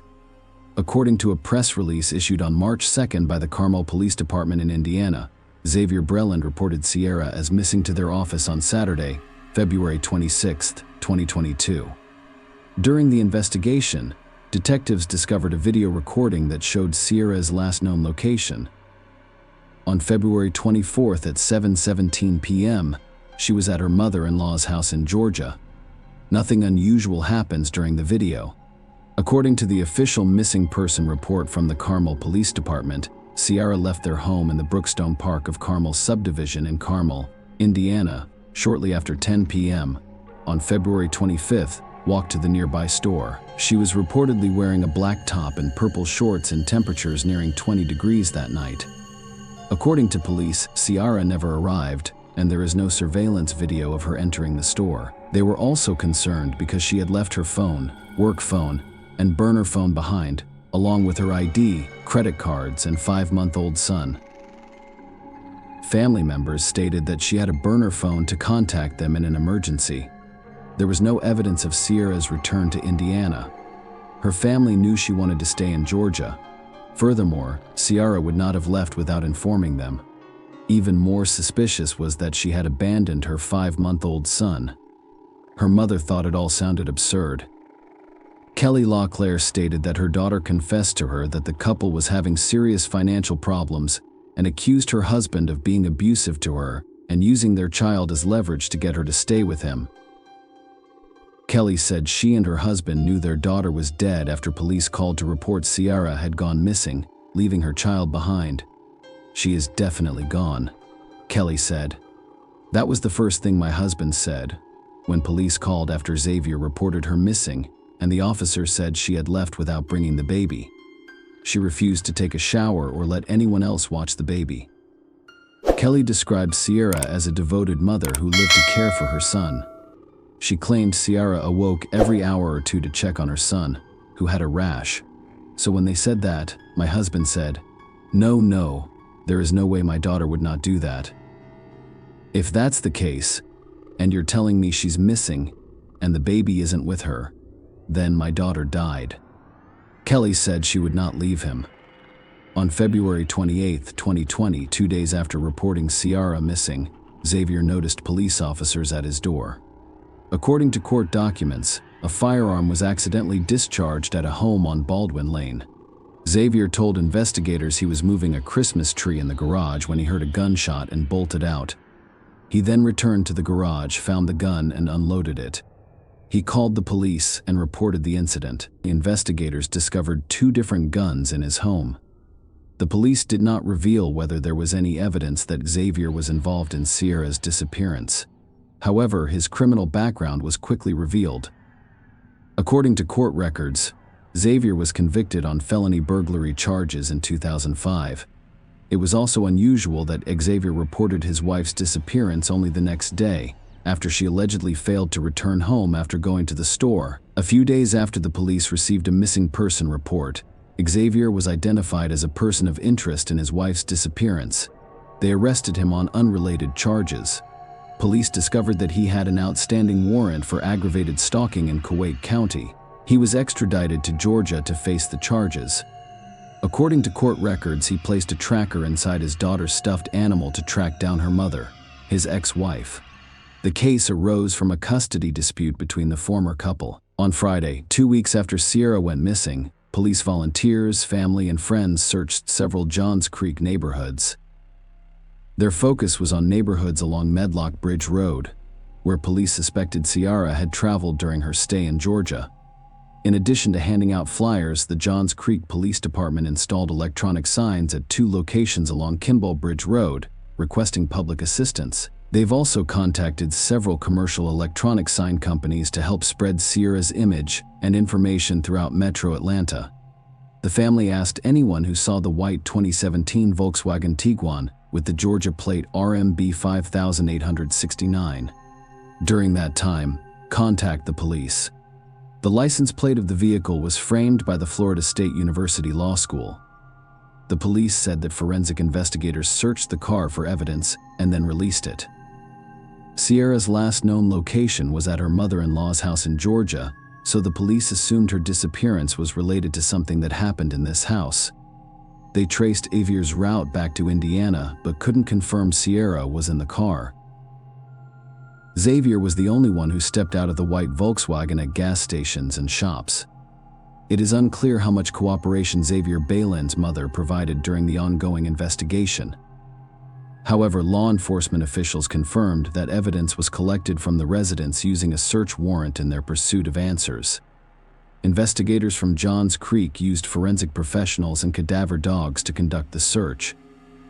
The emphasis was on finding potential bloodstains, signs of a struggle, or any other clues that could shed light on the events surrounding the couple's visit.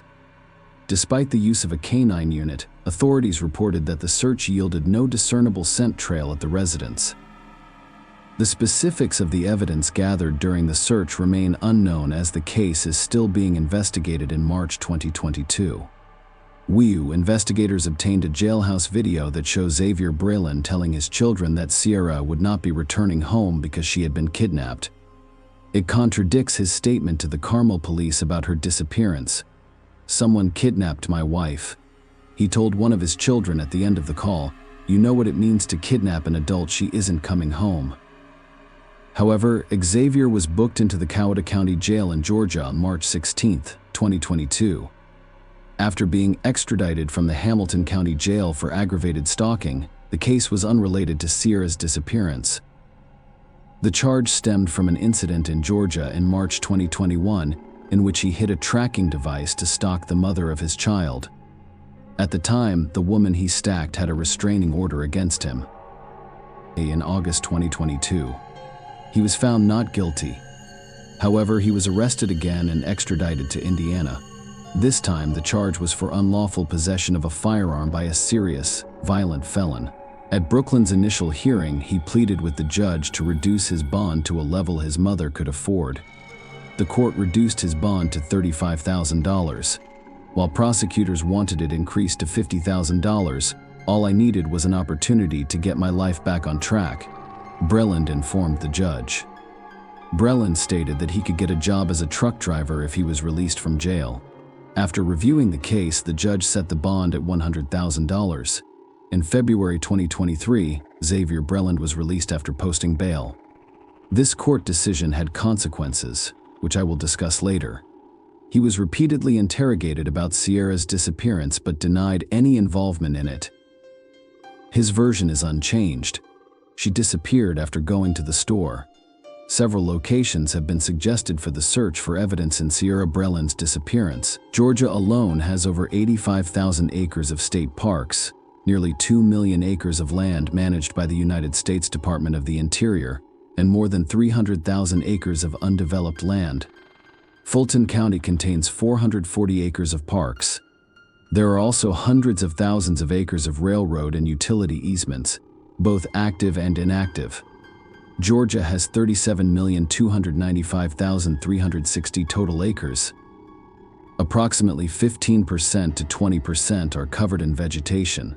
Sierra Breland and her husband drive through areas other than Tennessee, Kentucky, and Indiana. According to Johns Creek Police Lieutenant Gregory Todd Hood, if we knew her exact last known location, we would direct the investigation accordingly, without going into detail.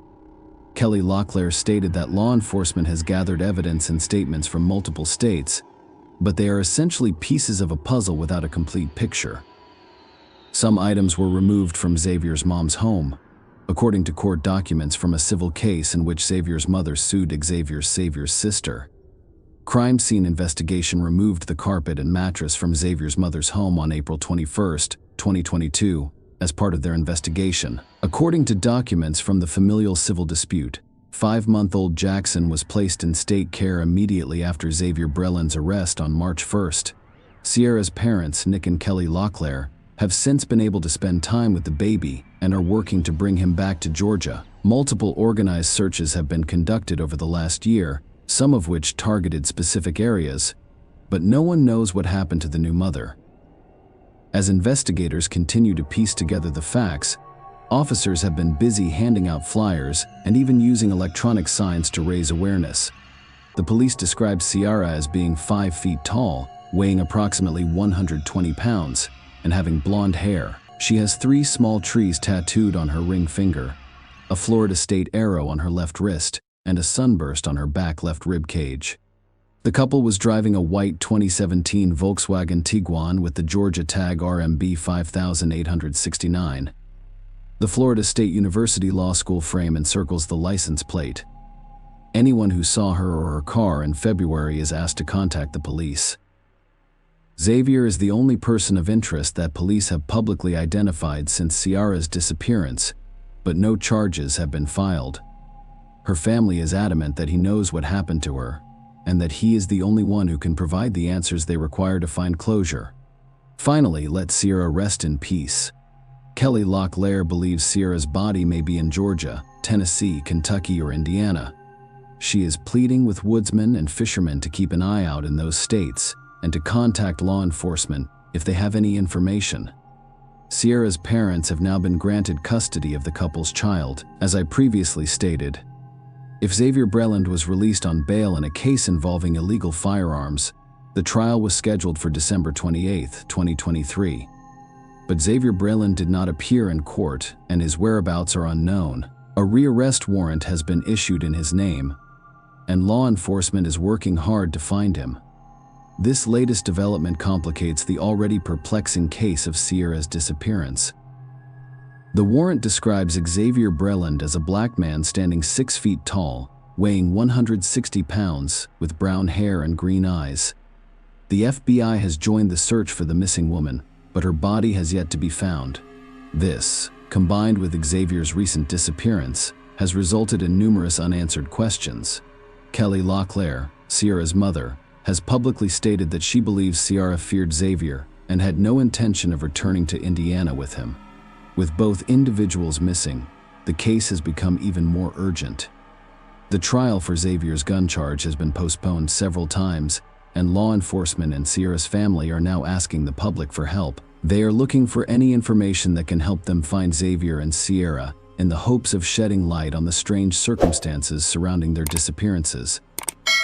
Share your opinion with us in the comments, and subscribe to the channel for more.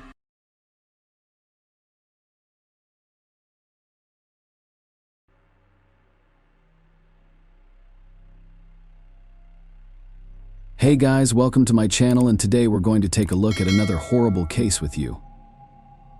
A woman spending time with her family on a normal Saturday morning heard the doorbell ring and went to answer it. What happened next resembled more the plot of a horror movie than a real-life incident. It took the detective more than 30 years to unravel this terrible mystery, the ending of which shocked and angered everyone. Marlene Warren was born on April 15, 1950, in Michigan, USA. She grew up without a father, and since her teenage years, she has dreamed of having a large and close-knit family. Very soon, that dream came true. The girl married a man named John, and they had 2 sons, but just a few years later, an unexpected tragedy struck the family. Marlene's husband died suddenly of an illness, and the woman was left alone with 2 small children. Since then, she has spent most of her time at work trying to provide for her sons alone. Although she struggled with this, she sacrificed everything for her children. 6 years after her husband's death, she met a man named Michael Warren, and they soon married. The man was a used car salesman, and after their marriage, he opened his own business in that area. By that time, Marlene was already making good money, but instead of spending all her money, she tried to save it. The woman invested in Michael's company and also helped him in the management. The man himself was also good at this business, and in the following years, it began to bring them decent money. Over time, Marlene and her husband expanded the business. They bought several properties to rent, and their finances took off. The family moved to an upscale Miami suburb called Wellington. Buying a large house there, they seemed to have built a near-perfect life, but in 1988, Marlene suffered another tragedy. Her oldest son was killed, and a woman and her youngest son, Joseph. It was a huge blow. After all the difficulties they had gone through, their life had just got better when suddenly fate presented them with yet another test. They found the strength to move on after this tragedy. Marlene became even closer to Joseph because he was her only closest relative. Her husband also helped her to recover from this loss. After the death of her son, the woman began to think about selling the properties that she and Michael were. Renting out despite the fact that this business brought in good money for Marlene, it was associated with constant worries. There were often situations when tenants delayed rent or lost in him altogether. In each such case, the woman did her best to find the best solution. It was very hard for her to put people on the street because she was a good-natured person and well remembered the financial difficulties she experienced with 2 small children. On the other hand, she and her husband could not let people live in their homes for free. And eventually Marlene wanted to get rid of the business so that she would no longer face such moral dilemmas. 2 years had passed since her son's death. The family was just beginning to recover and return to normalcy, but something terrible and unforeseen awaited them once again. On the morning of May 26, 1990, Marlene was at home with her son and 3 of his friends who came over for breakfast. Their kitchen was located so that they could see the driveway through the windows. At some point, the doorbell rang and Marlene went to open it. Her son saw a white Chrysler parked in front of their house. The next second, the woman opened the front door and saw a man in a clown costume holding 2 balloons and a bouquet of flowers on the doorstep. Marlene said, "How cute is that?" But the next second, something unexpected happened. The clown pulled the gun out of his pocket and shot the woman in the head. Her son and his friends rushed into the hallway, where a heartbreaking sight awaited them. Marlene was lying on the floor with blood everywhere. The man in the clown suit looked at them for a few seconds, then got back into his car and drove away. My son called an ambulance, after which he decided to chase after his attacker. At the time, his leg was in a cast after an injury, and the guy couldn't drive. He told his 2 friends to stay with his mother. He asked his friend to drive and drove with her in the direction the attacker had gone, but by that time, the clown was out of sight, and they never managed to find him. Marlene was taken to the hospital in an unconscious state, and the detectives began their investigation. The first thing they did was talk to everyone in the house. The woman's son said that he could not see any signs of his attacker. He was wearing a suit and makeup. He was wearing gloves on his hands and a wig on his head. The only thing the son remembered was that the perpetrator had very dark eyes. His friends added that the clown was quite tall, and his shoes stood out strongly against the costume. They looked like work shoes. A neighbor who was walking his dog near Marlene's house also saw the clown, but he was unable to share any significant sightings with police. Investigators put out a search for a white Chrysler and began searching for other evidence, of course. Marlene's husband Michael was the first to be suspected that morning. He had just left for the racing stadium in Miami, and at the time of the attack on his wife, he was not at home. From the first hours of the investigation, the police had several good reasons to think about his involvement. First, they found out that Marlene and her relatives really liked clowns. There were a lot of pictures and figures depicting these characters in their house. This suggested that the attacker knew this fact and chose such an outfit for a reason. Second, just 2 hours after the incident, the police received an anonymous tip from a woman who called the investigators and said they should look into Michael Warren. A woman named Sheila Keen Sheila, who was 26, worked with Michael at his car rental company.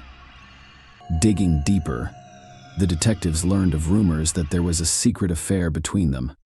Their relationship had been speculated about by some colleagues, so they immediately shared this information with the investigators. Here, the police discovered another possible motive. If Michael was in a relationship with another woman and wanted to break up with Marlene, he had one problem. Most of the real estate and business that the family owned were written down to his wife. In that case, Michael would lose an impressive part of his fortune in a divorce. The police immediately checked the man's whereabouts at the time of the attack, and it turned out that Michael was in a car but 110 kilometers away from the house and had 2 friends with him. Investigators concluded he would not have been physically capable of committing the crime upon learning of the attempt on his wife's life. Michael rushed to the hospital and has not left her room since officers spoke with Sheila, and she stated that there was no romantic relationship between them and she had nothing to do with the crime. The woman added that she was at work at the time. Detectives also interviewed Sheila's husband, who said he was aware of rumors of an affair between his wife and Michael, but could not confirm whether or not it was true. The man added that his wife had moved out about a month ago, and in fact they were no longer together, although the police had no evidence to link Michael and Sheila to the crime. They continued to consider their involvement highly probable given that the husband could not have physically been outside his house that morning. The police wondered whether Sheila could have been the clown. Because of the costume, none of the witnesses could determine the gender of the assailant for certain, and Sheila was known among her colleagues for her character. The woman was responsible for dealing with clients who were delinquent in rent payments, and most of these cases, she had to take the car away from them. Most of these cases, she had to take the car away from them. Most of these cases, she had to take the car away from them. Sheila was adamant that some of these cases led to serious conflicts, so she always carried a gun with her. After doctors removed the bullet from Arlene's head, experts determined that it had been fired from a .38 caliber handgun, remarkably the same caliber as Sheila's. The cops went to her again to examine the weapon, but the woman said the gun had been stolen or lost months before the incident, and the detectives were again left with nothing. The cops continued to dig deeper and learned that after Sheila moved out of her husband's house, she had moved into a rental apartment, and investigators also heard rumors that Michael was paying for the place. Here, a new interesting discovery awaited the police officers. All the while, their colleagues were trying to establish where the perpetrator took the clown costume, balloons, and flowers. At first glance, it seemed a very difficult task, but the detectives were lucky. They found that on May 24th, 2 days before the attempt on Marlene's life, a woman came to the costume store near Sheila's apartment. The employee said that at the time the store was closed and they were about to leave, but the woman persistently knocked on the door until someone opened it for her. She stated that she urgently needed a clown costume, a wig, face makeup, and a red nose. The clerks tried to explain to her that this store was already closed and asked her to come back tomorrow, but the woman was adamant, so the staff still sold her the items. There were no surveillance cameras in the store, so the police officers had to rely on verbal descriptions of the woman's appearance. The salespeople told them that she was tall and thin with dark hair. Detectives showed them pictures of several women, and the officer said the customer looked like one of them, Sheila. As for the balloons and flowers, they were traced to a supermarket about a mile from Sheila's apartment. The salesman stated that the same items had been bought by a woman just a few hours before the attempt on Marlene's life. He described her exactly like the costume store employees, a tall, thin young woman with long dark hair. The salesman added another interesting fact. According to him, the female customer exhibited rude and to some extent even masculine manners. By that time, the investigation had lasted 2 days, and on May 28th, the doctors told the police that Marlene had died. Despite their best efforts, the effects of the point-blank shot were too severe. As a result, the case was reclassified as a homicide, and detectives continued to look for more possible evidence against Sheila. They asked the judge for a warrant to search her apartment. While the police were waiting, something else happened. They were informed of a similar car in a parking lot located 13 kilometers from the victim's home. Investigators got there and quickly verified that it was the same Chrysler the killer was driving inside. They found some long dark hair and orange fibers that looked like pieces of a clown wig. During a search of Sheila's apartment, the police found the exact same orange-colored particles, and they also found work boots that matched the witness's description, a similar model worn by the clown on the day of the murder. Despite all this, the police had one major problem.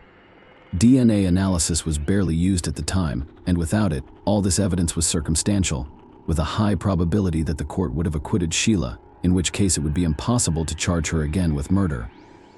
The detectives wondered where the car the clown drove to Marlene's house came from, and then they found out something very interesting. An employee of Michael's company told them that 1.5 months before Marlene's murder, they had received a call from a man to rent a rental car, but there was one problem. This man had mixed up the phone numbers, and he had taken the car from another company, the main competitors of Michael. When the employee told the boss about it, Michael behaved very strangely. Instead of telling the customer about his mistake, he told the man to just bring the car to the parking lot and leave the keys in the cabin. Then Michael asked the employee to bring him and Sheila to the parking lot and never to tell anyone about what had happened. The employee watched. They got into that car and drove away. It was the same white Chrysler. Notably, not long before that, there had been a serious disagreement between Michael and his competitors. The problem was that Michael was portraying his competitors in a bad light in his advertising, and they didn't like their brand being portrayed in a negative light. Detectives decided to look into Michael's business in more detail. During the audit, they found numerous violations of the law, including tax and insurance manipulation. Moreover, they found evidence that Michael sometimes resorted to illegal methods of returning cars, even when customers paid on time, and did not violate any terms. During this audit, the police also spoke to an employee who recalled something interesting. According to him, Michael and Marlene once had An argument in the workplace when the woman left. Michael asked the employee, "How much would you charge to make my wife disappear?" Although it all sounded highly suspicious, detectives still had no evidence linking Michael to the murder. He was nevertheless arrested for various business manipulations. The court initially sentenced the man to 8 years in prison, but he was released after 4 years later. In 2002, Michael married Sheila, and they moved to another state, even though the detectives were never able to prove their involvement in the murder. They continued to watch them. The cops discovered that after the move, Sheila began introducing herself to everyone she knew under a different name, Debbie, and that she had dyed her hair from dark to blonde.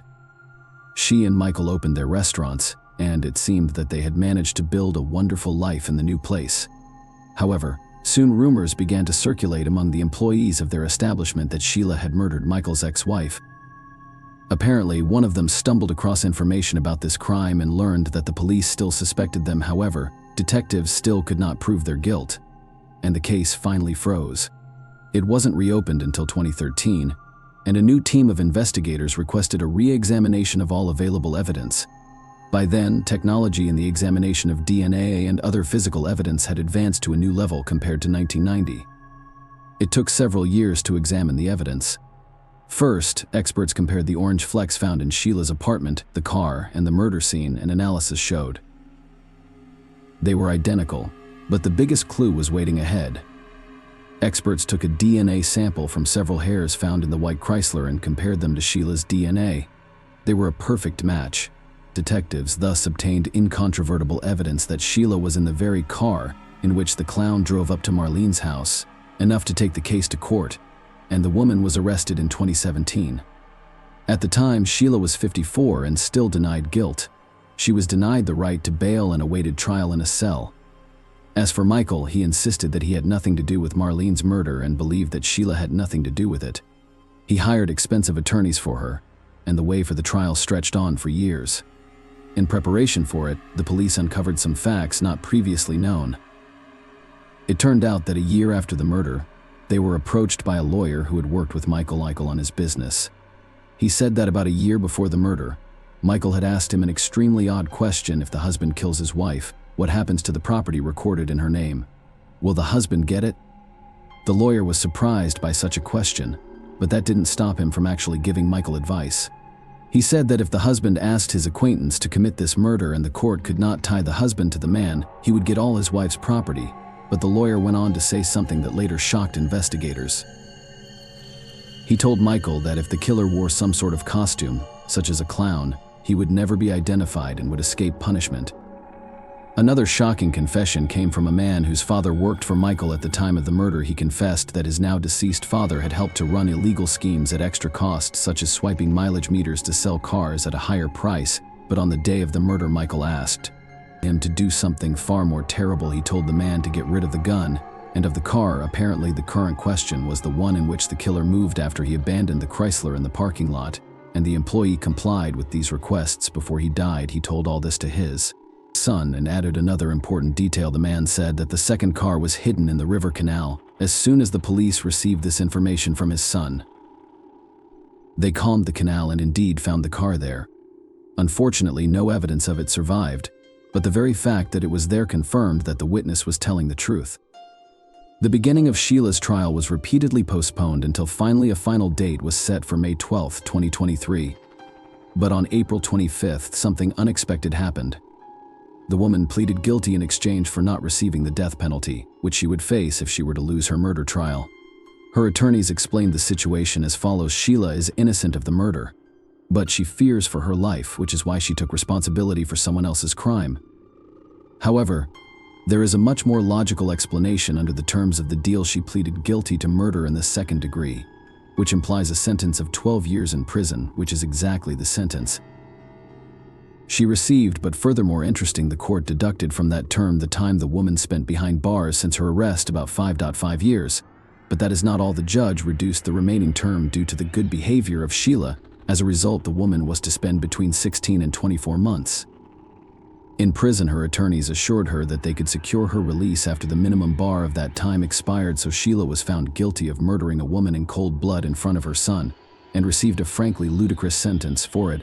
As for Michael, his involvement is still unproven, and He remains free. Most likely he will never be charged again for the murder of his wife because there is not a single piece of evidence against him. Despite all this, the son of Marlene thanked the detectives who were able to get to the truth and did not give up on the case for many years. The death of his mother was the strongest tragedy for him because she was his only relative. Nevertheless, he was able to cope with the pain, opened his own small construction firm, and got his life together.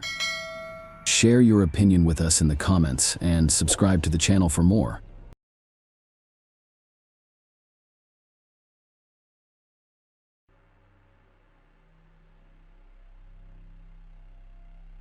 Hey guys, welcome to my channel, and today we're going to take a look at another horrible case with you. In this video, we will discuss a story that occurred in England in 2011.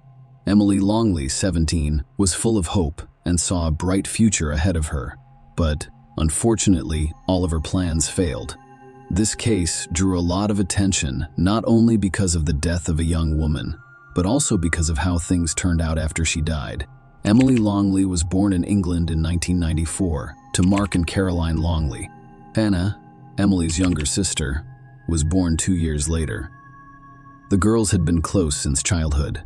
They had a loving and caring family. When Emily was 9 and Hannah was 7, the family relocated to New Zealand. Auckland was their new home. Emily fell into the wrong crowd after emigrating to New Zealand. Her middle-class parents sent her back to the UK to begin a new life with her grandparents. Emily flew to England in 2010 to attend Brockenhurst College. She wanted to study business and become a model in England.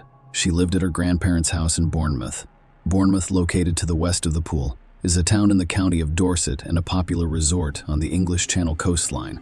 Emily moved to England while her sister, Hannah, was still in school, and her parents, Mark and Caroline, divorced but remained friendly. Emily was a stunning young woman who attracted a lot of attention. She met Elliot Turner, a 20-year-old, and he left an impression on her.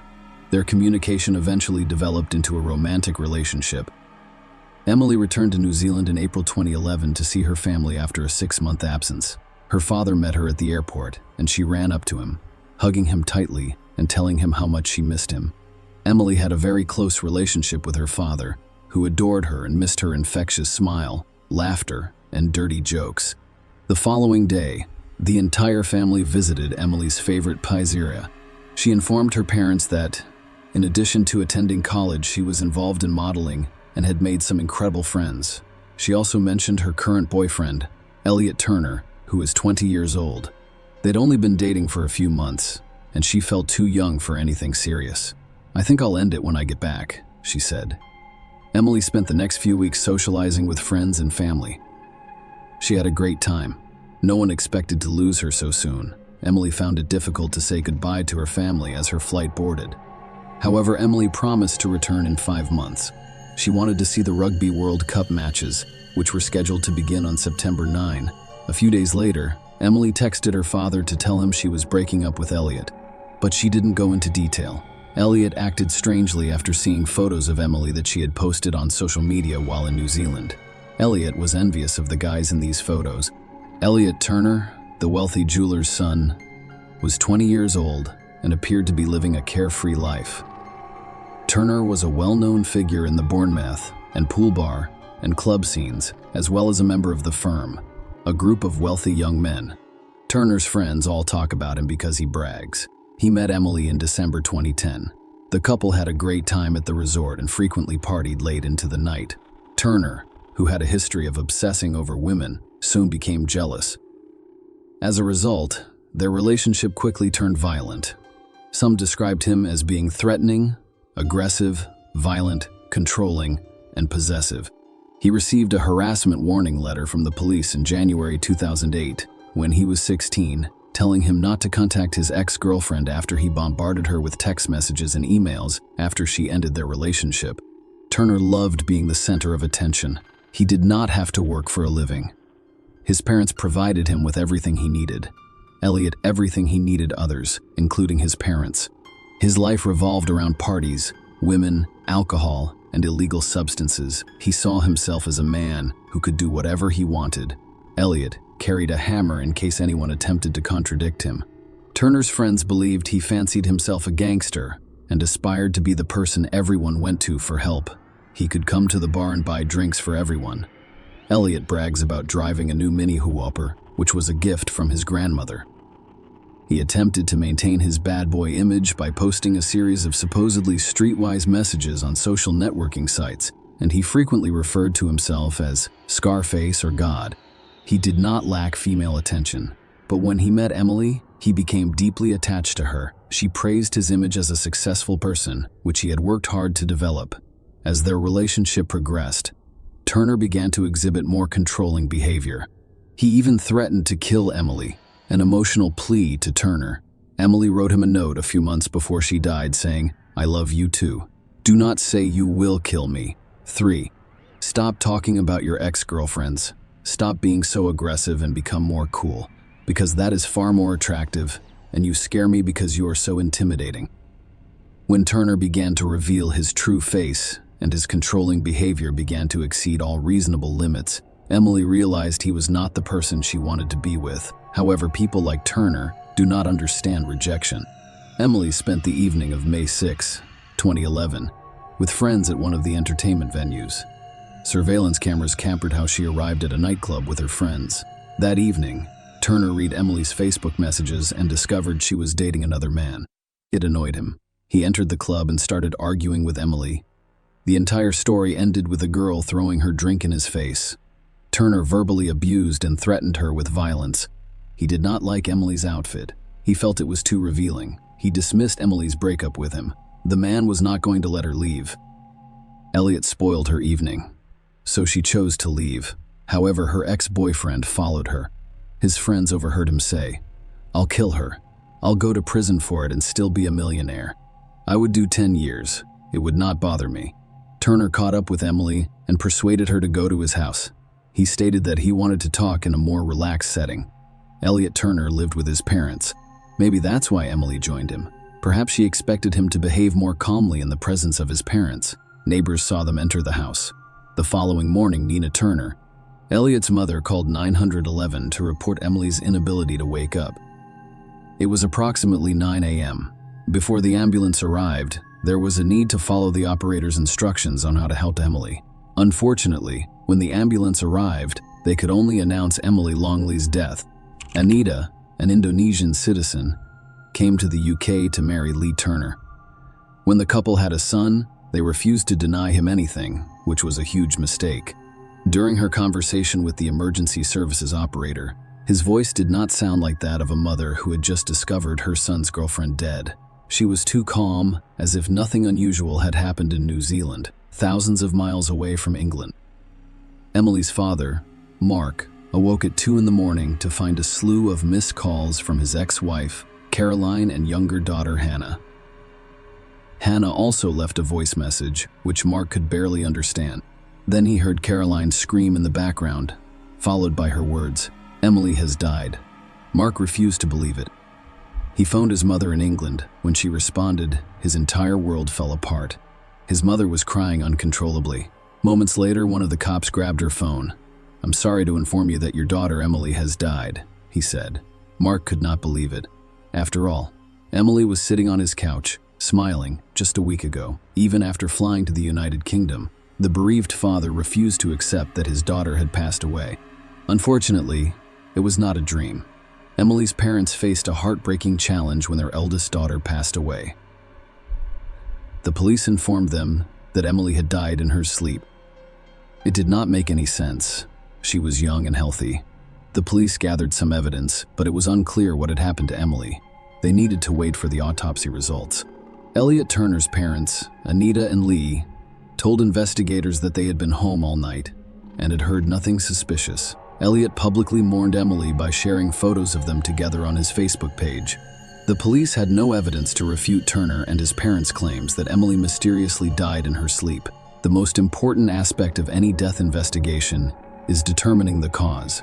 When investigators discover the cause of the victim's death, they have a better understanding of the situation and how to proceed with the investigation. While awaiting the autopsy results, the investigators discovered that Emily had posted something strange on her Facebook page just a few days before her death. "I have a stalker." She added that someone had just called me, and I was like, "Who is this?" And they said, "You don't know me, but I know everything about you." And I was like, "How did you get my number?" And he said, "I'll tell you when I see you," and he kept inviting me out. So I hung up and they haven't stopped calling. Emily posted on Thursday, May 5. Simultaneously, the police discovered that Emily had a fight with Elliot Turner in front of other nightclub patrons before dying. Investigators discovered that Turner tried to control Emily's every move, that he was aware of her meeting with another man, and, most importantly, that Elliot threatened to kill her several times.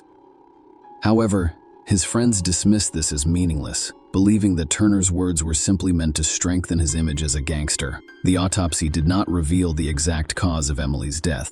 However, experts speculated that it could be strangulation, with one stating that the physical findings are entirely consistent with pressure being applied to the neck. Investigators suspected that one of the Turner family members was involved in Emily's death, so they installed listening devices in their home. The police were right to investigate whether they were hiding anything. They overheard Elliot instructing his mother on how to interact with the police and what she should say. His father, Lee Turner, appeared to be the only one who recognized that what he was doing was wrong. He eventually submitted to his son and wife's will. While listening to the recordings, investigators also learned what happened to Emily Longley. Elliot Turner admitted to causing her death. They arrested Elliot Turner a week after Emily died. He, of course, denied any guilt. His lawyers attempted to challenge the authenticity of the audio recordings. However, after reviewing all aspects of the case, the judge permitted the prosecution to use the recordings as evidence. Not realizing the police were listening, Elliot admitted that he was angry every day, and no one had ever irritated him more than Emily. During the trial in May 2012, his lawyer claimed that his client acted in self-defense. Elliot Turner claimed that the corral in his bedroom became violent, and he had to grab Emily by the neck. He said he did not strangle her. He discovered her dead in his bed the next morning. During the second day of the trial, Turner expressed disgust with his actions that night, allegedly after discovering Emily's death. He wrote a letter to his mother telling her how ashamed he was and that he was leaving for Spain. One can assume Elliot Turner intended to leave the country on the day Emily died, but changed his mind for some reason. When the police arrived at Turner's home, following the 999 call, they discovered packed bags. Elliot's passport was in his pocket. He admitted in court that he threatened Emily and felt upset and deceived the night before her death, after discovering false emails on her phone claiming he had smashed her face into a table. When describing their fight before she died, he mentioned that Emily had begun beating him with her hands and feet. He attempted to calm her down before giving up and throwing her a 20-pound note for a taxi. He claimed she simply ignored me at first. Then, 5 seconds later, she went crazy. I'd never seen Emily become so enraged. I wasn't sure what to do. She wouldn't stop. I kept repeating myself, "Stop it. Calm down." At this point, I grabbed her by the neck with my right hand. Defense attorney Anthony Dunn inquired, "Why did you do that?" Turner responded, "To keep her from going crazy." I didn't know what to do. My right hand came into contact with her neck. When the defense counsel asked how hard he grabbed her turn, she replied, "Not very hard, but quite hard." I grabbed her and pushed her down on the bed. I pressed down on her neck while she was lying down. He claimed to have held her for 5 or 6 seconds before releasing her and storming out of the room. When asked if he intended to kill Emily Turner, he said no. He said he thought Emily had fallen asleep.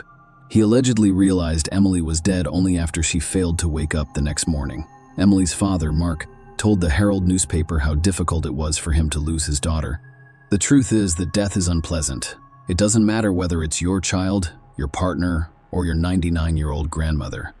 It stinks that someone is present one day, but not the next. Well, it is not something we can handle easily. Every anniversary is difficult. Birthdays are difficult. Christmas is difficult. Easter is also difficult because it marks the last time I truly spent time with her." Mark Longley said the most difficult part was that he would never see the woman she could have become. "I miss witnessing the life she was denied. We caught a glimpse of the woman she was becoming, and I was so proud of her. I am her father. Of course I am biased, but the world was a better place with her in it. It was certainly a lot more enjoyable." During the trial, they portrayed Elliot Turner as a spoiled, wealthy child whose parents wanted to help him avoid punishment. The court heard that he was given full control of the family's home. in Bournemouth's affluent Queen's Park neighborhood, where he would host parties for his middle-class friends. His father, Lee, described him as wild. He was given his own living space in the converted garage of his parents' home, allowing him to come and go without disturbing them. He strangled Emily on his bed in his minibar-equipped room. The police searched the computers seized from Turner and discovered the following search queries: death by strangulation and how to avoid punishment for a crime. The primary motivation for the crime was jealousy. The court heard testimony from Luke Ashford, who spent the night with Emily. As previously stated, Elliot Turner learned about it. Even when in custody, Turner boasted that the jury would believe his twisted story that Emily had attacked him and that he had acted in self-defense by strangling her out of jealousy. In letters written from his prison cell to his friends, he announced that he would soon drive a new Range Rover and relocate to Spain. He intends to sell the rights to his story and live a fashionable lifestyle. However, when the jury found him guilty, he quickly lost his illusions. On May 22, 2012, the court sentenced Elliot Turner to life in prison with a minimum of 16 years. Announcing the verdict, Mrs. Justice Dobbs described Turner as a man who exuded arrogance. She described Emily as a lovely, kind, and fun-loving girl who made everyone around her happy. You have suddenly and needlessly extinguished that light.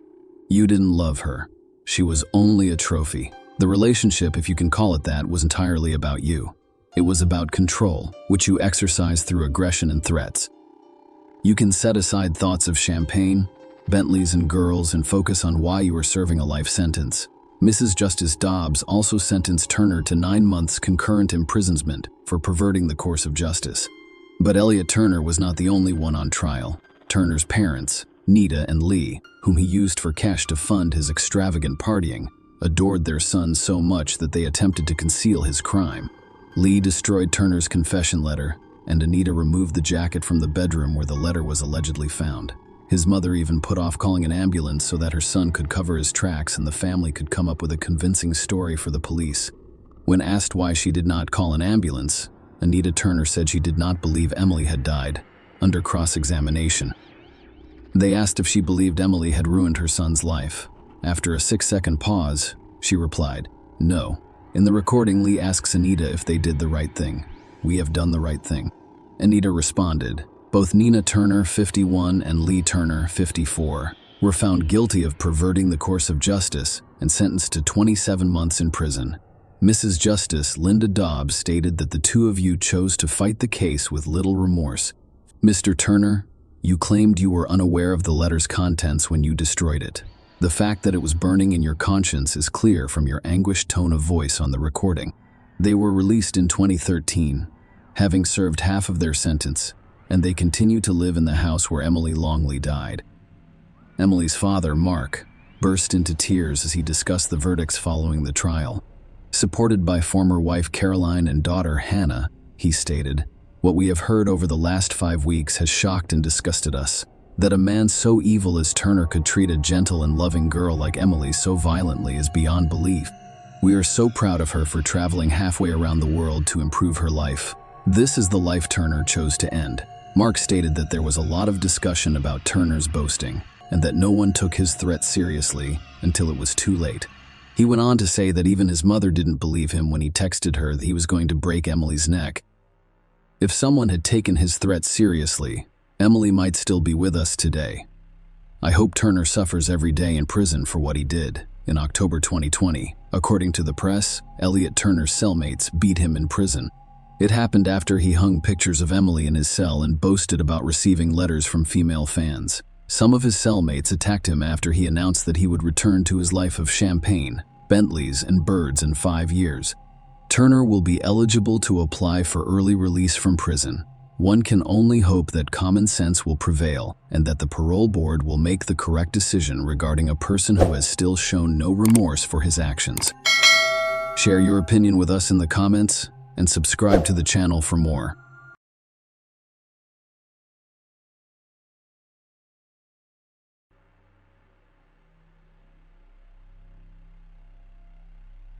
Hey guys, welcome to my channel, and today we're going to take a look at another horrible case with you. A woman was found dead in her own home, and the police quickly solved the case. but what happened next is more reminiscent of a twisted detective movie than a real-life story. There are so many unexpected twists and shaky moments in this case that it is rightfully considered one of the most intriguing in history. Donna Brown was born on November 10, 1963, in Miami. She grew up in a large and friendly family with two younger sisters whom she got along with very well. When Donna was young, her parents divorced, and she remained living with her mother. Despite this, her father remained actively involved in his daughters' lives, and they remained quite close after finishing school. Donna received medical training and became a surgical assistant at a local hospital. Her colleagues quickly grew to love her because she took her work seriously and was also a kind and open person. Her life was going quite well, but Donna wanted to start her own family for complete happiness. In the late 1980s, Donna went on a date with a man named Mark Winger, and she almost immediately knew she had met her match, who was charming and intelligent, worked as a nuclear engineer, and dreamed of having a large family. They began dating and decided to get married in 1989. Shortly after that, Mark received a job offer at a nuclear facility in Springfield, Illinois. It was a big step up the career ladder for him, and he and Donna decided to move there. The couple settled in a nice neighborhood, and soon after the move, Donna got a job at a local hospital. They only liked children for complete happiness, but all their attempts were unsuccessful. At some point, Donna learned that she was medically unable to conceive, and it was a devastating blow for her. Both she and Mark dreamed of a large family, and all the conditions of their lives were favorable for it, but fate decided otherwise. The couple began to consider adoption but kept postponing this serious step. This continued until 1995, when everything changed, and one day a pregnant underage girl was admitted to the hospital where Donna worked, and she wanted to give her child to a loving family. Mark and Donna immediately decided to adopt the baby. In June, right after the birth, they adopted a girl and named her Bailey Elizabeth Winger. The day they took her home coincided with the anniversary of their engagement. The couple and all the relatives were happy that they finally had a child. In August of the same year, Donna went to Florida with her 3-month-old daughter, the visitor parents, and introduced them to their granddaughter. The family had a great time, and sometime later the woman returned home. She flew to the nearest airport, which was 2 hours away from Springfield, and then hired a taxi to her city through a special company. This trip greatly spoiled Donna's mood because the driver behaved quite inadequately the whole way. He talked about how several personalities lived in him and they forced him to do various terrible things, such as killing people. In addition, the driver talked about how he regularly participated in orgies and even invited Donna to participate in them. The man also violated traffic rules and drove the car quite dangerously. When Donna got home, she told her husband about it, and he was furious. Mark called the company the driver worked for and demanded that he be fired. It turned out that the driver was 27-year-old Roger Harrington, and after the complaint, the management decided to suspend him from work, but that wasn't the end of it. During the next week, an unknown man called Winger's home phone, refused to identify himself, and asked for Donna. She and her husband suspected that the caller was Roger, and she was seriously concerned about her safety given that the man knew their home address. She was afraid that Roger might harm her. On August 29th, a distress call was made to the Springfield Police Department. Mark Winger was in a panic and reported that an unknown man had broken into their home and attacked Donna with a hammer. Mark, shocked and terrified, took his gun and shot the intruder. When the officers arrived at the scene, they found 2 bodies on the floor with Mark in a state of panic. The police officers detected the faint pulse from both individuals on the floor and called an ambulance while trying to obtain information from Mark. But what had happened? Although Mark could barely speak, the detectives managed to piece together a rough idea of what had occurred. Mark explained that he was using the treadmill in the basement when he heard a noise upstairs. He went upstairs to the main floor and found his 3-month-old daughter unattended on the bed. When he went to another room, he saw an unknown man attacking his wife with a hammer. Mark panicked and grabbed his gun, shooting the attacker before calling the police. While waiting for the ambulance, one of the officers found a wallet in the attacker's jacket with documents belonging to Roger Harrington. The detective knew this person well. Roger lived in a trailer park in Springfield and had a criminal history mostly related to minor offenses. He also had mental health issues and was generally known to be quite aggressive. Both Roger and Donna were taken to the hospital, where they died without regaining consciousness. Meanwhile, the police examined the crime scene, collecting evidence. Next to the bodies was a bloodied hammer. while Mark's gun was found on a table nearby, along with a pack of cigarettes and a paper cup of coffee.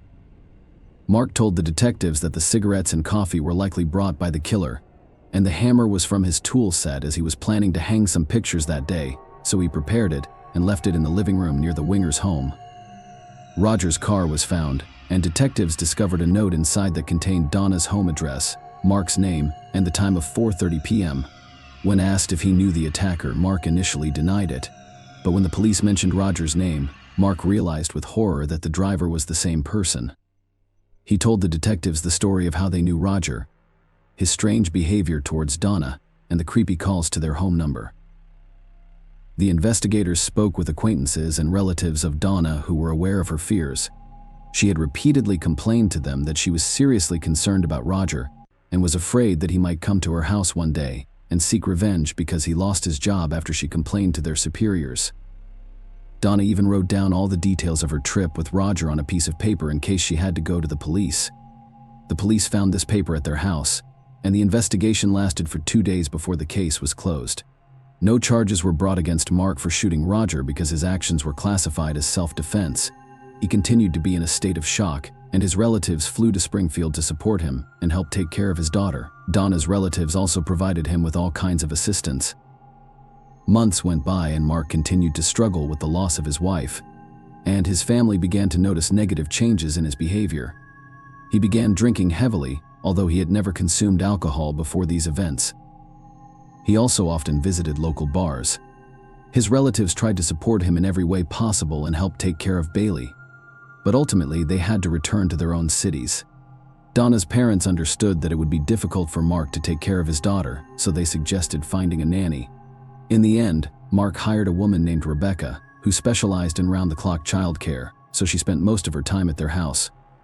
Rebecca took care of the girl and got along great with her. Mark gradually began to recover, stabbed, drank, and returned to work. This went on for several months, and during this time a romance developed between him and Rebecca. She hardly ever left his house, and they spent time together with Bailey, constantly communicating. Eventually, this led to mutual sympathy. Rebecca also sincerely loved the girl, and a strong bond was formed between them. In 1996, a woman became pregnant, and Mark was given another chance to start a big and strong family. Rebecca also monitored this, and the couple got married in October. Mark and Donna's relatives were surprised that he started a new relationship just a few months after his wife's death, but ultimately supported him as the new family was beneficial, not only to him but also to Bailey. All the relatives sympathized with Rebecca, seeing her sincere love and care for the girl. Mark decided to sell his house because it constantly reminded him of Donna's death, and after what had happened, he did not want to raise children there. He and Rebecca decided to buy a house with a large plot of land outside the city, renovate it, and start to build their new life. Soon they had a daughter, and over the next few years they had another daughter and a son. Thus Mark and Rebecca raised 4 children, and the man's dream of a large family came true. Over time, Mark became more distant from Donna's relatives who tried to be present in their granddaughter's life. The problem was that Bailey didn't remember Donna at all and considered Rebecca her mother. Mark didn't want the girl to know about the tragic past of their family from an early age, and ultimately he forbade down his parents from calling her their granddaughter. They tried to persuade him, but in the end, they gave up all attempts. The relatives understood that it might be better for the girl to grow up away from what had happened. In the following years, Mark and Rebecca happily lived in their new home, raised their children, and made plans for the future. The tragedy of the past gradually faded, but its echoes continued to haunt the family. In 1999, Mark decided to sue the company that hired Roger Harrington as a driver. In Mark's opinion, this company did not make any effort to check this person's sanity, and as a result it led to the murder of his wife. The company did not want to admit its guilt, and Mark hired a lawyer to determine their guilt. The court decided to study all the materials of the case and the evidence which were handed over to the lawyers while they were preparing for the trial. Something completely unexpected happened in February of the same year. A woman named Deanne Schultz came to the police and told detectives a shocking story. Deanne was Donna's best friend and worked with her at the hospital. When Donna had a child, Deanne actively helped her take care of the girl, but Diane's story turned everything upside down. She confessed to the police that she had been having an affair with Mark for several months, which they had kept hidden from their spouses. It all started 3 months before Donna's death. Around the same time, the couple adopted a daughter. Mark and Deanne were secretly seeing each other, but this was just the tip of the iceberg. The woman told detectives that Mark wanted to get rid of his wife to be with her one day. He said it would be so much easier if Donna just died. He then began to persuade Diane to help him with a plan, but he did not reveal the details. Mark said that all Diane needed to do was go to their house, find his wife's body, and call the police. The woman thought Mark couldn't be serious and was just joking, but he continued to share troubling things with her. After Donna complained to him about Roger Harrington's behavior, he told Deanne about it and said he had planned to frame the driver. He added that he just needed to figure out how to lure him into the house a week before the murder. He called Deanne and asked if she would still love him no matter what, to which she answered yes. A few days after Donna's murder, friends and family gathered at their house to support Mark. When he was alone with Diane, he said, "It seems like the police believe me. I did it for us." The woman was shocked, but Mark demanded that she not tell anyone, and she obeyed. They continued to secretly see each other and even exchanged rings, planning to get married in the foreseeable future. But in the following months, Mark started a romantic relationship with the nanny and eventually broke up with Deanne. She was devastated. She had kept this terrible secret from Mark, and he had traded her for someone else. Diane never dared to tell the police about everything, realizing that part of the blame was on her. Over the next few years, the woman repeatedly tried to take her own life, and only after 3.5 years did she finally overcome herself and go to the police station. The detectives were completely shocked. All this time, Mark had been considered a victim and even a hero who tried to save his beloved wife from a terrible killer. But Diane's story changed everything, and the police looked at the case from a completely different angle. The investigators decided to re-examine the evidence, but they were met with an unpleasant surprise. All of it had been handed over to lawyers who were preparing Mark's case against the transportation company. It would take time to retrieve them, but some materials from the case remained at the station. The photographs from the crime scene. The lead detective looked at them and realized with horror that they had missed some obvious things all these years. The investigation had been quickly closed after the murder, as no one doubted Roger's guilt. But now, as the detectives out these photos for the first time, he realized that the positioning of the bodies did not match Mark's story at all. He had told them that when he entered the room, Donna was lying on the floor and the perpetrator was striking her with a hammer from above, and then he shot him and Roger fell next to the woman. In reality, however, his body was lying in the opposite direction, and he physically could not have fallen in that direction. The detective realized the Mark story was a lie, and it made him rethink a whole series of moments that now made much more sense. First of all, no one ever figured out how Roger got into the house. There were no signs of a break-in, and Donna certainly would not have opened the door for him. But if you remember the note inside Roger's car, everything falls into place. It had Mark's name and the time, which looked like a reminder of a meeting. Remembering Diane's story, detective concluded that Mark had somehow invited Roger to their home on some pretext and let him in, after which he shot him. Secondly, in Roger's car, they found a knife and several other items that he could have used for the murder, but he did not take them with him and used Mark's hammer, which the man took out of the closet on that very day, and left him plain sight. All of this sounded completely illogical if you assume that Roger came to the house to kill someone. Moreover, he left a pack of cigarettes and a paper cup of coffee on their table, a very strange thing for a person who came there to kill. The detective listened to the recording of the 911 call made by Mark and was once again shot. Mark told the operator that he had shot the attacker once, after which there was a male mumble in the background as if someone was trying to speak. Mark told the operator that his daughter was crying and he needed to go to her, after which she hung up. However, there was no hint of a child's crying on the recording. A more realistic scenario was that Mark did not shoot Roger once, and on hearing the gunshot, Donna rant, her husband hit her with a hammer. After that, he called the police and pretended to be panicked, reporting what had happened. Suddenly, Roger woke up and tried to say something, and those sounds were recorded on the call. Mark lied about his daughter crying, hung up, and shot Roger again. In support of this version, there was another fact that the investigators completely ignored.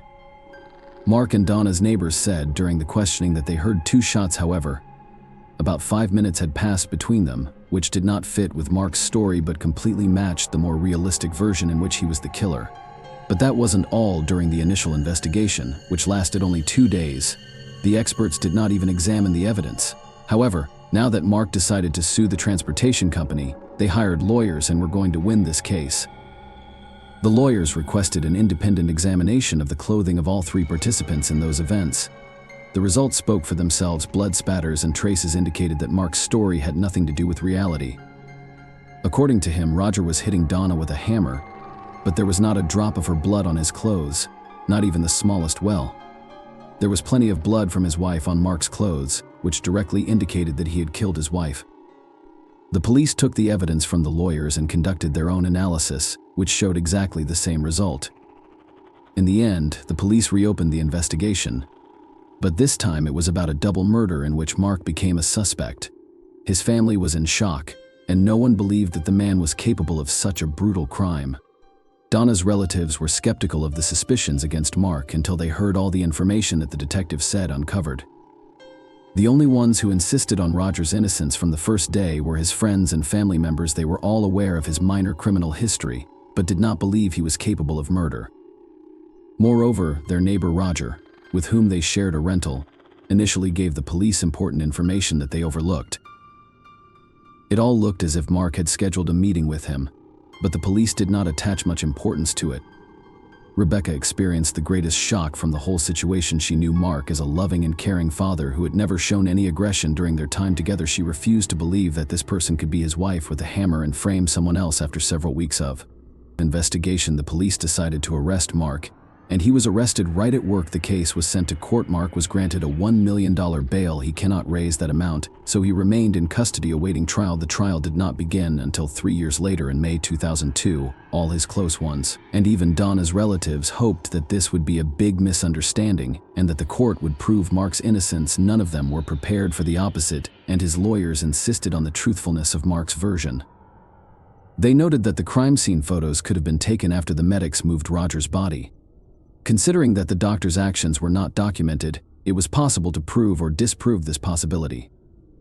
In addition, the lawyers emphasized Roger's criminal history, his mental problems, and his inappropriate behavior with Donna during the trip.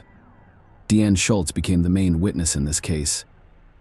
By law, she could have been punished for keeping Mark's secret all these years, but the judge decided to grant her full immunity.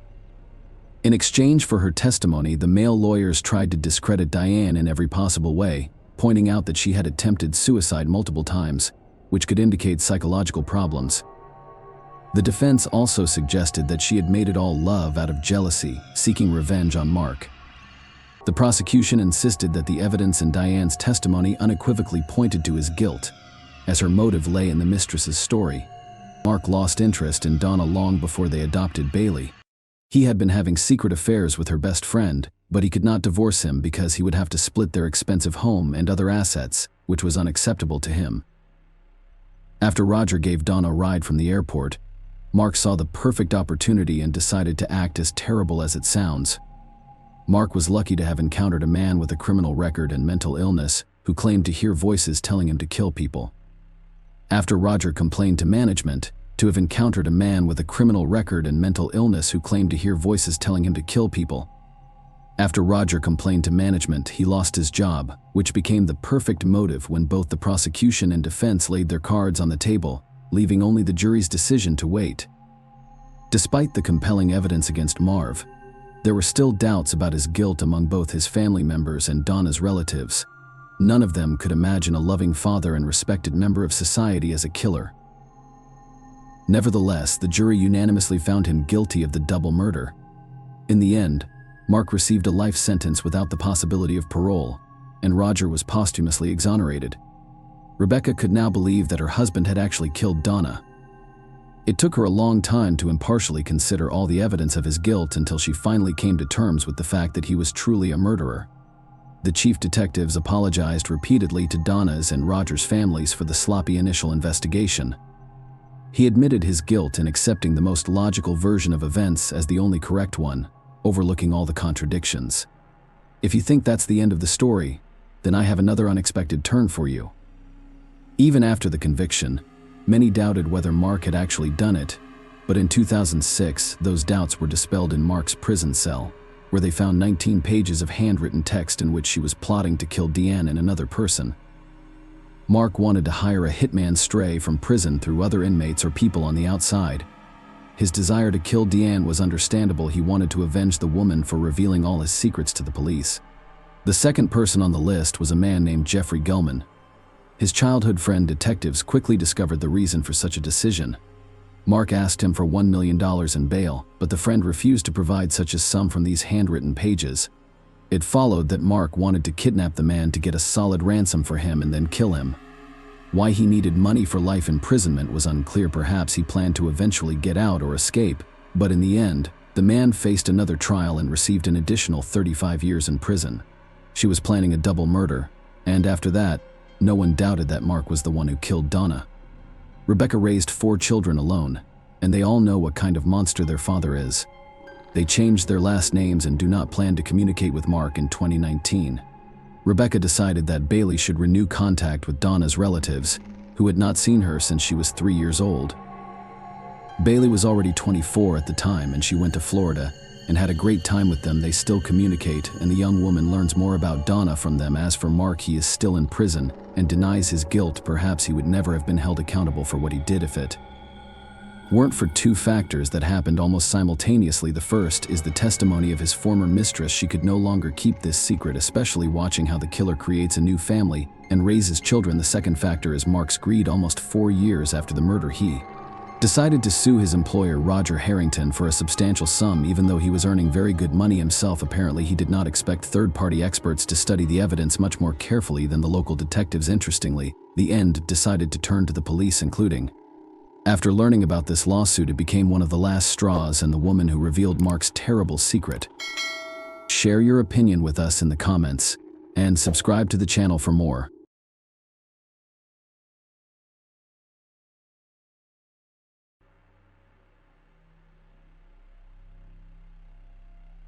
Hey guys, welcome to my channel, and today we're going to take a look at another horrible case with you.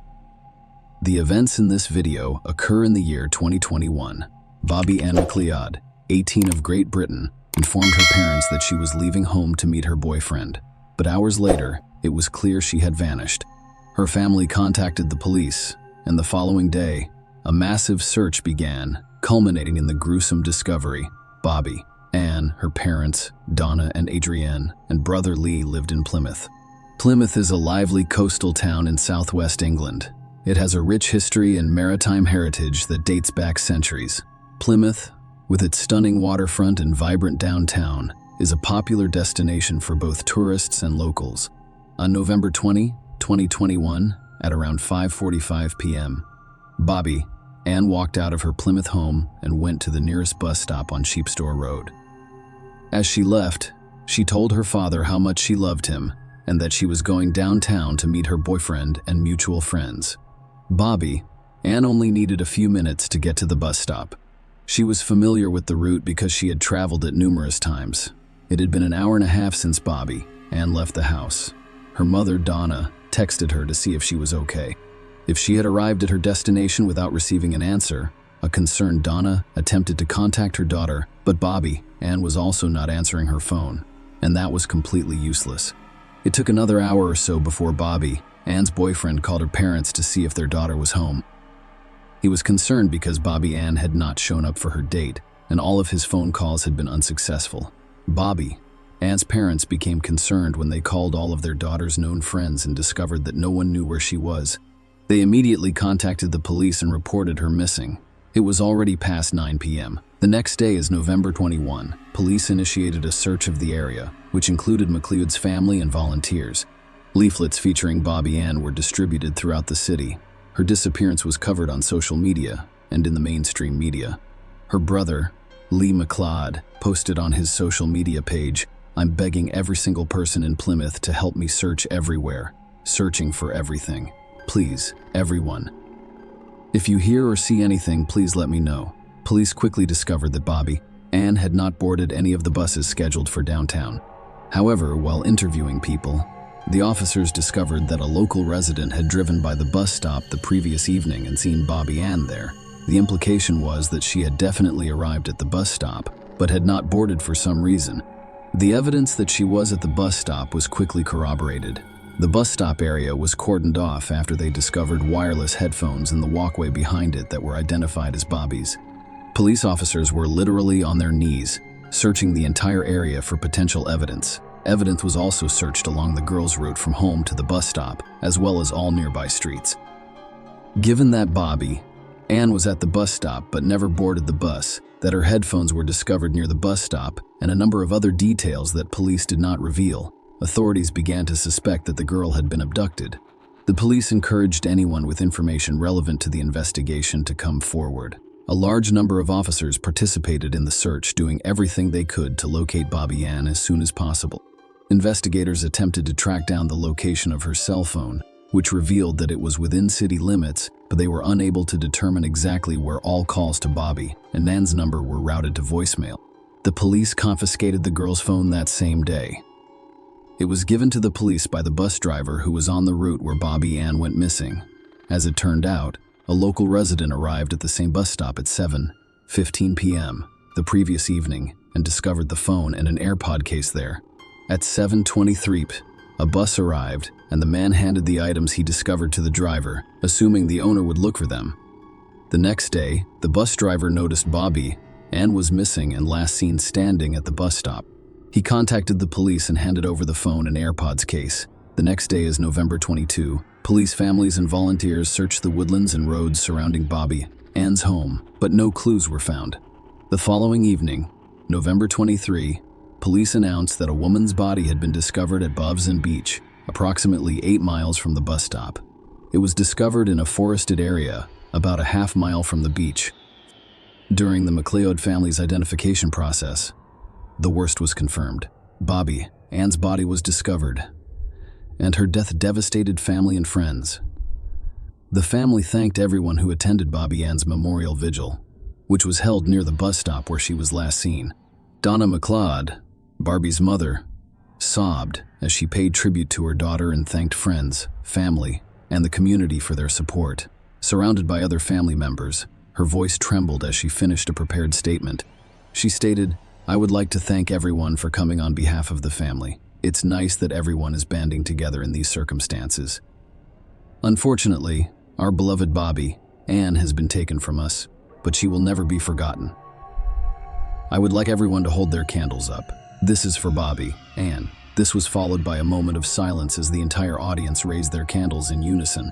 Lee McLeod, Ann's brother, shared a heartbreaking childhood photo of the two of them to pay tribute to his beautiful and talented sister. The image depicted the two siblings smiling in their primary school uniforms. Mr. McLeod wrote in a message alongside the picture, "Until we meet again, sis, I love you. You did not deserve to be such a beautiful and talented girl, let alone to be my little sister. The adventures and journeys we took will always be remembered." Now you can rest easy. When the police discovered the body, it was naked. However, the medical examiner concluded that there was no evidence that Ann had been raped before her death. She suffered serious injuries to her head and face, including 14 lacerations. It is unclear how long the police would have searched for Ann's body if not for one event. On November 23, the exact day the body was discovered, a man entered the downtown police station. This occurred at 1:17 p.m. Upon entering, he asked to speak with someone and informed them that he had information about the missing girl and wanted to assist the police and her family. When a detective arrived, the man admitted to having done it.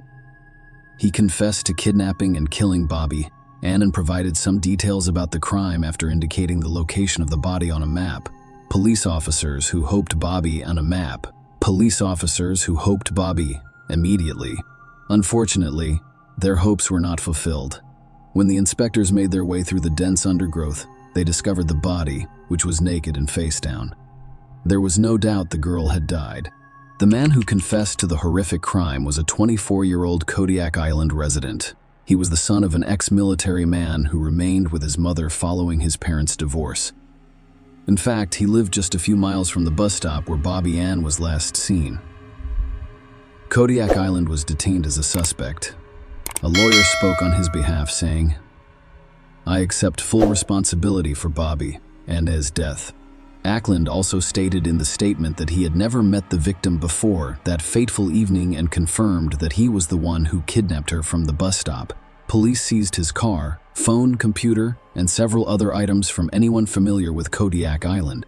He was a nice guy, guitarist and songwriter for the local indie rock band Recruiter. No one knew Ackland was interested in serial killers from all over the world, in addition to music. His personal idols included Joseph D'Angelo Jr., Andre Gicatilo, Ivan Milat, Fred West, and Tommy Sells. Ted Bundy, however, was number one in Ackland's personal ranking, with an unknown number of victims but at least 30. Ackland focused on Ted Bundy and his atrocities. Investigators discovered 3,216 images on Ackland's phone, many of which were disturbing, dark, and reminiscent of horror films. In the days and weeks prior to Bobby Ann's death, Ackland searched the internet for information on serial killer crimes. He also looked for remote areas on Dartmoor and potential weapons. On the day of Bobby Ann's abduction, Ackland was browsing the website of an online sports store, looking at baseball bats, ski masks, and waterproof clothing. It is important to note that, despite his clandestine hobbies, Kodiak Island had never drawn the attention of the police, nor had he ever been in trouble with the law. Apparently, he became so obsessed with his secret hobby that he committed a serious crime. It has been discovered that Bobby Ann was an unintentional victim who, by a cruel coincidence, found herself in the path of Ackland, who, like a vicious beast, went hunting for prey that evening. The events of that evening went as follows. Bobby Ann arrived at the bus stop around 6:15 p.m. Ackland, who was driving his Ford Fiesta around the neighborhood, told detectives he saw her at the stop. Bobby Ann resembled his ex-girlfriend in appearance, but Cody claims that was not the emotional trigger that drove him to attack. He was simply looking for a victim to carry out his long-term plans.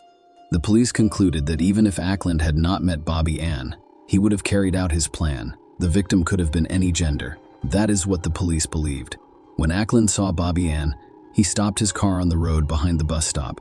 After watching her for a few minutes and ensuring that no one else was present, Ackland took his pre-purchased hammer, crept up to Bobby Ann, and struck her twice in the head.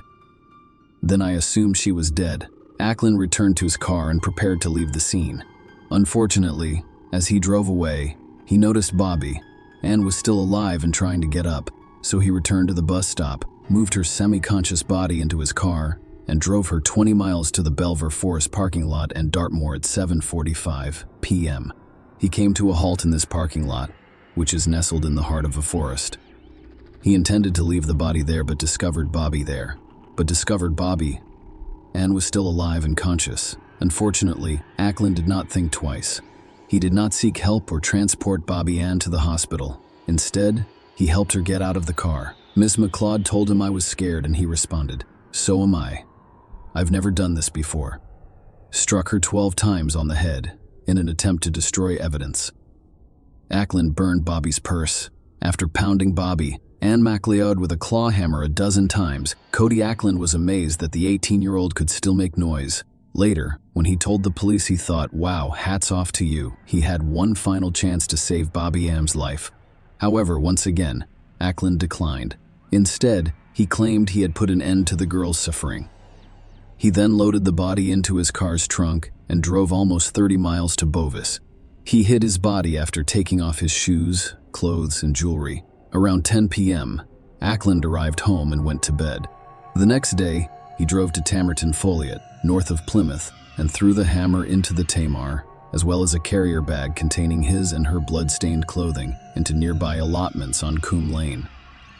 The hammer was never found, despite a thorough police search. On the same day, November 21, Ackland went to a pizza place with friends, attended his band's rehearsal, and spent the majority of the night at the pub.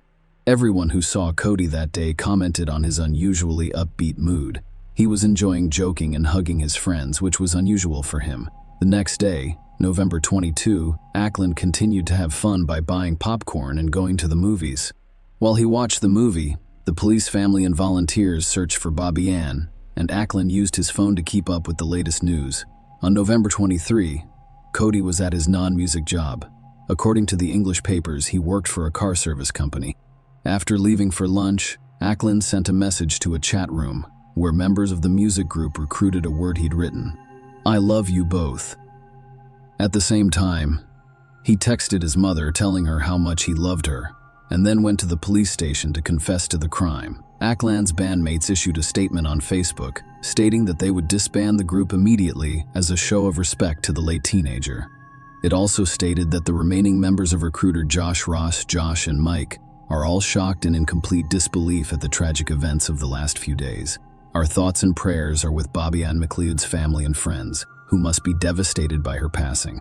As a mark of respect, we have decided not to continue as a band and will disband with immediate effect.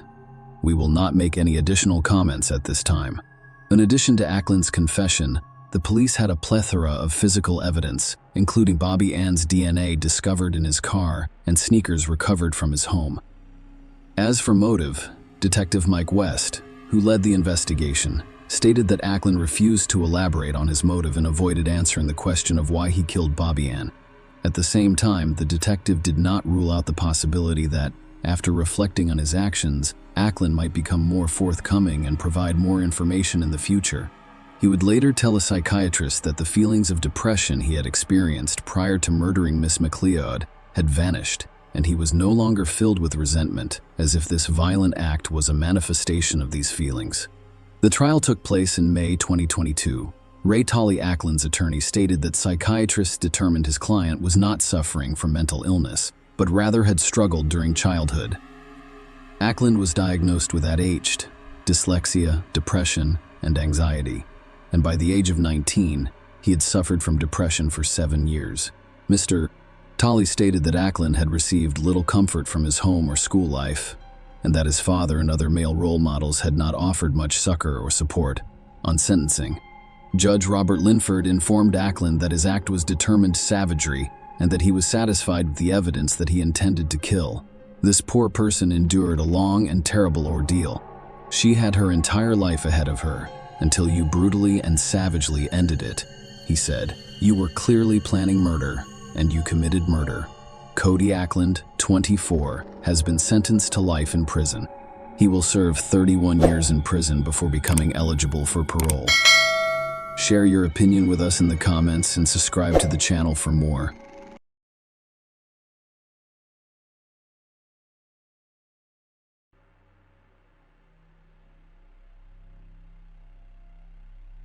Hey guys, welcome to my channel, and today we're going to take a look at another horrible case with you.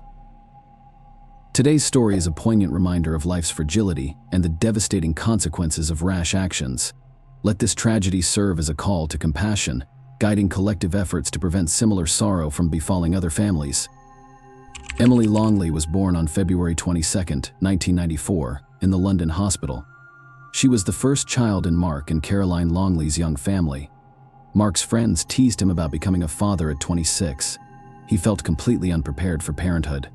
He was present at the birth, and when the nurse cleaned the baby and handed her to him, he gently held her in his arms, her tiny head resting in his palms and her legs barely reaching his elbow. The girl opened her eyes and looked at her father. In that moment, Mark knew fatherhood would not be a problem for him. A few years later, the Longleys welcomed their second daughter, Hannah. The two blonde sisters adored each other and brought joy to their father. He was confident that keeping the kids warm and safe would show them how much he loved them. The girls grew up surrounded by their parents' unconditional love. They had an example of prosperity and happiness right in front of them. Mark Longley worked as a journalist for a local paper. Caroline was a teacher, and the girls had a bright future ahead of them, just as any parent would want for their children. Emily and Hannah Longley's lives were turned upside down 10 years later when their parents decided to relocate from their hometown of Bournemouth to the scenic landscapes of New Zealand. This was a huge change for everyone, as moving to another country was a big step. This difficult decision was made for Emily's health, based on the doctor's recommendation that she needed a change in climate. The longtime family traveled halfway around the world in the hopes of providing a better life for their daughters. As a result of its geographical features, New Zealand's climate varies. Most of New Zealand has a temperate maritime climate with 4 distinct seasons. The winters here are mild, and the summers are relatively cool. The Pacific Ocean and mountain ranges are significant contributors. The English family found the environment and atmosphere ideal. A new chapter has begun in the lives of the Longleys and their daughters. Emily attended a prestigious private school, and her life went on peacefully until she was metaphorically stabbed in the back by former classmates. Her friend Sarah Lee Terblanche caused a stir at school when she revealed that Emily had fallen in with the wrong crowd and was involved with banned substances. Sarah gave the school newspaper an interview about a party at Emily's house. After overcoming initial disappointments and betrayals, Emily returned to England at the end of 2010 to further her education. She moved in with her grandparents, Ronald and Zosie Longley, in a large detached cottage near the promenade in South Beach in Bournemouth, and enrolled in a British college, hoping for a new beginning in her life. Emily, who had struggled in school, adapted to a more relaxed student life and thrived. Emily made progress, balancing her studies at Brockenhurst College in Hampshire with a job at the Topshop clothing store. At 16, Emily Longley was a vibrant, cheerful, and ambitious young woman with stunning blonde beauty. Her radiant appearance helped her achieve early success in the modeling industry. Emily's captivating charm and irresistible charisma set her apart in her community. In December 2010, at a party, she met 19-year-old Elliot Vince Turner. Elliot was the only son of Lee Turner, a wealthy and successful jeweler. He worked at his father's jewelry store in Bournemouth and lived with his family in the affluent Queen's Park neighborhood. He was a member of the Firm, a group of affluent young men who frequented local bars and clubs in Bournemouth and Poole. Elliot Turner, who drew the attention of many women, appeared almost obsessed with them. Nonetheless, they quickly became a couple. Elliot was deeply committed to his girlfriend, who had begun modeling and earning her first income. She began to attract the attention of many men, and Elliot's jealousy of Emily grew intense. Within 4 months, their relationship had devolved into a battleground of constant disagreements and mutual grievances. Emotional abuse became the norm in this tumultuous relationship, characterized by Elliot's worrying behavior and unending jealousy. If he didn't like her outfit, he would accuse her of looking like a call girl. He hacked her Facebook account to track her activities and conversations. He also showed up and announced when she was not present. He used his strength and anger to intimidate Emily after she wrote him a note saying, "Stop acting so aggressive." However, each incident was followed by remorse and apologies, only for the cycle to continue. Elliot eventually went from verbal threats to physical actions. He grabbed her throat and punched her in public several times. He then justified his actions, blaming Emily for his uncontrollable emotional outbursts. Emily became concerned for her life as a result of the constant arguments and fights. She took a break and went on a holiday with her parents to New Zealand. This was the Longleys' best Easter holiday ever. Hannah and Emily hung out as they had done in the past. They walked a lot, laughed a lot, and spent a lot of time together, as if they were expecting to say goodbye soon. Her father hugged her tightly as they said their goodbyes. She agreed to return in September for the Rugby World Cup. Already aboard the plane, she sent her father a message.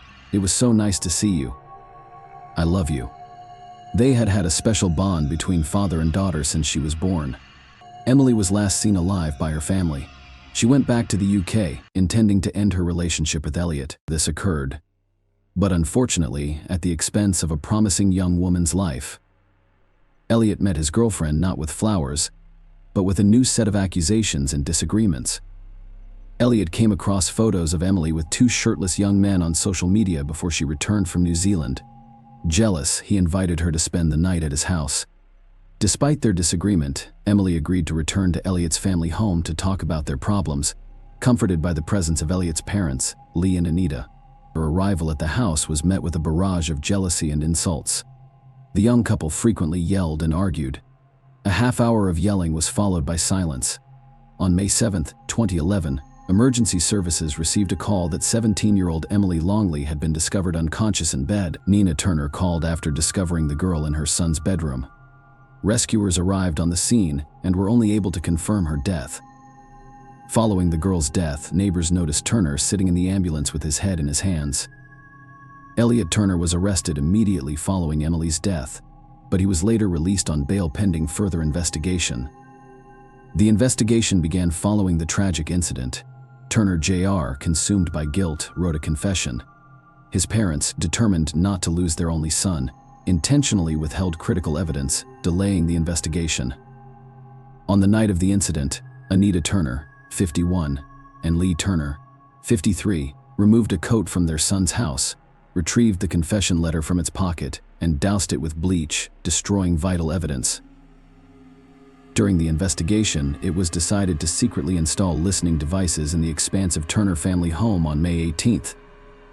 After gathering evidence from a family discussion about fabricating evidence and concerns about lying to police, the police searched the household computers for additional evidence, which they discovered. A look at the browser's search history revealed searches for death by strangulation and how to avoid a murder charge. In July, all 3 family members were arrested and charged with being involved in the incident and intentionally concealing evidence. Elliot Turner denied any involvement, blaming Emily for his troubles. A forensic reconstruction of the incident revealed that Elliot and Emily engaged in a struggle on that fateful day.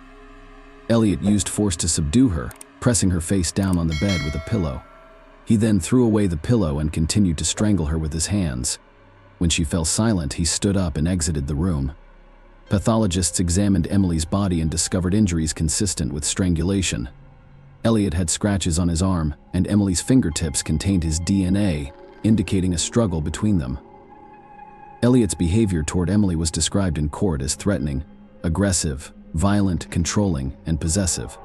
These concerning characteristics worsened, and on a fateful night in May 2011, a heated argument broke out between the couple over Emily's choice of outfit and her photos with unknown men. The wealthy family could not afford to lose their son and damage their reputation. Elliot's hired lawyers vigorously defended him.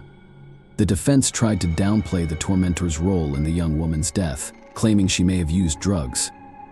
However, the Dorset police conducted an independent, toxic, and illogical examination that revealed no drugs or other prohibited substances in the victim's bloodstream.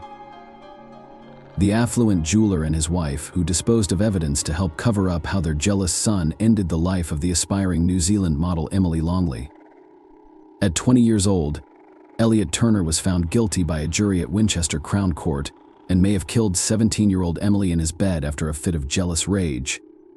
Judge Dobbs stated during his sentencing that he intimidated, stalked, threatened, and assaulted Emily in order to maintain control over her as his trophy girlfriend.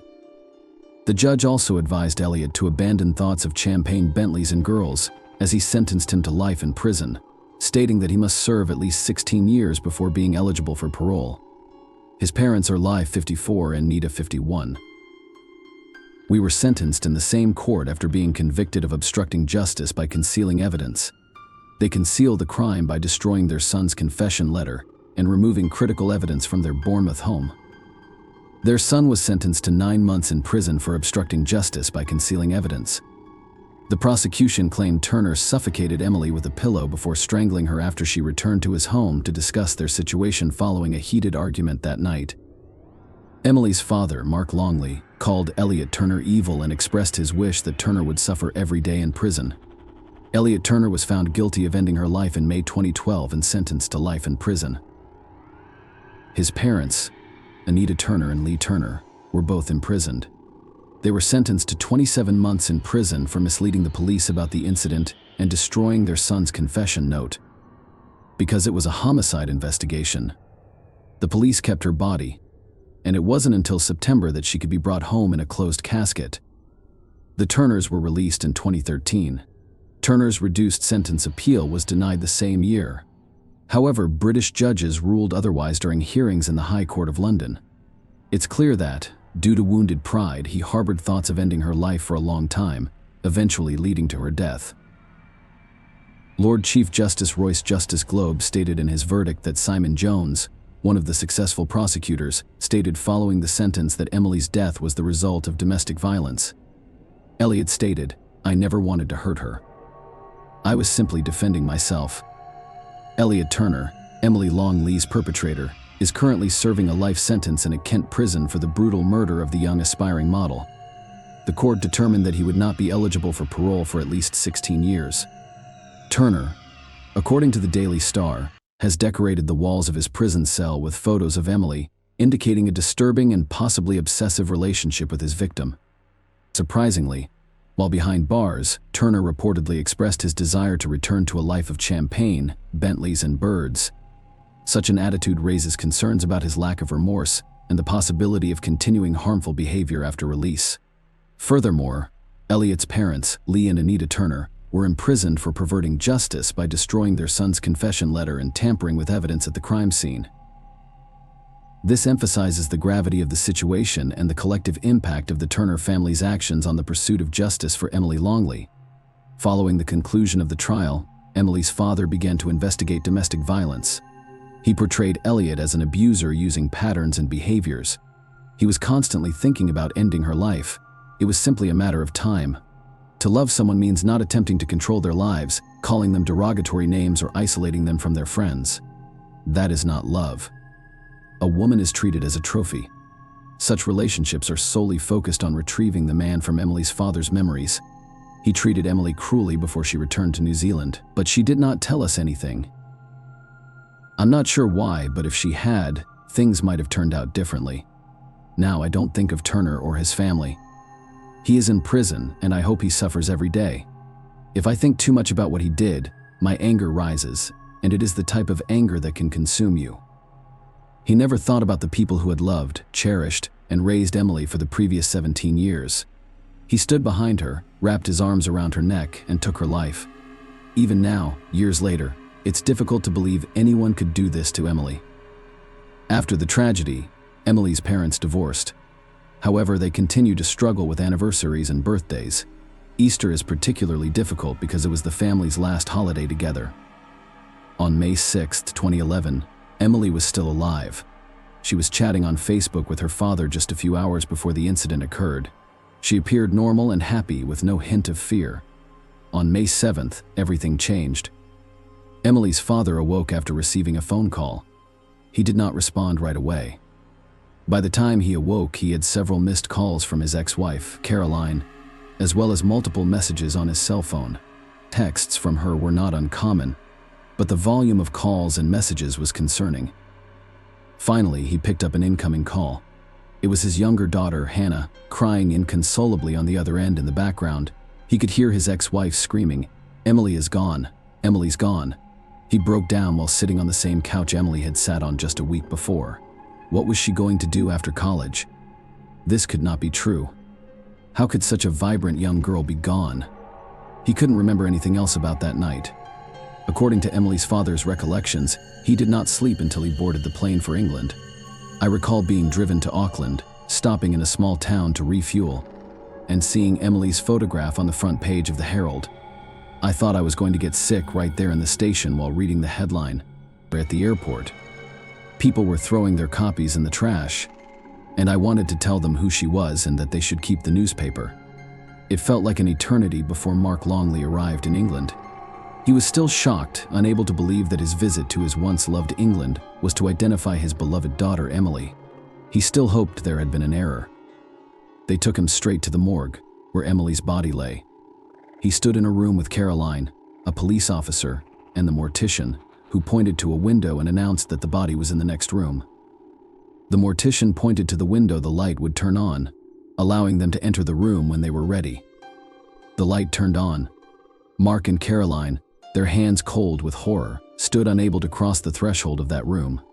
They were prepared to scream that it was not their daughter, but it was her. Emily was lying on the gurney, covered in a purple sheet, and appeared to be sleeping. Her father approached and touched her face. Emily's father remembered her skin as smooth but icy cold, with a beautiful alabaster hue. I wanted to flee and pretend I hadn't witnessed it. But I stood there, holding her hand, staring at the face I had studied so closely when she was born. Except now, her eyes were closed, and I realized this was no joke. She wasn't going to sit up and say, "Boo, Emily, my daughter," had left. In the midst of such horror, all tomorrows become yesterday. When a flood of emotions pours down, bombarding and overwhelming the soul, you realize your complete helplessness. Emily's parents saw her for the last time that day in the morgue. The pain of losing someone does not get any easier. Time does not heal. It simply teaches you to live with it. Everyone always commented on Emily's beauty, and it continues to be discussed. She had a wonderful, warm, and loving side to her personality. She would approach you, wrap her long arms around you, and give you a tight hug. But most of all, Emily's family misses the woman she could have become. They will never know how her life would have turned out. A life denied to her. Years later, Emily's father remarried. He has a wonderful wife, Hillary, and a lovely son, Hunter, who is growing up in their household. Hannah, Emily's younger sister, has graduated from university and established her own life, free of domestic violence. Their greatest regret is that Emily is not present to share the joyful moments with them. Share your opinion with us in the comments and subscribe to the channel for more.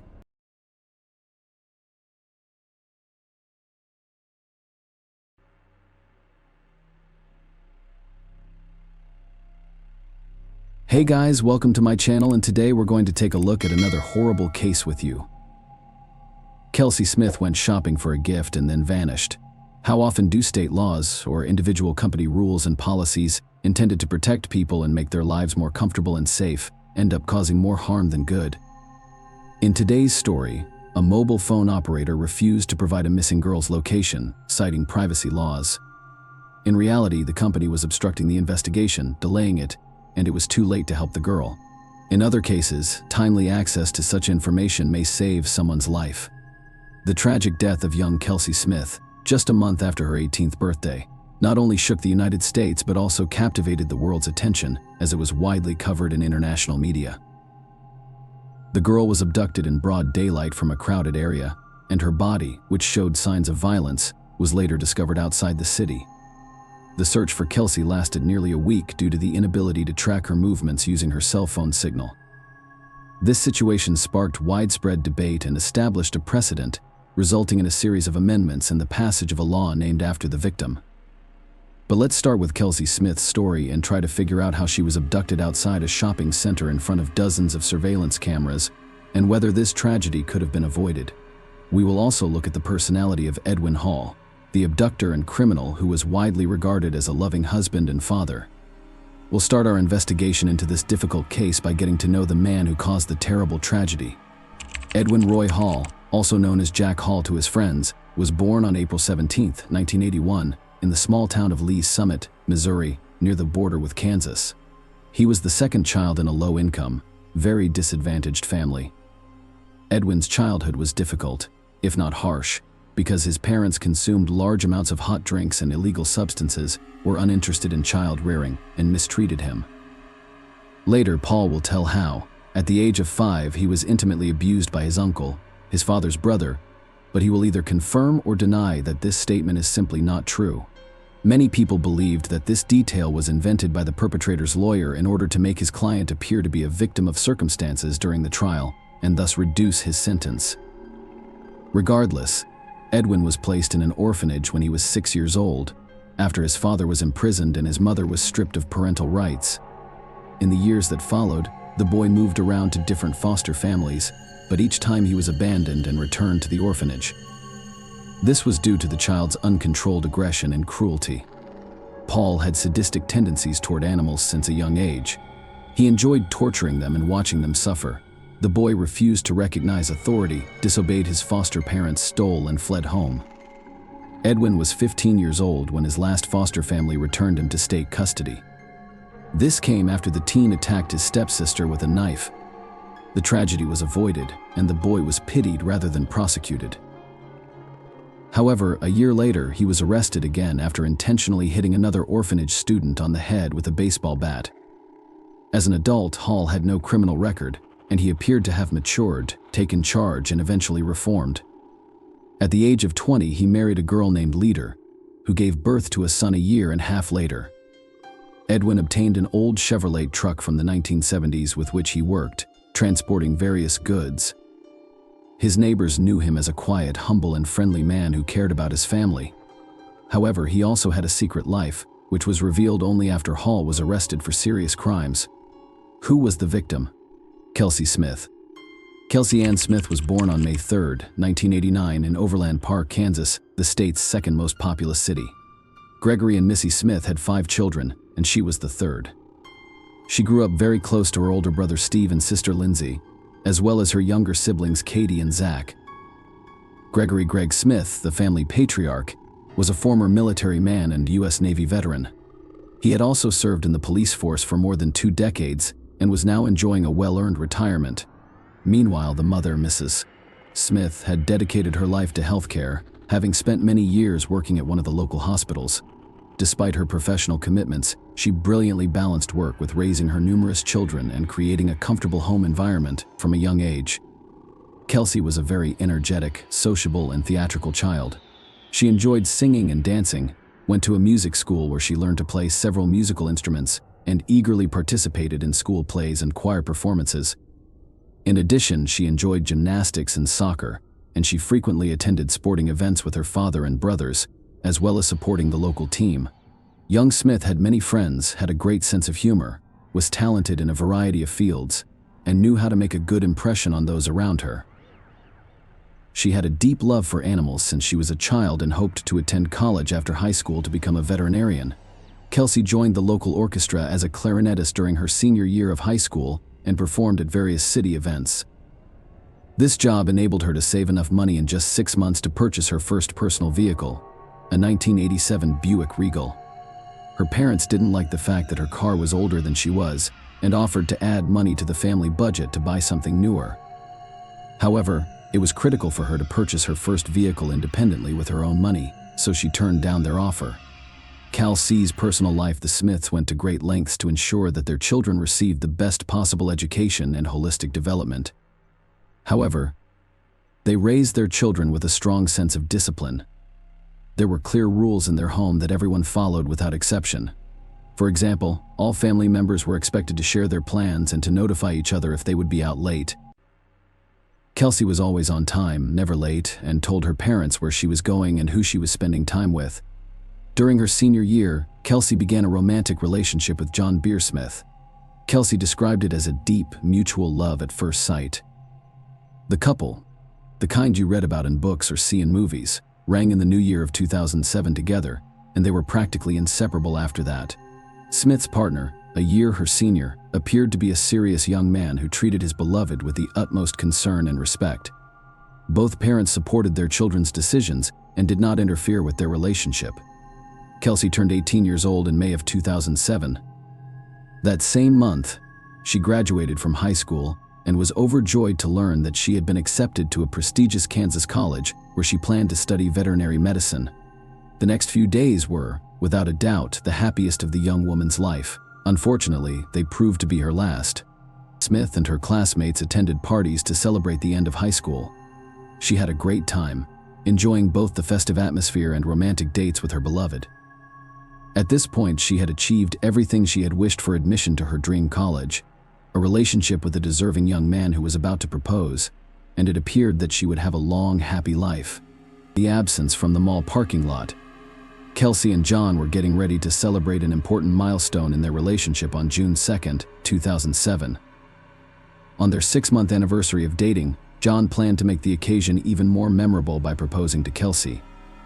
He had a beautiful engagement ring custom made for the occasion, reserved a table for 2 at a restaurant, and the evening was described as one of the happiest of their lives together.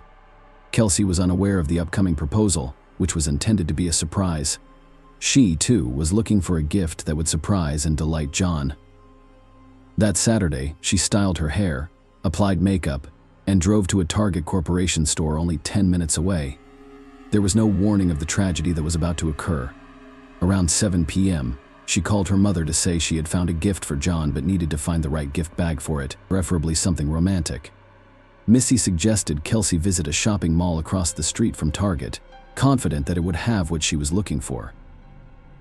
Kelsey thanked her mother for the advice and stated that she would be home shortly, where John was scheduled to pick her up at 8 o'clock. That was the last time Missy heard her daughter's voice. Kelsey never got back home. When John arrived at 8 o'clock with a large bouquet of flowers, he was surprised and terrified to discover Kelsey was not present.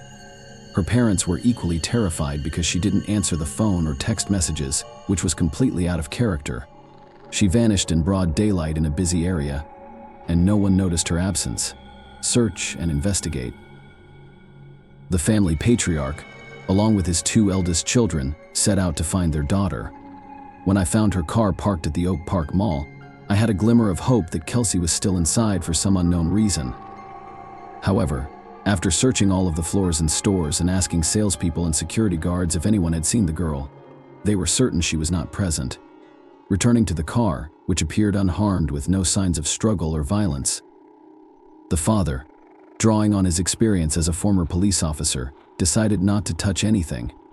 It was possible that the car was part of a crime scene, and no evidence should be tampered with or destroyed. The girl's parents reported her missing to the police the same day, but were initially opposed to conducting an immediate search. The explanation was that Kelsey, who was 18, would not be legally considered missing until 24 hours had passed since her disappearance. Kelsey, on the other hand, is not one to give up, and he insisted on an immediate search for his daughter, leveraging his old connections. Furthermore, he inquired whether any hospitals in the city had admitted women who matched their daughter's description. Chelsea's family and fiancé were interviewed that same evening to establish their alibis and rule them out as suspects, per standard procedure. The surveillance footage from the Target store was also reviewed. The videos showed Kelsey entering the store, browsing the selection, making a purchase, and then exiting the building while talking on the phone to return to her car. She was talking to her mother at the time, asking where she could find a gift bag, and then heading to the mall across the street, per her mother's advice. Kelsey basically drove out, turned around, and parked at Oak Park Mall, leaving her car near the side entrance, almost against the wall. Her vehicle was thoroughly inspected by experts.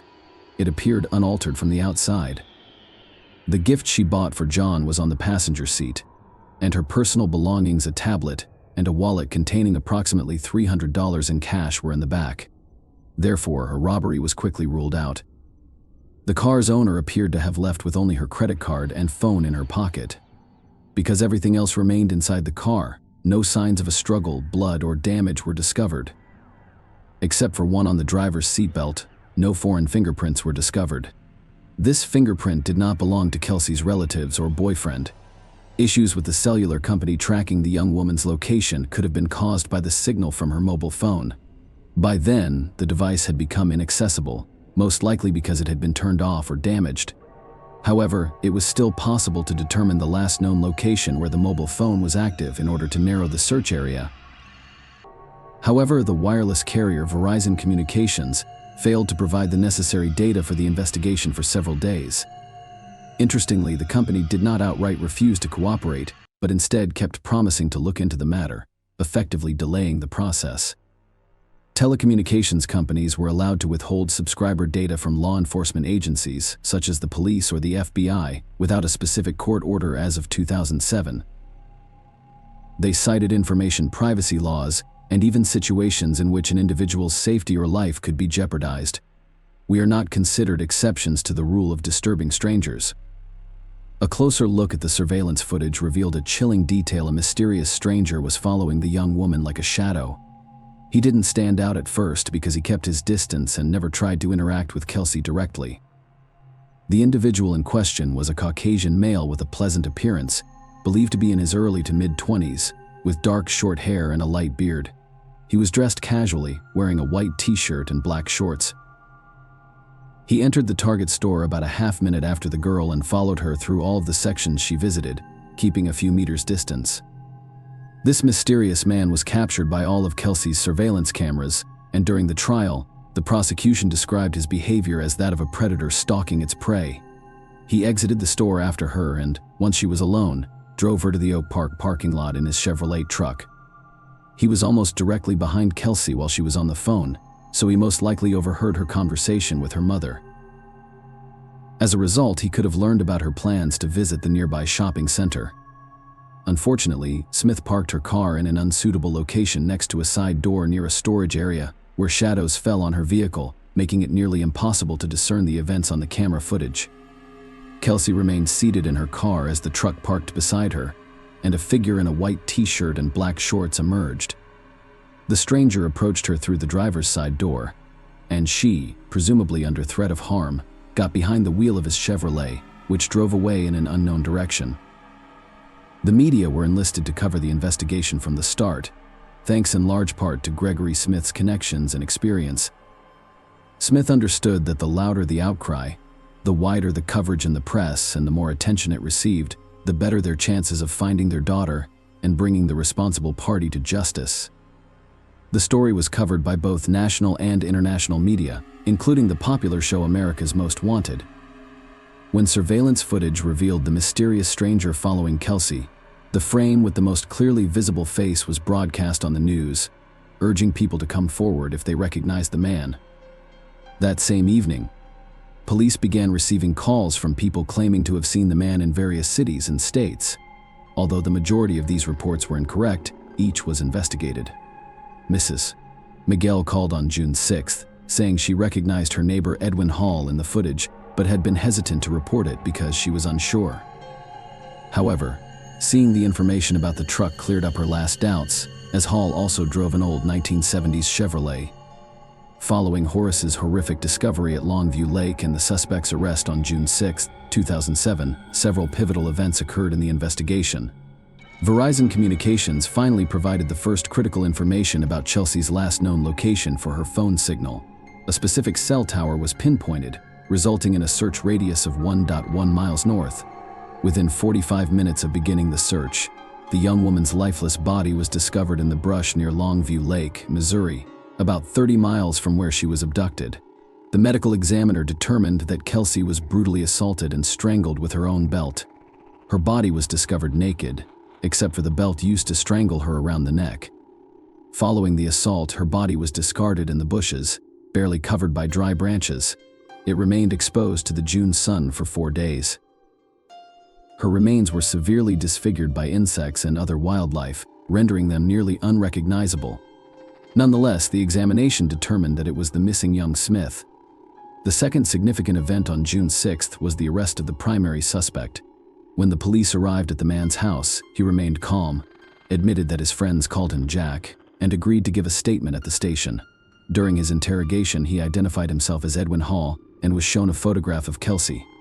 He claimed not to have seen her before, even when shown surveillance footage from the store showing him closely following her. He insisted that he had only visited the store for personal reasons and had not noticed her, implying that their appearance together in the footage was merely a bizarre coincidence and irrefutable evidence. Edwin was clearly confident that he had left no trace and could not be held accountable. His van was clean. He assaulted the victim with contraception, leaving no DNA evidence. As a result, Hall agreed to cooperate with the investigation and even offered to provide his DNA sample and fingerprints. His thumbprint matched the one found on the victim's car seat belt buckle, which proved to be crucial evidence. Furthermore, during a thorough search of the suspect's home, a hidden air pistol was discovered with Kelsey's DNA traces on the barrel. Hall was then charged with kidnapping, assaulting, and murdering the young woman. Smith was abducted in Kansas, but her lifeless body was discovered in Missouri, raising concerns about the trial's jurisdiction. This detail was extremely important because it affected the potential sentence. In Missouri, the perpetrator faced the death penalty. Trial and sentence Hall recognized the gravity of his situation and, after consulting with his attorney, decided to fully admit his guilt and disclose the details and circumstances of the crime in the hopes of receiving a lesser sentence. He described how he saw Kelsey enter the store and followed her. He was close enough to overhear her phone conversation and learned she was planning to go to the shopping center across the street. Edwin ensured Smith was alone, followed her to the adjacent parking lot, and was pleased when she parked in a quiet spot near the side entrance. He then emerged from his vehicle, armed with a pistol, and waited for the victim to return to her car, preventing her from closing the door as she entered the driver's seat. She had apparently already removed the seatbelt, but he refused to let her buckle it, leaving his print on it in the process. Next, he inserted the pistol barrel into the unfortunate girl's mouth, forcing her to move to the driver's seat under threat. Smith drove the haul truck while pointing the weapon at her and directing her where to go.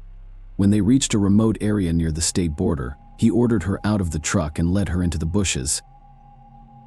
He assaulted her, strangled her with the belt, and wrapped her body in branches. He meticulously cleaned his truck's cabin to remove any fingerprints, DNA, or other traces of the victim's presence before hitting the pistol with Kelsey's saliva at home, confident it would never be discovered. When asked about his motivation, he couldn't give a clear answer but simply commented on her amazing legs. During the investigation, several other women and girls who had been victims of Hall's actions came forward. It was discovered that he had threatened a 14-year-old neighbor into intimacy, harassed a local waitress, and fled a restaurant without payment. As a result, charges of corruption, minor harassment, and theft were added to the already existing accusations. Hall's lawyer attempted to elicit sympathy from the court by highlighting his client's troubled childhood, previous victimization, lack of parental care, and upbringing in foster homes. The defense's efforts were in vain, but the lawyer was the only one who spoke on the defendant's behalf and supported him. Paul's wife attended all court hearings but sat quietly in the corner, refusing to defend her husband. On September 16, 2008, Johnson County's judge sentenced Edwin Roy Hall to 27 life sentences with no possibility of parole. Following the verdict, the defendant apologized to the Smith family for his actions before breaking down in tears. He is currently serving his sentence at the Hutchinson Correctional Facility in Kansas under the Kelsey Smith Act.